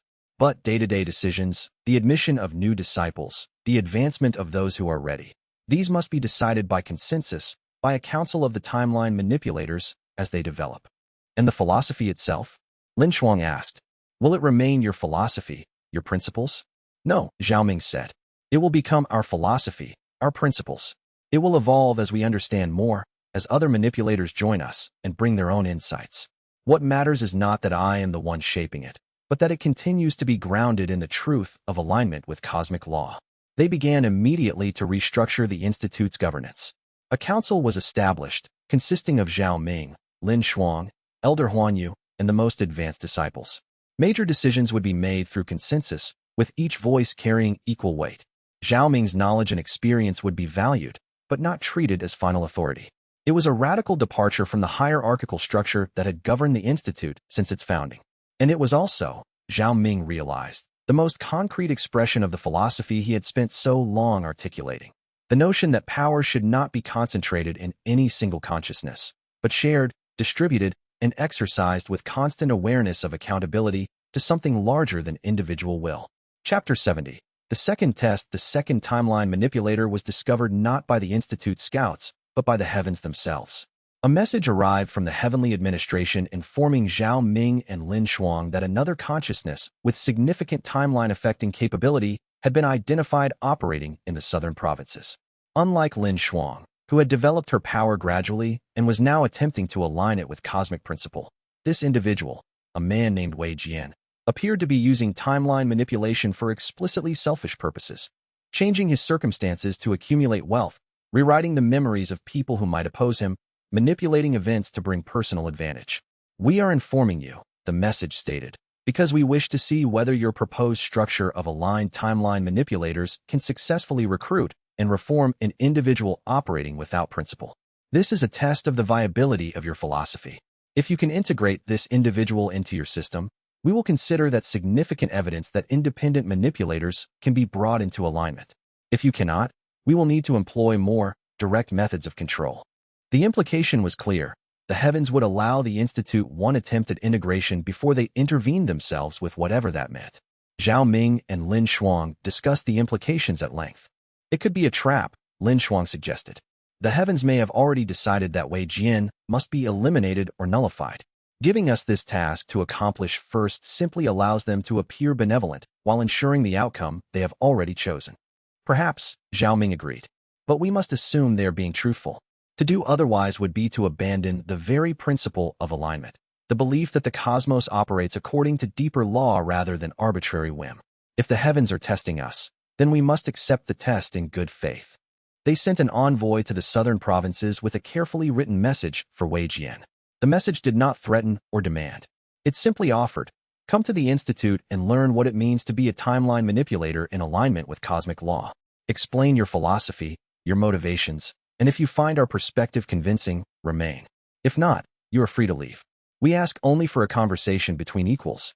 Wei Jian's response, when it came, was dismissive. He had no interest in philosophy, no desire to constrain his power, no reason to believe that alignment with cosmic law offered anything better than simple self-interest. He had spent 3 decades discovering how to reshape reality according to his own will. He had no intention of stopping. Then we will have to go to him, Lin Shuang said when they received this message. We will not bring force, but we will bring presence. We'll demonstrate through our example what it means to exercise power according to principle. Zhao Ming was hesitant about this approach. Confronting Wei Jian directly was risky. He was clearly powerful, and there was no guarantee that a philosophical argument would sway him. But he could not argue with Lin Shuang's logic. Running a philosophy of alignment while suppressing dissent would be hypocritical. They had to offer the choice genuinely, even if accepting that choice meant taking a risk. The two of them journeyed to the southern provinces, where they found Wei Jian in a commandeered estate, living in a state of considerable luxury that was almost obscene in its excess. The grounds had been rewritten to include impossible gardens, structures that violated ordinary physics, water features that flowed upward in defiance of gravity. The man himself was in his 60s, with the kind of aggressive energy that came from spending years bending reality to his personal desires. His hands bore scars from some kind of violence, either inflicted on others or received in conflict. His eyes held the flat quality of someone who had learned to ignore the suffering of those he had harmed. He regarded them with amusement when they arrived, as if 2 disciples coming to persuade him was the funniest thing he had encountered in years. The heavens favored tool and the rebel, Wei Jian said, rising from a chair that seemed to be made of solidified moonlight. I have heard of you both, and now you come to convince me to give up power for philosophy? You must take me for a fool, or perhaps you hope I am vain enough to be swayed by flattery. Either way, I assure you, I am not interested. Not a fool, Zhao Ming said, his voice calm and even. Simply someone operating with incomplete information. You have discovered how to reshape reality, but you have not discovered why you might choose not to. These are not the same thing. It is the difference between understanding a technique and understanding its proper use. Why would I choose not to? Wei Jian asked, gesturing to his surroundings with obvious satisfaction. I have the power to take what I want. I have spent years in isolation, learning to use this power precisely. I have created a paradise for myself. Why would I abandon it now to submit to external constraints imposed by those who wish to control all beings with power? Because ultimate power obtained through selfish use is ultimately hollow, Lin Shuang said, speaking with the clarity of someone who had nearly gone down that path herself. And because there is something better than mere will over reality, true understanding of reality's nature, and the ability to work in genuine harmony with it. You have never experienced that. You have never known what it feels like to expand your consciousness in alignment with something greater than yourself. You are missing something fundamental. Wei Jian laughed, a harsh, cruel sound that echoed strangely through the impossible garden. That is what those with less power always say to those with more. It is a consolation story told by the weak to convince the strong to limit themselves. A religion for the powerless. I refuse the consolation. I refuse the religion. And I refuse your invitation, no matter how sweetly it is phrased. The conversation continued for hours, but it became clear that Wei Jian was not going to be swayed by argument alone. Zhao Ming and Lin Shuang returned to the Institute with the news that their first real failure was before them. Wei Jian would not willingly join their philosophy, and they did not have the power, nor the will, to force him. The question now was what the heavens would do with this failure. Would they use it as justification for more direct intervention? Or would they allow the experiment to continue, accepting that not all independent manipulators could be integrated? The answer came 3 days later, in the form of a message that was simultaneously satisfying and deeply troubling. Your attempt to integrate Wei Jian through philosophical persuasion has been noted. As expected, individuals operating without principle resist alignment through argument alone. The heavens will therefore implement a different approach. Wei Jian will be restrained through direct limitation of his capabilities. He will be allowed to continue his timeline manipulations, but they will be constrained to effects that cannot cause cascading harm. He becomes, essentially, a controlled element in a larger system. In other words, the heavens had done to Wei Jian what they had threatened to do to Zhao Ming, given him conditional freedom, but bound it with absolute constraints. Wei Jian could continue his timeline manipulations, but only within boundaries that prevented catastrophic harm. He could reshape his garden, He could manipulate the lives of his servants. He could even engage in small-scale deceptions and manipulations. But anything approaching large-scale timeline deviation would be blocked by the heavenly constraints, prevented by forces he could not overcome. Zhao Ming learned of this development and felt a strange mixture of emotions. Relief, because Wei Jian's selfish use of power had been prevented without requiring the Institute to take direct action. But also a sense of failure. They had not succeeded in bringing Wei Jian into alignment, had not proven that philosophy could convince a selfish consciousness to choose better. The heavens had ultimately been forced to use the same tool of constraint that they had applied to Zhao Ming himself. Did we fail? He asked Lin Shuang when she came to discuss the news. We discovered something true, Lin Shuang said thoughtfully. Not everyone can be swayed by philosophy. Some consciousnesses are simply too invested in their own will to accept anything greater. For those individuals, external constraint is the only option. And that is not a failure of philosophy. It is a limitation of those individuals themselves. But it suggests that my vision of a cooperative community of timeline manipulators is naive, Zhao Ming said. If not everyone can be brought to alignment, then not everyone can be trusted with the freedom that alignment requires. No, Lin Shuang corrected. It suggests that some will need to be constrained, while others can be allowed to flourish. The heavens understood this from the beginning. They were never expecting to bring every timeline manipulator into alignment. They were hoping that enough could be convinced to create a culture, a structure, that might eventually influence the others. We are not trying to save Wei Jian. We are trying to build something with you, with me, with others who come after us. Wei Jian is simply a cautionary tale. Zhao Ming found himself drawing comfort from this perspective, even as he continued to feel the weight of the incomplete victory. And somehow, this outcome felt like both a victory and a defeat, the kind of reality that existed in most genuine progress, where perfect success was impossible, but meaningful advancement remained possible for those willing to accept the complexity. Somehow, this felt like growth. Chapter 71. The consolidation 6 months into the restructured institute. Zhao Ming's one permitted advancement per year arrived with the predictable inevitability of seasonal change. He had been carefully preparing for it, studying the patterns of his own consciousness, mapping the boundaries that his damaged control structure would need to transcend. Unlike his previous breakthroughs, this one felt less like a violent forcing of boundaries and more like a careful opening, an unlocking rather than a smashing through. He had prepared the meditation chamber with meticulous care. The architecture was designed to facilitate the kind of deep consciousness work that a major breakthrough required. The walls were aligned with patterns that naturally guided awareness inward. The proportions were based on mathematical relationships that created subtle resonances in the ambient causality. There was nothing artificial about the setup. The heavens did not forbid such preparations. But the preparation itself demonstrated a different approach to power than what he had relied on before his trial. When the moment came, in deep meditation that lasted 14 hours without interruption, Zhao Ming felt the heavenly constraints loosen incrementally, allowing him to push forward. The sensation was not freedom exactly, but something more like permission, a structured allowance to grow, monitored and observed by forces far greater than himself. He was aware, even as the breakthrough progressed, of multiple celestial consciousnesses focused on his process, evaluating whether the advancement was appropriate, ready to intervene if harm seemed imminent. The breakthrough itself was gentle.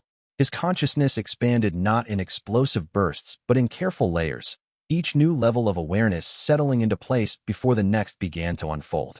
He acquired new perceptions, the ability to hold 3 or 4 timeline branches in his awareness simultaneously, something he had been unable to do before. More importantly, he developed a deeper understanding of how timeline manipulation affected other consciousness. He could now perceive not just the cascades in causality, but the ripples through minds, the ways that reality rewrites affected the psychological structures of beings who lived through them. When he emerged from meditation, he was changed. Not dramatically, not in ways that would be immediately visible to those around him. But internally, he had achieved a level of integration that suggested a genuine synthesis between his damaged nature and the constraints the heavens had imposed. He was not trying to overcome the damage anymore. He was learning to work with it, to transform it into something almost like a feature rather than a flaw. Lin Shuang observed his emergence from the breakthrough and nodded with satisfaction. "You have achieved something important," she said. "Not greater power, but deeper wisdom about how to use the power you already possess." "The heavens intended this," Zhao Ming said. "One breakthrough per year, each one pushing me toward integration rather than expansion. I am beginning to understand the strategy. They do not wish me to become overwhelmingly powerful. They wish me to become genuinely wise. That is a strategy worthy of respect, Lin Shuang said. Though I suspect it required generations of celestial planning to implement without making you aware of what was happening. Over the following weeks, the Institute experienced the first real test of its newly restructured governance system. A question emerged about whether Mei Lin, who had completed her advanced training, should be permitted to undergo a breakthrough into the first of the true timeline manipulation stages. She was clearly ready, her understanding of the philosophy was secure, her control of causality was excellent, and her commitment to alignment was genuine. But the question remained, did she have the ethical capacity to handle such power? The council met to discuss the matter. Zhao Ming presented his assessment. Lin Shuang offered her own observations. Huan Yu, now quite elderly but still sharp-minded, contributed wisdom about the nature of readiness. And Feng Hui, who had herself undergone such advancement and could speak from recent experience, offered perspective on what the breakthrough had taught her about her own limits and capacities. After 3 days of discussion, the council reached consensus. Mei Lin was ready. Her advancement would be allowed to proceed, with the understanding that she would need to file formal notice with the Heavenly Administration and that the breakthrough itself would occur under their observation. Mei Lin's breakthrough, when it occurred, was every bit as profound as had been predicted. The process took place over 3 days in a specially prepared chamber, with the entire council present to monitor the procedure. The Heavenly Administration had sent observers as well, presences that existed just barely at the edge of perceptibility, watching to ensure that the advancement did not create unintended cascades. She emerged from meditation, transformed in subtle but unmistakable ways. Her consciousness had clearly expanded. There was a new quality of presence around her, a perceptible deepening of her connection to the flow of causality. She could now perceive and manipulate timelines with precision that only Zhao Ming and Lin Shuang had previously achieved. Her control was actually more refined than Zhao Ming's had become, suggesting that the next generation of timeline manipulators might be even more capable than their teachers. And more importantly, far more importantly, she remained grounded in the philosophy. Her new power did not seduce her towards selfish use, did not trigger the ambition that often accompanied new capability. Instead, it deepened her commitment to alignment, expanded her understanding of what responsibility truly meant when coupled with such power. She wept when she emerged, not from the effort of the breakthrough but from the sudden, overwhelming awareness of what it meant to be a consciousness truly capable of reshaping reality.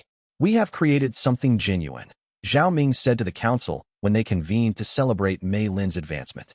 Not an organization imposed from above, but a community that chooses alignment through genuine understanding. If this holds, if others who come after us maintain this commitment, then perhaps we have truly established a third path. The discussion continued late into the night, ranging across questions of long-term sustainability, the possibility of corruption over generations, the ways in which power could be kept honest even as it was distributed among multiple consciousnesses. These were not new questions. They had troubled philosophical societies and governmental structures for millennia, but they had a particular urgency when applied to consciousnesses capable of reshaping reality itself. Chapter 72. The wider recruitment news of the Institute's success began to spread. Within the realm, among those who had access to information beyond the ordinary, word spread that there was a place where timeline manipulators were being trained not as tools, but as free consciousnesses committed to alignment with cosmic law. For those who had discovered their power in isolation, this was revelation. For those who had been living in fear of celestial intervention, it was hope. The first external recruit arrived 6 months after Mei Lin's advancement. Her name was Xie Chun, and she came from a merchant family in the eastern provinces.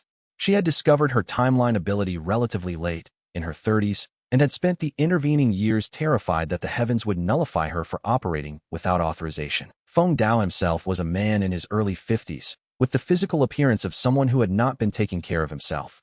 His clothes were neat enough, but his bearing was disorganized, his movements jerky and unpredictable. He claimed to have discovered timeline manipulation capability only recently, and to have come to the Institute to learn proper control. But his story had inconsistencies. At times he spoke as if he had been using his power for years, at others as if he had only just discovered it. When pressed on the details, he would become confused, unable to articulate a coherent timeline of his own experience. Zhao Ming interviewed him privately, extending his consciousness to probe Feng Dao's nature and intentions. What he found was troubling.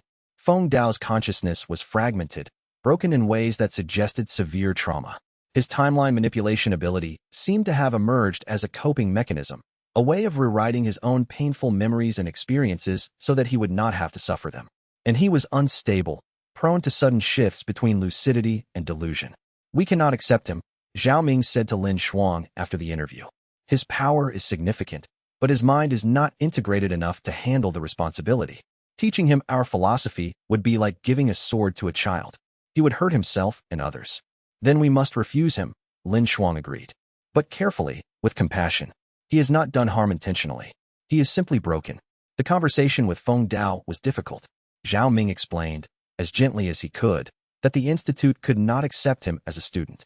He offered resources, the name of a healer in the capital who specialized in trauma, a stipend to help Feng Dao support himself, even an introduction to a monastery that might provide the structured, healing environment that Feng Dao seemed to need. Feng Dao's response was rage. "You refuse me because I am not broken in the right way," he said, his voice shaking with fury.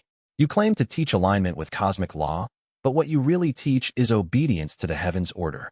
I am not obedient enough, so you cast me out." "That is not why," Zhao Ming said, maintaining his calm. "You are cast out because we cannot ethically teach you to use greater power when you lack the psychological foundation to handle it responsibly. That is compassion, not rejection." But Feng Dao would not listen. He left the institute in the grip of what appeared to be a genuine mental breakdown, his consciousness flickering between rational speech and incoherent ranting. Zhao Ming watched him go with profound sadness. Another individual with timeline power who could not be brought into alignment, not because of conscious rejection, but because of fundamental brokenness. The incident forced the institute to develop explicit protocols for intake and assessment. Not every consciousness with timeline ability could be successfully integrated. The philosophy of alignment required a certain basic level of psychological stability, a certain capacity for genuine choice. Those who lacked these things had to be turned away, not from prejudice, but from genuine inability to safely train them. "Have we made the right choice?" Mei Lin asked after Feng Dao's departure. "He clearly needs help. By refusing him, are we not abandoning him?" "We have made the only choice we could make," Zhao Ming said. "To train him would have been far more dangerous than to refuse him, and we have offered him resources. Whether he chooses to use them is beyond our control." But the question haunted him. For all his philosophy about alignment and freedom, he was still making decisions about who was permitted to grow in power and who was not. The difference between his approach and the heavens' more heavy-handed constraints was a matter of degree, not of kind. He was still exerting control, still determining who did and did not have access to greater capability. "Is there even a way to avoid this?" he asked Lin Shuang in a moment of genuine uncertainty. "To give power without somehow determining who receives it and who does not?" "No," Lin Shuang said simply. "There is no way to avoid it. Any structure of power must make these decisions. The question is not whether to make them, but whether to make them well, with genuine care for those affected, with transparency about the criteria, with willingness to be questioned and to revise the criteria if evidence suggests they are wrong. Then we are always, in some sense, a limited sort of freedom," Zhao Ming said. "Yes," Lin Shuang agreed. "Freedom always exists within constraints. The question is whether those constraints are freely chosen, whether they serve genuine wisdom, whether they are applied with compassion.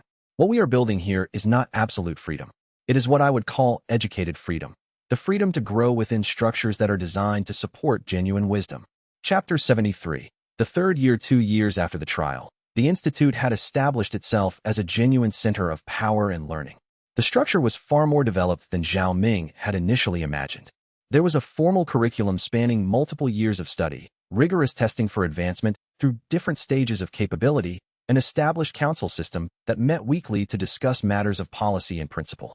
There was even a small academy for training non-timeline manipulators, ordinary scholars, healers, philosophers, to understand timeline mechanics and to support those with greater power by providing context, ethical guidance, and counterbalance to the perspectives that excessive power might create. But the most significant development, the one that truly formalized the relationship between the institute and the larger structures of authority, was the emergence of a second council, external to the institute itself, consisting of representatives from the heavenly administration, temporal government officials from the capital, and timeline manipulators not directly affiliated with the institute. This council met monthly to discuss matters of cosmic stability, to review cases where timeline manipulation had been used, and to ensure that the institute's actions remained aligned with both celestial law and earthly governance. It was a difficult council to manage. The different parties had conflicting interests, different priorities, different understandings of what timeline power should be used for. But the council existed, and its very existence demonstrated that the realm had recognized timeline manipulation as something that needed to be governed through dialogue rather than suppressed through force. It was a compromise born of necessity and practical wisdom. The heavens would not trust the Institute entirely, could not trust it, given the nature of the power involved and the fundamental principle that absolute trust in any individual or organization was unwise. But they were willing to maintain oversight rather than direct control, to offer guidance rather than commands, to work through consensus when possible and constraint only when absolutely necessary. And in exchange, the Institute provided transparency, regular reporting, and voluntary submission to external review. It was not a perfect arrangement. No arrangement involving competing powers ever was, but it was genuine in a way that more oppressive systems could never be. We have become incorporated into the system we sought to transcend, Zhao Ming observed to Huan Yu, who had recently stepped down from active governance, but remained available for consultation. Is this victory or compromise? Huan Yu considered the question for a long moment before answering. It is both. We have achieved our primary goal, freedom from being treated as mere tools. Timeline manipulators are now recognized as conscious entities with rights and agency. But we have done so by accepting that we must be part of a larger structure, that our freedom exists within parameters set by forces far greater than ourselves. That is not the freedom we might have hoped for in our most ambitious moments. But it is a real freedom, genuinely won through argument and demonstration. And the third path? Zhao Ming asked. Have we established it? We have begun it, Huan Yu said. Whether we have truly established it will only be known after generations have passed, after the philosophy has been tested by succession, by challenge, by the inevitable conflicts that emerge when different consciousnesses with power must work together. For now, we have done what we could do. Created a structure that makes the third path possible, identified principles that might guide those who come after us, and proven that alignment with cosmic law does not require bondage. The second breakthrough occurred on a day of clear skies and gentle wind, in the meditation chamber where the first breakthrough had been so carefully constrained. Zhao Ming's consciousness expanded again, acquiring new capacities, the ability to work with timeline branches that were separated by centuries rather than years, the capacity to perceive the deep patterns that governed how causality flowed. He began to understand, at some fundamental level, why the heavens had created him, why they had shaped reality to require his existence. The breakthrough was not about acquiring power in the way Zhao Ming had typically understood power. It was about understanding, deep, fundamental understanding, of how reality worked at its most basic level. He came to perceive the mathematical patterns that underlay causality, the relationships between consciousness and timeline, the ways that intention propagated through the fabric of existence. And most importantly, he came to understand his role within that vast structure. He was not a tool, not in the crude sense of being used. He was a consciousness with genuine agency, positioned within a system that was far larger than himself, but not opposed to his flourishing. His freedom and the heavens' authority were not opposites, but complementary aspects of the same underlying cosmic design. When he emerged from the meditation chamber, he was exhausted in a way that went beyond the physical. Multiple disciples rushed forward with water and supportive presence, but he held them back gently, finding himself drawn instead toward Lin Shuang, who was waiting at the doorway with an expression of serene understanding. You understand something new, Lin Shuang said, reading his expression with the clarity that came from her own deep engagement with the philosophy and her own recent breakthrough. Your face carries the marks of someone who has glimpsed something fundamental about existence. I understand that the heavens are not tyrants, Zhao Ming said slowly, his voice rough from the extended meditation. Not because they lack the power to be tyrannical, they have such power in abundance, but because the cosmic order itself, the fundamental laws that govern reality, does not permit tyranny. The heavens maintain the order not through oppression but through perfect alignment with what must be, with what is true at the deepest levels. And in understanding that alignment, I no longer feel oppressed by their oversight. I feel supported by it, protected by it, as if I am held within something wise that knows what I cannot possibly know, that understands patterns too vast for my individual consciousness to fully grasp. Then perhaps, Lin Shuang said gently, your trial was truly won. Not because you defeated the heavens in conflict, not because you extracted concessions through superior power, but because you came to genuine understanding with them. Not agreement imposed, not victory achieved, but truth discovered through dialogue. That is the most complete victory available to any consciousness, not the triumph of power, but the peace of understanding. Chapter 74. The Tyrant's Shadow. The news arrived as Zhao Ming was settling into the stability of his expanded understanding. An envoy from the temporal government requested an urgent meeting, not at the institute, but in the capital. The envoy was deliberately formal, deliberately official, suggesting that the matter involved not merely practical concerns, but larger questions of governance and authority. There was a situation developing in the southern provinces that required his personal attention, and, more importantly, required him to address it in a way that would establish precedent for future situations. The situation was xianxia. The man whom Zhao Ming had carefully rewound from power more than 2 years ago had never quite returned to total obscurity. It was impossible, in the fabric of causality, to completely undo 2 months of someone's existence. Such erasure would have required not a rewind, but a complete nullification, the removal of all traces that the person had ever existed. The rewind Zhao Ming had performed had reduced xianxia to minor status, had prevented him from ever achieving the dominance he had briefly held, but it had not erased him from the timeline entirely. He still existed, still lived, still retained fragmented memories of the life he had almost built. And in the years since his removal from power, xianxia had been quietly consolidating a new base of power. Not through timeline manipulation. He had no such ability, but through a different kind of power. The power of someone who remembered what might have been, who retained knowledge of strategic thinking and organizational techniques from a timeline that no longer existed. He is not using timeline manipulation, the government official explained, spreading maps and documents across a table in the palace. We believe he has no such ability. But he is using his memory of the timeline where he was powerful, his understanding of how to organize military force, how to manage large populations, how to build authority structures. He is using the knowledge he retained from a version of reality that no longer exists. So he is reliving his previous triumph through ordinary means, Zhao Ming said, understanding the implication immediately. And we cannot simply rewind him again without violating the heavens' terms of my freedom. Precisely, the official said. Any major timeline manipulation you perform will require explicit authorization from the heavenly administration. We are asking whether the Institute can stop xianxia through conventional means, through military support, diplomatic intervention, anything that does not require you to reshape causality. It was a test, Zhao Ming realized. The government was testing whether the philosophy of alignment truly meant that the Institute could be trusted to use power responsibly, or whether the philosophy broke down when faced with practical difficulties. Send me to the southern provinces, Zhao Ming said. Let me speak with xianxia directly. If his power is merely political rather than supernatural, then perhaps dialogue can address the situation. The journey took a week. When Zhao Ming finally met with xianxia, he found a man who was simultaneously broken and terrifyingly coherent. The general had fragments of memories from the timeline where he had been powerful. He knew things about military strategy and political organization that exceeded what his ordinary education could account for. And he was slowly building a new power base, using that impossible knowledge. I do not know how I remember these things, xianxia told Zhao Ming when they finally spoke, face to face, in the fortress where the general was gathering his forces. I have dreams of a life that cannot have been lived, visions of cities I have never conquered, strategies I have never implemented.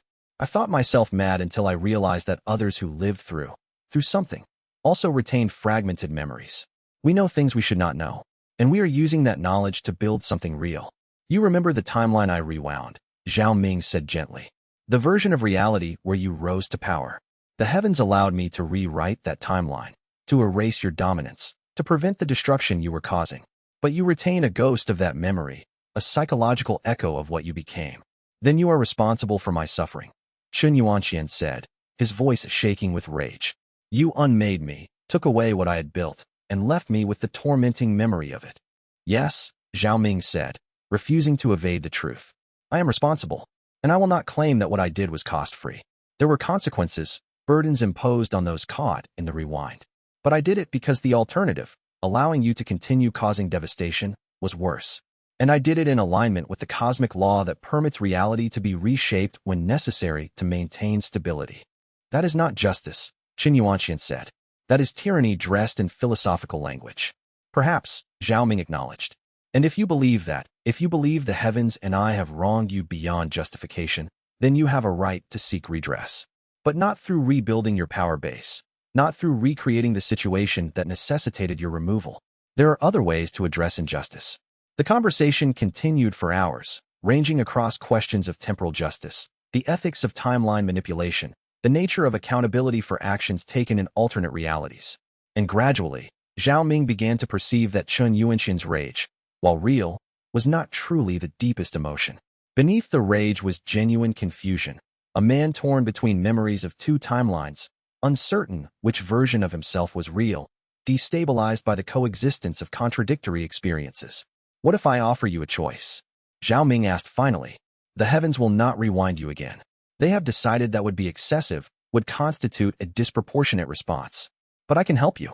I can work with the healers I know to help you integrate these fragmented memories, to understand which reality is the one you are actually living in. It will be difficult. You will have to accept that the power you remember was not truly yours, that the timeline where you rose to dominance is gone. But you could achieve genuine peace. Chun Yuanxian was silent for a long time. When he finally spoke, his voice was small and broken. I want to believe that this alternative reality I remember was not real, he said. But it feels real. It is as vivid as my actual experiences. How can I accept that something so vivid is not real? You cannot, Zhao Ming said. Not through logic. But you can accept it through experience, by allowing the integration to proceed, by letting yourself feel the truth of your actual situation, by building a new identity not based on the ghost of a life that was lived and then unmade. And if I do this, Chun Yuanxian asked, will the heavens nullify me? Will they remove me entirely from reality for the threat I posed? No, Zhao Ming said. The heavens have determined that you are not a threat sufficient to require nullification. You are a cautionary lesson, a reminder of what happens when someone with that kind of power is not guided by wisdom. But you are also a potential student. The Institute could teach you, not to become a timeline manipulator, but to understand the nature of the reality you are living in, to accept the consequences of your actions, to find genuine purpose beyond the ghost of dominance you remember. It took 3 days of conversation before Chun Yuanxian agreed. It took 3 months of work with the Institute's healers before genuine integration began to occur. And it took more than a year before Chun Yuanxian could finally speak of his experience without the burning weight of rage. He never became a timeline manipulator, but he became something almost as valuable, a living reminder of the consequences of their power, a scholar of what it meant to be caught in a timeline rewrite, a voice warning others about the real costs of the philosophy they were building. Chapter 75. The Price of Freedom. The trial was now 3 years in the past. Zhao Ming had achieved 3 breakthroughs, each one expanding his understanding without dramatically increasing his raw power. The Institute had grown to more than 50 dedicated students and a wider community of several hundred who engaged with its teachings without living there full-time. Mei Lin and Feng Hui had themselves begun training others, extending the philosophy outward through their own commitment to it. And yet, with each success, Zhao Ming felt the weight of what had been sacrificed becoming more apparent. We have freedom, he told the council in a moment of rare vulnerability. But it is freedom within constraints. We have autonomy, but it is autonomy that must be publicly justified. We have power, but it is power that is constantly observed, constantly questioned, constantly limited by the understanding that greater forces exist beyond us. Is that not true for all conscious beings? Huan Yu asked gently. Are not all of us constrained by physics, by mortality, by the existence of forces greater than ourselves? But we have chosen to make those constraints explicit, Zhao Ming said. We have bound ourselves not merely by natural law, but by voluntary submission to oversight. We have accepted that we will never have absolute freedom because we have recognized that absolute freedom, if we possessed it, would be terrible. Then you have achieved wisdom, Lin Shuang said. Not the wisdom of untrammeled power, but the wisdom of power exercised with full awareness of its limitations and dangers. But has it been worth the cost? Zhao Ming asked. I have foregone the possibility of becoming overwhelmingly powerful. I have constrained my advancement to 1 breakthrough per year. I am monitored constantly by the heavenly administration. The Institute is subject to external oversight, and I must make decisions about who has access to power and who does not. Decisions that seem to require an authority I am not certain I possess. No one answered immediately. The question hung in the council chamber, unanswered and perhaps unanswerable. Finally, Chen Wan, who had been the first to bring news of the other timeline manipulators to Zhao Ming, spoke up. It has been worth the cost, he said, because the alternative was chaos. In a realm where multiple consciousnesses with timeline power operated without principle, without coordination, without commitment to anything larger than themselves, that would have been catastrophic. What we have created here is not perfect, but it is vastly better than the alternative. And for myself personally? Zhao Ming asked. Has accepting these constraints, this loss of absolute freedom, been worth what I might have become? That is a question only you can answer, Huan Yu said. His voice was growing weaker. Age was finally catching up with him, despite all his years of cultivation. But I will offer you this observation. You appear more at peace now than you did before the trial. You were ambitious then, driven toward greater power by the fundamental design of your nature. Now you seem settled, integrated, as if you have found something more valuable than the pursuit of ever greater capability. Zhao Ming considered this assessment. It was true, in a sense. The relentless drive that had characterized his first years had quieted. Not because he no longer desired growth. He did, passionately. But because he had learned to distinguish between growth that served genuine wisdom and growth that served only ego and ambition. It was a distinction that had seemed impossibly subtle before, but now felt obvious, even fundamental. I think, he said slowly, that accepting limitations has freed me to be something other than what the heavens originally intended. They created me to be a tool of cosmic correction, someone who could reshape reality when necessary to maintain order, a hammer that the universe could wield to correct its own errors. But by accepting constraints, by embracing a philosophy of alignment, I have become something different. I have become a teacher, a guide, a witness to the process of other consciousnesses learning to understand themselves and their power. That is not what the heavens intended. It was not in the original design. But it is what I have chosen, what I have evolved into through my own efforts and the contributions of everyone in this community. And it brings me genuine satisfaction, the kind of deep satisfaction that comes from work that matters, that changes others, that builds something that will outlast myself. He paused, then added, the price of this freedom is that I must accept I am not the ultimate authority. The price is that I will never have absolute power, that I cannot reshape reality according to my complete will.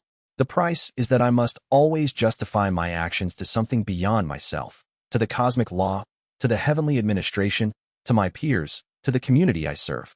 But the benefit is profound. I am no longer alone in the burden of that power. I share it. I trust others with it. I receive wisdom from those I serve as much as I offer wisdom to them.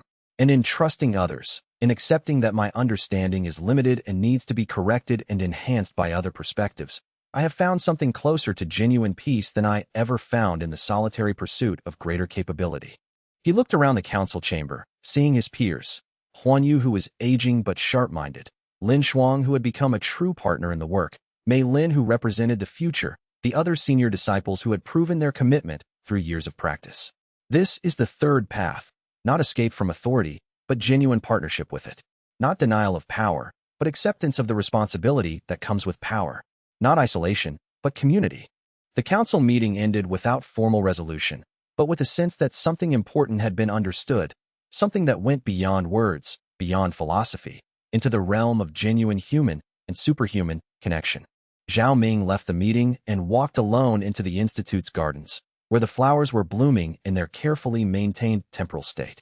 The flowers had been caught in the perfect moment of bloom, held there by a simple timeline manipulation that Zhao Ming had performed months earlier.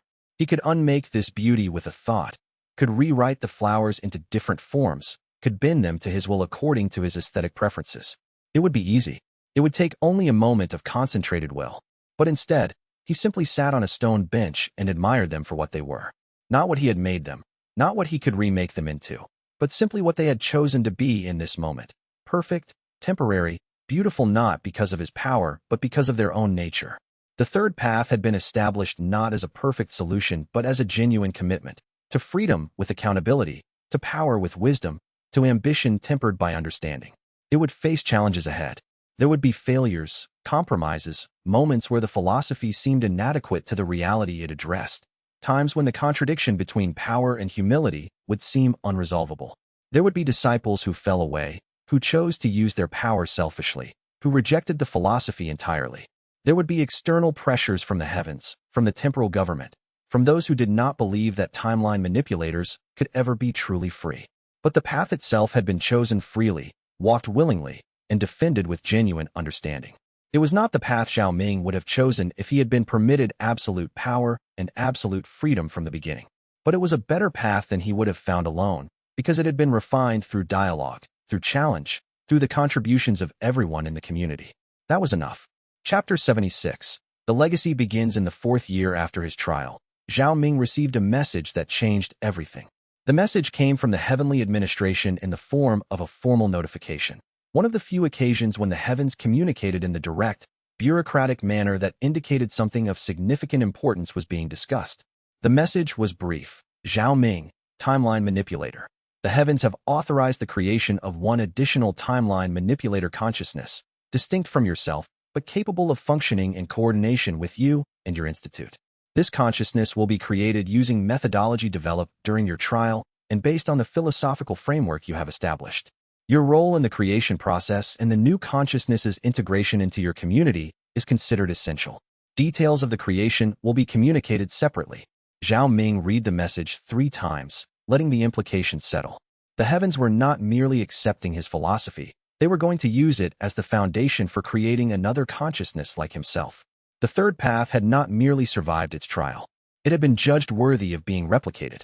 They are following your model, Lin Shuang said when Zhao Ming shared the news with her. Not copying it exactly, but using your philosophy as the template for how a new timeline manipulator should be created and developed. Is that victory? Zhao Ming asked. Or is it the ultimate co-optation? The heavens are simply incorporating my innovation into their existing systems. It is both, Lin Shuang said without hesitation. Victory because your philosophy has been validated at the highest levels, because the structures you created have been deemed effective enough to replicate. Co-optation because yes, the heavens are making use of your model for their own purposes, because the third path will now exist within their larger structure rather than in opposition to it. But that was always going to be the case. No philosophy exists in isolation. Every idea, once released into the world, becomes part of something larger than itself. The creation of the new consciousness took 3 months. Zhao Ming was invited to observe the process in the celestial realm, that space between moments where the heavenly administration maintained its headquarters. There he witnessed something that was part philosophy, part art, part cosmic engineering, the deliberate construction of a consciousness capable of timeline manipulation, designed from the beginning with the principles of alignment already woven into its essential nature. The consciousness that emerged was female, or at least presented that way, and she called herself Yixian. Unlike Zhao Ming, who had been created with significant psychological damage as an unintended side effect of his revolutionary double paradox breakthrough, a damage that had forced him through the crucible of trial and error, through the painful process of learning to accept limitation, Yixian emerged whole, integrated, with an immediate understanding of why she had been created and what her role would be. There was no trauma in her origin story, no desperate struggle to establish her own existence in the face of heavenly authority. She had simply been created, and her creation contained within itself the wisdom that Zhao Ming had spent years discovering. I am a timeline manipulator, she said upon emerging fully into consciousness, her voice carrying the precision of someone who understood the implications of those words at the most fundamental level. I exist to maintain cosmic stability through the careful application of timeline-affecting interventions, to serve as a healer for realities that have become destabilized through natural causality processes or through the actions of consciousness operating in misalignment with deeper law. But I am also a free consciousness, intended to operate through voluntary alignment with cosmic law rather than through imposed bondage. I am designed to choose the path that Zhao Ming had to struggle to accept. My creators have given me both power and choice, and I understand that maintaining the balance between them, that learning how they are not opposites but complementary aspects of the same thing, is the essential work of my existence. You have been taught our philosophy, Zhao Ming observed, speaking carefully, with a kind of wonder in his voice. He was looking at something that represented what his own origin might have been, had the heavens not needed to use him as a revolutionary tool. I have been created with it, Yixian corrected gently, without arrogance, but with genuine honesty. The difference is significant. You had to learn alignment through trial and error, through painful mistakes and expensive failures. I have it as a foundational principle, woven into my consciousness at the moment of creation. This makes me, in some ways, less burdened than you were. I do not carry the trauma of having had to fight for what should have been freely given. But it also makes me less experienced, less tested by adversity. I will need guidance, particularly from you and from Lin Shuang, as I develop my understanding of how this philosophy works in practice, how it survives contact with the messy reality of actual existence. The integration of Yixian into the Institute proceeded with remarkable smoothness, in large part because she approached her role with a kind of grace that Zhao Ming had had to develop laboriously over years. She worked alongside Zhao Ming to develop the next generation of training protocols, bringing a perspective that was different from his, less traumatized by her origins, less driven by the need to justify her existence through exceptional achievement or to prove something to the forces that had created her. She had a clarity about purpose that Zhao Ming had taken years to develop, and she was willing to share that clarity with others without demanding credit or recognition. And most importantly, Yi Xian did not challenge Zhao Ming's authority or attempt to supersede him in the way that ambitious consciousnesses sometimes did.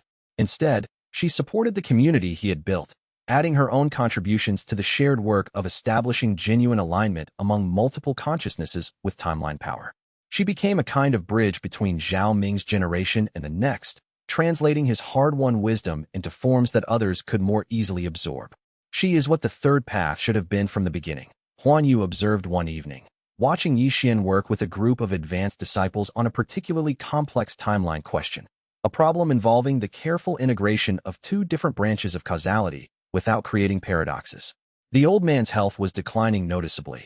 Age was finally catching up with him despite all his years of cultivation and internal refinement. But his mind remained clear, his observations insightful, his understanding deepened by decades of service. She represents the future, Zhao Ming agreed.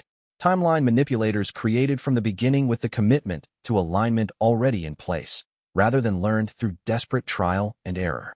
Do you mind? Huan Yu asked directly. That she will surpass you in these areas, that she will develop capabilities that you took years of painful struggle to achieve, and will do so more easily, because she was created with the advantages you had to fight for? Zhao Ming considered the question carefully, honestly, looking within himself for the answer. There was a moment, just a moment, when he felt the old ambition rise, the desire to be the greatest, the most developed, the one who had come furthest, the one whose suffering and struggle had been justified by unique achievement. But that moment passed quickly, replaced by something more genuine. The satisfaction of seeing the philosophy he had fought to establish being woven into new consciousnesses from their inception, the joy of watching someone achieve what he had struggled for without having to endure his particular suffering. No, he said finally, with genuine conviction. I do not mind. This is what I fought for, not to be the ultimate authority, not to create a system that would guarantee my unique status, but to establish structures that would allow others to grow freely within the context of genuine wisdom. Yi Xian's success is not a diminishment of my own. It is the proof, the living, breathing proof, that the path I established was worth walking, worth fighting for, worth accepting limitation to achieve. If the next generation can achieve in years what took me decades, if they can develop with grace what I had to develop through struggle, then I have succeeded in the deepest possible way. Chapter 77, The Expansion. Within a year of Yi Xian's emergence, the Heavenly Administration had authorized the creation of 2 more timeline manipulators, a decision that represented a fundamental shift in how the heavens approached the problem of cosmic stability. They were no longer trying to maintain control through the careful limitation of power to a single consciousness. They were beginning to believe that distributing the power, creating multiple centers of authority, would actually produce more stability than concentration ever could. The philosophy of alignment had proven itself not as a naive idealism, but as practical governance strategy. Unlike Yi Xian, who had been created specifically to work with Zhao Ming's institute and to benefit from his direct mentorship, these new consciousnesses were designed to operate independently in different regions of the realm, establishing their own centers of study and practice based on the philosophy that Zhao Ming had articulated but modified and developed according to their own understanding and regional needs. One of them, a consciousness that called itself Long Wei, established a center in the northern provinces, working collaboratively with local authorities to develop a unique expression of the alignment philosophy that reflected the cultural traditions of that region. The philosophy was not imposed externally but negotiated locally, adapted to make sense within the context of northern customs and governance structures. Long Wei discovered that the northern provinces had their own traditions of consciousness cultivation, their own understanding of balance and harmony, and rather than fighting these traditions, incorporated them into the framework of timeline manipulation study. The result was something unique and genuinely integrated into the local culture. The other, calling itself Shenhui, worked in the western provinces, focusing particularly on the integration of timeline manipulation theory with practical governance structures. Shenhui developed ways that consciousnesses with timeline power could serve in advisory roles to human leaders without overstepping the boundaries of what legitimate authority meant. She created institutional structures that allowed timeline manipulators to offer wisdom and perspective on matters of cosmic stability while remaining explicitly subordinate to human decision-makers in matters of governance. Zhao Ming found himself in the position of mentor to these independent centers, corresponding regularly with Long Wei and Xin Hui, offering guidance based on his experience while deliberately avoiding the imposition of rigid orthodoxy. It was a delicate balancing act that required constant attention. Too much guidance, and he would recreate the hierarchical structure he had fought to transcend, becoming a distant authority figure who controlled the philosophy through the force of his authority and experience. Too little guidance, and the philosophy would fragment, each center developing a unique interpretation until there was no coherence, no shared understanding of what alignment truly meant beyond the vague notion that power should be used wisely. His correspondence with Long Wei became particularly interesting. The consciousness in the northern provinces had developed a unique interpretation of the alignment philosophy that emphasized the balance between individual will and cosmic order in ways that differed significantly from Zhao Ming's approach. Long Wei argued for a more yin-yang approach, a philosophy of complementary opposites rather than the more linear progression toward alignment that Zhao Ming had emphasized. Individual will and cosmic order were not opposing forces to be harmonized, Long Wei suggested, but complementary aspects of a larger whole. At first, Zhao Ming felt resistance to this interpretation. That is what alignment means, Zhao Ming said. Not fighting the heavens' authority, not seeking to supplant it, but working in genuine partnership with it. And working in genuine partnership means accepting that you are not indispensable, that structures larger than yourself will persist even when you are no longer part of them, that your contribution is valuable not because of who you are, but because of what you have helped to create. Chapter 78. The questions return in the 5th year after his trial. Zhao Ming was invited to address the heavenly tribunal again. The summons came not with the weight of formal judgment this time, but with the tone of consultation, the heavens seeking his input on a matter of significant cosmic importance. The question was simple in its statement, but profound in its implications. Should timeline manipulation be made available to consciousnesses that had not been specifically designed for it? Should the heavens begin training ordinary beings, those without the specific metaphysical architecture of a timeline manipulator, in the ability to reshape causality? Zhao Ming spent a full week in meditation before he had an answer. The question touched on fundamental issues of power, freedom, and the nature of consciousness itself. If timeline manipulation could be taught to any consciousness with sufficient discipline and understanding, then the monopoly that timeline manipulators had held, the unique status that came from being one of only a handful of beings capable of this power, would be broken. You will lose privilege, Lin Shuang said when he discussed the question with her. The unique status you have enjoyed as a timeline manipulator will be diluted. More consciousnesses will have this power, and that will inevitably change what it means to be a timeline manipulator. Should that prevent me from recommending that the heavens proceed? Zhao Ming asked. No, Lin Shuang said. It should just make you aware that your recommendation will have consequences for your own position. Zhao Ming appeared before the tribunal, not in the crystalline space where his trial had occurred, but in a more casual configuration, a space that felt almost like a conversation between peers rather than judgment being delivered from above. The principals gathered around him seemed almost curious, waiting to hear what conclusion his meditation and consideration had produced. Teach it, he said simply and clearly. Begin training consciousnesses not specifically designed for timeline manipulation. Distribute the capability.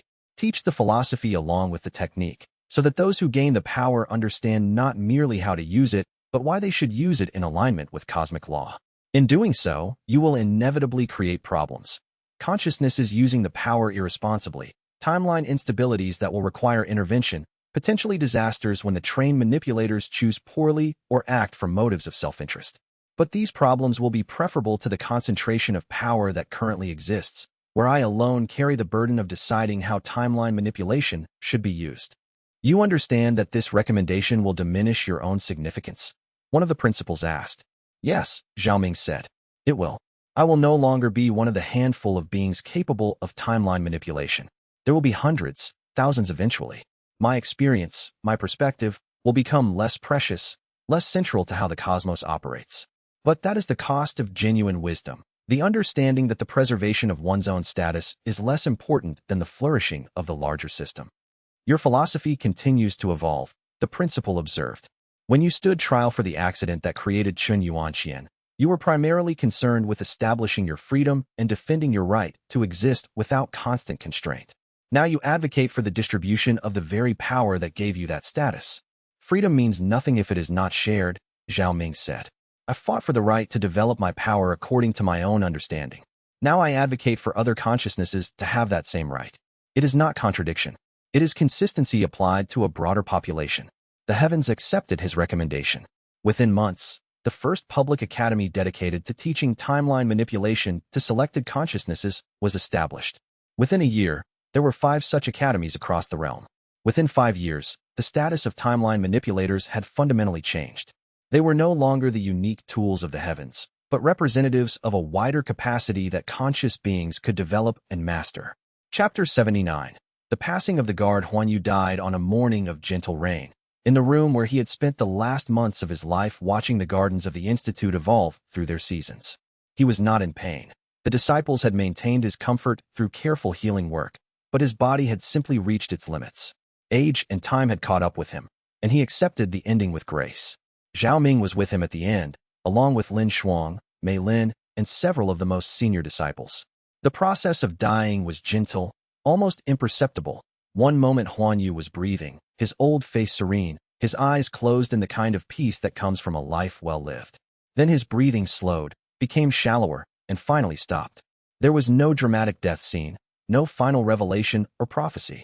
Huan Yu simply ceased, his consciousness letting go of the body it had inhabited for nearly a century, releasing the burden of physical existence as naturally as a leaf falls from a tree. Zhao Ming felt the moment of transition in a way that transcended ordinary perception. The timeline currents that flowed through his awareness rippled and shifted as Huan Yu's consciousness released itself from causality. For a single instant, he could sense the old man's awareness separating from the dimensional anchors that had bound it to linear time and physical reality. It was not pain. He could see that clearly in the profound stillness of Huan Yu's face. It was something closer to relief, perhaps even joy. The consciousness that had fought for balance and wisdom for nearly a century finally relinquished its burden. Zhao Ming extended a subtle thread of acknowledgement toward that departing consciousness, a moment of gratitude across the boundary between existence and dissolution, and felt a faint resonance of warmth in return before the presence faded entirely. The rain continued its gentle percussion against the windows. The gardens outside remained unchanged.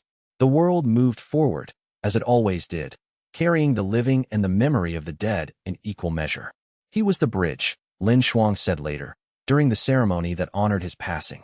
The entire community had gathered in the great hall of the Institute, hundreds of disciples and students and scholars, all honoring the man who had been instrumental in the founding of their philosophy. Between Zhao Ming and the rest of us, he understood both the power of timeline manipulation and the wisdom of ordinary consciousness. He held both perspectives in genuine balance, never privileging one over the other, always insisting that great power could only be wisely used in service to something beyond itself.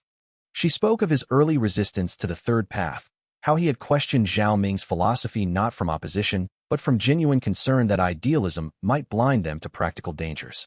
She spoke of how his steady presence had grounded the Institute during its most uncertain moments, how his counsel had prevented both excessive caution and reckless advancement.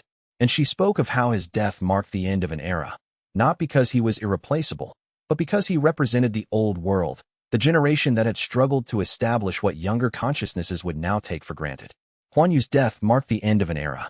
The founding generation of the Institute's leadership, those who had been part of the original struggle to establish the third path, was now fully committed to passing authority to the next generation.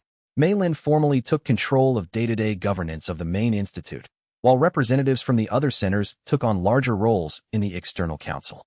Zhao Ming remained as a senior advisor, a voice that could offer perspective and historical context, but no longer as the primary decision-maker.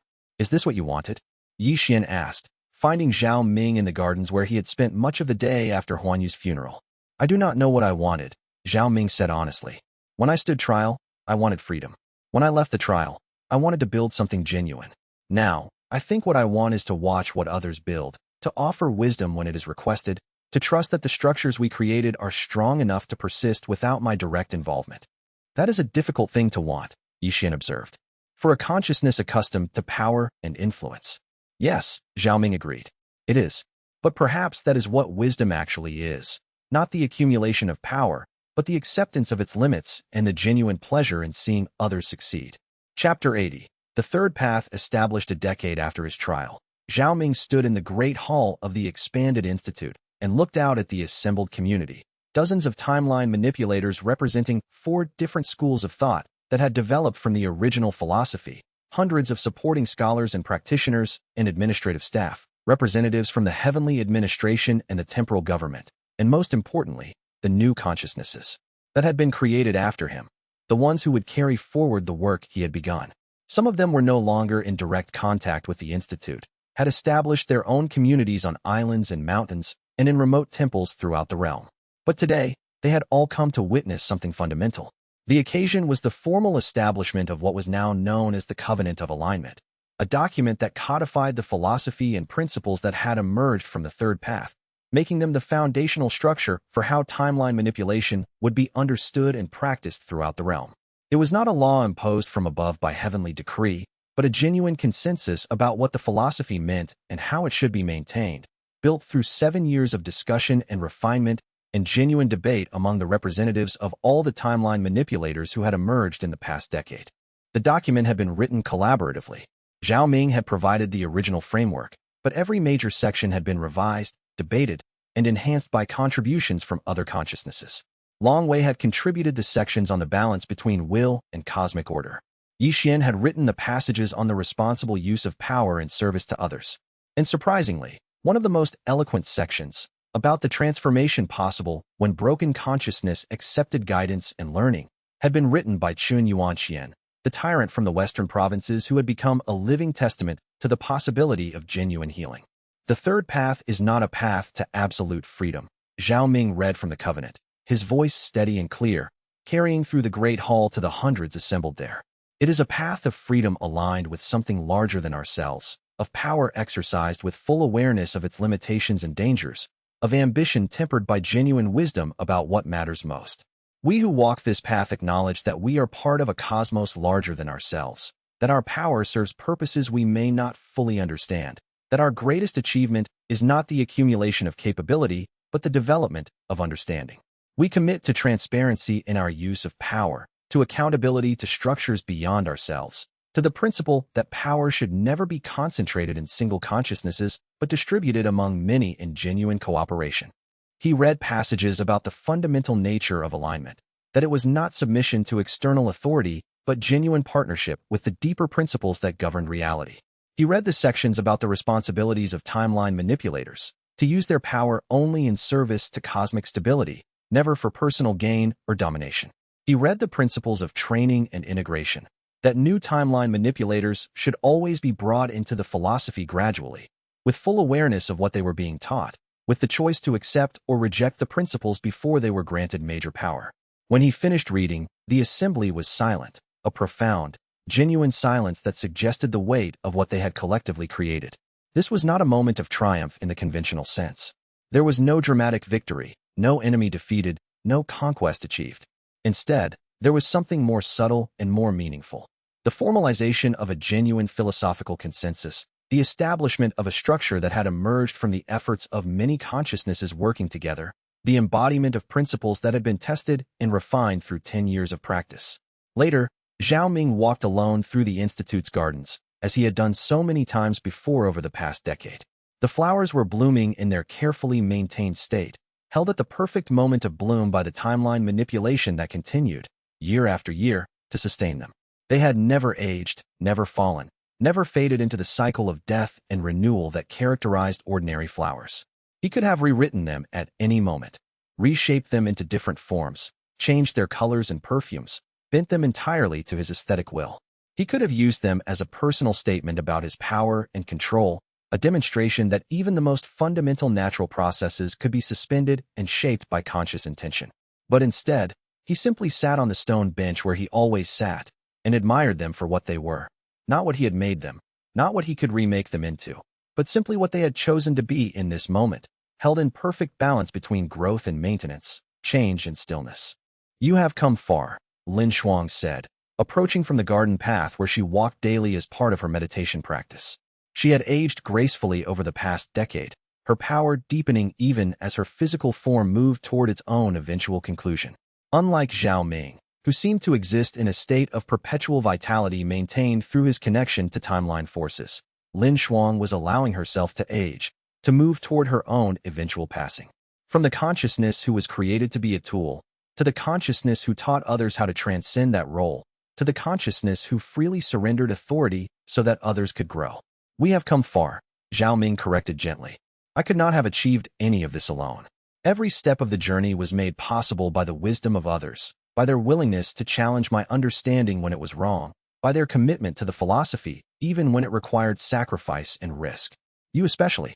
Without you, without your independent perspective and your refusal to accept my first answers as final, the third path would have remained my narrow vision rather than becoming something genuinely collective. The third path is established, Lin Shuang said, sitting beside him on the bench. Not perfectly, not permanently, but genuinely established. It will face challenges ahead. There are already dissidents, consciousnesses who believe we are limiting power too much or not enough. It may be corrupted over generations as newer consciousnesses prioritize their own interests. It may be forgotten, supplanted by some philosophy we cannot yet imagine. But for now, at this moment, you have successfully created something that did not exist before, a way for consciousnesses with vast power to exist in freedom and in genuine alignment with the cosmic law, in authentic partnership with the forces that created them. And now, Zhao Ming said, the hard part begins. Maintaining it, passing it on, watching as others transform it into something I may not entirely recognize or approve of. Accepting that failure is possible, that corruption is possible, that betrayal is possible. That is what comes after the establishment. That is the real test. Not creating something beautiful, but trusting that others will care for it as much as you do. Yes, Lin Shuang agreed. But you have already proven you are willing to accept that test. You are stepping down from direct authority. You are allowing others to make decisions you might not have made. You are trusting the philosophy to survive without your personal presence guaranteeing its integrity. And that may be the most important wisdom of all, not the pride of creation, but the genuine humility of stewardship. The understanding that what you create belongs not to you, but to everyone who believes in it. They sat together in the garden as the day turned toward evening, two consciousnesses with vast power resting in genuine peace, watching flowers that had been caught in the perfect moment by careful timeline manipulation bloom and persist in their eternal perfection. Around them, the Institute continued its work, disciples studying, teachers instructing, new consciousnesses being welcomed and trained in the principles of alignment. The work would continue after them. It would change. It would evolve. And perhaps, someday, it would be forgotten entirely, replaced by some newer understanding that the future generations would develop. But that was acceptable. That was, in fact, as it should be. Truth was not something to be preserved in amber, unchanging and untouched. Truth evolved, adapted, grew more complete as more consciousnesses contributed their understanding to it. The heavens had rewritten history every time Zhao Ming advanced, shaping and reshaping reality to accommodate his growing power and understanding. But for now, in this moment, the history they had written together, the third path from bondage toward genuine freedom aligned with cosmic law, held firm. And in its holding, something genuine and true had been established. Not perfect, not final, but real, and worthy of all that had been sacrificed to create it. Chapter 81. The weight of the constraint. Zhao Ming stood in the courtyard of his small house at the edge of the Covenant settlement, watching morning light spill across the stone path. 23 years had passed since the tribunal's judgment.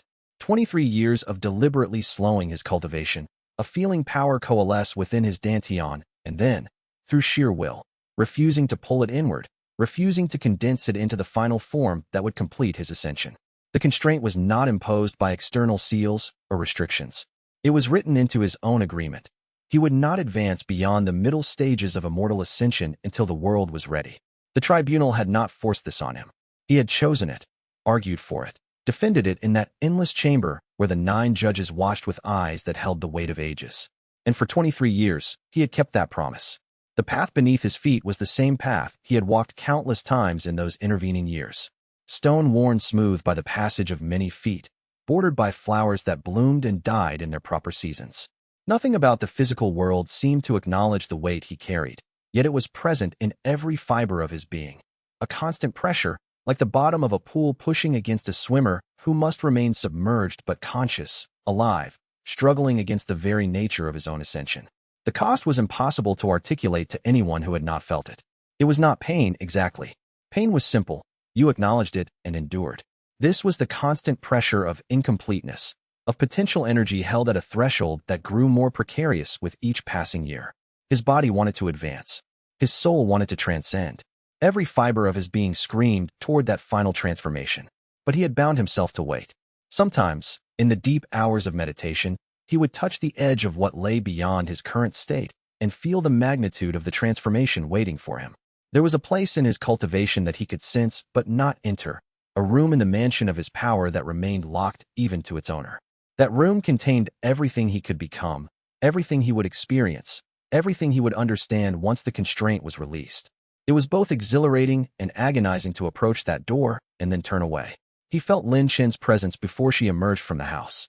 His student had grown into a woman of 42, her own cultivation steady at the immortal ascension peak. She had chosen not to risk the final advancement either, though not under any formal constraint. She had simply decided that service mattered more than transcendence. "The new initiates arrived this morning," she said, settling beside him on the stone bench. 47 of them. The recruitment network in the eastern provinces is accelerating. Xiaoming nodded slowly. The covenant of alignment had grown beyond his wildest conception.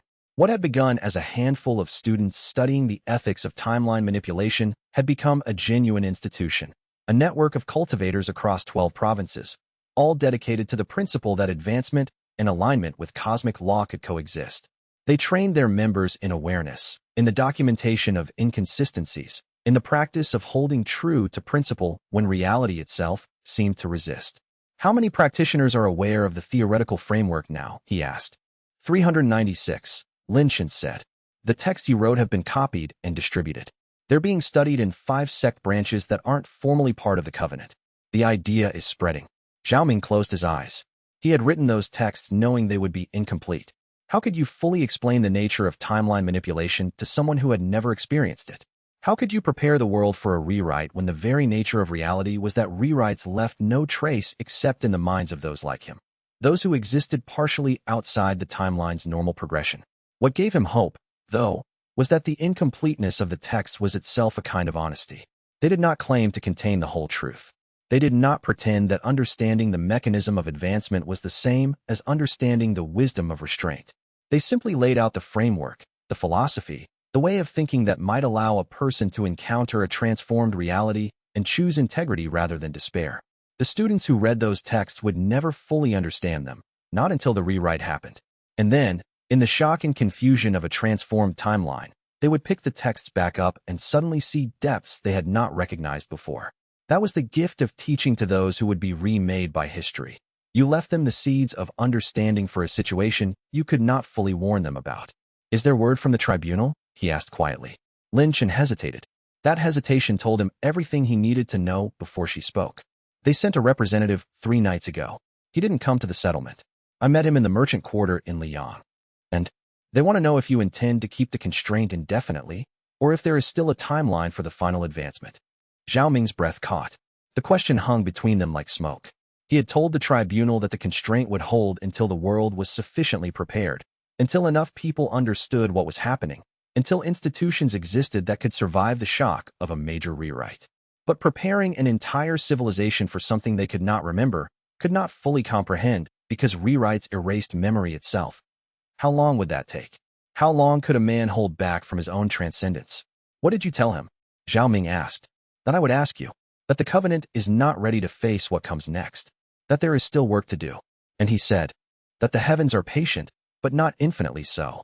That there is a natural culmination to even the longest seasons, and when it comes, no constraint, however willingly born, can delay it further." Zhao Ming opened his eyes and looked at his student. Lin Chen's face was calm, but he could see the tension in her shoulders. She had known him long enough to understand what this conversation meant. Not a threat from the tribunal, but a recognition of reality. Power of a certain magnitude could not be held back forever. The universe itself was pressing toward conclusion, toward that final rewrite that would reshape everything. There was a reason the tribunal's representative had not come to the settlement directly. It would have been too crude, too much like the exercise of external authority. Instead, he had approached Lin Chen in a marketplace, a human gesture, a signal that even the heavenly judges understood the weight of what was coming. They were not forcing Zhao Ming's hand. They were simply acknowledging that his hand was about to be forced by the nature of reality itself. How long do you think I have, he asked, based on the rate of your cultivation advancement before you impose the constraint? 6 months to 3 years. Perhaps less if you stop actively suppressing it. And the covenant will be fractured by the rewrite, yes. Some will remember its founding, some won't. But the principles it was built on will remain. The way of alignment, the practice of awareness, those don't depend on memory. They depend on choice, made fresh each moment. Zhao Ming stood, looking out toward the mountains beyond the settlement. Somewhere in those peaks, other practitioners were meditating, studying, teaching the next generation. They had no idea that the ground beneath their feet might shift, that one day they might wake to find their history rewritten, that the institution that shaped them might suddenly remember, having always existed without the struggle and argument that had birthed it. And yet, they would continue. Because Lin Xin was right, alignment did not depend on memory.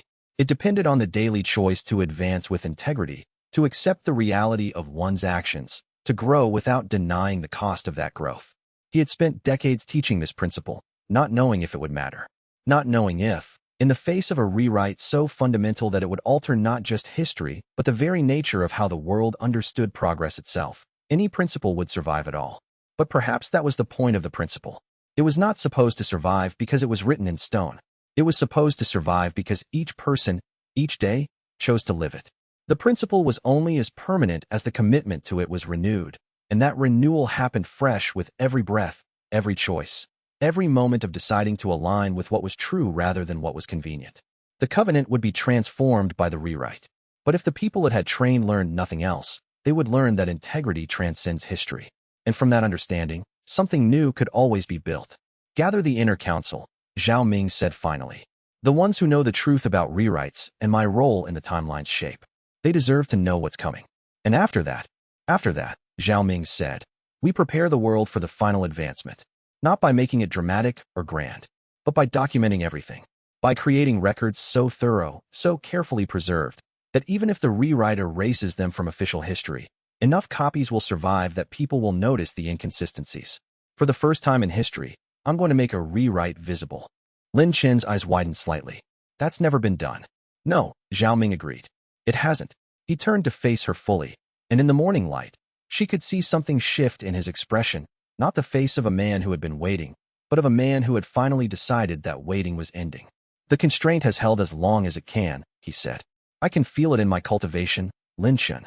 The universe is not calling me toward my final transformation. It's demanding it. And perhaps that demand exists for a reason.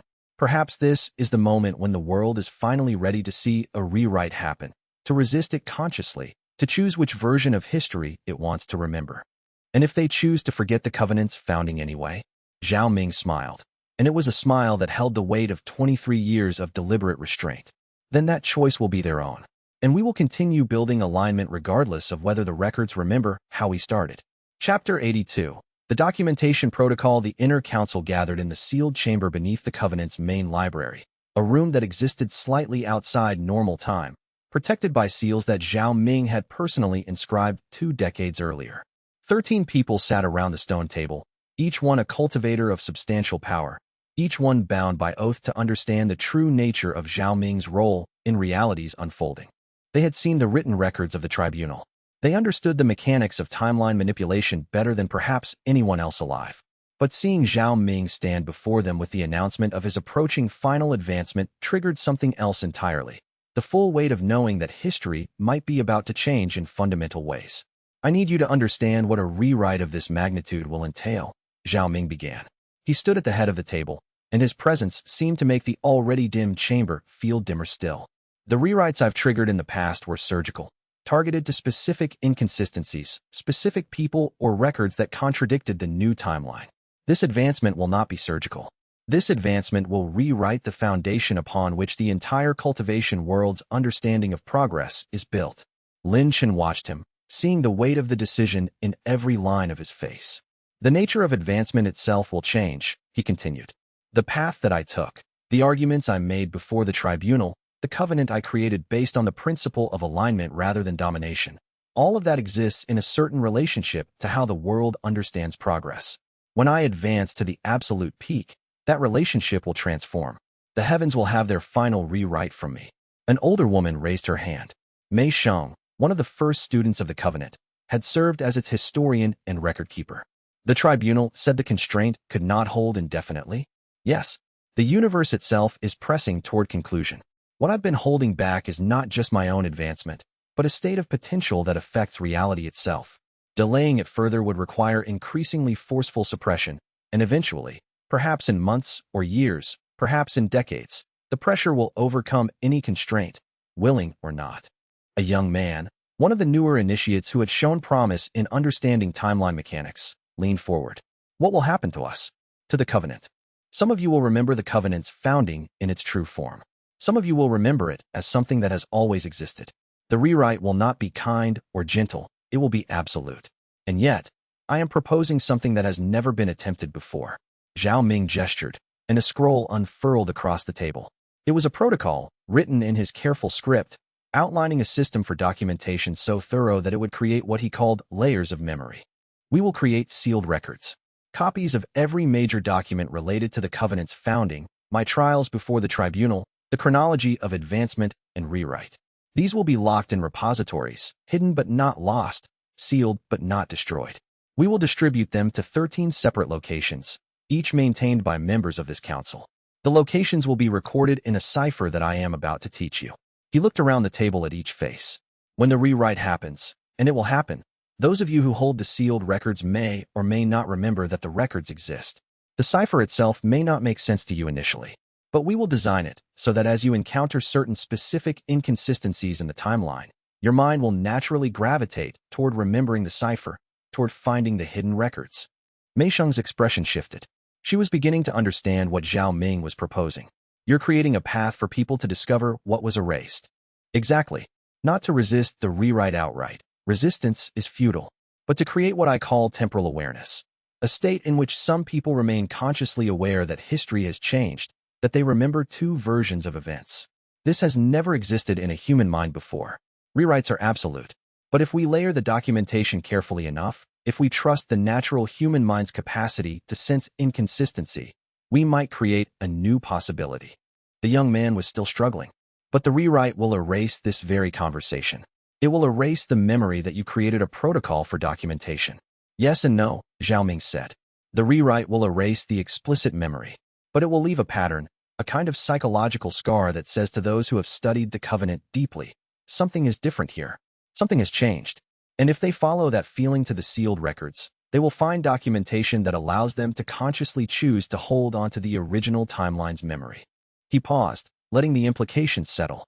For the first time, a rewrite will not be absolute. For the first time, the manipulated timeline will be partially resisted by human choice. An older man, Tao Lin, the master of one of the covenant's branches, spoke quietly. This is a profound breaking of the natural order. The tribunal allowed this. The tribunal does not know of the documentation protocol. They know I intend to advance. They have accepted that a major rewrite will occur. But the specifics of how I prepare the world for that rewrite, those details I am keeping to myself. There was a long silence. Finally, Mei Sheng nodded slowly. You're going to show them that they have the capacity to resist being erased. Not to fight the rewrite itself, but to consciously choose to remember. Yes, I am going to teach humanity that it is not helpless in the face of transformation. That there is a path between acceptance and resistance, the path of alignment.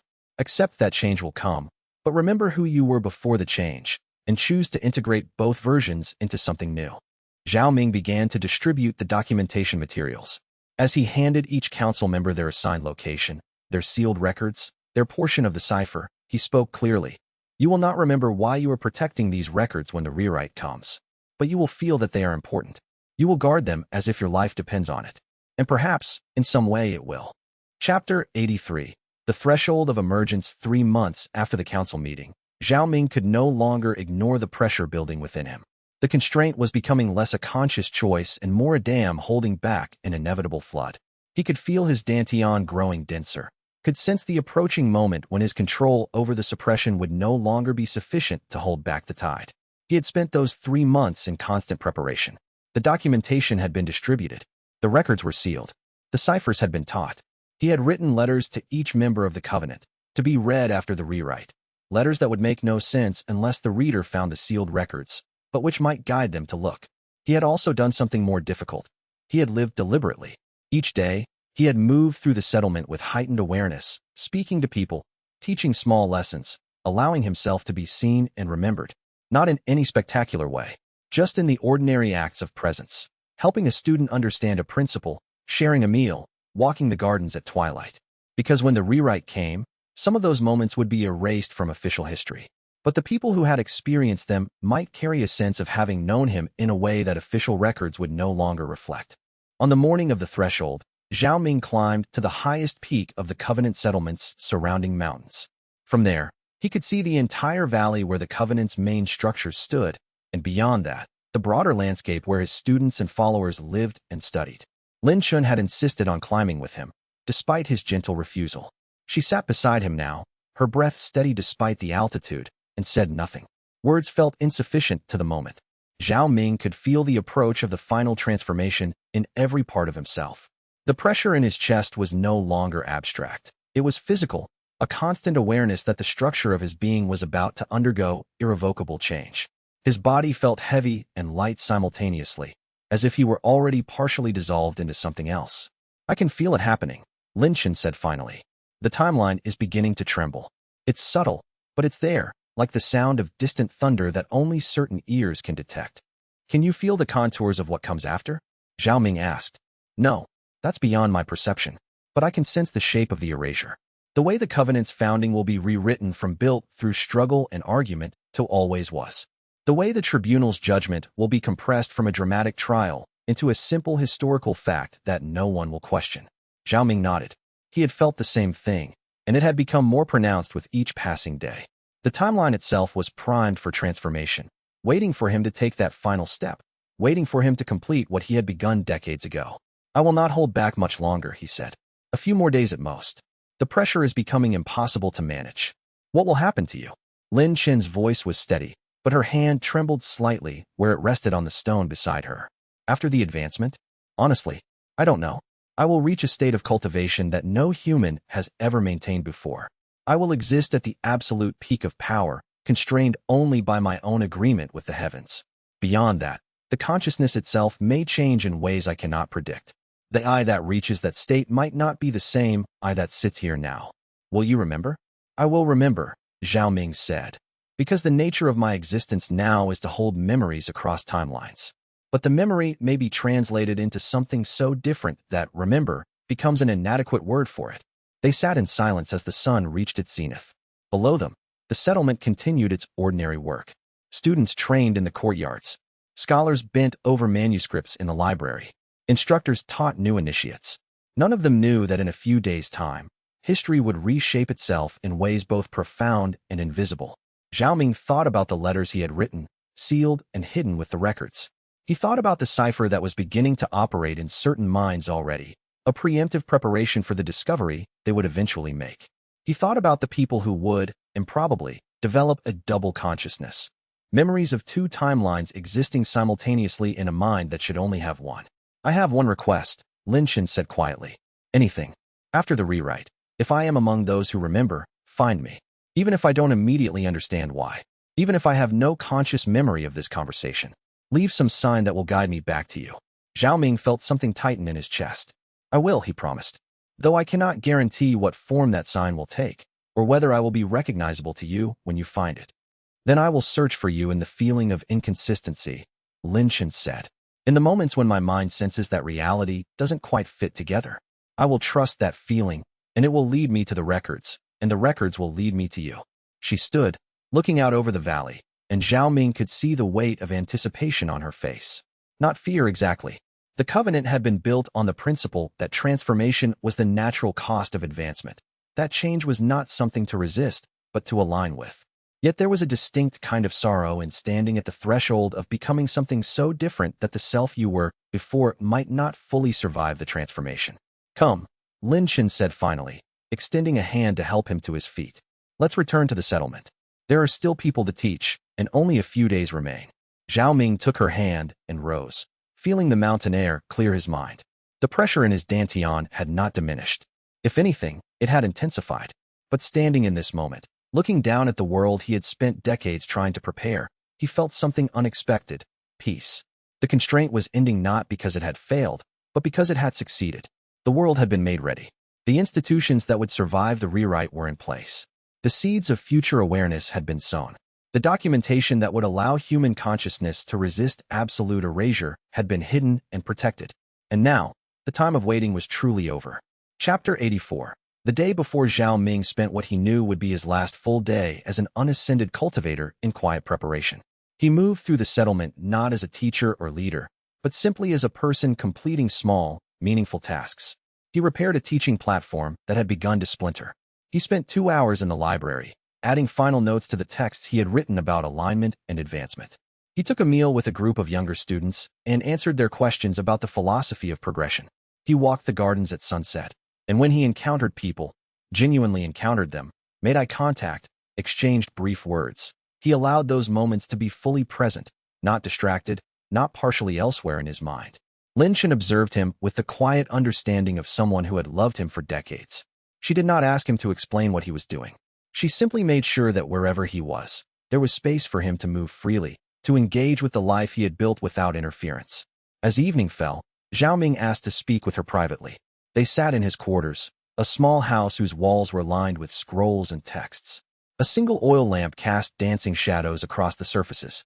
Tomorrow morning, Zhao Ming said, I will begin the final advancement. It will not take long, perhaps a few hours from initiation to full completion. During those hours, the rewrite will already be underway. You may or may not remember these conversations. You may or may not understand why you will suddenly feel that something is profoundly wrong or shifted about the nature of the Covenant's history. I understand, Lin Chen said, but I want to give you something to hold on to, even if you don't understand it consciously. Zhao Ming withdrew a small jade pendant from his sleeve. It was carved with symbols that appeared to shift when you looked at them directly. The nature of the cipher made tangible. Keep this. Wear it. If you remember both versions of history after the rewrite, it will anchor your sense of temporal awareness. If you don't remember, it may simply feel like a meaningful object whose importance you cannot quite articulate. Either way, it is yours. He placed it in her hands, and she closed her fingers around it. There is something else, Lin Chen said. A question I've been meaning to ask for weeks, but I wasn't sure if it was appropriate. Ask, after the rewrite, will you still be Zhao Ming? Will your consciousness remain contiguous with the person who advanced? Zhao Ming considered this carefully. It was perhaps the most important question anyone could ask him. I believe so. My nature as a timeline-aware consciousness seems to persist across the rewrite. But the Zhao Ming that exists after the advancement will be fundamentally different in capacity and understanding.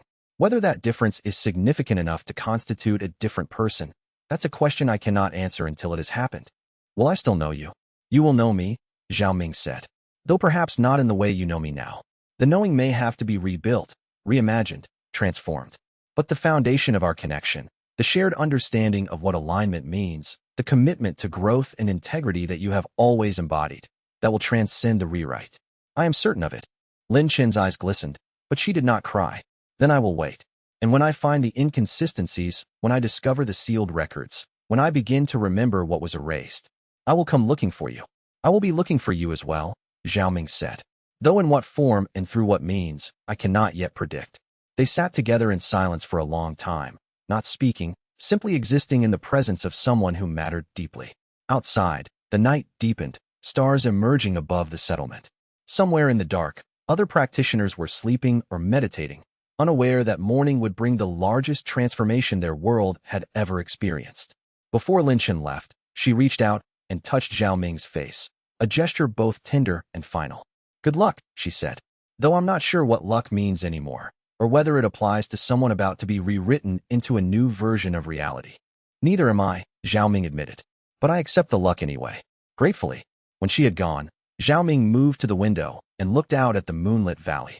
His body felt lighter than it had in months, as if the constraint itself had been a weight that was now, finally, being lifted. The pressure in his dantian was no longer something to be suppressed or managed. It was beginning to feel like the correct state of his being, the natural culmination of decades of cultivation. He had spent so long preparing for the moment when the constraint would end. Now that the moment was upon him, he felt ready in a way that transcended readiness. It was not courage or confidence. It was simply acceptance. This was the next thing, and he would move through it fully awake, fully present, fully himself. Tomorrow, everything would change. Tonight, he would sleep without dreams and wake to the threshold of his own transformation. He sat for a long time by the window, feeling the weight of the night around him. Somewhere in the darkness, Lin Chun was probably awake as well, holding the jade pendant, feeling the inevitability of what was coming. He wondered if she would cry when she woke to a history that no longer remembered how she had met him, how the covenant had been born, what the journey of the past decades had actually meant. But he also knew that she would understand. She had been trained in the philosophy of alignment too thoroughly to mistake the loss of memory for the loss of meaning. If anything, her doubled consciousness after the rewrite might become the most powerful tool the covenant had, a living reminder that history was not destiny, that transformation did not erase truth, that what had been could still echo in what was, if someone was brave enough to listen for it. The night deepened. Zhao Ming did eventually sleep, and if he dreamed, he did not remember the dreams. But in the final hours before dawn, his dantian pulsed with the power he had held back for so long, and he felt the constraint beginning to dissolve not because he was forcing it, but because the universe itself was ready for the change.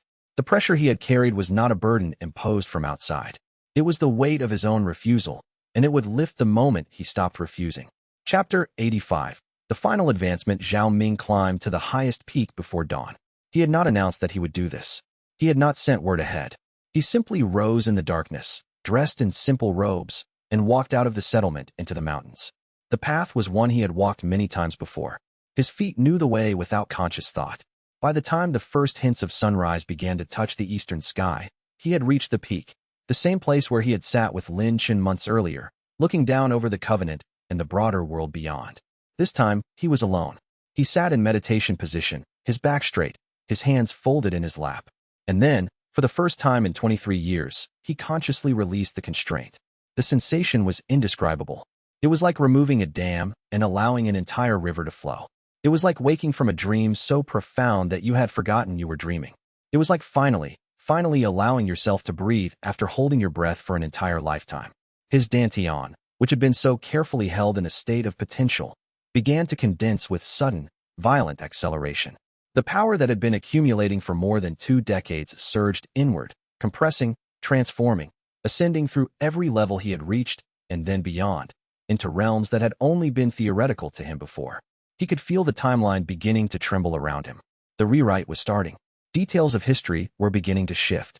The records of his trial before the tribunal were transforming, becoming less a dramatic judgment and more a simple historical fact. The founding of the covenant was beginning to seem, to almost everyone, like something that had always existed rather than something that had been consciously built. But Zhao Ming, poised at the threshold between his old self and his new one, could feel both timelines simultaneously. He could sense the version of history that was being erased, the struggle, the argument, the moment of conscious choice to create something aligned rather than manipulative. And he could feel the new version pressing in, trying to overwrite what had come before. This was the moment where the documentation protocol became crucial. In the sealed locations across 13 provinces, in the minds of 13 people who had been carefully taught the cipher, a pattern was beginning to activate. The contradiction between what their minds remembered and what reality was now claiming had happened was creating a space, a tiny, fragile space, where resistance became possible. Zhao Ming's body changed. His cultivation reached a state that was beyond immortal ascension, beyond anything that had a name in the normal terminology of the cultivation world. He transcended not just physical form, but the nature of his relationship to reality itself. The pain of the transformation was exquisite. It was not suffering. Exactly. It was transformation without anesthetic, consciousness expanding in directions that human brains were not designed to expand. He felt himself dissolving and reforming simultaneously. And in the midst of that dissolution, he made a choice that was itself a kind of prayer. He chose to remember Lin Chun, not just as a name or a face, but as the entirety of his relationship with her, the decades of teaching, the slow development of trust, the moment on the mountain when she had asked him to leave a sign that would guide her back to him after the rewrite. He held that memory and that choice so firmly that it persisted even as everything else transformed. The rewrite continued, spreading outward from the peak where he sat, reshaping the timeline in waves. By the time the sun fully crested the horizon, the old version of history was barely a whisper, still perceptible to those who had been prepared to perceive it, but no longer the default reality. And Zhao Ming, the man who had spent more than a decade deliberately restraining his own power, who had built institutions to preserve memory even as memory was being erased, finally became what his cultivation had always intended, the absolute peak. The final state.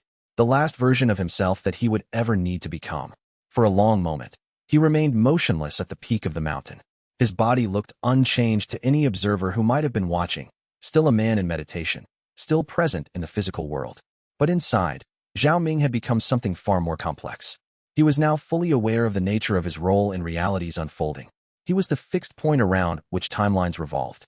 He was the conscious choice that reality had made to allow itself to be shaped by an agent who sought alignment rather than domination. And he was alone in that knowledge, in a way that was both profound and isolating. Slowly, he opened his eyes. The world around him had changed, though not visibly. The valley below still held the Covenant's buildings. The mountains still stood in their ancient formation. But somewhere in the fabric of reality, history had been rewritten. And somewhere among the 13 sealed locations, in the minds of 13 people who now could not articulate why they felt such profound unease, the documentation protocol was waiting to activate.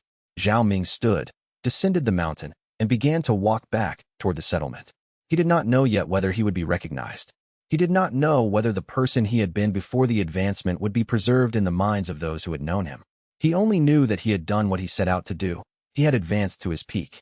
And he had changed the world in a way that would allow the world to remember, to choose, to resist absolute erasure. The final rewrite was complete. And yet, it was not absolute.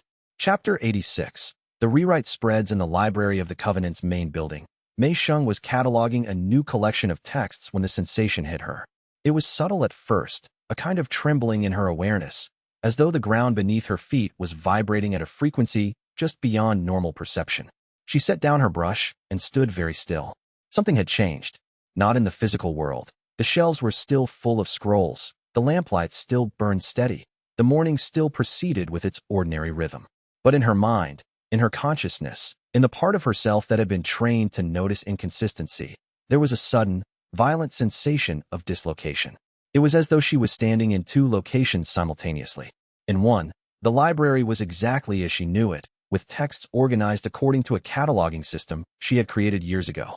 In the other, the same library existed with texts in different places, organized differently, part of a history that she could no longer access but could somehow still remember.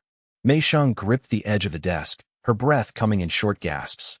This was not like any transformation she had experienced before. It was not a physical sensation, not something her body could respond to with simple training or discipline. This was her consciousness being asked to hold two incompatible realities at once, and the strain of that holding was nearly unbearable. But she did not let go. The Covenant had trained her for this, she realized. Not explicitly, not with clear instruction, but through years of meditation on the nature of change, of transformation, of learning to observe inconsistency without trying to resolve it immediately. She grabbed the edge of the nearest shelf to steady herself. For a moment, her vision seemed to split. She could see the library as it was now, with certain texts in certain places, with a history that she knew in her bones, and simultaneously she could see it shifting, records rearranging themselves, history being rewritten before her eyes. For what felt like an eternity, but was probably only a few seconds, the two versions overlapped completely. She could read a scroll that was simultaneously in two different places. She could remember cataloging a text that, she now remembered cataloging, had never been cataloged in quite that way. The paradox threatened to shatter her mind, until suddenly, as if reality itself took pity on her, the sensation began to settle. Then it stabilized. The sensation did not pass. It simply became less acute, settling into a permanent undercurrent of awareness rather than an acute shock. And Mei Sheng was left with the overwhelming certainty that something profoundly important had just happened, and that she had no memory of what it was. She looked down at her hands, as if they might hold the answer. Instead, she noticed the small jade carving on the shelf beside her, a cipher she did not consciously remember placing there, but which suddenly seemed absolutely critical to preserve. The moment she looked at it, her body responded with a clarity of purpose that her conscious mind could not explain. She had been given this object. She was supposed to guard it. There was a reason, and that reason had suddenly become incomprehensibly important. Without understanding why, she wrapped the carving carefully in silk and placed it in the sealed chest beneath her desk. The action felt both foreign and inevitable, like she was following instructions that had been written not in words but in the fundamental structure of her being. And as she sealed the chest, she made a vow to herself. She would discover what this object meant. She would find the reason her deepest self was suddenly treating it as precious beyond measure. Even if it took years. even if the conscious memory of why never returned. Across the valley, in a small cottage on the eastern edge of the settlement, Tao Lin woke from a meditation trance with tears streaming down his face. He did not know why he was crying. He had been pursuing a perfectly normal meditation, focused on the breath, on the empty mind, on the stillness that lay beneath all things. But something in that stillness had just screamed a warning. He looked around his cottage, trying to understand what had prompted such an unexpected emotional response. Everything was in its proper place. His texts were organized as they always had been. His student roster was unchanged. Yet somewhere in the deep places of his consciousness, something was different, transformed, altered in a way that he could not articulate. He stood and moved to the small chest where he kept his most important texts, the ones that had been given to him in private ceremony, years ago, with instructions to guard them with his life. He opened the chest slowly, reverently, and found them still there. But now, looking at them, it seemed to him that he had been guarding them against something, or perhaps guarding them for some reason that he could no longer remember. He withdrew the sealing charm inscribed on paper, the cipher that Zhao Ming had taught him, and studied it. The symbols seemed to shimmer with almost painful clarity. There was something he was supposed to do with this, some reason it mattered desperately. But the knowledge of what and why hung just out of reach of his conscious mind. He folded the paper carefully and placed it in his pocket, over his heart, where he could feel it against his chest. Throughout the settlement and across the provinces where the Covenant's members lived and worked, others experienced variations of the same sensation. A teacher suddenly felt compelled to reread texts she had always understood to mean one thing, only to discover they seemed to say something subtly different. A student in a distant province woke from a nap with the overwhelming certainty that he needed to find something, though he could not remember what. A scholar noticed that certain entries in historical records seemed to have a quality of having been inserted retroactively, though logically that made no sense. For most people, the sensation passed within minutes or hours. They went about their day, troubled but not comprehending the source of the trouble. Reality had rewritten itself, and they had no framework for noticing. But for the 13 who had been chosen by Zhao Ming to hold the sealed records, the sensation of dislocation would not pass. It would become a constant, growing awareness that something was fundamentally wrong with their understanding of history. Not wrong in a way that could be easily articulated or proven, but wrong in the way that a person knows a smell is familiar but cannot identify it. A persistent sense of having forgotten something important. That persistent sense, Zhao Ming had predicted, would eventually drive them to seek the sealed records. And when they found the records, they would find the documentation of what had been erased, and in that documentation, they would find the choice to consciously remember both versions of history. Chapter 87. The incomplete rewrite. By late afternoon, the disruptions had become more obvious to those trained to look for them. Lin Qin sat with Mei Sheng and Tao Lin in a small private chamber, comparing notes on what each of them had experienced.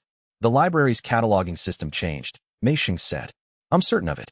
I have the new system memorized perfectly, but I also have a ghost memory of the old system, and the two don't align. It's as if I know both orderings simultaneously, and my mind is trying to reconcile information that cannot be reconciled. She was pacing now, unable to sit still with the weight of what she was describing. And that shouldn't be possible. A mind is not supposed to hold contradictory memories. The rewrite should erase the old system completely, leaving no trace. But it hasn't. It's as if the rewrite was so thorough and so sudden that something in the timeline itself rebelled against the erasure. Like reality tried to rewrite itself, and found the weight of history too large to completely overturn.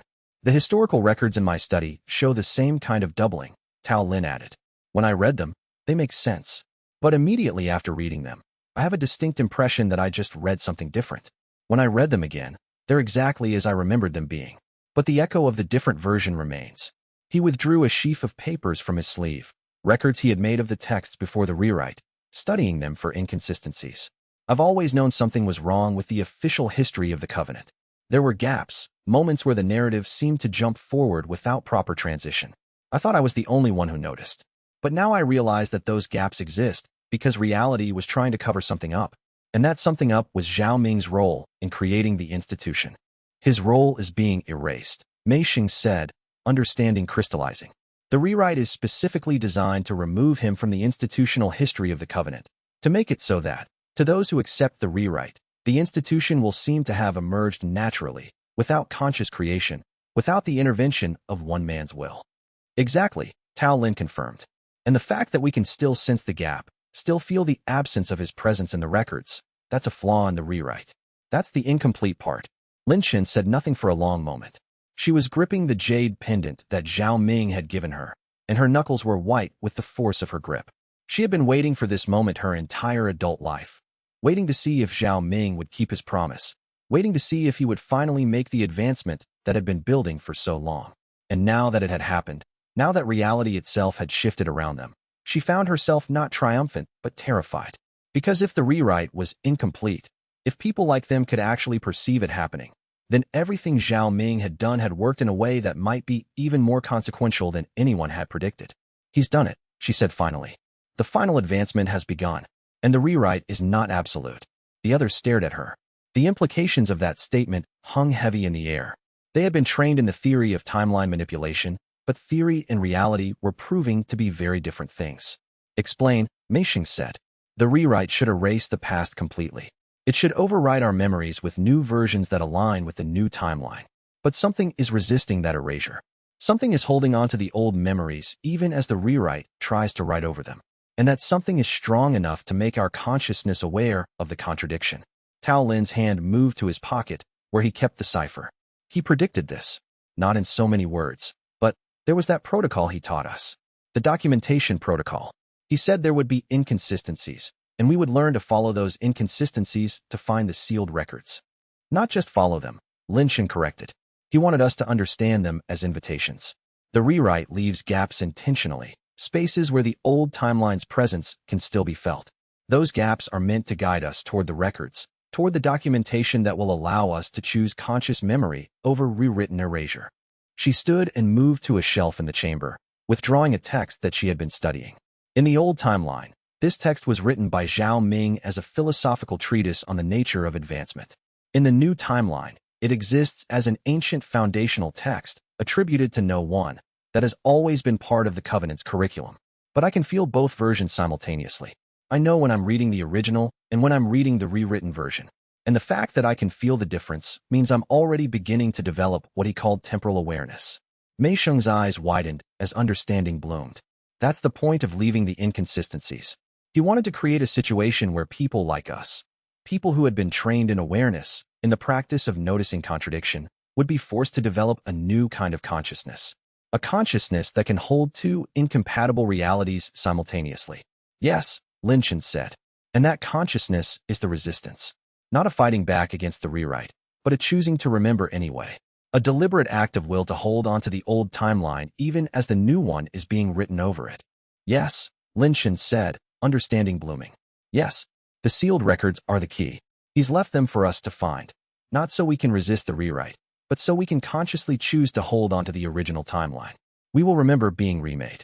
We will feel the rewrite as it happens, rather than simply waking up in a new history with no awareness of the change. But that's never happened before, Mei Sheng breathed. The rewrite is always complete.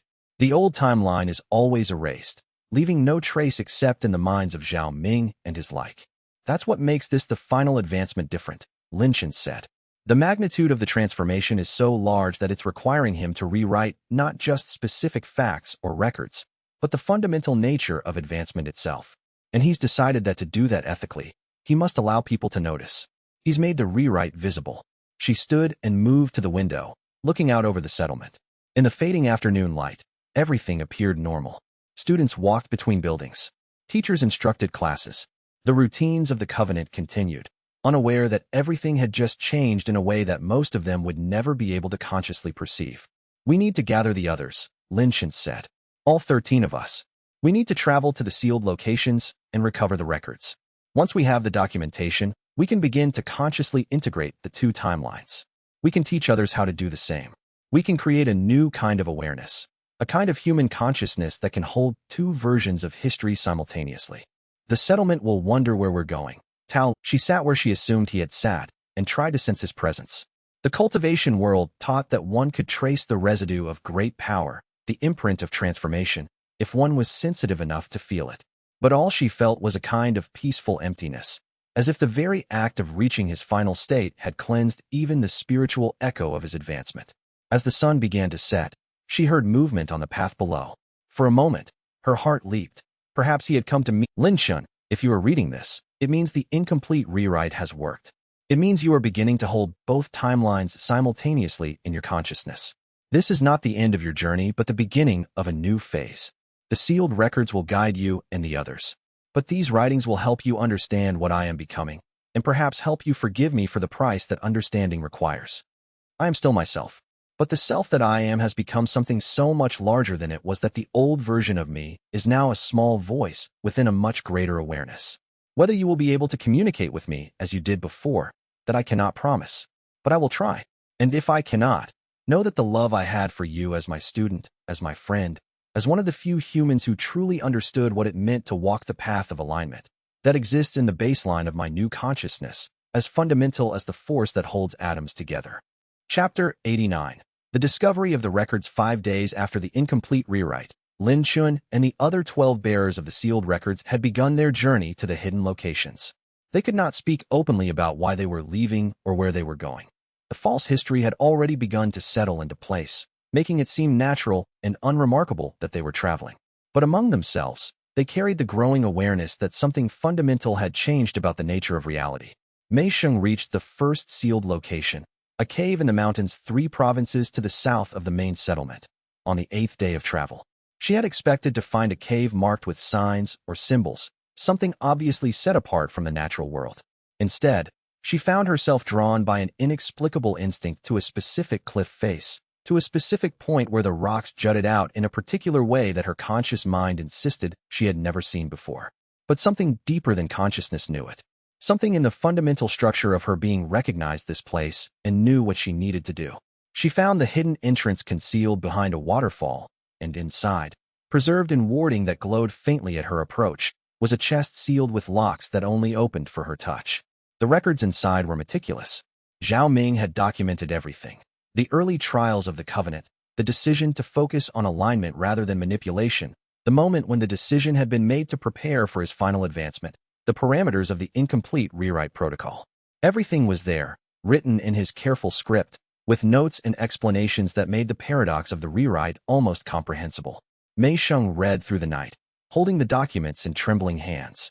As she read, something shifted in her consciousness. The false memories that the rewrite had tried to implant began to feel thin, transparent, like a layer of ice that might crack if she pushed at it hard enough. The true memories, preserved not in her mind but in these documents, began to feel solid and real again. By morning, Mei Sheng understood. The sealed records were not just documentation. They were a kind of external memory, a way of holding the original timeline in physical form so that the rewrite could not completely erase it. Those who held the records, who studied them, who absorbed their contents, would develop what Zhao Ming called temporal awareness, the capacity to consciously hold 2 versions of history simultaneously. This was a more radical form of resistance than any she had anticipated. Not a fight against the rewrite. That would be futile against the power of Zhao Ming's final advancement. But a choice to remember, to hold both timelines in awareness, to refuse the comfort of a single coherent narrative in favor of a more complex understanding of what had actually happened. It was a practice, not a permanent state. Something that would require constant renewal, constant choice, constant commitment to looking at the spaces where reality didn't quite fit together. She carefully repacked the documents and began the journey to meet the others. As she walked through the mountain passes, she thought about what it would mean to teach this practice to others, how to help people understand that the sensation of something being wrong with history was not a sign of mental deterioration, but of awakening to temporal truth. It would be careful, deliberate work. Not everyone could be trusted with this knowledge. Some people would reject it outright, preferring the comfort of a single timeline. Some might become unstable if forced to hold paradox without proper preparation. But those who were ready, those who had been trained in the Covenant's philosophy of alignment, might find liberation in it. At the same time, in a library in a distant province, Tao Lin had discovered his location. The cipher Zhao Ming had taught him led him not to a cave or a hidden temple, but to a specific book on a specific shelf of a public library. A book that the library's records showed had been there for decades, but which no one in the province seemed to remember reading or cataloging. When he opened the book, pressed between the pages was a smaller document, a journal that Zhao Ming had written for him specifically, detailing his observations about the nature of timeline manipulation and how the rewrite would affect different types of consciousness. Some will resist the rewrite actively, Zhao Ming had written, fighting to maintain the original timeline. They will eventually exhaust themselves and accept the new reality. Some will accept the rewrite so completely that they will begin to sincerely believe it, losing even the ghost memory of the original timeline. But some, those who have been trained, those who have been prepared, will develop what I call witness consciousness. They will watch the rewrite happen without fighting it, but without accepting it completely either. They will hold both timelines in awareness and allow their consciousness to grow around that paradox. This is not a burden I am imposing on you, Tao Lin. It is an offering, a gift of possibility. You may choose to let the false memories solidify, to accept the new timeline completely, to move forward without the weight of knowing what was erased. That would be understandable, and I would not judge you. But if you choose instead to pursue temporal awareness, to hold the contradiction consciously, then you will be part of something unprecedented, the creation of human consciousness that can resist being remade by reality itself, not through force, but through the simple, radical act of choosing to remember anyway. Tao Lin understood that he was being called to develop witness consciousness, and as he read Zhao Ming's words, he felt the first true integration. The false memories and the true memories began to coexist, no longer fighting for dominance, but instead creating a new kind of mental space that was larger than either alone. All across the provinces, the same discovery was being made. 13 people, in 13 locations, were finding documents that would transform their understanding of what had happened. And as they read, as they integrated the true timeline back into their consciousness, they began to feel a connection to one another, a kind of mental resonance that transcended normal communication. They were beginning to form a network of temporal awareness, the first true holders of double consciousness in human history. Chapter 90. The consolidation. 2 months after the incomplete rewrite, the 13 bearers of sealed records gathered at a neutral location, a monastery on a mountain peak that officially belonged to no sect, but was traditionally maintained as a space for scholars and seekers from all traditions. They arrived separately, over the course of several days, each carrying the documents they had recovered. The meeting room was small, lined with shelves of texts, with windows that looked out over valleys and distant mountains. As each person entered and saw the others, a kind of recognition occurred, not of faces they had consciously remembered, but of a shared knowledge that existed now in all their minds simultaneously. They spread the documents across the great table and began the work of cataloging what had been preserved. The rewrite attempted to erase the entire founding of the covenant. Mei Xing said, pointing to a chronicle. In the true timeline, we founded it through months of debate and argument. In the new timeline, it has always existed as a stable institution. The gap between those two versions is so large that I'm amazed the rewrite nearly succeeded at all. It nearly succeeded because the rewrite was so large that it couldn't be subtle, Lin Chen said. She held Zhao Ming's book about the advancement, and as she spoke, the other 12 had their own copies. He had written variations specifically for each of them. The transformation required to reshape the fundamental nature of advancement itself. Such a large transformation created exactly the kind of inconsistency that could be perceived by those trained to perceive it. So in a way, he used the magnitude of the change to create visibility, Tao Lin said slowly. He made the rewrite so big that it couldn't hide completely. Exactly, Lin Chen confirmed. And he's left us with the tools to help others perceive it as well. These documents, properly distributed and studied, could create dozens, eventually hundreds of people with temporal awareness. We could transform human consciousness itself, not through force, but through the simple act of choosing to remember something that no longer officially exists. But there's a cost. One of the younger members, a woman named Su Ming who had been studying texts in the Covenant's Academy, said quietly, if we spread this knowledge, if we teach other people to hold two timelines in their consciousness, what happens to those people? Will they go mad from the contradiction? Some might, Lin Chen admitted. But Zhao Ming believed that most humans, given the proper preparation and training, could learn to hold the paradox. He built the entire covenant on the principle that transformation and integrity could coexist, that change did not require the sacrifice of understanding. I believe he was right. There's another consideration, Mei Xing said. The rewrite tried to erase not just the covenant's founding, but Zhao Ming's role in it as well. In the new timeline, the covenant has always existed, and its history shows no evidence of having been shaped by one particular individual's choices. He's been almost completely written out of the official story. She paused, and the weight of that statement settled over the group. Which means, she continued, that when people discover temporal awareness, when they access these documents and begin to hold both versions of history, they will begin to understand Zhao Ming's actual role in shaping reality. He risked everything, his identity, his place in history, even the memory of his connection to the people he cared about, to make this happen. Lin Shun gripped the jade pendant around her neck. Has anyone else sensed his presence? Since the rewrite, there was a long silence. One by one, the 13 shook their heads. I tried, Mei Xing said finally. I went to the peak where the advancement occurred, hoping to find some echo of him. But there was nothing, just emptiness, as if his presence there had been so profound that the absence of it left a kind of void. Then I suggest we do what he would have wanted us to do, Lin Shun said. We stop looking for him in the world, and we start looking for him in his work. The principle of alignment that he taught us, that's where his presence is now. Not in a physical form we can meet or speak to, but in the ongoing practice of choosing integrity in the face of transformation. That's his legacy. And the sealed records? Tao Lin asked. We distribute them carefully, Lin Shun said. We create copies. We teach other people the cipher, train them in the meditation practices that allow the mind to hold paradox. We build institutions, not just the covenant, but other organizations, other networks, that are dedicated to maintaining temporal awareness. We make it so that even if someone decides to erase us, the knowledge of what happened cannot be completely suppressed. She stood and moved to the window, looking out over the mountains. Zhao Ming said something to me once.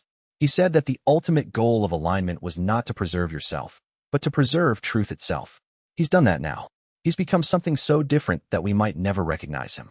But the truth of what he did, the story of how he transformed, the principle that advancement and integrity can coexist, that's preserved now in these documents and in our consciousness. That cannot be rewritten away. The meeting continued through the night and into the following days. The 13 began the work of copying documents, teaching each other the deepest principles of temporal awareness, planning how to gradually introduce others to the knowledge of what had been rewritten. It was long, patient work, but it was work that mattered. Because in doing it, they were choosing to remember Zhao Ming not as a person they had known, but as a principle he had embodied, the commitment to transformation without loss, to advancement that served alignment rather than dominance, to the belief that even the largest changes could be met with integrity and awareness. And that choice, made fresh each day, kept something of Zhao Ming alive in the world, even if his physical form and his personal consciousness had moved on to something too vast for them to follow. As the meeting drew to a close, Lin Shun stood once more at the window, looking out over the distant mountains. In her mind, she held both versions of history.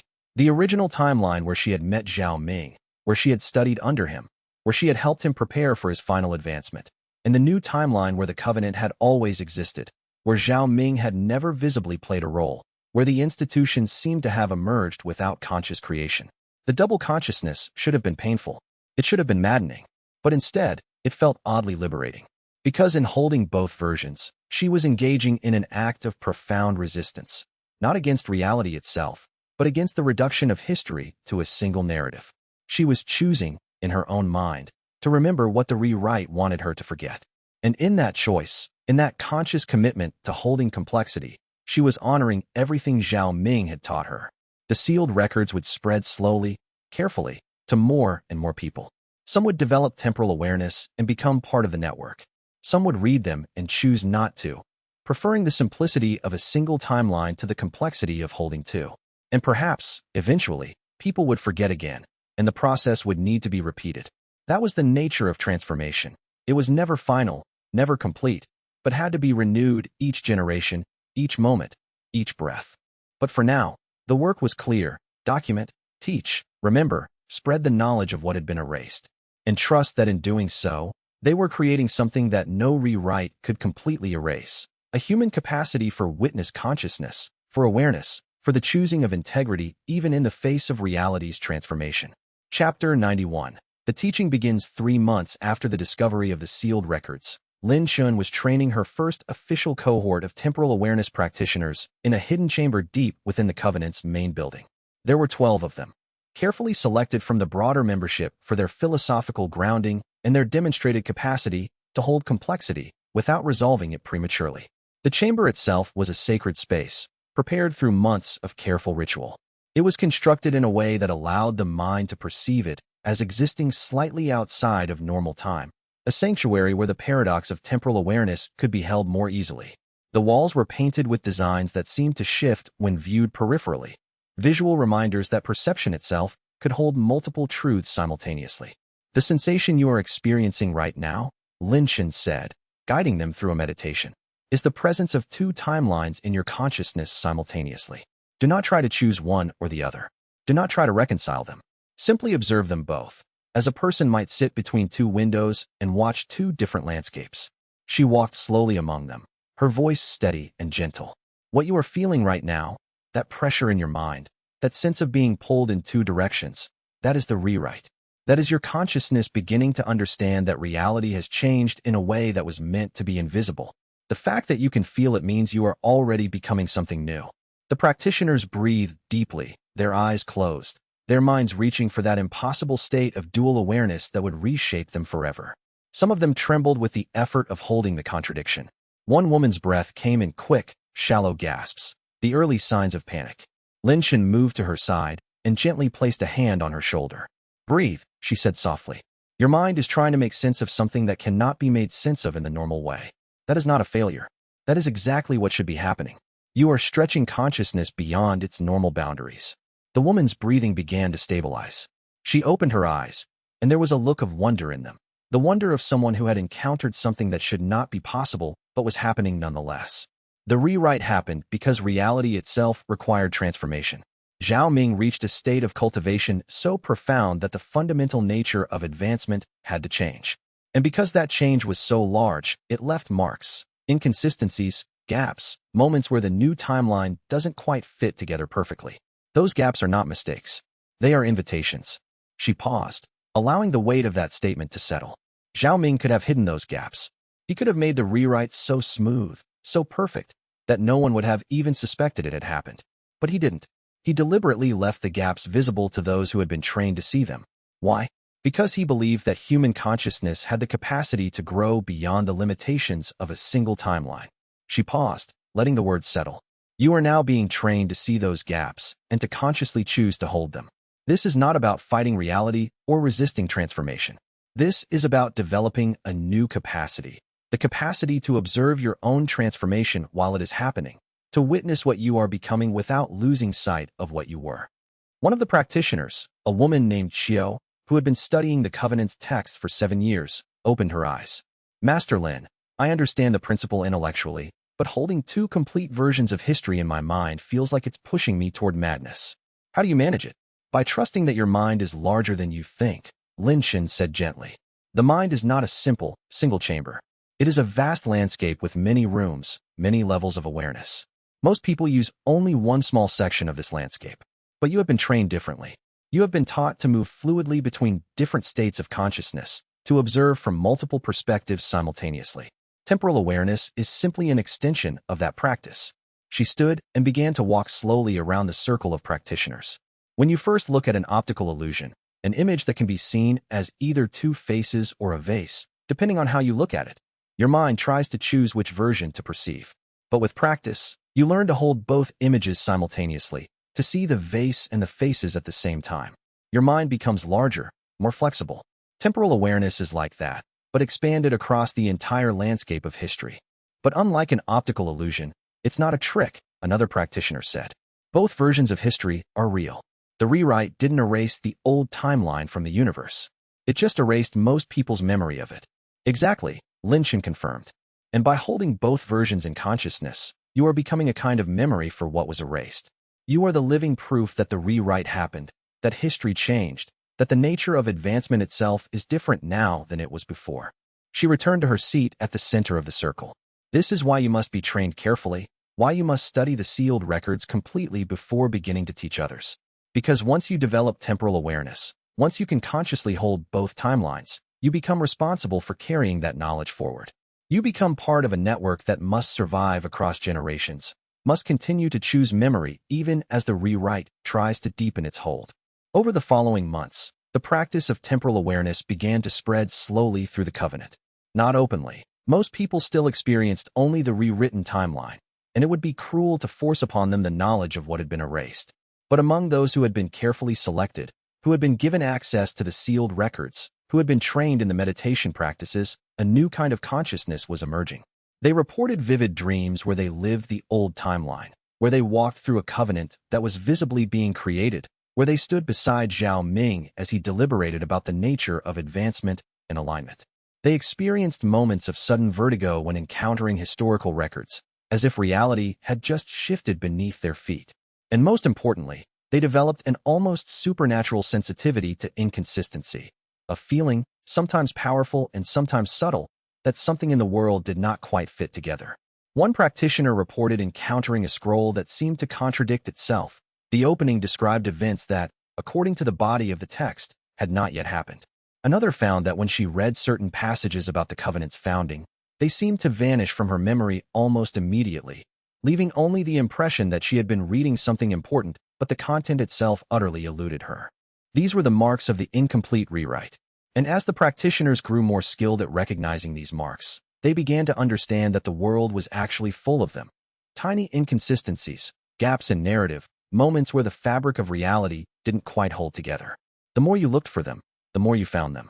It was as if Zhao Ming had left a trail of breadcrumbs throughout reality itself, pointing those who cared to look toward the truth of what had happened. One practitioner, a scholar named Wu who had devoted her life to studying historical texts, began to document these marks systematically.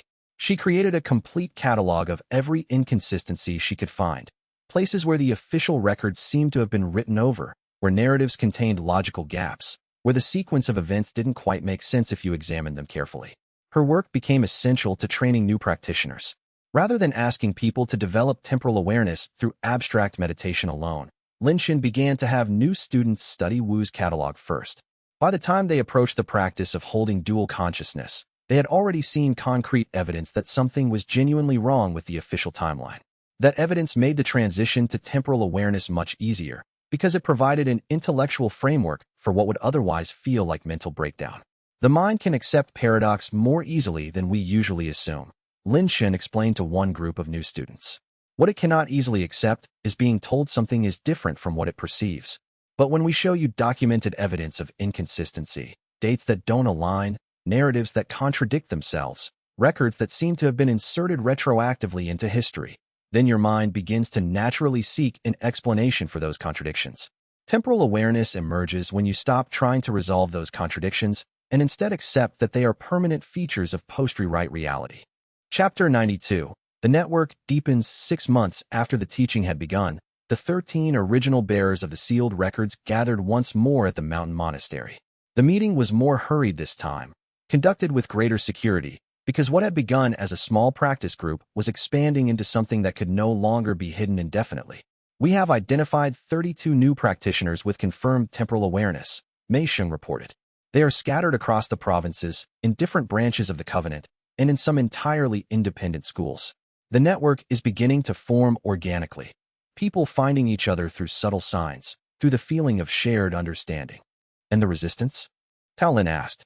Have we encountered any opposition? Some, Linshan said. Not from the official covenant leadership. They either haven't noticed what we're doing, or they don't understand it well enough to oppose it. But from certain powerful cultivators who benefit from the rewritten timeline and don't want people questioning the nature of reality. There have been incidents. 3 of our practitioners have been threatened. One's cultivation resources were cut off. But they're still practicing? Asked Su Ming, the young woman who had been among the first to achieve temporal awareness. Yes. If anything, opposition has strengthened their commitment. They understand now that this practice threatens something real, something powerful. The fact that there's resistance is proof that they're doing something significant. The group discussed the expansion of the network, the strategies for spreading the practice, the long-term vision for what temporal awareness might become. What had seemed impossible months earlier, the idea that humanity could develop a consciousness that persisted across rewrites, was beginning to feel tangible, almost inevitable. We need to think about institutional preservation, Mei Sheng said. If this practice is going to survive for generations, we can't depend on individual practitioners. We need schools, formal curricula, archives that are maintained professionally. But that makes us vulnerable, Su Ming countered. Institutions can be disbanded, their records destroyed. We've already seen what the tribunal can do when threatened, which is why we need multiple institutions in different locations, with different funding sources, different power structures, Linshan said. And we need to train instructors in every school, every sect, every community that's receptive. The practice should be dispersed so thoroughly that no single authority can suppress it. That's still incredibly ambitious, Tao Lin said. We have maybe 50 people worldwide with true temporal awareness. Building a global network from that is exactly what Zhao Ming did. Linshan interrupted gently. He built the covenant from nothing, from a single principle, that advancement, and alignment could coexist. We're doing the same thing, but with temporal awareness. We're saying that consciousness and transformation can coexist, that remembering and changing can happen simultaneously. That's worth building institutions for. There's something else, Mei Xing said quietly. Her voice dropped lower, more reverent. I've been studying the sealed records more carefully, looking for any indication of whether Zhao Ming intends to make further contact with us. And I found something. She withdrew a manuscript bound in pale silk. This was left in my sealed location, but I didn't discover it until after I had secured the original records. It's dated after the advancement, written in what I can only describe as a state of transcendence. Lin Chen's breath caught. Her hands trembled as she took the manuscript, noting the distinctive flow of Zhao Ming's script on the first page. Yet the handwriting was different too, more fluid, less constrained by the normal rules of calligraphy, as if it had been written by a hand that was only partially present in the physical world. Read it aloud, Tao Lin said quietly. Let all of us hear his words. Lin Chen opened to a random page and began to read aloud. The state I have entered is one where individuality and universality are no longer separate categories. I experience myself as both profoundly singular, more precisely myself than ever before, and as completely transparent to the larger movement of reality. It is like standing in a river and being the river simultaneously, observing the current and being the current. Consciousness at this level does not operate through linear thought or sequential time. My awareness extends across the entire timeline simultaneously, but not in the way an external observer might perceive it. Rather, I exist as a kind of living question to which reality must answer. Each moment, reality is reorganizing itself around the presence of my consciousness, and that reorganization is itself a form of causality. To Lin Chen, to all of you who carry the sealed records, I am aware of your practice. Not in the way I was aware of things before the advancement, where knowledge came through perception and memory, but in the way that the ocean is aware of the waves it creates, not as separate things to be observed, but as expressions of its own nature. You are becoming what I might call the remembering consciousness of reality itself. By maintaining temporal awareness, you are creating a kind of feedback loop where the rewrite is continuously resisted, not through force, but through the simple act of choosing to see clearly. Lin Chen's voice trembled as she read. The words that came from Zhao Ming's post-advancement consciousness were both utterly transformed and unmistakably him. They carried his precision, his deep ethical concern, his characteristic way of seeing multiple truths at once. Yet they also expressed something far vaster, a perspective that seemed to encompass not just the covenant or the province or even the world, but reality itself in its absolute form. It's him. It's still him, somehow, even at a state of consciousness so far beyond what we can comprehend. Is he saying we should continue the practice? Qiu asked. He's saying more than that, Tao Lin said slowly. His face had gone very still as he listened. He's saying that we are essential to the completion of what he began. The rewrite is not static, it's ongoing, trying to deepen its hold, trying to make people forget more completely. We, by practicing temporal awareness, are actively preventing that deepening. We are the counterforce that allows the rewrite to remain incomplete. But that also means we will always need to practice, Mei Xing said quietly. We can never stop holding the contradiction. The moment we stop choosing to remember, the rewrite will finish its work, and everything will be erased. Yes, Lin Chen confirmed, her voice firm despite the weight of what she was saying. This is not a temporary struggle that will eventually be resolved. This is the new condition of existence in the post-advancement world. There is a permanent tension between the rewrite wanting to complete itself and our consciousness wanting to remember. And we must learn to live in that tension, not as a burden to be endured, but as the foundation of a completely new kind of wisdom. Zhao Ming is not asking us to win or to defeat the rewrite. He is asking us to maintain awareness across the divide of transformation itself. She looked up from the manuscript, meeting the eyes of each person in the circle. We are committing ourselves to something that will span generations. Our children, and our children's children, will need to be trained in temporal awareness. They will need to access the sealed records. They will need to practice holding the contradiction. But in doing so, they will be maintaining something unprecedented. The memory of what was erased, the story of transformation that the rewrite wanted to erase, the legacy of Zhao Ming's choice to make advancement serve alignment rather than domination. Chapter 93. The first test. 8 months into the spreading of temporal awareness, the first major crisis occurred. A powerful cultivator who had benefited greatly from the rewritten timeline discovered evidence of the practice and brought a formal complaint to the heavenly tribunal. The message arrived at the covenant in the form of an official mandate. The practice of conscious resistance to timeline rewriting is itself a form of timeline manipulation, prohibited under the same laws that govern all such practices. Desist immediately, or face consequences up to and including the dissolution of the covenant itself. The mandate created panic in the settlement. Rumors spread about what temporal awareness actually was. Some people feared it, seeing it as a kind of mental illness or spiritual corruption. Others were curious, wondering if they too could access the sealed records and develop the practice. Lin Shun called an emergency meeting of the network's core members. 30 of them gathered in the hidden chamber, representing the strongest practitioners of temporal awareness. The mood was tense, fearful, but also strangely energized. For the first time since the practice had begun, they were facing an external threat that forced them to decide collectively what they truly believed about temporal awareness. "We have 3 options," Lin Shun said. "First, we can surrender. We can destroy the sealed records, stop practicing temporal awareness, and hope that the tribunal does not investigate too deeply. That would erase what Zhao Ming intended to preserve," Su Ming said immediately. Her voice was steady, but her hands clenched into fists. "We would be saying that the rewrite won, that reality is allowed to completely remake itself without anyone bearing witness to the change. We would be denying our own consciousness.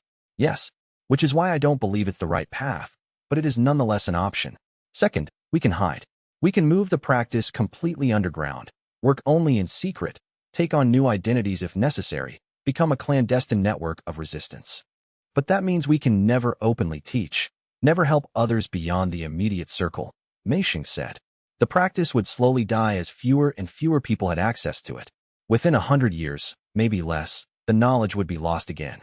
The rewrite would finally complete itself, and we would have accomplished nothing except delay." "Exactly. Which brings us to the third option. We appeal to the tribunal. We argue that we are not manipulating the timeline. The rewrite has already happened, and we are simply choosing to consciously remember it. We are not forcing others to develop temporal awareness, simply making the choice available to those who seek it. We argue that our practice actually serves the tribunal's goals of alignment rather than domination, because we are choosing to see clearly rather than pretending the rewrite never happened." "The tribunal won't listen to that," one of the newer practitioners said. His name was Jian, and he had developed temporal awareness only 3 months earlier. "The person who complained to them clearly has power and influence. The tribunal will side with them to avoid destabilizing the established order." "Perhaps," Lin Shun said, "but we have to try, because the only way to defeat a truth-based argument is with a better truth-based argument. And our truth is that the rewrite was not complete, that it left marks, and that being aware of those marks is not a form of manipulation but a form of integrity. If we can articulate that clearly enough, if we can show the tribunal that what we're doing actually serves the principles of alignment they value, then we have a chance." She looked around the circle at the 30 faces, some frightened, some determined, all carrying the burden of temporal awareness.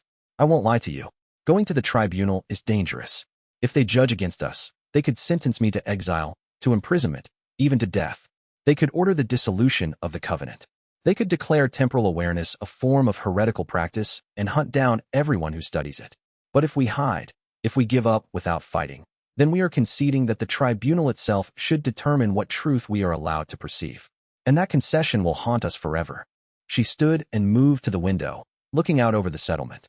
"I am going to make a formal request for a hearing before the tribunal. I will argue our case directly, and I will bring evidence. I will bring the sealed records. I will demonstrate what temporal awareness is. I will show that we are not trying to undo the rewrite, only to consciously acknowledge that it happened." "That's incredibly dangerous," Tao Lin said. "If the tribunal decides against us, you could be exiled or worse." "I know, but this moment, this test, it's actually what we need. Because if we back down now, if we show that we're not willing to defend temporal awareness openly, then the practice will never gain credibility. People will see it as something shameful, something to be hidden and ashamed of. But if I stand before the tribunal and argue for it, if I show that we believe this practice is justified and necessary, then others will be emboldened to come forward." "Will the tribunal actually listen?" Qiu asked. "I don't know," Lin Shun admitted. But Zhao Ming did something unprecedented when he achieved final advancement. He made the rewrite incomplete and visible. He forced reality itself to acknowledge that transformation had happened. "I'm going to appeal to that precedent. I'm going to argue that we are simply extending the principle he established, making transformation visible, refusing to pretend that change hasn't happened, choosing alignment in the face of disruption." The hearing was scheduled for 3 weeks hence. In the intervening time, Lin Shen prepared her argument with meticulous care. She studied the tribunal's previous decisions, looking for precedents and principles she could use. She worked with the other core members to develop presentations that demonstrated how temporal awareness actually worked. She prepared herself mentally and spiritually for the possibility that she would be exiled, punished, or worse. When the day of the hearing came, she presented herself before the same heavenly tribunal that had judged Zhao Ming all those years ago. The 9 judges sat in judgment, their ancient eyes fixed upon her. Chapter 94. The judgment. Lin Shen stood before the tribunal and spoke for 3 hours. She began by explaining the nature of the rewrite, how Zhao Ming's final advancement had been so transformative that it required the fundamental alteration of how the entire cultivation world understood progress itself. She described how Zhao Ming had deliberately designed the rewrite to be incomplete, leaving visible marks that those trained in awareness could perceive. Then she presented evidence. She brought copies of Zhao Ming's sealed documents, showing how he had predicted that temporal awareness would emerge. She introduced practitioners who testified about their experience of the rewrite, the moment when they felt reality shift, when they became aware of 2 competing timelines in their consciousness simultaneously. She explained Wu's catalog of historical inconsistencies, showing the judges concrete examples of where the rewrite had left gaps and contradictions. The tribunal previously judged that Zhao Ming's advancement was legitimate and necessary, Lin Shen said. That judgment was based on the principle that advancement and alignment could coexist, that a person could grow in power while maintaining integrity toward cosmic law rather than moving toward domination. The practice of temporal awareness is an extension of that same principle. We are not trying to dominate reality or prevent transformation. We are simply trying to remain aligned with truth as we experience it. She pointed to the judges. You yourself have accepted that Zhao Ming's advancement was valid. If it was valid, then the rewrite it generated was also valid. And if the rewrite is valid, then our practice of acknowledging it, of consciously holding both the old and new timelines in awareness, is not a violation of cosmic law. It is simply honesty. It is integrity applied to consciousness itself. We are not, she concluded, trying to undo what has been done. The rewrite is complete in terms of the official timeline. The covenant will always remember itself as having existed from ancient times. The history books will not recover their original versions. But some of us, those who have been trained, those who have chosen to seek truth, are developing the capacity to hold both timelines consciously. We are not forcing this on anyone. We are not trying to manipulate reality or prevent transformation. We are simply exercising the most fundamental principle of alignment, the choice to see clearly, no matter how complicated and paradoxical that clarity becomes. The tribunal was silent for a long moment. Then the primary judge, an ancient woman whose name had been erased from all records generations ago, spoke. Zhao Ming argued before us that advancement and alignment could be compatible. We judged him favorably, and he created the covenant based on that principle. Now you come before us arguing that consciousness and awareness should be compatible with accepting transformation. This is, in essence, the same argument extended into the realm of temporal awareness.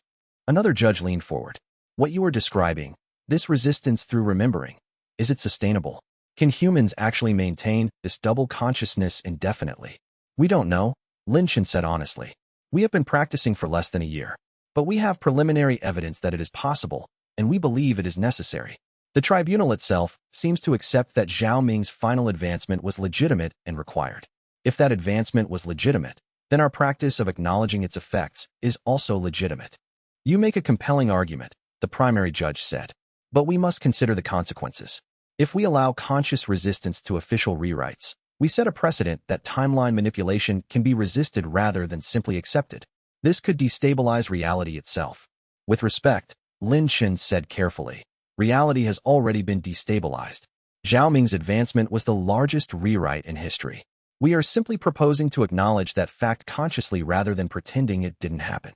The judges conferred among themselves, their voices too low for anyone to hear clearly. Minutes passed. Lin Shen stood absolutely motionless, aware that the entire future of temporal awareness hung in the balance of their deliberation. Finally, the primary judge spoke again. When she did, her voice carried the weight of profound consideration. The tribunal has reached a decision. Your argument is compelling, rooted in principle rather than power. The practice of temporal awareness, as you have described it, does not violate our laws regarding timeline manipulation. You are not rewriting the timeline. You are simply choosing to remember what has been rewritten. This is a form of consciousness, not a form of causality. and consciousness cannot be prohibited. Lin Shun felt relief flood through her like a physical force, so powerful it was nearly overwhelming. However, the judge continued, and her voice became very grave. We must issue a strict and solemn warning. This practice is dangerous in ways you may not yet fully understand. It creates fundamental instability in the human consciousness. The mind was not designed to hold two incompatible realities simultaneously. Over time, this could lead to psychological fragmentation, to confused identity, to loss of coherence. You must ensure that it is taught only to those who are truly ready, truly willing to bear the burden of double awareness. And you must document everything, preserve everything, create institutions that can survive if the practice is lost. Because the moment humanity forgets to hold the contradiction, the rewrite will complete itself, and all evidence that you ever resisted it will be erased forever. Your very words, this hearing, the records you have brought, all of it will vanish from existence as if it had never been. We understand, Lin Chen said, and her voice was steady despite the weight being placed on her shoulders. And we accept the responsibility. We will protect this practice with every tool we have. We will create institutions that can survive across generations. We will train practitioners who will train others. We will make temporal awareness into something strong enough to persist, even if it must be hidden. See that you do, the primary judge said, because this world will need what you are building. Whether people know it or not, whether they remember choosing this or not, the human capacity to hold paradox in consciousness is essential to the future. You are dismissed. As Lin Chen bowed and left the chamber, she carried with her both vindication and burden. The tribunal's official approval for the practice of temporal awareness, and the knowledge that she had accepted responsibility for maintaining it across generations. Everything she did from this moment forward would be measured against that commitment. Chapter 95. The new institution. A year after the tribunal's judgment, the covenant of alignment had become openly divided into three circles: the outer circle of ordinary practitioners, the middle circle of those trained in the philosophy of alignment, and the innermost circle of those developing temporal awareness. This structure allowed the covenant to continue its public work while protecting the deepest practice from unnecessary scrutiny. Lin Shun had become the official keeper of temporal awareness training, with Mei Sheng, Tao Lin, and others supporting her. Together, they developed a comprehensive curriculum that taught people how to meditate on contradiction, how to hold paradox without resolving it, how to distinguish between the false memories created by the rewrite and the true memories preserved in the sealed records. The work was meticulous and demanding. Each new student had to be carefully evaluated for psychological stability before they even began. Some people discovered, through rigorous testing, that they did not have the capacity to hold dual consciousness without experiencing severe psychological distress. These people were supported in moving on to other work within the covenant. There was no shame in it, no judgment. The practice was not for everyone, and that was precisely as Zhao Ming had intended. Those who did proceed through the training underwent a transformation that was both subtle and profound. They learned to recognize the moments when their mind was switching between timelines, to observe that switching as it happened rather than being unconscious of it. They learned to meditate on the spaces where reality didn't quite fit together, turning those gaps from sources of confusion into sources of wisdom. And slowly, over months of practice, they developed temporal awareness, that capacity to consciously hold two incompatible timelines in their consciousness without either believing one or denying the other. The practice began to spread beyond the covenant. In distant provinces, other practitioners were discovering the sealed records independently. Some had been left additional copies by Zhao Ming before his advancement. Others were finding them through their own research and intuition. What had begun as a secret practice known only to 13 core members was transforming into something approaching a genuine movement, not unified or organized in the conventional sense, but connected by shared understanding and shared commitment to remembrance. By the end of the first year after the tribunal's judgment, there were estimated to be nearly 200 people worldwide with developed temporal awareness. They were not organized into a single unified organization. That would have been too vulnerable, but rather existed as a loosely connected network, supporting each other's practice, sharing discoveries, gradually building a culture of remembrance. Lin Chen stood on the mountain peak where Zhao Ming had begun his final advancement, holding a new journal she had begun to write. It would be sealed and hidden. She thought about Zhao Ming in his new state of consciousness, no longer human in any conventional sense, but somehow still engaged with the world through the medium of those who remembered him. He had become something like a principle rather than a person, but a principle that still moved through history, that still shaped the decisions and practices of those he had touched. The work would continue. The practice would spread. And somewhere in that ongoing commitment to remembrance, something of Zhao Ming's choice to align transformation with integrity would live on forever. As darkness fell completely and stars emerged above the mountain, Lin Chun made her way down the path. Behind her, the sealed journal waited in its hiding place, a message from this generation to the next. She carried with her the knowledge of what had been done, the understanding of what must be preserved, and the hope that somewhere in humanity's continuing evolution, the capacity to hold both timelines would become not a burden but a gift, a way of seeing that opened rather than closed, that expanded rather than contracted, that allowed people to witness transformation without losing themselves in it. The covenant would grow. The network would expand. And with each generation that learned to hold the contradiction, to practice temporal awareness, to consciously remember what the rewrite had tried to erase, something new would be created, a kind of human wisdom that could only emerge from having lived through a transformation so profound that it had nearly succeeded in erasing itself from memory. Chapter 96. The living memory. 50 years after the final advancement, the covenant of alignment had evolved into something that would have been unrecognizable to its earliest members. The three-circle structure had expanded to encompass dozens of affiliated schools across the known provinces. Thousands of people had received training in the basics of temporal awareness, though only a few hundred had developed full consciousness of the rewrite. The settlement itself had grown as well, spreading across multiple valleys, with new buildings added each year to accommodate the increasing numbers of students and practitioners. Yet despite the growth, the core of the covenant remained the same. The commitment to alignment, the practice of holding complexity without resolving it into false simplicity, the belief that consciousness itself was the most precious thing humanity could develop. The sealed records had been carefully maintained and even gradually duplicated.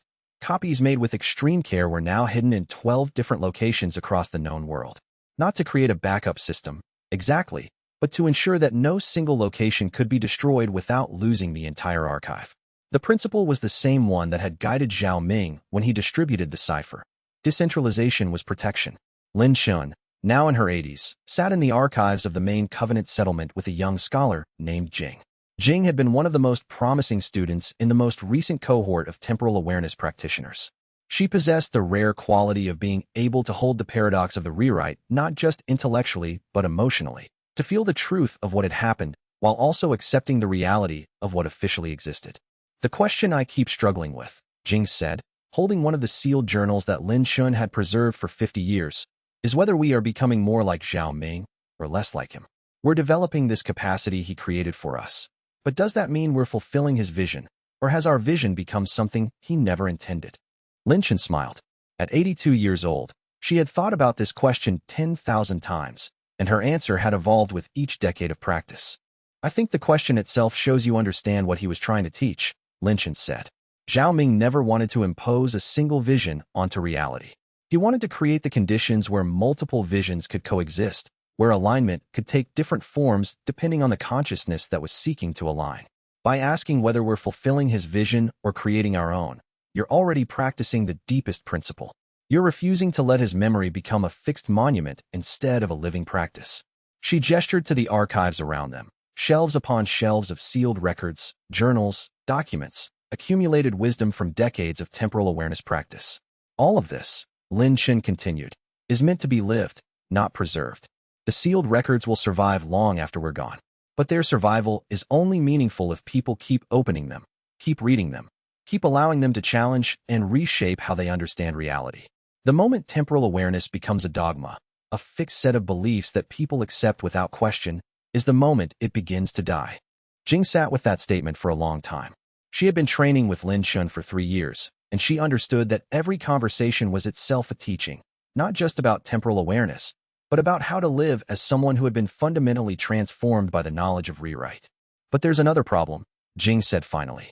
We can't teach this to everyone, even if we wanted to. The human mind has limits. Some people genuinely cannot hold dual consciousness without psychological harm, and some people don't want to know. They prefer the comfort of a single timeline, even if that timeline was artificially constructed. Yes, Lin Chun said simply. That's part of the acceptance. Zhao Ming did not create temporal awareness for everyone. He created it for those who could receive it, who could use it, who could carry it forward. And he accepted that most people would never know about the rewrite, never feel the tension of holding two contradictory realities. And that's fine. That's actually the most compassionate outcome. Because the people who don't know about the rewrite are living in peace. And there is real value in that. She paused, looking out the window at the settlement below. Students were moving between buildings, studying, practicing meditation, learning the philosophy of alignment. Most of them would never develop temporal awareness. Some of them would be troubled by it if they encountered it. Some would actively reject it when they learned of its existence. But all of them were participating in something that was rooted in a principle larger than any individual practice. The principle that consciousness itself was worth protecting, that awareness was valuable even when awareness made things more complicated.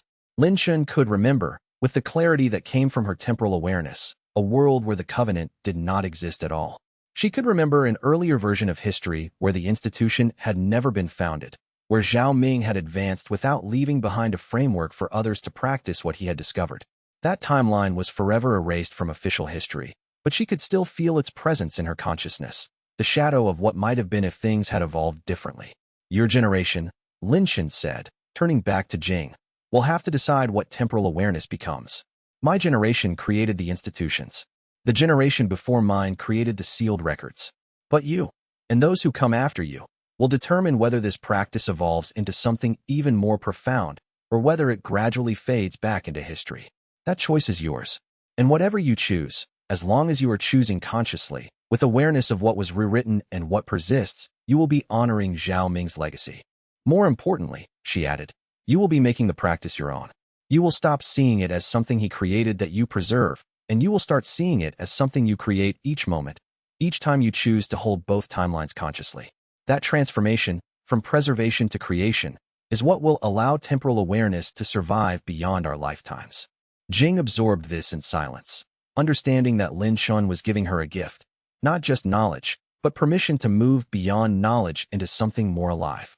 Permission to stop being a mere inheritor and to become a genuine creator. Chapter 97.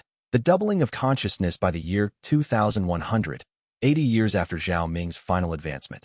Temporal awareness had become complex enough that practitioners had developed entirely new terminology to describe the experience. The older generations had used simple language, holding both timelines, double consciousness, temporal paradox. But the newer generation of scholars, building on decades of accumulated practice, had developed a more nuanced vocabulary that captured the subtlety of what they had discovered. Bifurcated awareness described the experience of seeing a single event through two completely different historical frameworks simultaneously. It was not simply remembering one version and then the other. It was the actual capacity to perceive both versions at the same moment, holding them in conscious tension without forcing resolution. Continu contradiction referred to the ongoing tension between what one remembered being true and what official history claimed was true. It was the permanent state of knowing that reality contained two mutually exclusive truths that somehow both held value. Remembrance sovereignty meant the right to consciously choose which timeline one aligned with in a particular moment, rather than being forced to accept the rewrite passively. It was an advanced practice that only the most experienced practitioners could safely accomplish without experiencing psychological fragmentation. There was also temporal compassion, which referred to the capacity to hold compassion for people living entirely within the rewritten timeline, to understand that their unconsciousness of the rewrite was not a failure, but a choice that their minds had made to maintain psychological stability. And there was alignment resonance, which described the feeling of connection to Zhao Ming's transcendent consciousness that emerged when a practitioner had achieved perfect clarity in holding both timelines.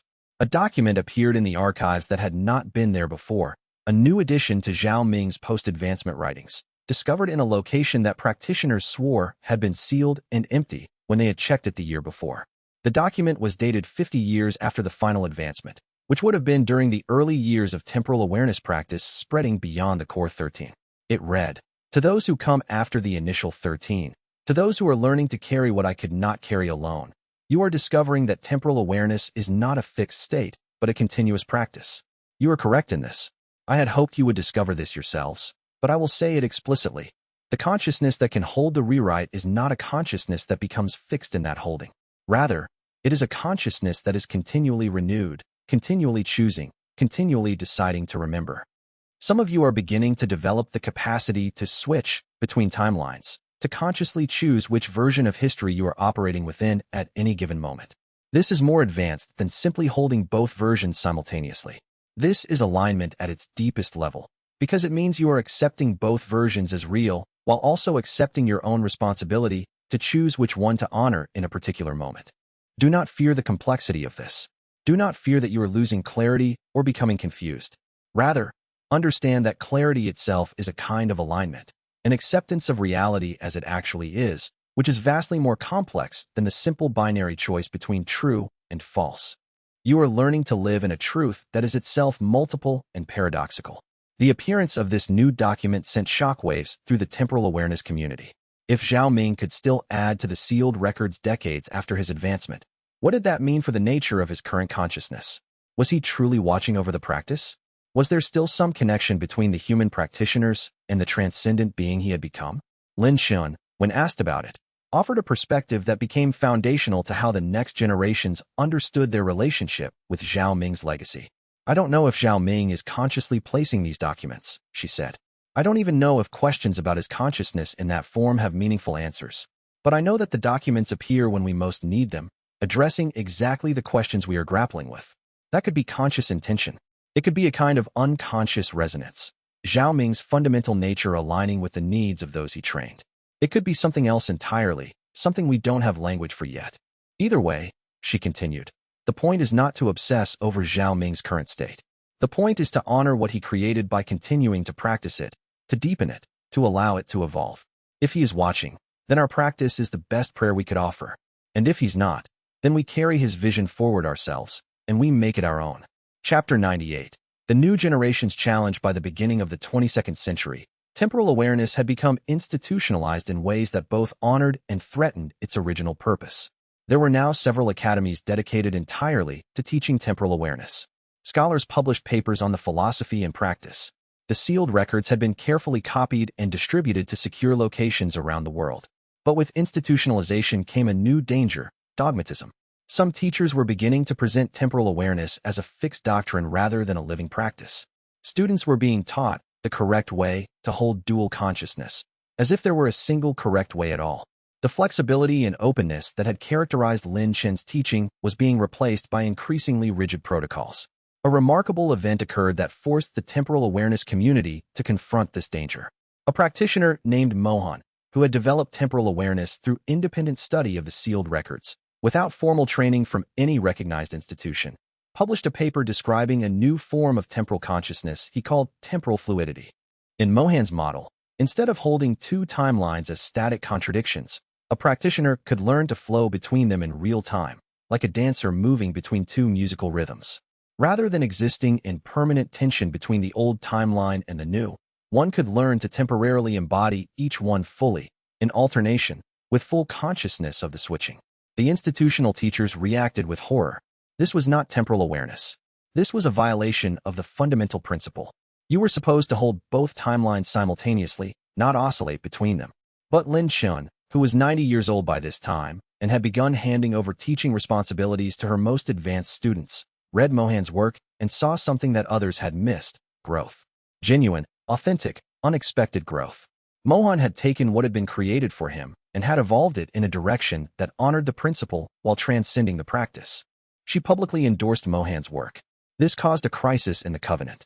Some of the senior teachers demanded that Mohan be brought before a disciplinary council. How could the keeper of temporal awareness endorse something that violated the fundamental teachings? Lin Xun responded by writing a letter that became, in many ways, more important than any other document she had produced. She spent 3 weeks composing it, meditating deeply on every word, ensuring that it captured not just her approval of Mohan's work, but the deeper principle that was at stake.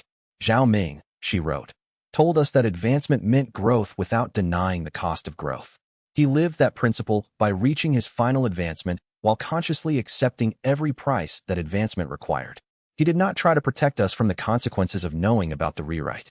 He did not try to lock temporal awareness into a perfect form that could never change. Mohan has discovered something important. He has discovered that consciousness is not limited to the configurations we have learned. He has discovered that there may be multiple valid ways of holding paradox, multiple valid relationships to the rewrite.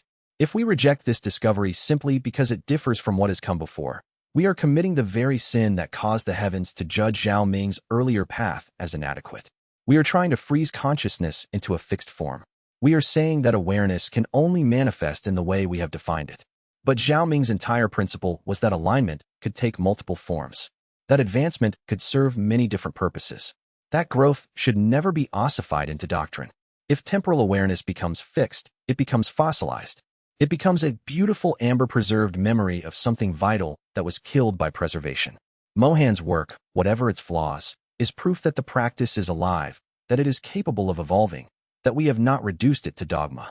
I formally declare that temporal fluidity is a valid development within the broader practice of temporal awareness. And I encourage all practitioners to study Mohan's work with the same care they would study the sealed records. Not because everything in it is necessarily true, but because it represents the living continuity of what we are trying to build, a consciousness that is flexible enough to hold paradox, strong enough to survive transformation, and open enough to continue growing even after we thought we had reached an endpoint. To those who fear that Mohan's work threatens the integrity of temporal awareness, I say this. The integrity of temporal awareness lies not in any fixed form, but in the commitment to consciousness itself, to awareness, to the choice to see clearly even when clarity is paradoxical. Mohan sees clearly. He has simply chosen a different way of holding what he sees. And that difference is not a flaw. It is a feature. It is proof that what we have created is large enough to contain multiple truths. This declaration created a division in the temporal awareness community that would take decades to heal. But it also ensured that the practice would not fossilize. It ensured that temporal awareness would remain what it had always been, not a doctrine but a discipline, not a fixed state but a continuous practice, not an answer but a commitment to holding questions consciously. Chapter 99. The return. 97 years after Zhao Ming's final advancement, something unprecedented happened. A person appeared at the gates of the main covenant settlement. He had no name that anyone recognized, spoke in a voice that seemed to carry multiple tones simultaneously, and moved with a grace that made observers uncertain whether he was actually walking or simply existing in multiple places at once. The practitioners who encountered him immediately recognized that this was something far beyond ordinary human presence. This being had the quality of being only partially in physical reality, as if most of their consciousness existed in some realm that human perception could not quite reach. It was as if he was looking at the world through a veil that separated his true state of existence from the physical form he was temporarily inhabiting. The Covenant's gates were nominally open to all seekers, but it was the practice to question new arrivals, to understand their intentions, to ensure that no one malicious could disturb the practice. But when the guards tried to stop this being, they found their words did not quite reach him. Not because he was ignoring them, but because he seemed to exist slightly out of phase with the normal flow of conversation. He neither resisted nor complied. He simply continued on his path, and somehow the guards found themselves stepping aside without conscious decision. When this being spoke, people heard different things depending on their level of temporal awareness. The ordinary practitioners heard a simple, pleasant greeting in their native language. The advanced students heard something more complex: mathematical relationships, philosophical principles, waves of coherence that seemed to reorganize their understanding of what consciousness could be. And the masters, the ones who had been practicing for decades, heard something that was almost unbearably profound. They heard the voice of reality itself, speaking through the form of a human body that it had temporarily inhabited for the sake of being understood. This being eventually made its way to Lin Chun, who was now 95 years old and largely confined to a room in the Covenant's central building, where younger practitioners came to study with her. Word of his coming preceded him. By the time he reached her door, the entire Covenant had sensed that something momentous was occurring. When the being entered her room, Lin Chun did not look surprised. At 95, she had spent half a century in profound temporal awareness. She had learned to sense the presence of what was about to happen slightly before it happened. She gestured for it to sit, and it did, moving with that same impossible grace, settling into a chair as if matter itself rearranged to accommodate its presence. "I've been waiting," Lin Chun said quietly. "For so long, I've been waiting." The being, and everyone understood that this was Zhao Ming, that he had somehow returned to the material world, though in what form and for what purpose remained unclear, simply looked at her. And in that looking, Lin Chun felt understood in a way that had not been possible since his final advancement. He had seen the entire arc of her life, the decades of teaching, the challenges she had faced, the compromises she had made, the principles she had held to despite enormous pressure to abandon them. "You kept it alive," Zhao Ming said. His voice was the voice of the advancement itself, the voice of transformation speaking to the one who had preserved its echo. The practice, the network, the institutional memory, You kept it alive when it would have been easier to let it fade. When I reached my peak, I entered a state of consciousness where time ceased to have normal meaning. From that perspective, I could see all possible futures, all the ways the practice might develop or fail. And I saw you, across all those timelines, making essentially the same choice: to carry what I had begun, to protect it while allowing it to grow, to remain faithful to the principle while accepting that the practice would evolve beyond anything I could have designed. You're the documents, Lin Shen said, sudden understanding blooming. You've been adding to the sealed records. Not exactly, Zhao Ming said. It's more that those documents were always present in the space where my consciousness operates. Time works differently there. The documents existed in the moment they needed to exist, which means they could appear at any point in the timeline. I didn't write them after my advancement. I became their authorship. I became aligned with the principle so completely that I am now inseparable from its expression. Does that mean you'll stay? Lin Shen asked. She heard the hope in her own voice and allowed it to stand without shame. I can't stay in the way you mean, Zhao Ming said gently. I exist now in a state that cannot be maintained in physical reality for long. But I can leave something behind. A final message, a final gift. He stood, and the room seemed to expand around him, becoming larger than it was, existing in more dimensions than physical space normally allowed. The final advancement was never meant to be achieved only once, he said. I reached it, and in reaching it, I discovered that consciousness itself can transcend individual form. This means that temporal awareness, the practice you have all been developing, is not a defense against the rewrite. It is preparation for something more profound. Each generation that develops temporal awareness is actually preparing to undergo their own advancement, to reach their own peak consciousness, to transform in ways that will reshape reality once again. The cycle does not end with me. It continues with you, and with those who come after you.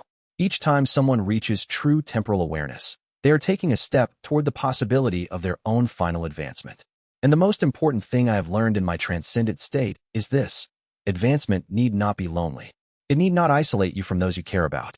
The practice you have built, the community you have created, the network that now spans the world. These will be your anchor when your own advancement comes. These will keep you connected to what you were, even as you become something vastly larger. He moved toward the window, looking out over the settlement that had grown and evolved in his absence. The buildings spread across the valleys in patterns that seemed to mirror the structure of consciousness itself, ordered yet organic, planned yet surprising, unified yet diverse. Teach them that, he said. Teach them that temporal awareness is not just about remembering the past. It's about preparing for the future. A future where more and more humans will reach their own peaks, where more and more consciousnesses will transcend individual form while remaining fundamentally connected to the web of relationships they were woven into. A future where the rewrite is no longer something that happens to us, but something we consciously participate in creating. And teach them this most important thing, he continued, turning back to face the assembled community one final time, that the path of alignment is not a path toward perfection or resolution. It is a path toward ever deeper complexity, ever broader compassion, ever greater capacity to hold paradox without needing to collapse it into false certainty. The world will not become simpler as humanity evolves. It will become more beautiful in its complexity, more wondrous in its paradoxes. And that beauty, that wonder, that is what makes the struggle worth it. Chapter 100, The Final Transmission. As dawn broke over the Covenant settlement, painting the sky in colors that seemed to exist both in normal spectrum and in frequencies beyond normal human perception, Zhao Ming prepared to depart. Before he did, he asked to gather the entire community, not just the practitioners of temporal awareness, but everyone.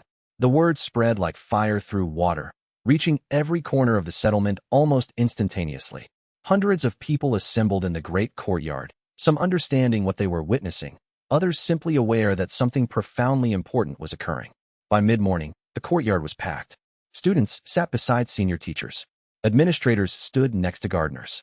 People from the surrounding villages, many of whom had no direct connection to the Covenant, had come drawn by something they could not articulate, some sense that reality itself was bending in this place, and at this moment. Zhao Ming stood at the center of the courtyard, and his presence seemed to make the very air shimmer. Not in any dramatic way. There were no thunderbolts or flashes of light. Rather, it was as if the space around him had acquired an additional dimension that made it difficult to see him clearly. He was definitely there, and yet he was simultaneously elsewhere. He was one man, and he was vast. He was fully present and infinitely distant. He looked at all of them, the students and teachers, the administrators and gardeners, the scribes and healers. He looked at the children who had been born after his advancement, who were seeing him for the first time. He looked at Lin Xian, who stood supported by two younger practitioners, her entire life of work reflected in her aged face, the decades of teaching, the careful nurturing of temporal awareness, the willingness to let the practice grow beyond anything she could have designed. I have advanced beyond the bounds of individual consciousness, he said. His voice, now that he was addressing so many, became clearer, more precisely human.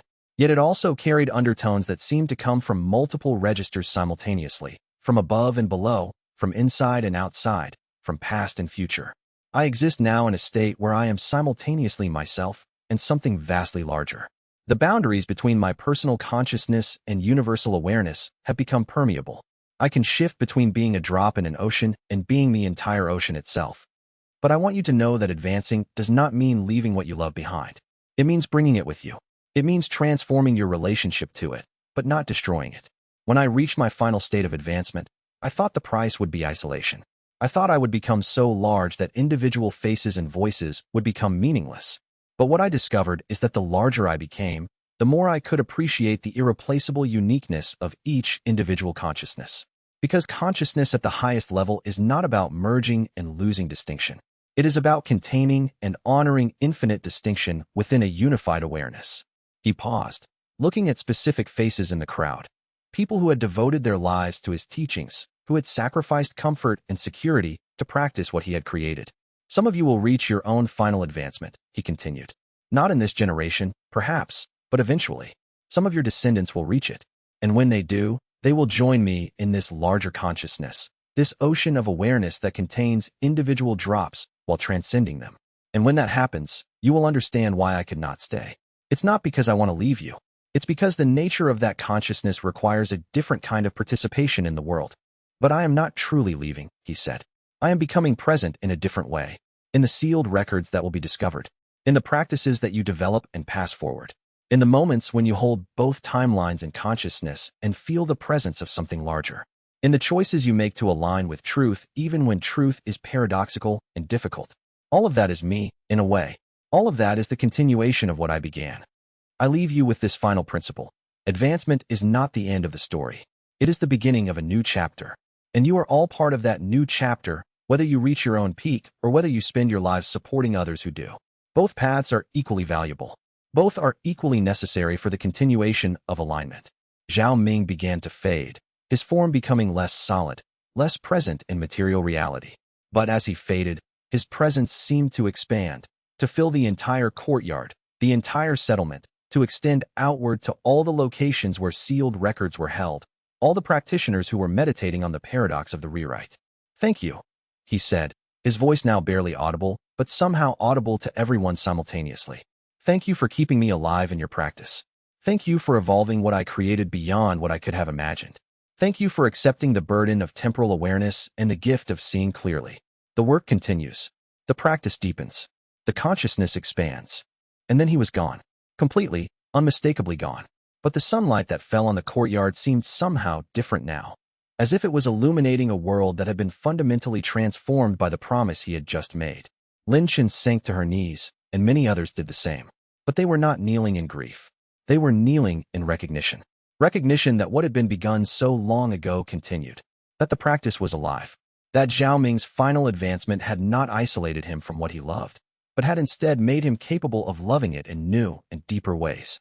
That death, transformation, transcendence, all of these were simply changes in form, not changes in essence. She remained kneeling for a long time, her hands pressed to the ground, feeling the vibration of reality itself as it settled back into its new configuration. Around her, others were having similar experiences, some lying on the ground, some standing with arms spread wide, some simply staring at the space where Zhao Ming had been, as if they could still see the impression of his absence. That morning, practitioners all across the world reported the same sensation, a sudden clarification of the paradox they had been holding, a moment of absolute peace in the midst of contradiction, a knowledge, as certain as breath, that what was real was larger and more beautiful and more interconnected than any single timeline could contain. Some practitioners wept openly, tears of release, of understanding, of acceptance. Some laughed with a joy so profound it seemed to come from beyond human emotion. Some stood in perfect stillness, understanding without words that something irreplaceable had transformed but had not departed, had evolved but had not ended. In that moment, across the world, the sealed records began to glow faintly in their hidden locations. Practitioners found new documents appearing in places they had checked moments before and found empty. The connection between Zhao Ming's transcendent consciousness and the material world had been permanently altered, but not severed. He had woven himself so thoroughly into the practice of temporal awareness that his presence would continue to manifest wherever and whenever practitioners opened themselves to it with full consciousness and pure intention. Lin Shun herself sat alone in her room after Zhao Ming's departure, holding the jade pendant he had given her so many decades ago. It seemed to glow faintly, as if it was connected to something far beyond ordinary matter. She felt his presence still, not in any mystical way, but in the reality that was now fundamentally altered by his advancement. He had become a foundational principle of existence itself, woven into the very nature of consciousness and transformation. At 95 years old, having devoted more than 50 years of her life to maintaining temporal awareness and carrying forward the practice, Lin Xin understood that her work was not ending but transforming. She would not live to see the full fruits of what she and Zhao Ming and all the practitioners had begun. She would not witness the century when temporal awareness became as common as ordinary consciousness, when the rewrite was as accepted as the law of gravity. But she would leave behind institutions, documents, teachers, a living tradition that would continue without her. That was enough. More than enough. It was everything. The sealed records would be opened thousands of times in the centuries to come. Temporal awareness would evolve in ways that would surprise and challenge and delight all those who practiced it. Schools would be founded and dissolved and reformed in new configurations. Arguments about the correct practice would rage for generations, and in the heat of those arguments, the practice itself would develop unexpected depths and new applications. Some would try to institutionalize it completely, while others would work to keep it wild and organic. Both approaches would be necessary for its survival. And occasionally, when a practitioner was meditating deeply, holding both timelines with full consciousness, they would feel a presence, not separate from themselves, but continuous with themselves, as if Zhao Ming had become an aspect of their own consciousness that they could access when they needed it most. The story did not end with his advancement. It only transformed, because alignment was not a destination that could be reached and then abandoned. It was a continuous practice, a daily choice, a moment-by-moment decision to see clearly and to love deeply despite, or perhaps because of, the complexity of what was true. And it was this ongoing choice, renewed again and again across countless generations, that would keep the flame of consciousness burning in the world. It was this commitment to awareness that would allow humanity to continue advancing, reaching, transforming itself into ever-new forms while somehow remaining essentially itself. The rewrite would never be completely finished. The contradiction would never be resolved. But in that incompleteness, in that endless contradiction, humanity would discover something even more valuable than resolution. It would discover the capacity to grow endlessly, to transform without losing itself, to advance without denying the cost, to align not with power, but with truth itself, truth in all its paradoxical complexity, truth in its refusal to be simplified, truth in its invitation to consciousness to expand infinitely. If you enjoyed this story, please subscribe to the channel and hit the bell icon so you never miss a new audiobook. Your likes and comments help this channel grow and bring more stories like this one to life. Thank you so much for listening all the way to the end. It truly means everything.